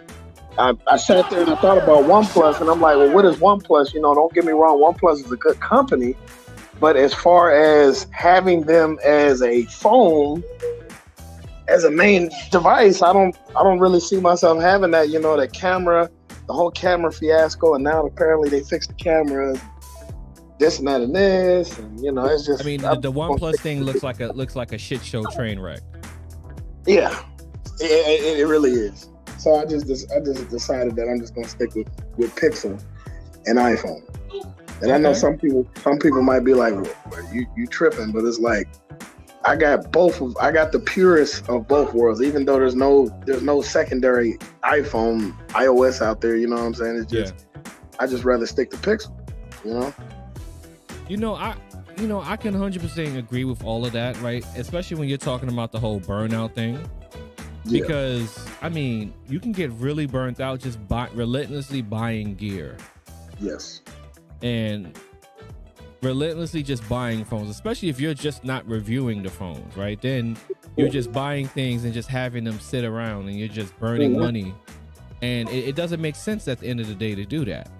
Like I covered a video where Technically T was talking about it, how, you know, his anticipation of buying the A7 III affected him in creating content because he thought he needed a A7S III to shoot videos.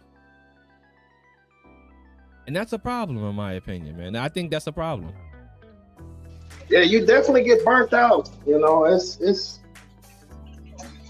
fatigue. You know, at this point I'm really fatigued because I really, like I say, there's so many different Android phones out there. What Android phone really is the best? I mean, at the end of the day, if you sit down and you think about all the different Android devices out there, you got Samsung, you have, you know, RIP LG, they gone. Now you got Samsung, OnePlus, Huawei, Motorola, Huawei, Xiaomi, you know, then you got the underdogs, you got, you know, all these other companies. The TCL. TCL and all these other companies. And it's like you have to really sit there and think about it. Like, don't get me wrong, like I said, I love Samsung. It's just right now I just don't see myself having another Samsung phone for a while. You know, I just can't do it, man. It's like it's not even a price. Like I said, it's not the money. It's just I just can't see myself doing it no more for a while. Absolutely. Hey, when it's Timeless says, I have an Apple 12 Max Pro and Note 9. I use the Apple basically as a phone. The Note 9 is more of my working dual phone. And that's it. I mean, the Note 9 is, my opinion, was the best Note that Samsung ever produced. And the line went downhill after that. Let's see who we got. And we got Tech for Your Needs. What's poppin'? Hey, what's up? We got Tech for Your Needs on there. Tell me what you got.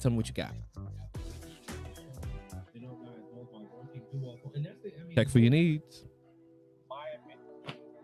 My bad. Can you hold a minute? Okay. So while we'll wait for Tech for Your Needs to get his audio together. Is there any echoing? Go ahead. Is there any echoing on my end? No. It's fine. Okay, I just wanted to double check. Yeah, that's fine. Because I figured it out a long time ago. When you on like something about using a Chrome browser, it's a lot of feedback, especially if you. Yeah, I'm here. So I was getting a headphone. It'll cause a lot of echoing. Yeah, I mean, the StreamYard has some issues depending on how you're using it. They always have like these monthly hiccups, and I don't know what causes it, but it's still a good platform. But I noticed ever since StreamYard has come out, they have like these monthly hiccups where it's just this weird issues that's going down with the system. So what's going on with Tech for Your Needs? What you got for me?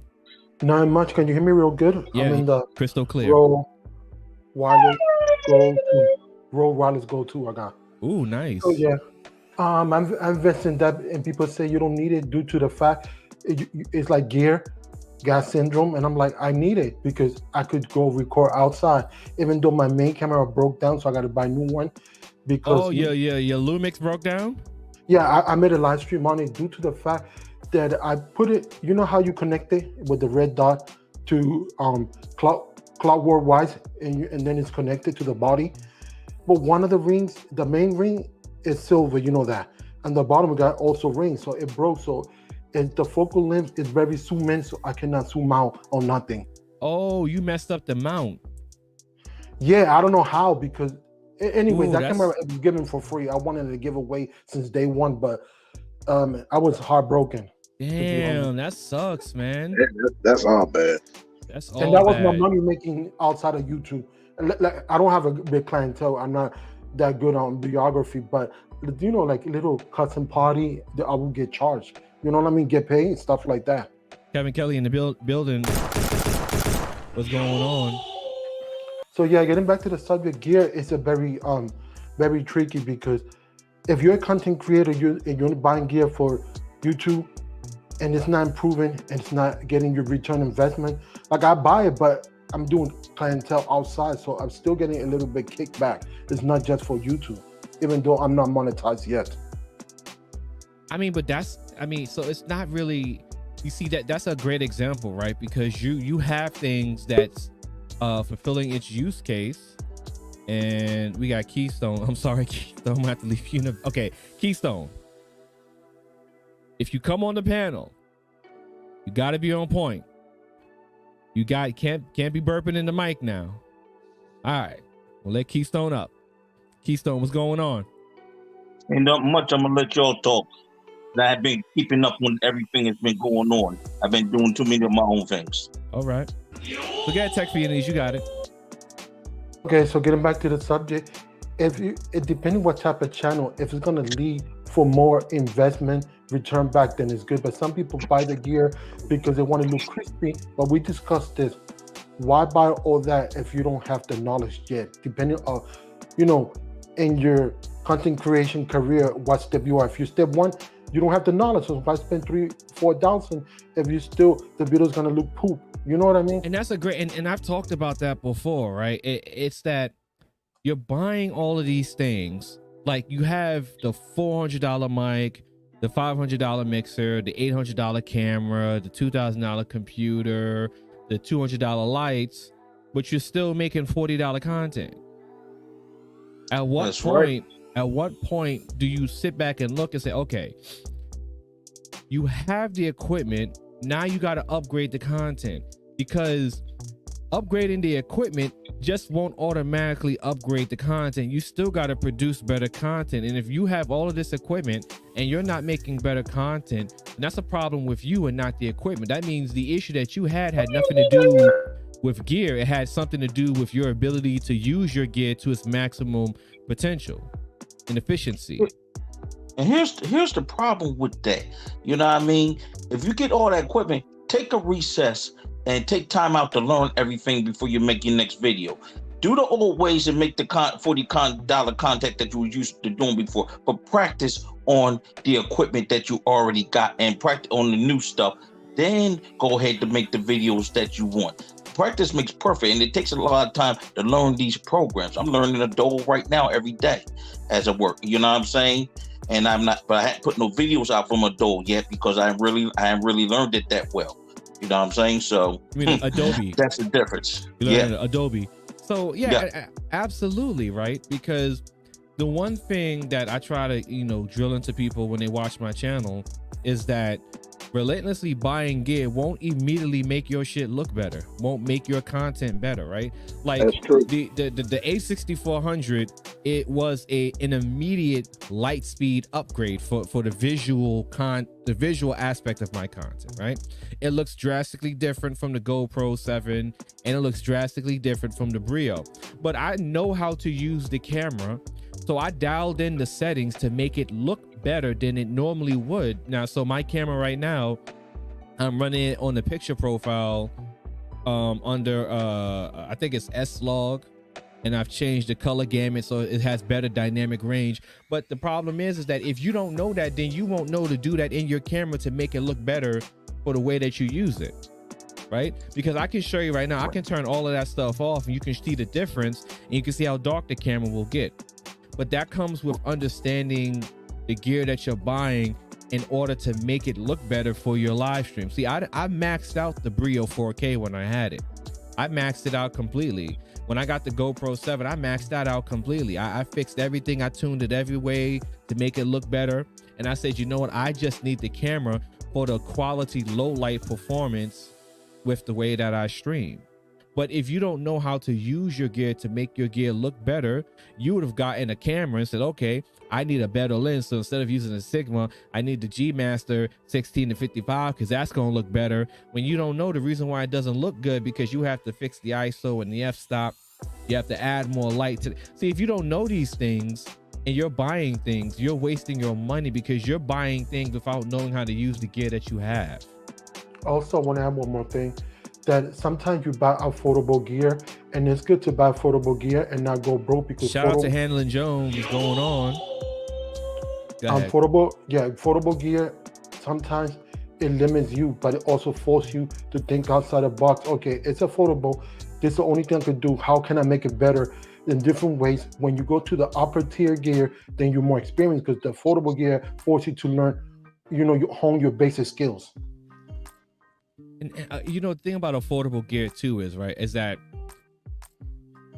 I try to tell people sometimes it's better to get the expensive item when you're really ready to get what you need to get, instead of trying to buy the cheaper item, right? So let's say you need a mixer, right? And the best mixer for a solo podcaster, live streamer, content creator is going to be the Go XLR. In my personal opinion, I say if you got $500, you get a Go XLR, because it's going to do every single thing that you want for a very long time. So instead of me telling you, oh, get the $200 P4, P5, H8 Zoom, whatever those podcaster things are, go up, spend another $100 or $200 and get the mixer that you'll use for a very long freaking time, that you'll never have to change out. The mixers are good for the voice. You know what I mean? Especially you got a loud, high-pitched voice. No, so, that's not what the mixer. See, the thing with the mixer is the mixer allows you to have more control over inputs and outputs of audio. So what the mixer allows you to do is you have different lines of audio that can be controlled and sent out in one singular source. So with my mixer, I have my samples, then I have my system audio. So the StreamYard is coming through on my system audio. Then I got my music. Okay. And then I got my mic. So my mic is controlled on a separate setting. And then, most mixers, they have the sound effects. So I got all my sound effects. So that's how a mixer with a nice soundboard would work. But I wouldn't tell someone, right, if you're looking to get a piece of gear that you really need to improve your audio or to improve whatever it is that you're doing, I wouldn't tell you to get the cheapest option, because you may move off from that extremely fast. Like if you have a C920 webcam, I'm not going to really tell you to get a Brio unless you really just want another webcam, or the Avid Media 4K, whatever, right? I'm going to tell you, well, if you really want to upgrade your video, how about, since you already had the top, the best of the best 1080p webcam, if you really just want a webcam, get the Brio 4K. If you really just want another webcam, get the Brio 4K. However, if you just want a camera, you want to get into the whole DSLR, webcam type thing, look at an M50, an A5000, an A6000, a Canon SL3, all right, ZV-1, all of these cameras. So, let me tell me what you guys think about that. Go with the best option, but learn your equipment first and learn how to get your experience on that equipment. That's why I got to say about that before you go on these spaces. Absolutely. I agree 100%. Same here. I definitely agree. You want to be skillful at what you got right now, than trying to keep upgrading, and you really don't even know the first half of the one you already got. My bad. Let me turn this TV. Exactly. I ain't trying to get you no copyright strike. Well, I can't even hear it. I can't even hear it. I'm trying to put the man with the iron fist on. I was gonna do a review on that, but yeah, you definitely that's the dream of RZA, right? Hell yeah, the first one. Yeah, I like that one. My boy, my boy Zach Hempsey with that fire track. Oh yeah. Oh yeah. Classic. I was because right now I'm stuck in limbo as far as my movie channel go, man, I don't even know what the hell I'm gonna do. But recently, I just been saying to myself, I love fighting movies. I love action movies. Just talk about them. You know what I'm saying? Just, Yeah, but you've been buying like the dollar Blu-rays and stuff, man.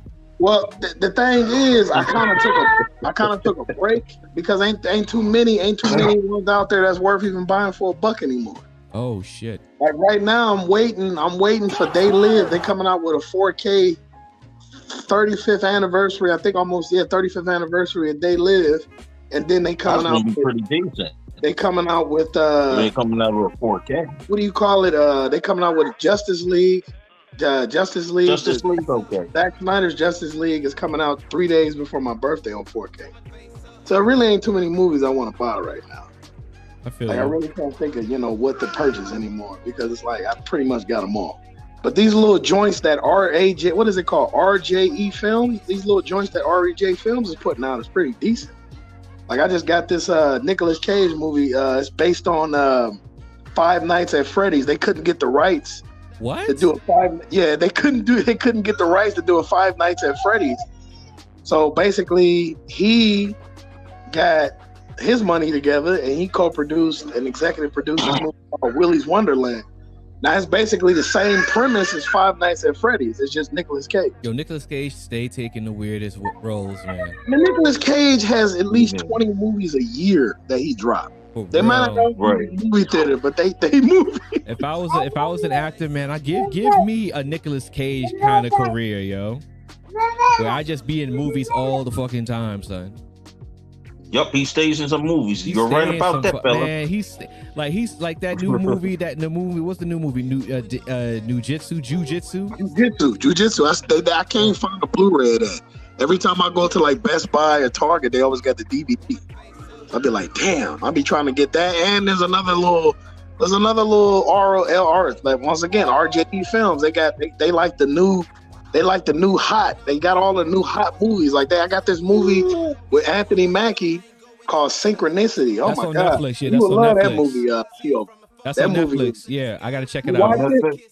I watched like 30 seconds of it. Oh man, I love that movie. That's a good movie. So let me ask you guys a question. What do you guys think is the difference between podcasting and live streaming? It's a big difference. There's a big difference because you're actually live on YouTube. Everybody sees you. Podcast is on Apple and all that, so the audience for Apple sees you, or Spotify sees you. So you have to grow all these audience and get all these people in. And same thing with TikTok too. You don't gotta know how to draw a lot of people, know who your audience is. That's all. You know what I mean? My audience on my channel is supposed to be the average consumer, but too bad wrong people jumped into my channel earlier before I even took off. What about you? What about you, Ray? Well, the difference between podcasting and streaming is exactly what Keystone just said. It's like with podcasting, you can make a podcast, and like the guy you was playing earlier, you could just make a podcast and not really care about who your core. I mean, I'm not gonna say not care who your core audience is, but you can make a podcast and just make them and not really care about traction, unless you want traction.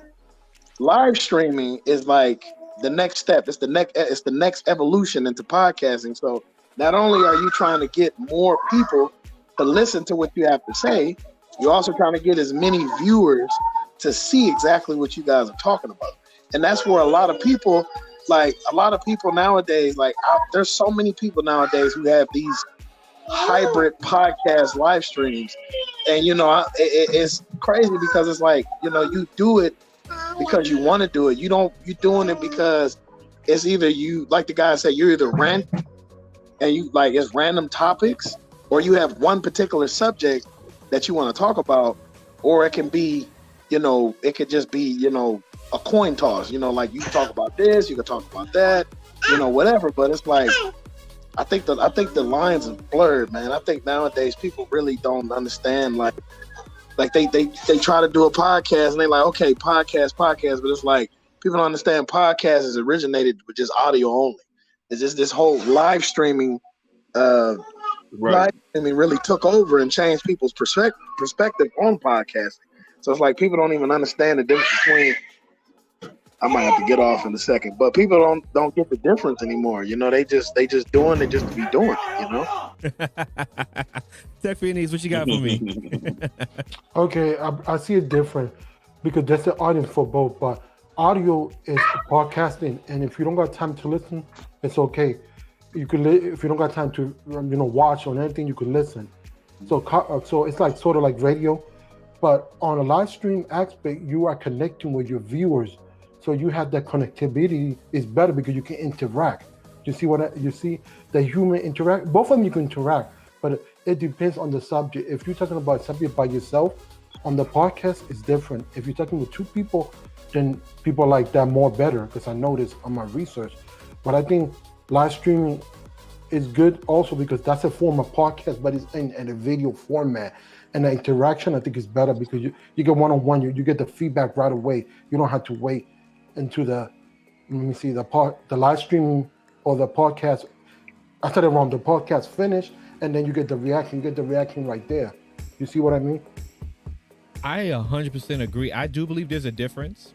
I think the difference really is people enjoy live streams above all else is the one-on-one live engagement and interaction.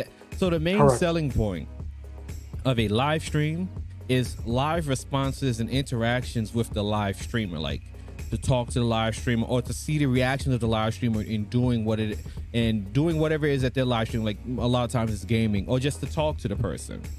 So you can't really talk to a person in a podcast, right? So a podcast is usually after the live streaming is done, the audio is pulled and it's edited and it's added and it's given an intro and outro with the commercials in between, and then it's uploaded as a podcast, audio source only. Now, the thing is, a lot of people say because people are listening to videos, sometimes people are listening to videos and not even watching them. 100%. However, that is still a person's choice to not actually watch the live stream. A lot of people that are watching live streams, they are watching the live stream, looking at the video to actively engage with the live streamer. And that is something that's not done with a podcast. So there's a clear difference between podcasting and live streaming. And I don't believe live streaming has blurred the lines. I believe live streaming has actually one-upped podcasting as a whole. I believe that because of the acquisition of Joe Rogan from Spotify, with Spotify. And I believe that Spotify is going to start including video uploading and live streaming as part of their platform. A lot of platforms are doing that right now. And I've been on a lot of platforms that have a lot of live streaming, but them platforms are not really noticed like that, like YouTube and the rest of these platforms that are out. So there's your difference right there. Not too many people are willing to try something new and different. You know what I mean? People are used to what they're used to, and that's it. And that goes with the average consumer too. Yeah. And I believe that, the age of podcasts is still here, but live streaming right now is king. And live streaming is only going to get better from here. So my second question, do you think there's a difference between radio and podcasting and live streaming? Yes, I do. Yeah. Tell me, what's the difference? Go ahead, Keystone, if you want to go first. What's the difference? The world actually gets to see who you are at your home, at your workplace. You get to show what you do actually on the street. The radio, you don't see that. And the radio controls what you say and what you do. Half these stars are controlled by a bigger power we're not going to talk about. It's all been talked about over the airways at YouTube. And like Radio 1, they control what you say and what you do. And you giving up an oath. When you have live stream of your own and stuff like that, you doing what you want to do as a content creator. You know what I mean? You call the shots. Nobody else calls the shots for you. So that's the difference now. Live stream's going to take over everything, man. What about you, Tech, for your needs? Well, I mean, radio is kind of a form of podcast, kind of similar because you only hearing audio in the sense of the traditional meaning. But if you look deeper, I mean, on the audio aspect, the podcast is connecting and trying to relate to people, but it's not the same as live streaming. If you are in front of a, one-on-one interaction, I talk, I get feedback. I talk and I get feedback. I think it's better. Some podcasters are doing clips of the actual podcast and putting it on different social media to attract people, but I think they're all different. and their own right and perspective. And you know, I 100% agree that radio, at the current state of affairs, like radio is pretty much outdated at this point, right? And especially when you bring radio to the internet, I believe radio is completely outdated. What you got on the topic? What you got on that question, Reynaldo? No, I agree. I mean, like I said, radio is pretty much it's getting to the point where it's almost extinct. You know, you have like Keystone and Tech for Your Needs were saying, you get more, like you get way more. What do you call it? You get more promotions. You get a lot more attention. You get a ton of recognition. You know, you get more, like you were saying earlier. You'd be able to record it, catch the people who missed it. You know, because you know people who work in the morning or people who work in the daytime, depending on when the live stream or whatever is going on. So you get more people who, if they love what you do, they're gonna watch it. They're gonna go back. They're gonna rewatch it. You know, radio, once it's over, it's over. You know, I mean, that's it. That's how it was. You know, once the broadcast is done, it's done. You know, you either caught it or you didn't catch it. That's the beauty of live streaming. And the podcasting, you can always go back and re-listen to it, you know? And, you know, the thing with radio and bringing radio to the internet is that a lot of people don't understand the difference in the format, right? So so ultimately, like, you have a radio show that you're bringing to the internet. It, in my personal opinion, is no longer a radio show. It is either a podcast or just simply a live stream. Correct. Just based on the actual format. And I believe at this point, more people who, if they want to do like radio or podcast, they should move into streaming live. They should move into live streaming, because you get the added benefit of the active engagement, the real life engagement, or the ability to interact with people, invite them on the show, either it be StreamYard or Zoom. So to go into another topic that I wanted to talk about tonight is pretty much a tech rant about technology and how ineffective it is and how unreliable technology can truly be. So I was supposed to do a live stream the last night, I believe, or within the last 48 hours. And I was prepping my live stream. I was ready to go. And then my $110 Camlink 4K, for whatever reason, my camera started freezing on me again, right? Wow. And it took me 2.5 hours to fucking figure out why this Camlink was not working. And I'm looking online, I'm looking through videos, I'm changing the power settings on the USB drivers and everything like that. I'm restarting the computer, turning the camera on and off, unplugging it, plugging in different USB ports. Camera keeps shutting off. I go into the 4K software to change the setting and everything, until I come back to OBS, because the Camlink was working fine in the 4K capture software, but always crashed in OBS. So I come back to OBS because I was using Stream FX for higher quality streaming settings. But I remember that there's some kind of issue with the Psycho Visual Tuner, and it always messes with the Camlink in my computer. So the moment I just went back to my basic streaming settings, the Camlink works perfectly fine. I shit you not, I was literally I came close to just breaking the shit, throwing it in the garbage, going online and getting the Elgato 4K capture card, or just getting another Aver Media card and saying, Elgato can kiss my ass. Okay? Yeah. It gets like that, my man. It really gets like that. And I was just like, I got so frustrated because I'm like, why is this always not working? And why don't a lot of creators point out how ineffective Elgato's hardware truly is? It is very frustrating to have a $110 piece of equipment that's meant to show my camera not work when I have a $20 capture card that works flawlessly. I can't find the capture card right now because I put it somewhere in my drawer. But I know Tech for Your Needs know what I'm talking about. Yeah, can I ask you a question on that? What a comment. Do Sony have a software that you don't have to use the Camlink? I don't believe they do. I know Canon does. I know Canon does. Sony has a software that came out.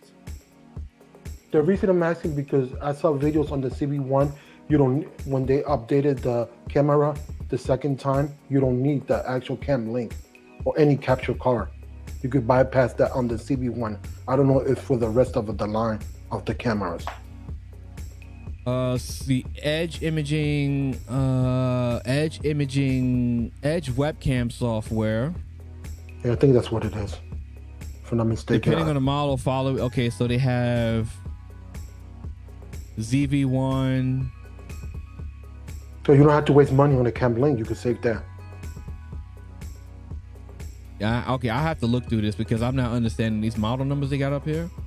But I'm gonna look into this. Yeah, because I've seen plenty of creators talking about it. The ones that have the CB1, because that's my next camera that I'm buying, because that's all I can afford for now. Well, here's the thing, right? And I like it. So, because now we're gonna, because what I'm gonna do is I'm gonna come up here, because you know on my streams I go through the gear live on air too. So, what we gonna do? See, do me a favor. I was looking into that Sony phone that connects to the camera. That's the thing I like. But I got to learn how to work them DSLR cameras. That's the thing I have to learn before I could get any of that. You talking about that? That $2,500 camera, that $2,500 phone? Yeah, but they have ones that's going to be much cheaper than that are coming out now, more new experience. I'm about, hey fellas, I'm about to jump off because I got to get my son out the tub and get the little one ready to lay it down. Hot water burn baby. Man, man, like he's tripping. Like earlier, my oldest son took a bath and I'm like, dude, you wasted half the black soap. Like that black soap is not cheap. The African black soap. Bruh, and that's the one. And that's the one I got from Netter Gold. I'm like, dude, what are you doing? Like, I'm like, you tripping. Like, I gotta order a whole new. Shango and Orisha bring the energy into the chat. Absolutely. Man. And Ronaldo, you have to tell me about fatherhood because I might be in your position pretty soon. In Vegas. Now I'm talking about fatherhood one day, me and you. Oh, you talking about being a pops? Yeah. Oh man, it's not that hard.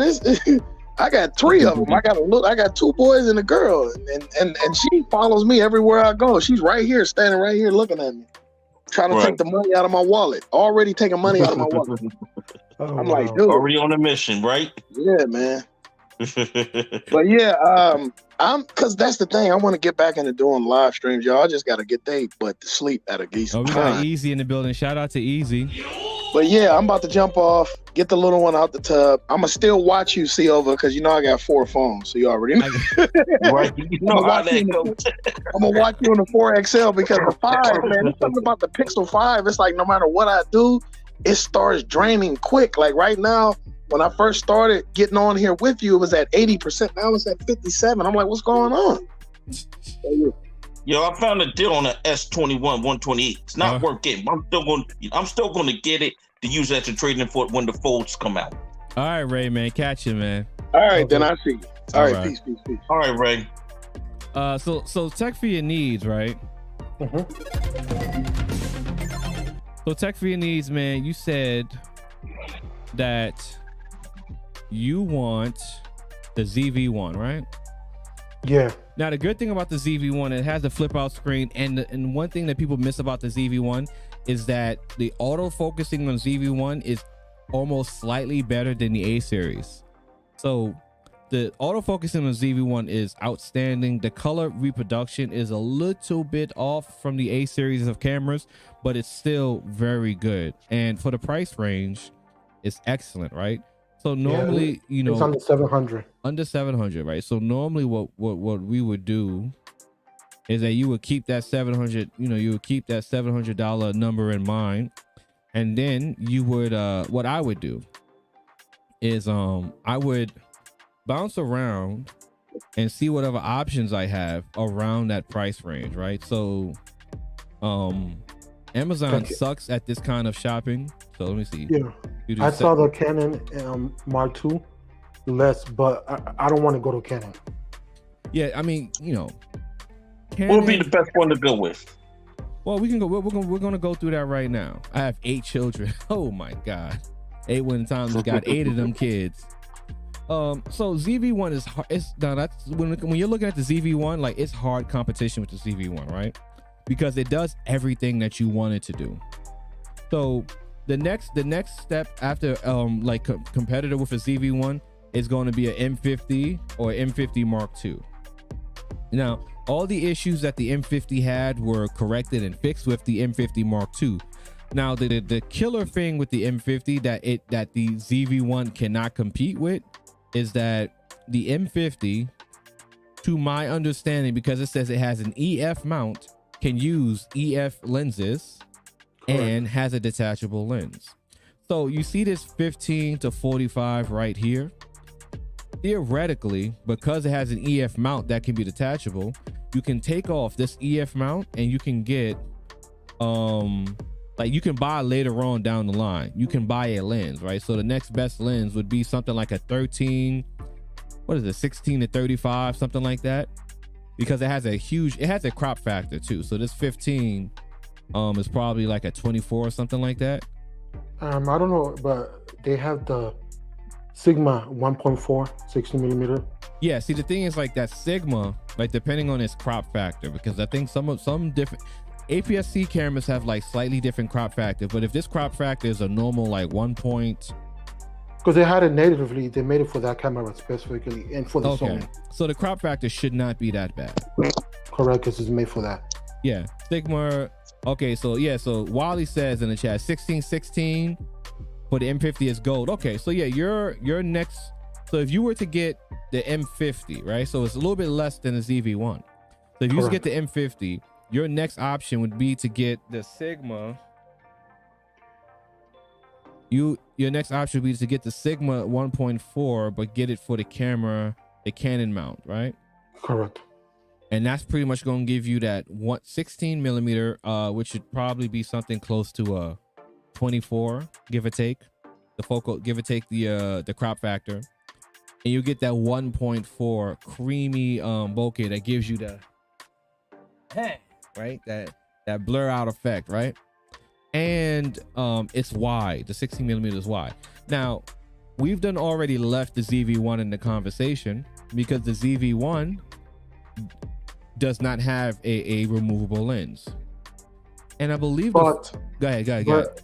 My apologies, but you could buy an attachment to make a wider lens. They're selling it, the U-Lancing. So it's for a 24 focal length, it'll go to 18. This guy right here? No, I'm talking about the CB1 is the U-Lancing. Yeah, I have it on the screen. Okay, well, let me see because I'm looking at its delay on my YouTube. Okay. So I have the Ulanzi Creative ZV-1 wide angle macro additional lens, 52. Correct, that's the one. So let me see. I have never, so this is like one of those little attachments they used to have for like you can put on a DSLR lens to make your lens a macro lens. Yeah, you can. They got both. You got the macro and the wide angle, both together. You unscrew one. You unscrew the first one is the wide lens, and then it becomes macro. My only concern would be distortion. No, I mean it's good. I mean it's the least distortion of every lens that I look out there and I research.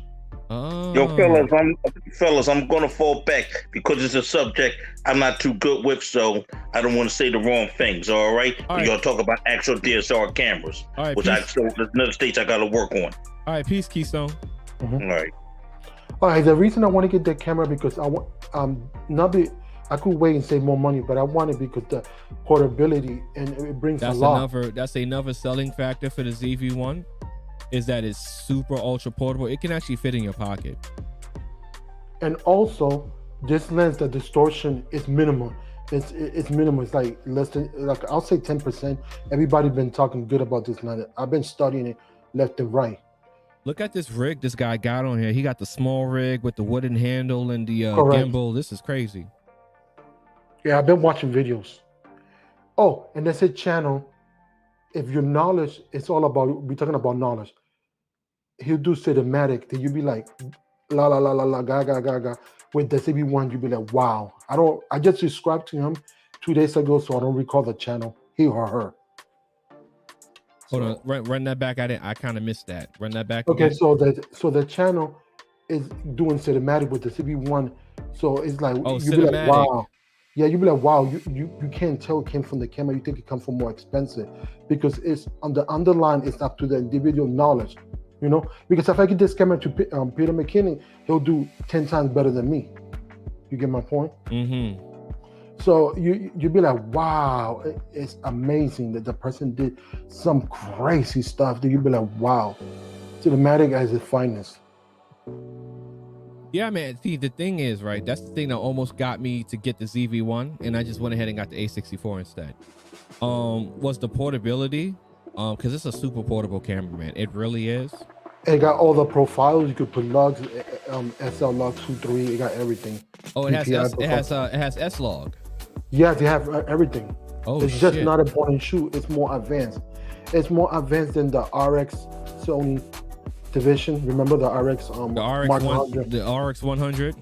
Yeah, it's way 10 times better. It got picture profile. I mean, this RX 100 is freaking $1,200. Like, what the hell? And then the CB1 is 10 times better because it got logs and everything. It got picture profile. That's crazy, yo. This camera. So in other words, it's a mini 6400. I trust me. I already did like 20 hours of video watching. That's why I said I'm gonna buy it as soon as I make up the money. I'm already 80%. That's good, man. I mean, it's a great camera. Like I'll never like shoot the camera down. I mean, it's a great camera, honestly. Okay, there we go, the pricing. Okay, I don't know why I was looking at it for $1,200. Like it's like less than the ZV-1. All right. I mean, the ZV-1 is a powerful camera, man, and it's very effective for content creation. You just got that's the one. It's $1,200. That's not worth it. Yeah. You got to learn how to use it, and it has like a lot of pro features in it, especially with its autofocusing system, which is top notch. They got every pro feature that Alpha 60, 100, 64, 66, 65 got all that and more because it got the new autofocus system. And so to talk about my little capture card issue, so here we have the $20 capture card, right? Now this does 1080p 60 frames per second. That is not true. It doesn't look like 60. It looks more like 30. Mm-hmm. And the A64 can output 1080 60, so I want 60 so it can look nice and smooth, right? That's the only reason why I kept the Camlink, because it does the 60 solid, and the color reproduction on the $20 one was a little off for me. However, I still have it as a backup because the Camlink, for whatever reason, every now and then doesn't work with OBS. This is the 4K Elgato Camlink for $112. You're not the only one that said that. A lot of creative been saying that. No, I got the 4K. Yeah. So the new Camlink they have is a built-in PCI card with 4 Camlinks built in.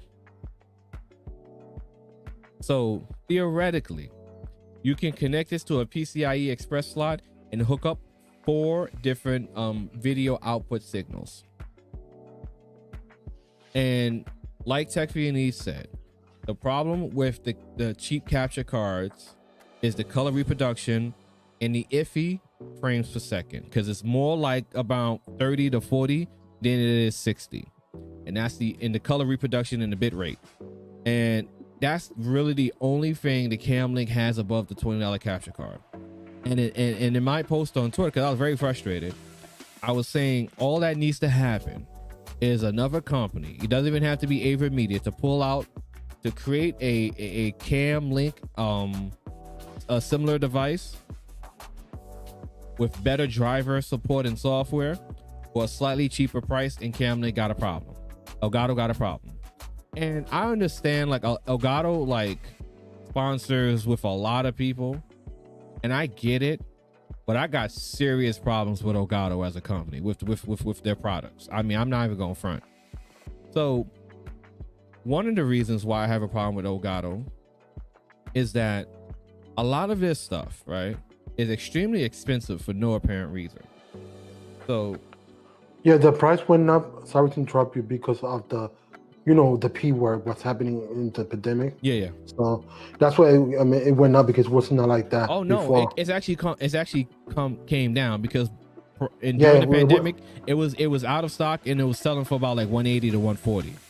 I saw it 250 on Amazon. Yeah, the most. at 252. Like I remember when it was 250, it was 180, 150, 140, 200. It was astronomical, the price. Eventually, it came back down to earth and it came under to like 110, 109, 108. Still expensive from the original price. I mean, the original price is like 100. Oh, okay. Yeah, the original price is like 100, 120. So it came back down to its original price, but it was north of 140 for months. And a lot of the like the streaming deck is another thing, right? So one piece of Elgato kit, the Elgato key light, right? Now, let me see. This is something that I don't understand why it's so expensive and why so many people love it. So we got the Elgato key light here. This is renewed, brand new. This shit costs $199, and you can't even find it now. So the Elgato key light, $199, brand new, and you only get one light. I've covered this on my channel before.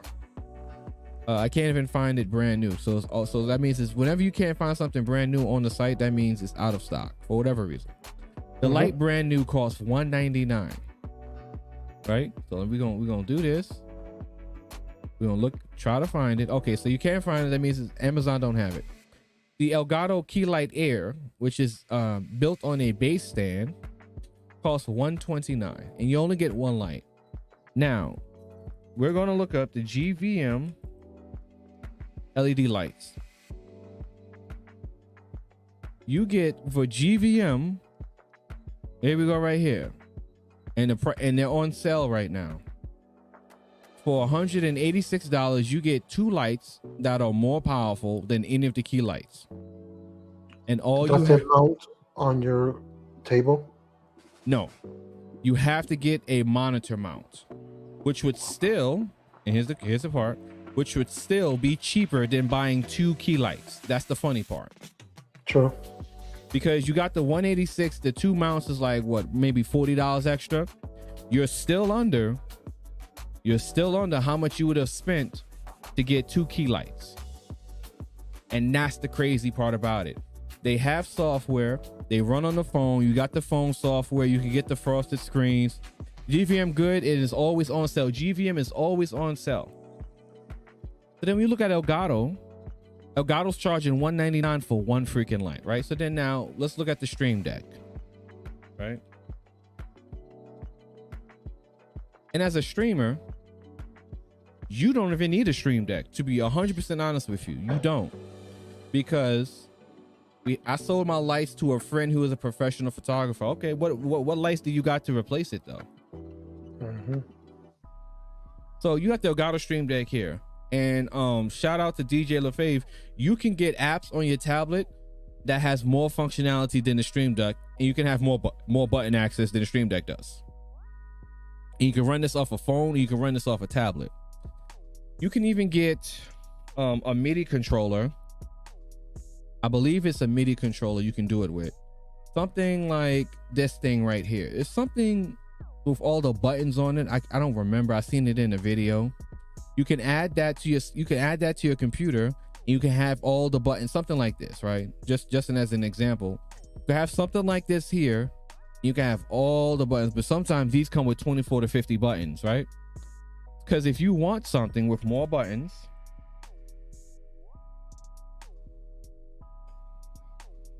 you're looking at the Stream Deck XL, which is currently out of stock everywhere, and it's $250. Best Buy has it, but it's like $260, $250. Now, there we go, the Loop Deck. There we go. Yeah, Loop Deck, that's what it's called. There we go. Loop Deck is one of them, right? So here we got the Loop Deck, right? Loop Deck is the same price around the Stream Deck XLR, but has more functionality. Way more functionality. And it can be used in more apps than the Stream Deck. The Stream Deck can, but the Loop Deck has more functionality.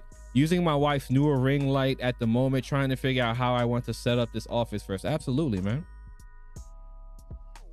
So when you look at Elgato, what Elgato is, and 2 floor lamps, okay. So when you look at what Elgato is offering, you have to ask yourself, like, what is it that you're really buying, right? Because a lot of times it's buying the branding. So now Elgato has LED strips.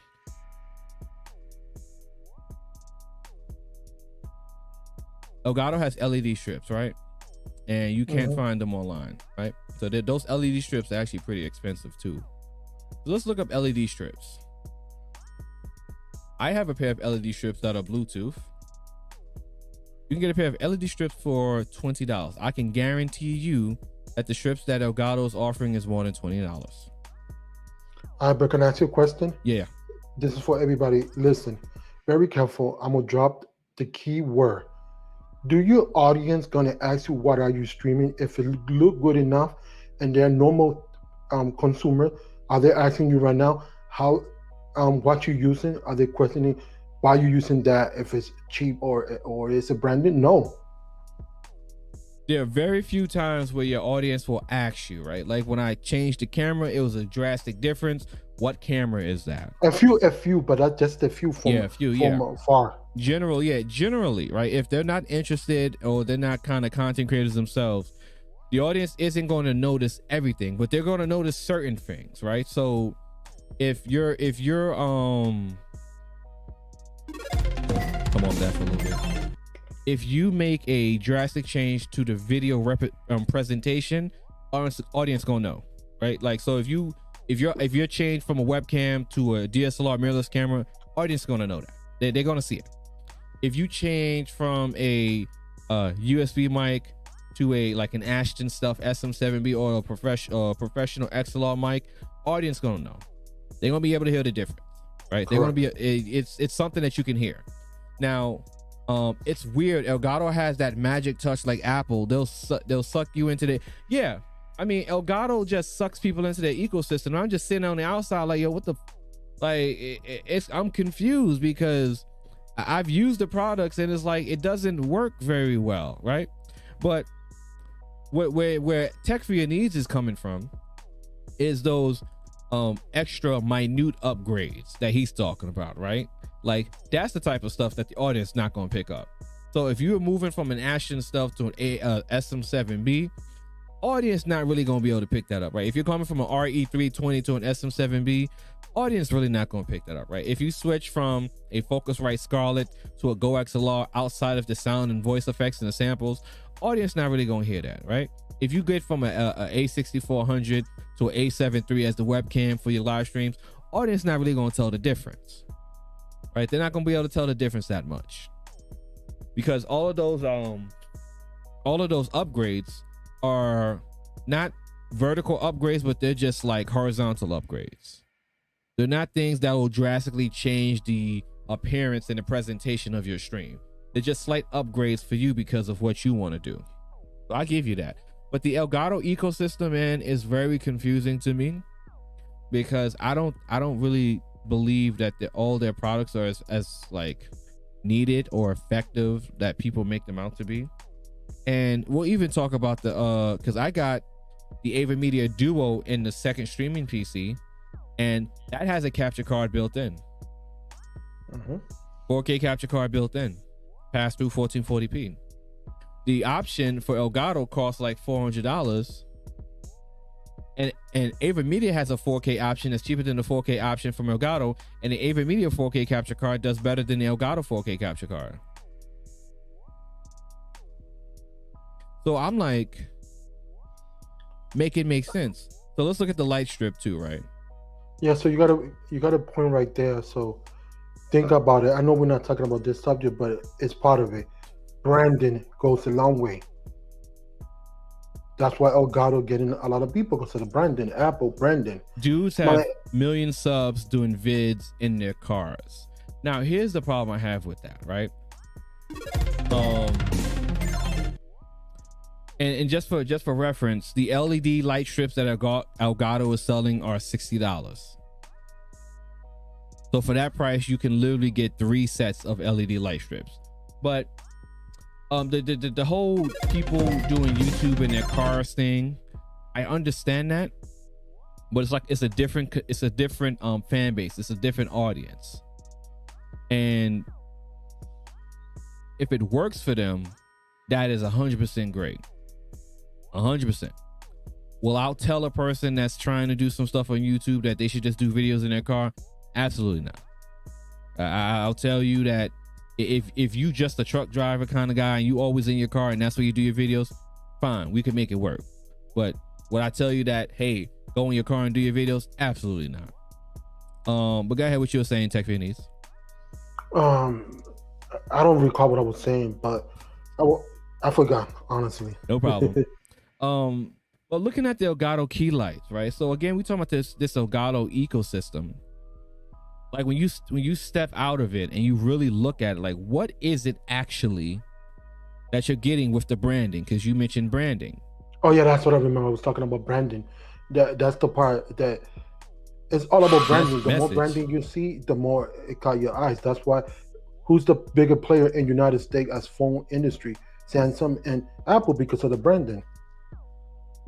Absolutely. But the funny thing is, like, you're not even seeing the Elgato stuff, right? Like, you don't see the, like, if I'm streaming, like, you don't even have, my setup isn't even set up to show you my streaming, my computer that I'm using. Like, you don't see my computer, right? You don't see the lights, you don't see the 3090, you don't see the RAM, like, you don't see none of that.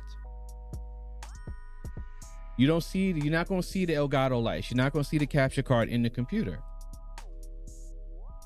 Yeah, that's true, but a lot of people talked about it, so yeah, it's branding word of mouth. Yeah, I mean, I think Ava Media 100% has better, it offers more than Elgato at this point for me. I agree with that because a lot of people have been saying the same thing. Yeah, in my research. Yeah, I just believe, like, I can come to their products right now and I can show their 4K card. Hold on. Live Gamer 4K, right? Where to buy?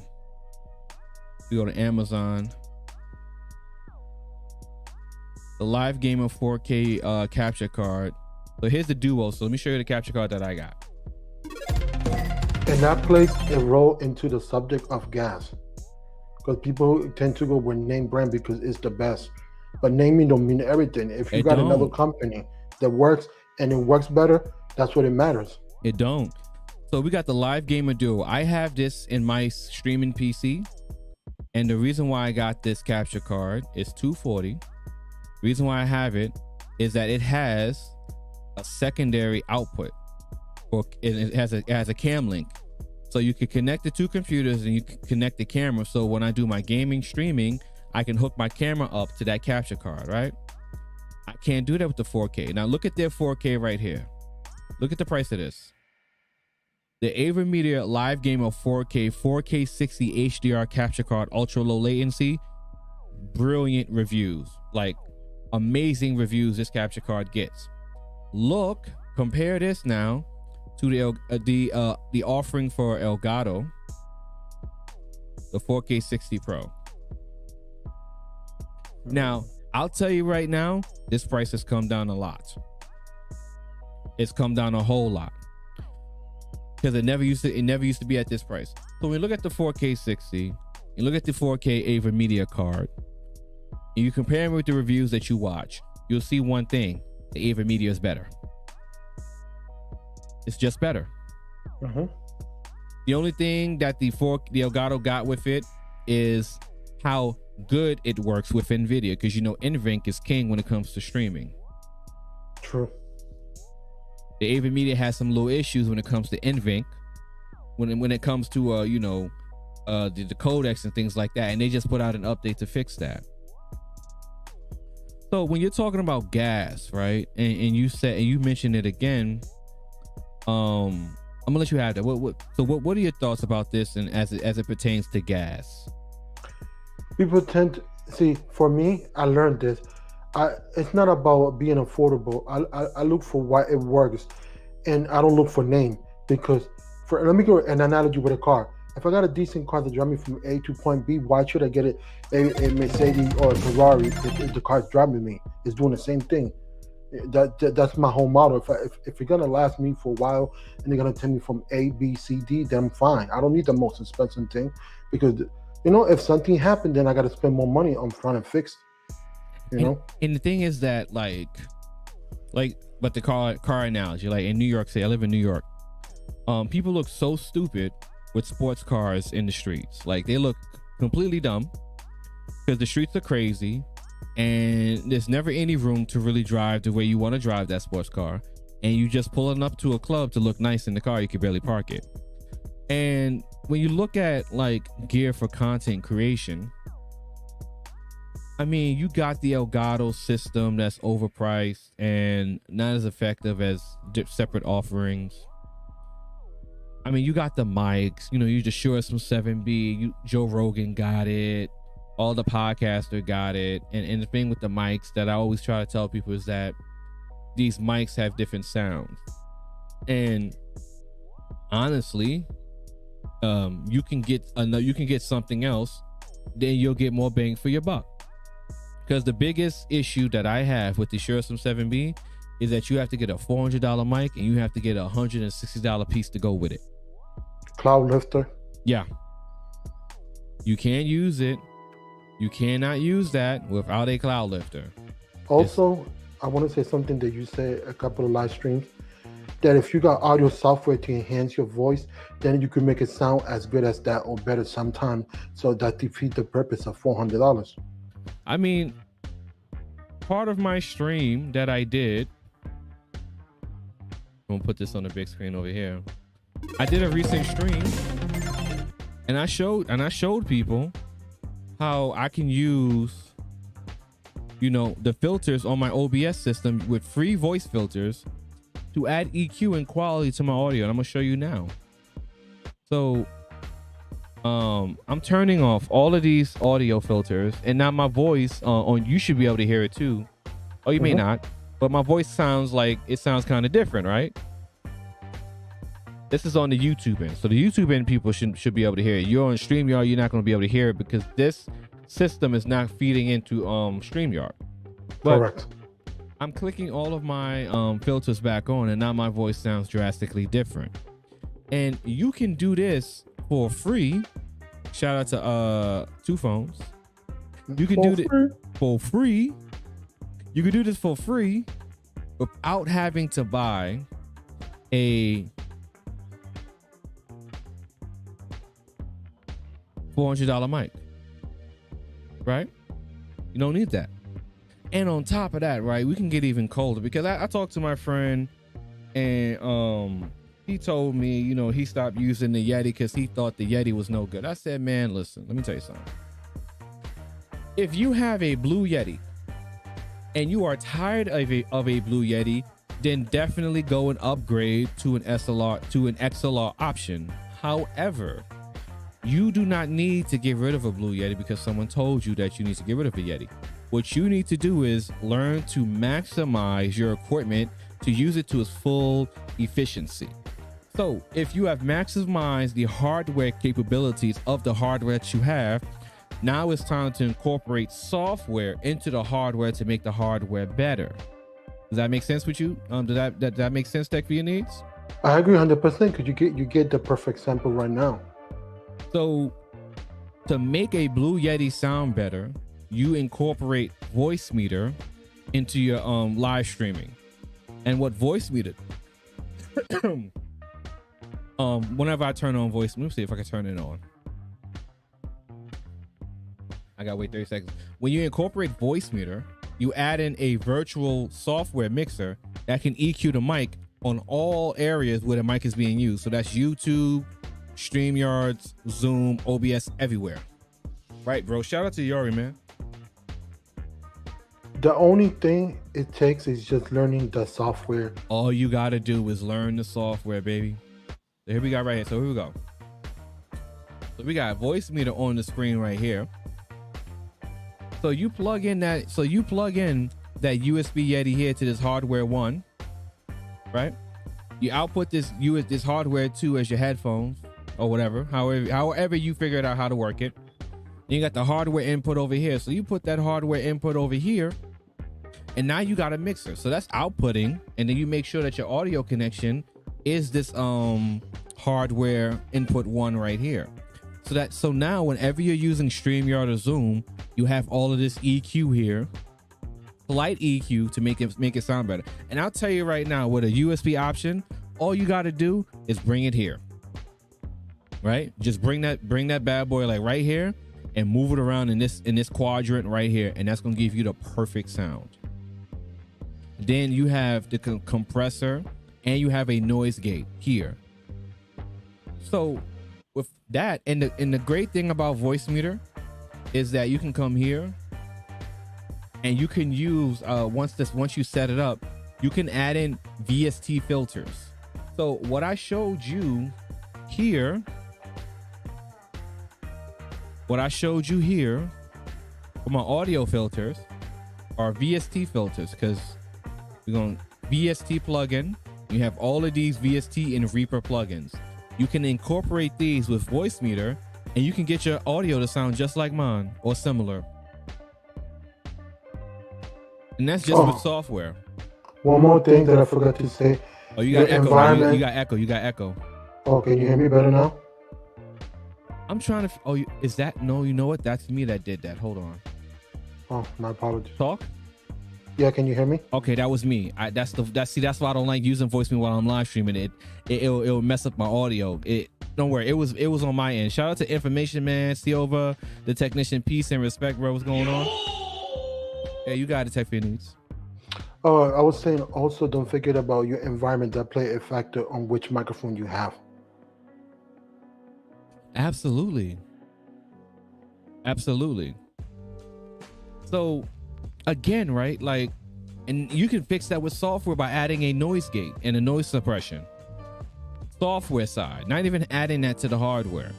So again, like, I'm not going to tell people that they have to get rid of their USB mic and get a Shure SM7B. Like, I'm not telling you that. I'm telling you, if you got the Shure SM7B or you got a USB mic, let's add the software to make that mic sound better. And if you are truly done and you really want to move on and get a better mic, then you get the XLR mic and then you go from there. But don't get rid of a USB mic because you think that it's inefficient because someone said it's inefficient. That's not true. Software can pick up a lot of slack for hardware. Absolutely it can. Software can make a mic punch way above its belt. And you can do that with software. Now, I'm not going to say that you can EQ a Blue Yeti and make it sound like sound exactly like a Shure SM7B, but it'll sound close enough. And if close enough is with a USB mic that's $130 versus a $600 mic setup, I'll take that any day of the week. Hands down. No, definitely. I'll take that any day of the week. What about you, Tech Vinny? Yeah, I agree because it's all about investment, smart investment for me. You know what I mean? Why break the bank if you could get out of 100, you could get 95% of the more luxury or name brand mics, whatever we're talking about. Absolutely. And that's when it comes to like understanding software, right? So let's say you got because right now I'm in the Rode Wireless Rode Wireless Go 2, but I bought that because not only for YouTube, for outside clients, so I'm good to go. Yeah, the wireless mic system is powerful, man. Like, very powerful. You get that, you don't even need to buy a shotgun mount. You just use that and have it set up as lavalier and you're good to go. Also, it got a backup audio track, so if something happened, you still got clean audio. Ooh, let's pull that up here. Let's pull that up here because I kind of wanted to get that for my camera, to be honest with you, instead of getting a shotgun mount. Yeah, because a shotgun mount, you're limited unless you got the DD Dual 4, and then you could go back and forth, the back and the front of the camera. So you got the Rode Microphone Wireless Go Compact Transmitter Receiver? Yeah, I got the number 2. So it's called Rode Wireless Go 2. Ah, okay. So it's a $400 system. Yeah, 318 with taxes. Okay, so it's up. It's $429 on Amazon. No. I'm the original price is $300. I got it on B&H because Amazon was trying to rip me off. Oh, Amazon is the one that's ripping you off. Okay, it's usually so this is I don't know the terminology. I think it's MSRP price is $300. Yeah. Oh no, it's Okay, so you got two. The 2-person compact is $299. Correct. That's the one that I have. So why is this is a kit and that's $450? Okay, I'm a little confused with the listing. Yeah, I don't know. Amazon trying to rip you off, honestly. That's why I went to B&H and got it. Oh yeah, that's the one that I got. That's not the original price. That's Gauss. That's just ripping you off. Okay, so yeah, so the Rode Wireless Go 2-person, the Rode Wireless Go 2, the original price. 2-person compact digital wireless microphone system recorder 2.4 gigahertz, $299. That's the price. Original price. So B&H is the place to go. That's a rarity. That's never usually the case. I'll tell you that right now. That's never usually the case, man. Usually the option is to go to Amazon. Okay, so that's interesting. So so break this down to me. How do you use this? Okay, there's a lot of use, and it's simple. You know what I like? Simplicity of ease of use. Right now, I got the transmitter connected to my computer. Right, it's USB plug and play. You don't need nothing. And then I got the transmitter and the wind muff on my chest. I don't have the lav. So it's simple. You connect the USB cable. I got it connected to my hub and turn it on, and then I just turn on the actual transmitter, and on StreamYard it recognizes that I have the system. So simple. Just plug and play like a USB mic.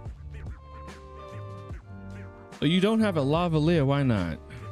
I do have it. I got the lavalier Go. I do have it, but I'm using it just with the dead cat. I got the dead cat on, so that's what I'm using. Okay. I didn't want to go through all that. I'm putting it through my shirt and fixed it the proper way. I didn't want to, try to. If I get confused and I get concentrated on the conversation, I might rip it off. So. And what type of client work do you do with this? Well, look, I don't have a big clientele. All I do is just like side gigs once in a blue moon. I'm not gonna say I got a big following or that. I don't. I do like family and word of mouth. Hey. You don't gotta say all that, man. You don't gotta say all that at all, man. You say you do. You just say what you do. That's it, man. You don't gotta humble yourself to when you talk your talk. Just say what you do. Well, man. anyway, so I get people that ask me to like do small video recording stuff like that, or take pictures. But I do more video side because I'm not. That's what I am, a video guy. I like this, man, because I when I do my videos or my little product videos or whatever, I would use this. I would set this up on my tripod, set my camera up on my tripod, and just hook this up and just use the lavalier for audio instead of getting a shotgun mount. See the wind fairy? That's what I got on it, on top of it. Right here. So does it record like this through the top or something like that? Yeah, so it got to record on top of it. Oh, okay. So, I see the mic. Okay, so that's how it records. It records through here. And I put the wind fairy to work on the P, explosives and stuff like that. Yeah, the windscreen. So the windscreen attaches. Okay. And the windscreen, the attachment, it won't fall off. It's very strong because when you lock it, it's like a twist and lock, and you could shake it. You can see the videos, it won't fall. I think this is the best investment that I've ever done on audio so far. That is very interesting. Yeah, I didn't know it worked like that because I was automatically just going to use it with a lavalier. And also, it has a backup channel, so if you get interrupted, you're still going to have the price is $400 with the lavaliers. That's why. The lavalier is $80 if you get it, but you could get another one from another company. You don't have to get the $80 roll. I like this, man. This is exactly what I would do with my videos, man. I would use this, man.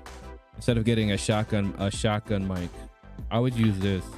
And it's good if you're gonna blog, because the thing is with blogging, there's only one mic that fixes the back and behind the camera, in front of the camera. It's the DD Duo 4, right? Because you got both. But this one, you got flexibility to move around and the ease to not be confined. You know what I mean? Mm-hmm. That's what I like about it. I'm so happy. Thanks God, the Steamy helped me facilitate the purchase, but I'm happy. Shout out to the STEMI shit. Yeah. Can't complain. So it does everything. You see how clear it is. And my microphone that I'm using, my headset, it's a cheap Samsung, one of the old Samsung headsets, and you see how clear it sounds to hear you. Hey man, So I'm gonna say this right now, man. Shout out to that STEMI to upgrade your tech content, man. also you don't hear no interference with that headset. Go ahead, man. Yeah. So I mean, I'm happy with it. I mean, no complaints. Hey man, I'm glad you got that, man. I've been looking at this Rode wireless system for a while. I think like when I'm ready to purchase it, I'll go ahead and cop that from B&H because they're in New York, so I can just walk over. I could just travel to the store and get it from them. Yeah, because honestly, I wanted it the first one, but I never got it because of the issues, and this resolved everything. This got dual channel, so you got two transmitter. If you one person and one die, you get to use the next one. You know what I mean? If you're doing interviews, you got left and right channel, so you got a lot of flexibility with it, and it's record in a good high quality compression and everything. That's dope. I mean, thanks for breaking that down because I didn't know it worked like that. I thought it worked a different way, and I thought it came with the lavaliers. I mean, Also, I'm gonna blow your mind. One thing they have, if you're recording and your receiver die, but you got enough juice on the actual transmitter, the transmitter with the new update got the ability to record internal. You don't have to use the actual receiver. So therefore, you got to do a little work on post and synchronize the voice. But just in case that happens, you're still good to go. So because in theory, you got backup audio. Yep. So say for example, my receiver is dead because it's not charged. Then you'll talk, you do whatever you have to do for your video, and then you just synchronize the audio with the video and editing software. So you got internal recording. That's like a regular recorder, just like a phone app that you record. Wow. And I'm not getting nothing from the company. I'm just saying based on my case use, I highly recommend it, and I highly recommend it above 95%.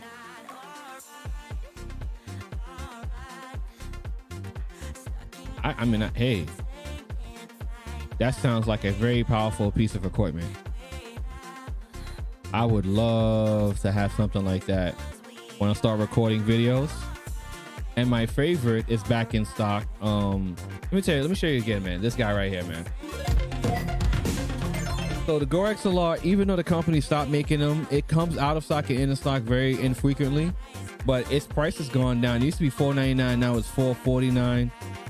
Again, like if you're a solo live streamer, podcaster, content creator, and you don't plan on having people in your vicinity to do any type of content, I mean, the Go XLR is the one-stop shop, man. It's the best on the market, hands down. I wouldn't even tell you to get a Podcaster Pro unless because the thing is, right, with this guy right here, right? So you got this guy, you got the Podcaster Pro. Right, and here's the problem with the Podcaster Pro. So a lot of people think that they need to get this to up their quality of their content, right? And the problem I have with that is that this serves a specific use case, and that use case, it means podcasters, right? So if you're doing a podcast with more than one person and you have multiple people in your vicinity, oh, that's super loud. And you're doing a podcast with multiple people, yes, a Podcaster Pro is going to be on your list because it's going to allow you to hook up multiple mics. But if you're buying that and it's only you and you're only streaming solo, then it makes no sense to buy a Rode Podcaster Pro because you're not ever going to be using its full functionality. Because when you look on the back, this has 4 mics. So it's meant to be used to have like at least 4 people to be recording with. And if you're never going to have 4 people to recording with you, you're wasting an extra $100. Does that make sense to you, Tech Phoenix? Yep. So for $599, you're paying an extra $100 for something that for 3 more XLR inputs that you'll never use. Dynamite. Pay what you need for. Right? You're paying for stuff that you don't need, because ultimately, if you're just going to be solo live streaming and podcasting, doing all that other stuff, your best bang for your buck, top of the market, is going to be the Go XLR. Hands down, it's going to be the Go XLR for $449, because the Go XLR is made for solo live streaming. You got your one XLR, you have your headphones, your line in and line out, and this would facilitate your dual PC streaming. Damn, great share. Oh yeah, because the thing is this, right? A lot of people will say, okay, I need to upgrade my equipment and I want to upgrade to do my live streaming better. So you'll hear people tell you to go get this thing right here, this Rode Podcaster Pro. And the problem I have with that is that you don't need to buy that if you're not going to use the extra 3 XLR inputs. Price to performance, you're playing almost, at least on average, maybe an extra $20 per XLR input that you're not using. You're wasting your money. Now, another thing, right? So you got the Zoom, what was it, the P4 or the H8, something like that? Okay. So you got the PodTrack P4 here, right? So again, you have the PodTrack P4 podcast recorder, battery powered. Look on the back here. This is a great device for podcasting, but again, when we're talking about podcasting, here's the problem. This Zoom PodTrack P4 is a podcast recorder that has 4 XLR inputs. One more time, if you are not podcasting with more than one person, so if you're podcasting with just yourself, you don't need a PodTrack P4. You are wasting your money because you are paying $200 for a device where you're only going to be using 1 XLR input. And if you're not traveling, you don't need that. If you're not traveling, you don't need a portable podcast recorder. You are wasting your money. For that $199, you could simply get, man, Sneed Mobile Tech has this thing, and I always forget it. The mono. Oh yeah, that's what I'm looking at. I'm trying to type it. It's the mono. I got the picture. Yeah, you know what I'm talking about, right? Yeah, it's AU-AM200-S1. That's the one that I'm looking. 200. Okay, let me start from the beginning. AU dash. Hold on, I think I could find it with. Okay, let me just type it in. So go ahead. So it's AU dash AM 200 S1. Correct, you got it. Perfect. Oh, this is not the one Sneed got. This is something different. Well, that's the one that I saw for $99. Okay, so that's a lot. Oh shit, that's a mixer too. Yep. I've been recommending this to people. Oh, I don't know if it's good, but I never tried it. But look at this. So we're gonna break it. Hold on, man. Stop the show. Hold on, my man just dropped some fire on your boy. Wait a minute. The company's name Moano. Oh, okay. Let's break this. Yo, this is fire for $99. Are you serious? Yo, hold up. So Moano make different kind of similar to this. So, but that's the one that I was looking. I'm going to. There you go in the top. It's in the top. Yeah, I see it. Yeah. I pull it up. Mm-hmm.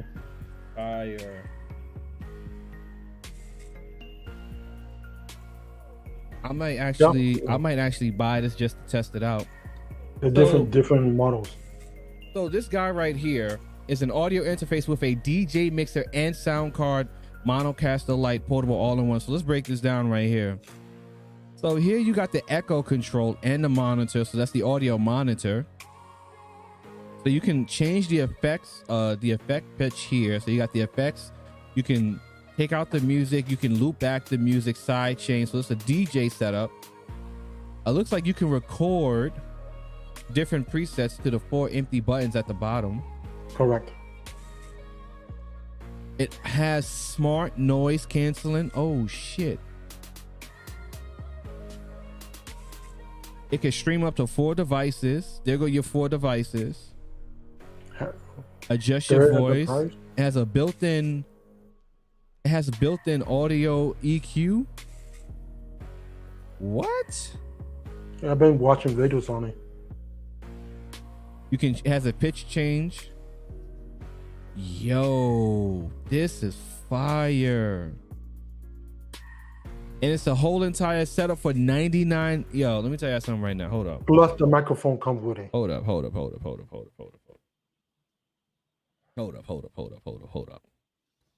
Yo, Tech for Your Needs. Shout out to Tech for Your Needs.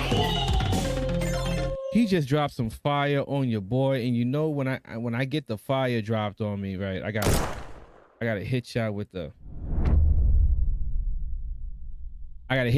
explosion. Yo, for $99, the Monocaster Lite. Oh my God, look, man, what are y'all talking about right now? If y'all don't know, if for $99.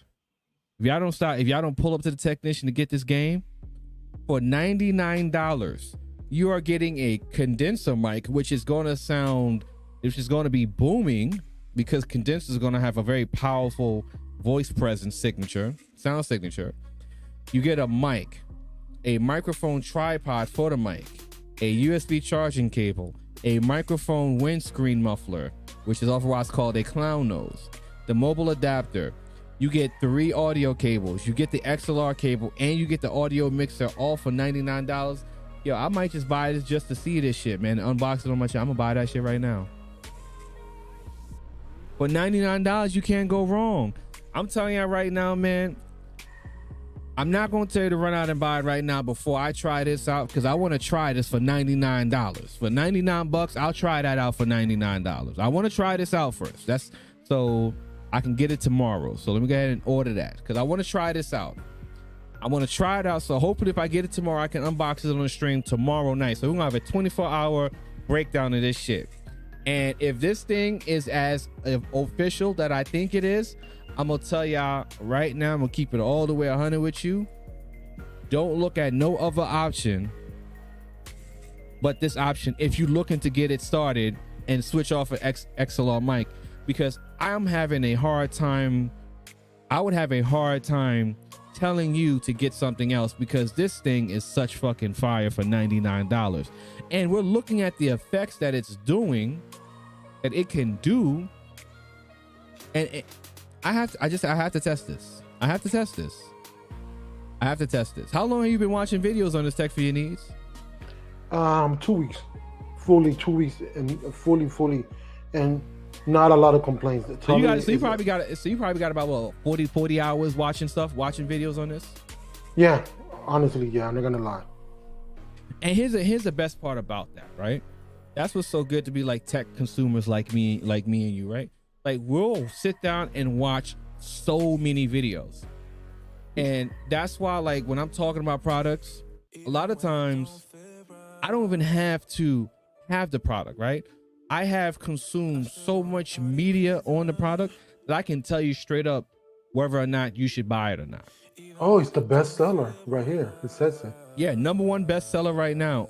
Unpowered, recorded, and it's not a powered recorder. Oh my, yo, let me just, cause I have some stuff in my cart that I gotta add to. And also what I like about it is portability. If you travel, you could use this. Yeah, what's the size on this thing is, I gotta look at the pictures to see the size reference. Oh, look at the video. You got a video. Hold on. If you don't mind. Meet Monocaster Lite, a portable all-in-one podcast production phones plus.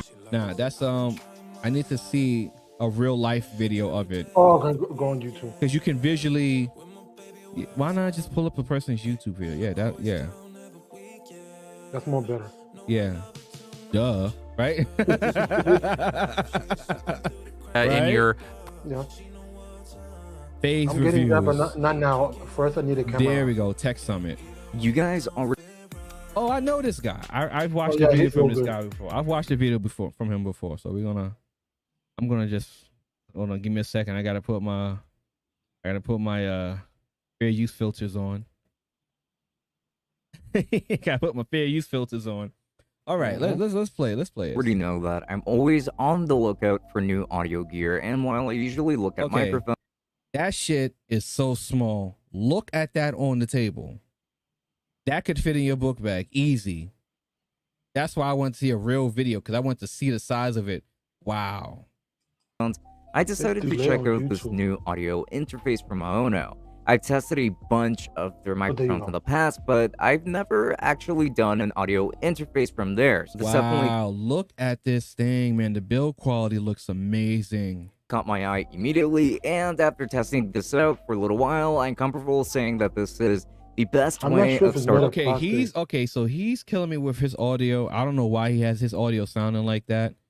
Because that audio is coming through the mic on this thing right here, so that's not a good sound. It sounds very robotish. Your podcast and even live streaming. So let's go ahead and dive right in. Okay. I'm gonna watch the video. Okay, let's just.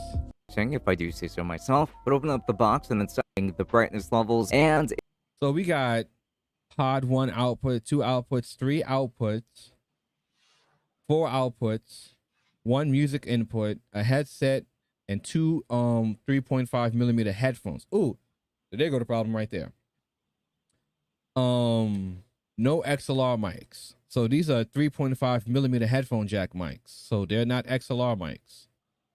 Or you can just use an XLR to 3.5 millimeter. Yeah, converter. Yeah, just use the converter. Okay, so it's using the converter. I don't believe there should really be any loss in latency or audio quality because of that. 2 microphone inputs, a headset port, a music port, an output port, 3 pod output ports, a USB-C port, a button for toggling the brightness levels, and a power button. On the face of this product, you're going to find 2 giant knobs, one of them for controlling the microphone gain and the other for controlling. Okay. His audio sounds horrible. I don't know. Hold on. I gotta play something else to see if that's just let's get somebody else because the audio's not good. I like this guy too.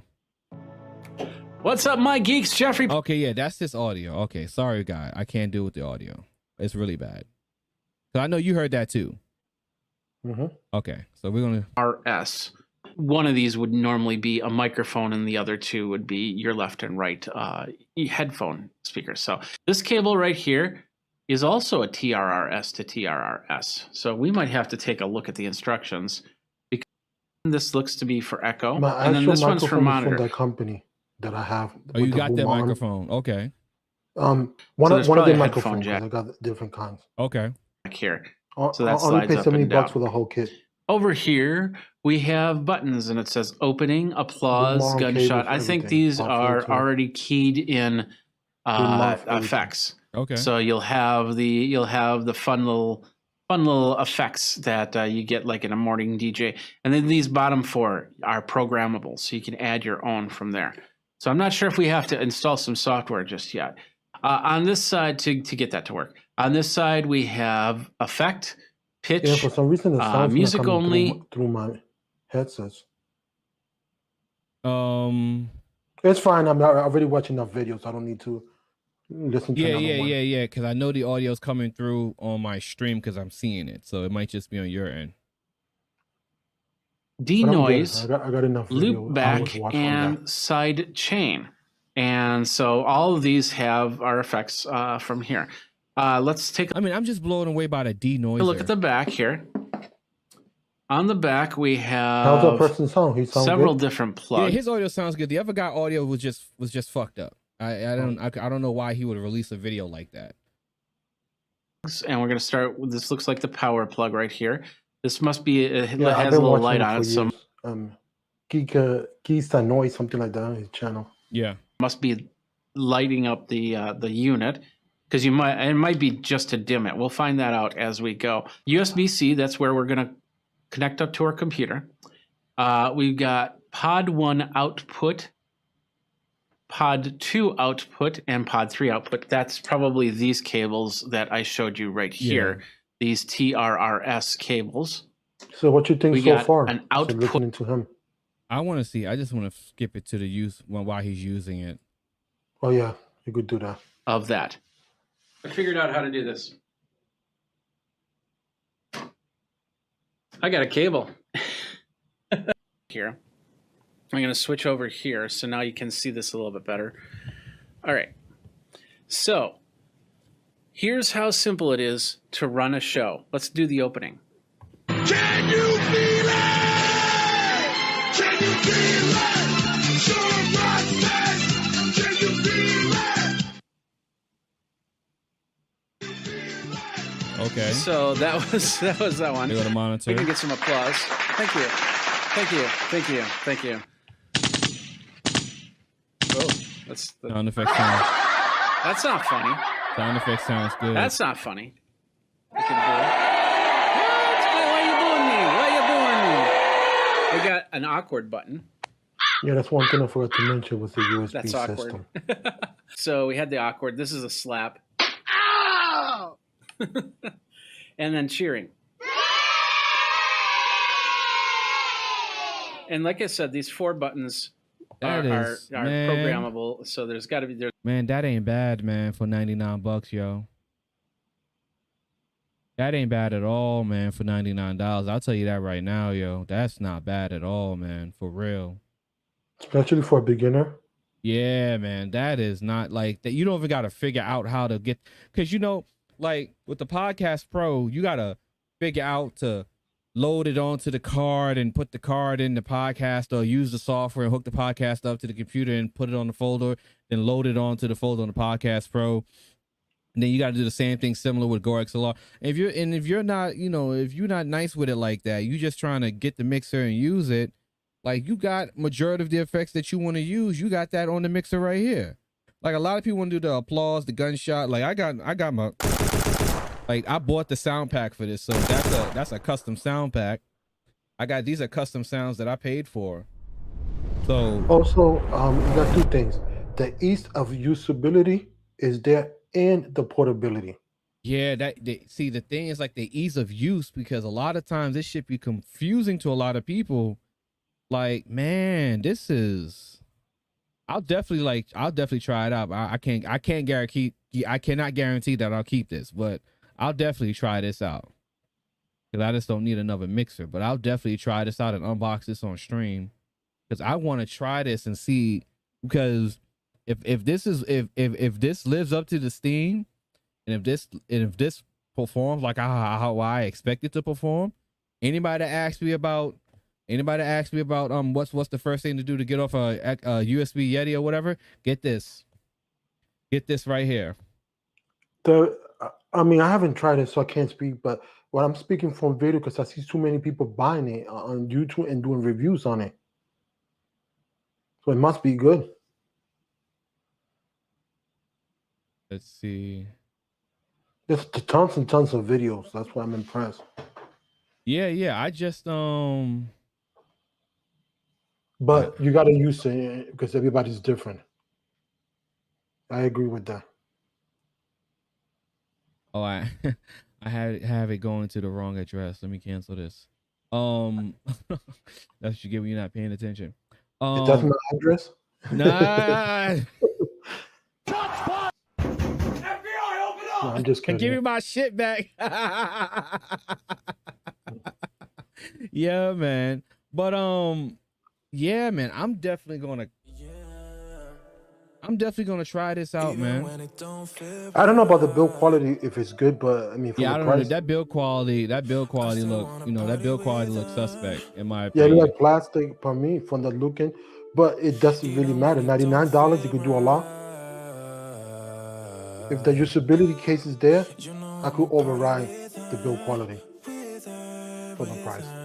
Yeah, that's the thing is, again, so the thing is like the thing is really going to be with the build quality ultimately, right? It's going to be, is the build quality up to snuff? Is it like, do I think that it can really last the test of time? And how good are the components? So, you know, it looks very plasticky. Just, you know, just looking at it from here, it looks very plasticky. Yeah. So that's I agree with that. Yeah, looks very plasticky. Again, like the Go XLR is kind of plasticky too, though. So I ain't gonna, I ain't gonna let that hold it back too much. The Go XLR kind of has like a little plasticky kind of look to it as well. So I'm not gonna hold that against it. Yeah, because I mean, if the functionality is there, I could overlook that. I mean, for so many years we had plastic phones. You know what I mean? Yeah, right. So I'm not gonna say something looks plasticky, and then hold it against it. Like, oh, it's plastic, so I don't want it. Because I mean, plastic is still good. It just depends how like weak and fragile or fragile it is, right? Because if it's fragile and it could possibly break easily, or the knobs are kind of loose and everything like that, then it's going to be a no for me. It's going to be a no for me. I'm going to say no, don't get this. It's boo-boo. Leave it alone. It's boo-boo. But I don't know, because too many people are reviewing it. So let me just make sure. So I should get this Sunday. So I go ahead. Let me order it. Let me go ahead and order that. So I'm gonna get this Sunday. And so you're like what, 30 minutes away from the store? No. I ordered it off of Amazon because I've never seen this in B&H. Oh yeah, okay. Yeah, I've never seen that in B&H, so I ordered it off of Amazon. You said something about going to B&H. I got confused. Yeah, no. B&H was for the Rode the Rode mic, the wireless mic setup. Amazon. Yeah. Okay. I put the link. I put the link in the chat. The Fire audio interface. So I just ordered it off of Amazon, so it should get here Sunday. So when I get it Sunday, I'll do the unboxing and I'll break it down on stream. There's a way that you must be able to program in there. But it looks like, as you can see, the music side. I want to make sure your opinion. I do value your opinion a lot. I appreciate it. Over there. But anyway, so we have that. I can turn up my. Oh, is that Bluetooth too? So, yeah, look at the Bluetooth symbol. I think it has. I don't know why it has really bring in a low symbol there. It has a sound Bluetooth symbol right there. Or thin it out. Oh, we got a little mid, and as you notice, we're kind of hitting our max buttons, so we want to do that. And then the high end, if you really want to have a good. I know a lot of people's reviewing it. That's for sure. Yeah. To it. This is for the recording, so this dial right here is not going to do anything right here. And then, of course, if we had music attached to this, as you can see now, it's that dial's coming up, and we're bringing the dial down. Effect. Pop. This is the pop effect. So MC. Before I this head is off, the MC effect. I just want to ask you one more question. How you think about my sound quality so far? Your sound quality talking on the StreamYard? Yeah, I'm to you right now because I'm just in the wireless Go. I mean, it sounds amazing. I can hear the a little bit of the reverb, but that's probably because of the room that you're in. Yeah, I don't have no sound treatment, so yeah. I mean, but beyond that, it sounds amazing. It sounds amazing. It sounds amazing. Yeah. It sounds great. I know everybody's telling me the same thing. I mean, I know it's good. I just want to make sure if it's good enough for live streaming. So I guess it's good enough for live streaming. Anything that doesn't sound like a soda can is good enough for live streaming. That's true. Yeah, I agree. It doesn't sound like a soda can, so it sounds great, man. I mean, the whole room treatment thing, that's up to you. It depends on where you're shooting at, because my room is treated by default because I have clothes that hang around on the wall. And I always tell the story that I was like, okay, I'm gonna take all these clothes down, put them all in closets and stuff. And then when I took all the stuff down, I heard so much echo and reverb in my room. I was like, holy shit. I said, well, the clothes are sound dampening, so just leave everything up. Yeah, because I got the room divided, but mine's is different. Yeah. Mine's it's like a drape. I already bought it. So. Yeah. And it's either that or you get like the sound blankets, the giant sound blankets. And I thought, I was just going to leave things the way they are instead of getting $80 on foam panels that's going to be all up around the room and shit. Because you got to get the foam panels, then you got to get the bass traps. I don't got to do all of that. I live in a 1-bedroom, so I got no choice. So behind me is the bed, so I gotta get a room divided. Because if you look at my live stream, you're overseeing my bed for the longest, so I'm done with I that. remember seeing your bed. Yeah, I remember seeing your bed. Yeah. No more bets this Monday. I live stream at 7 p.m.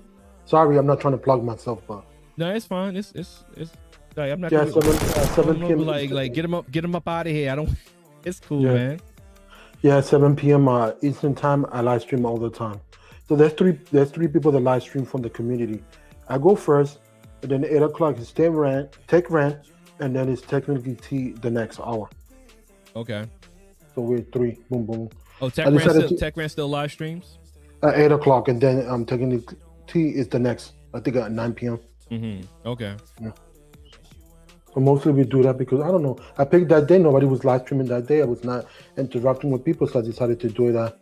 And the next thing, I'm gonna start doing back videos, but I gotta do it with my phone because until I buy the camera, I got no choice. But I'm making it work. I'm not putting excuses. I'm here, so that's what it counts. That's it, man. You got to make that work, man. Work. You got to make that work, man. I got the equipment. I'm just missing the cable for the receiver. I mean, not for the receiver, but I don't need the receiver because the actual transmitter records as a regular recorder. So I just gotta, match when the it's time video. to thank you, brothers. I got to put in that work. Absolutely. Yeah, you got it. And when that said, thank you for having me. I'm gonna head up because I gotta get to sleep. I'm All tired. right. Thanks for everything, and you're welcome to be part of my live stream anytime you want to come as a Yeah, guest. send me let a know. message on Telegram because I be forgetting like all the time. Just send me a message on All right. Telegram. I will, but this Monday I'm gonna go solo because I want to show my little space. Okay, no problem, man. I catch you on the next one. Appreciate you for joining me. All right, take care. Peace. Shout out to Tech for your needs, pulling up to the show. Appreciate it.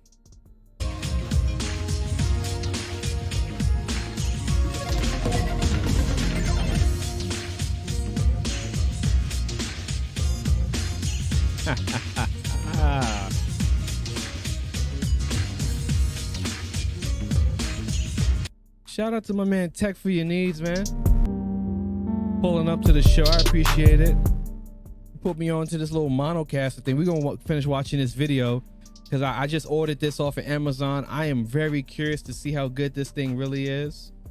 Because if it's really good, man, I'm thinking this is going to be the move for $99 for anyone that's trying to get that quick switch off of a XLR mic. What is it? Says growing. Appreciate it. Grooving. All right. Yeah, I like this little tune right here. I like this. Funny thing about this, I'm gonna bring the samples down a little bit. Funny thing about this, right? This track is from an episode of Family Matters. It's the episode where they were doing it was like a talent show, I believe, and at the end of the talent show, they had like the little Soul Train line with some guest DJs that was a part of the show, and they played this song.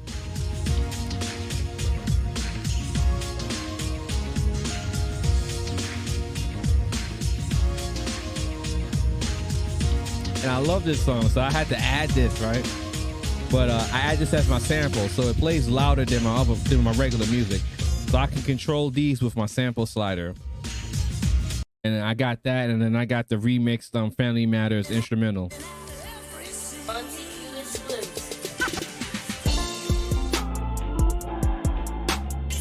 I got the hey.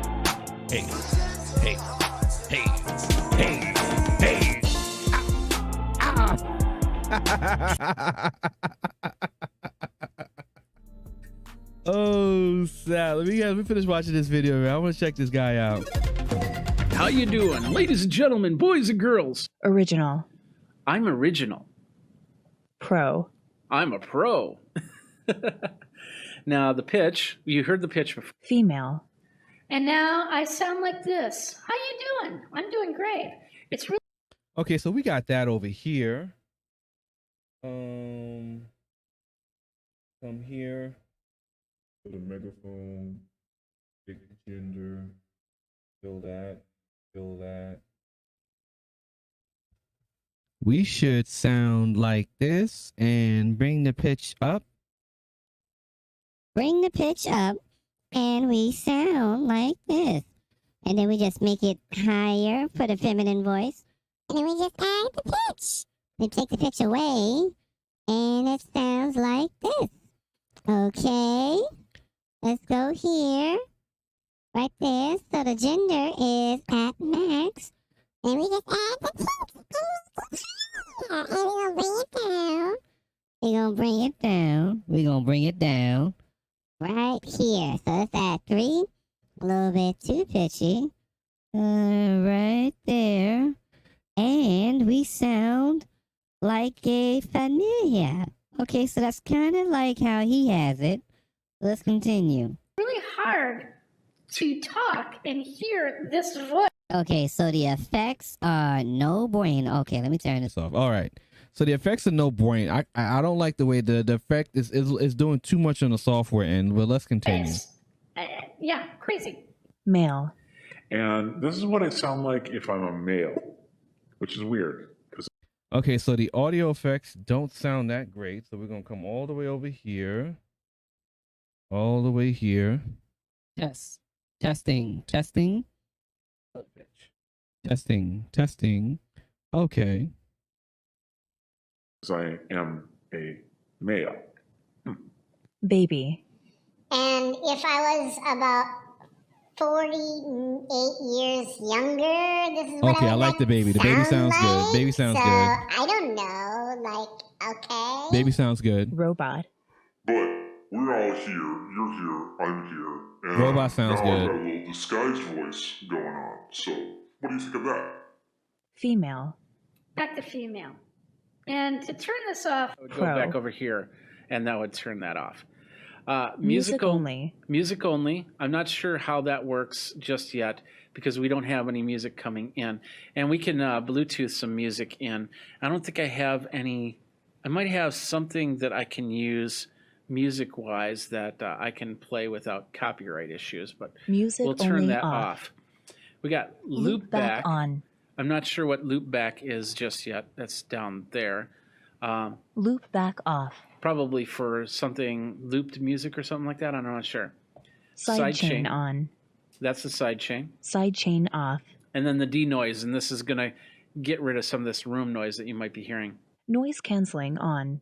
See, yeah, now you can hear me a little bit better. I really need to be closer to this microphone. Pop. Maybe if I go to pop. Yeah, look at that. With pop, that sounds a little bit better. Okay, so the noise canceling that's built in is pretty strong. Sounds like if I was to play, I was supposed to be recording, but I'm recording now, so we are good to go. Tonight we are going to be talking about cheap and expensive tech are both annoying. It doesn't matter how expensive it still is technology. And no matter what people want to tell you, technology, you sound crispier than a bag of chips, my man. In my Denzel voice, my man. Look here. So, without further ado, man, let me switch my song up. Let me put my music up, man. Because we're going to vibe out to music, and I'm going to get to ranting a little bit about this tech. Now I want some chips. I want some chips too, man. God damn it. I want some chips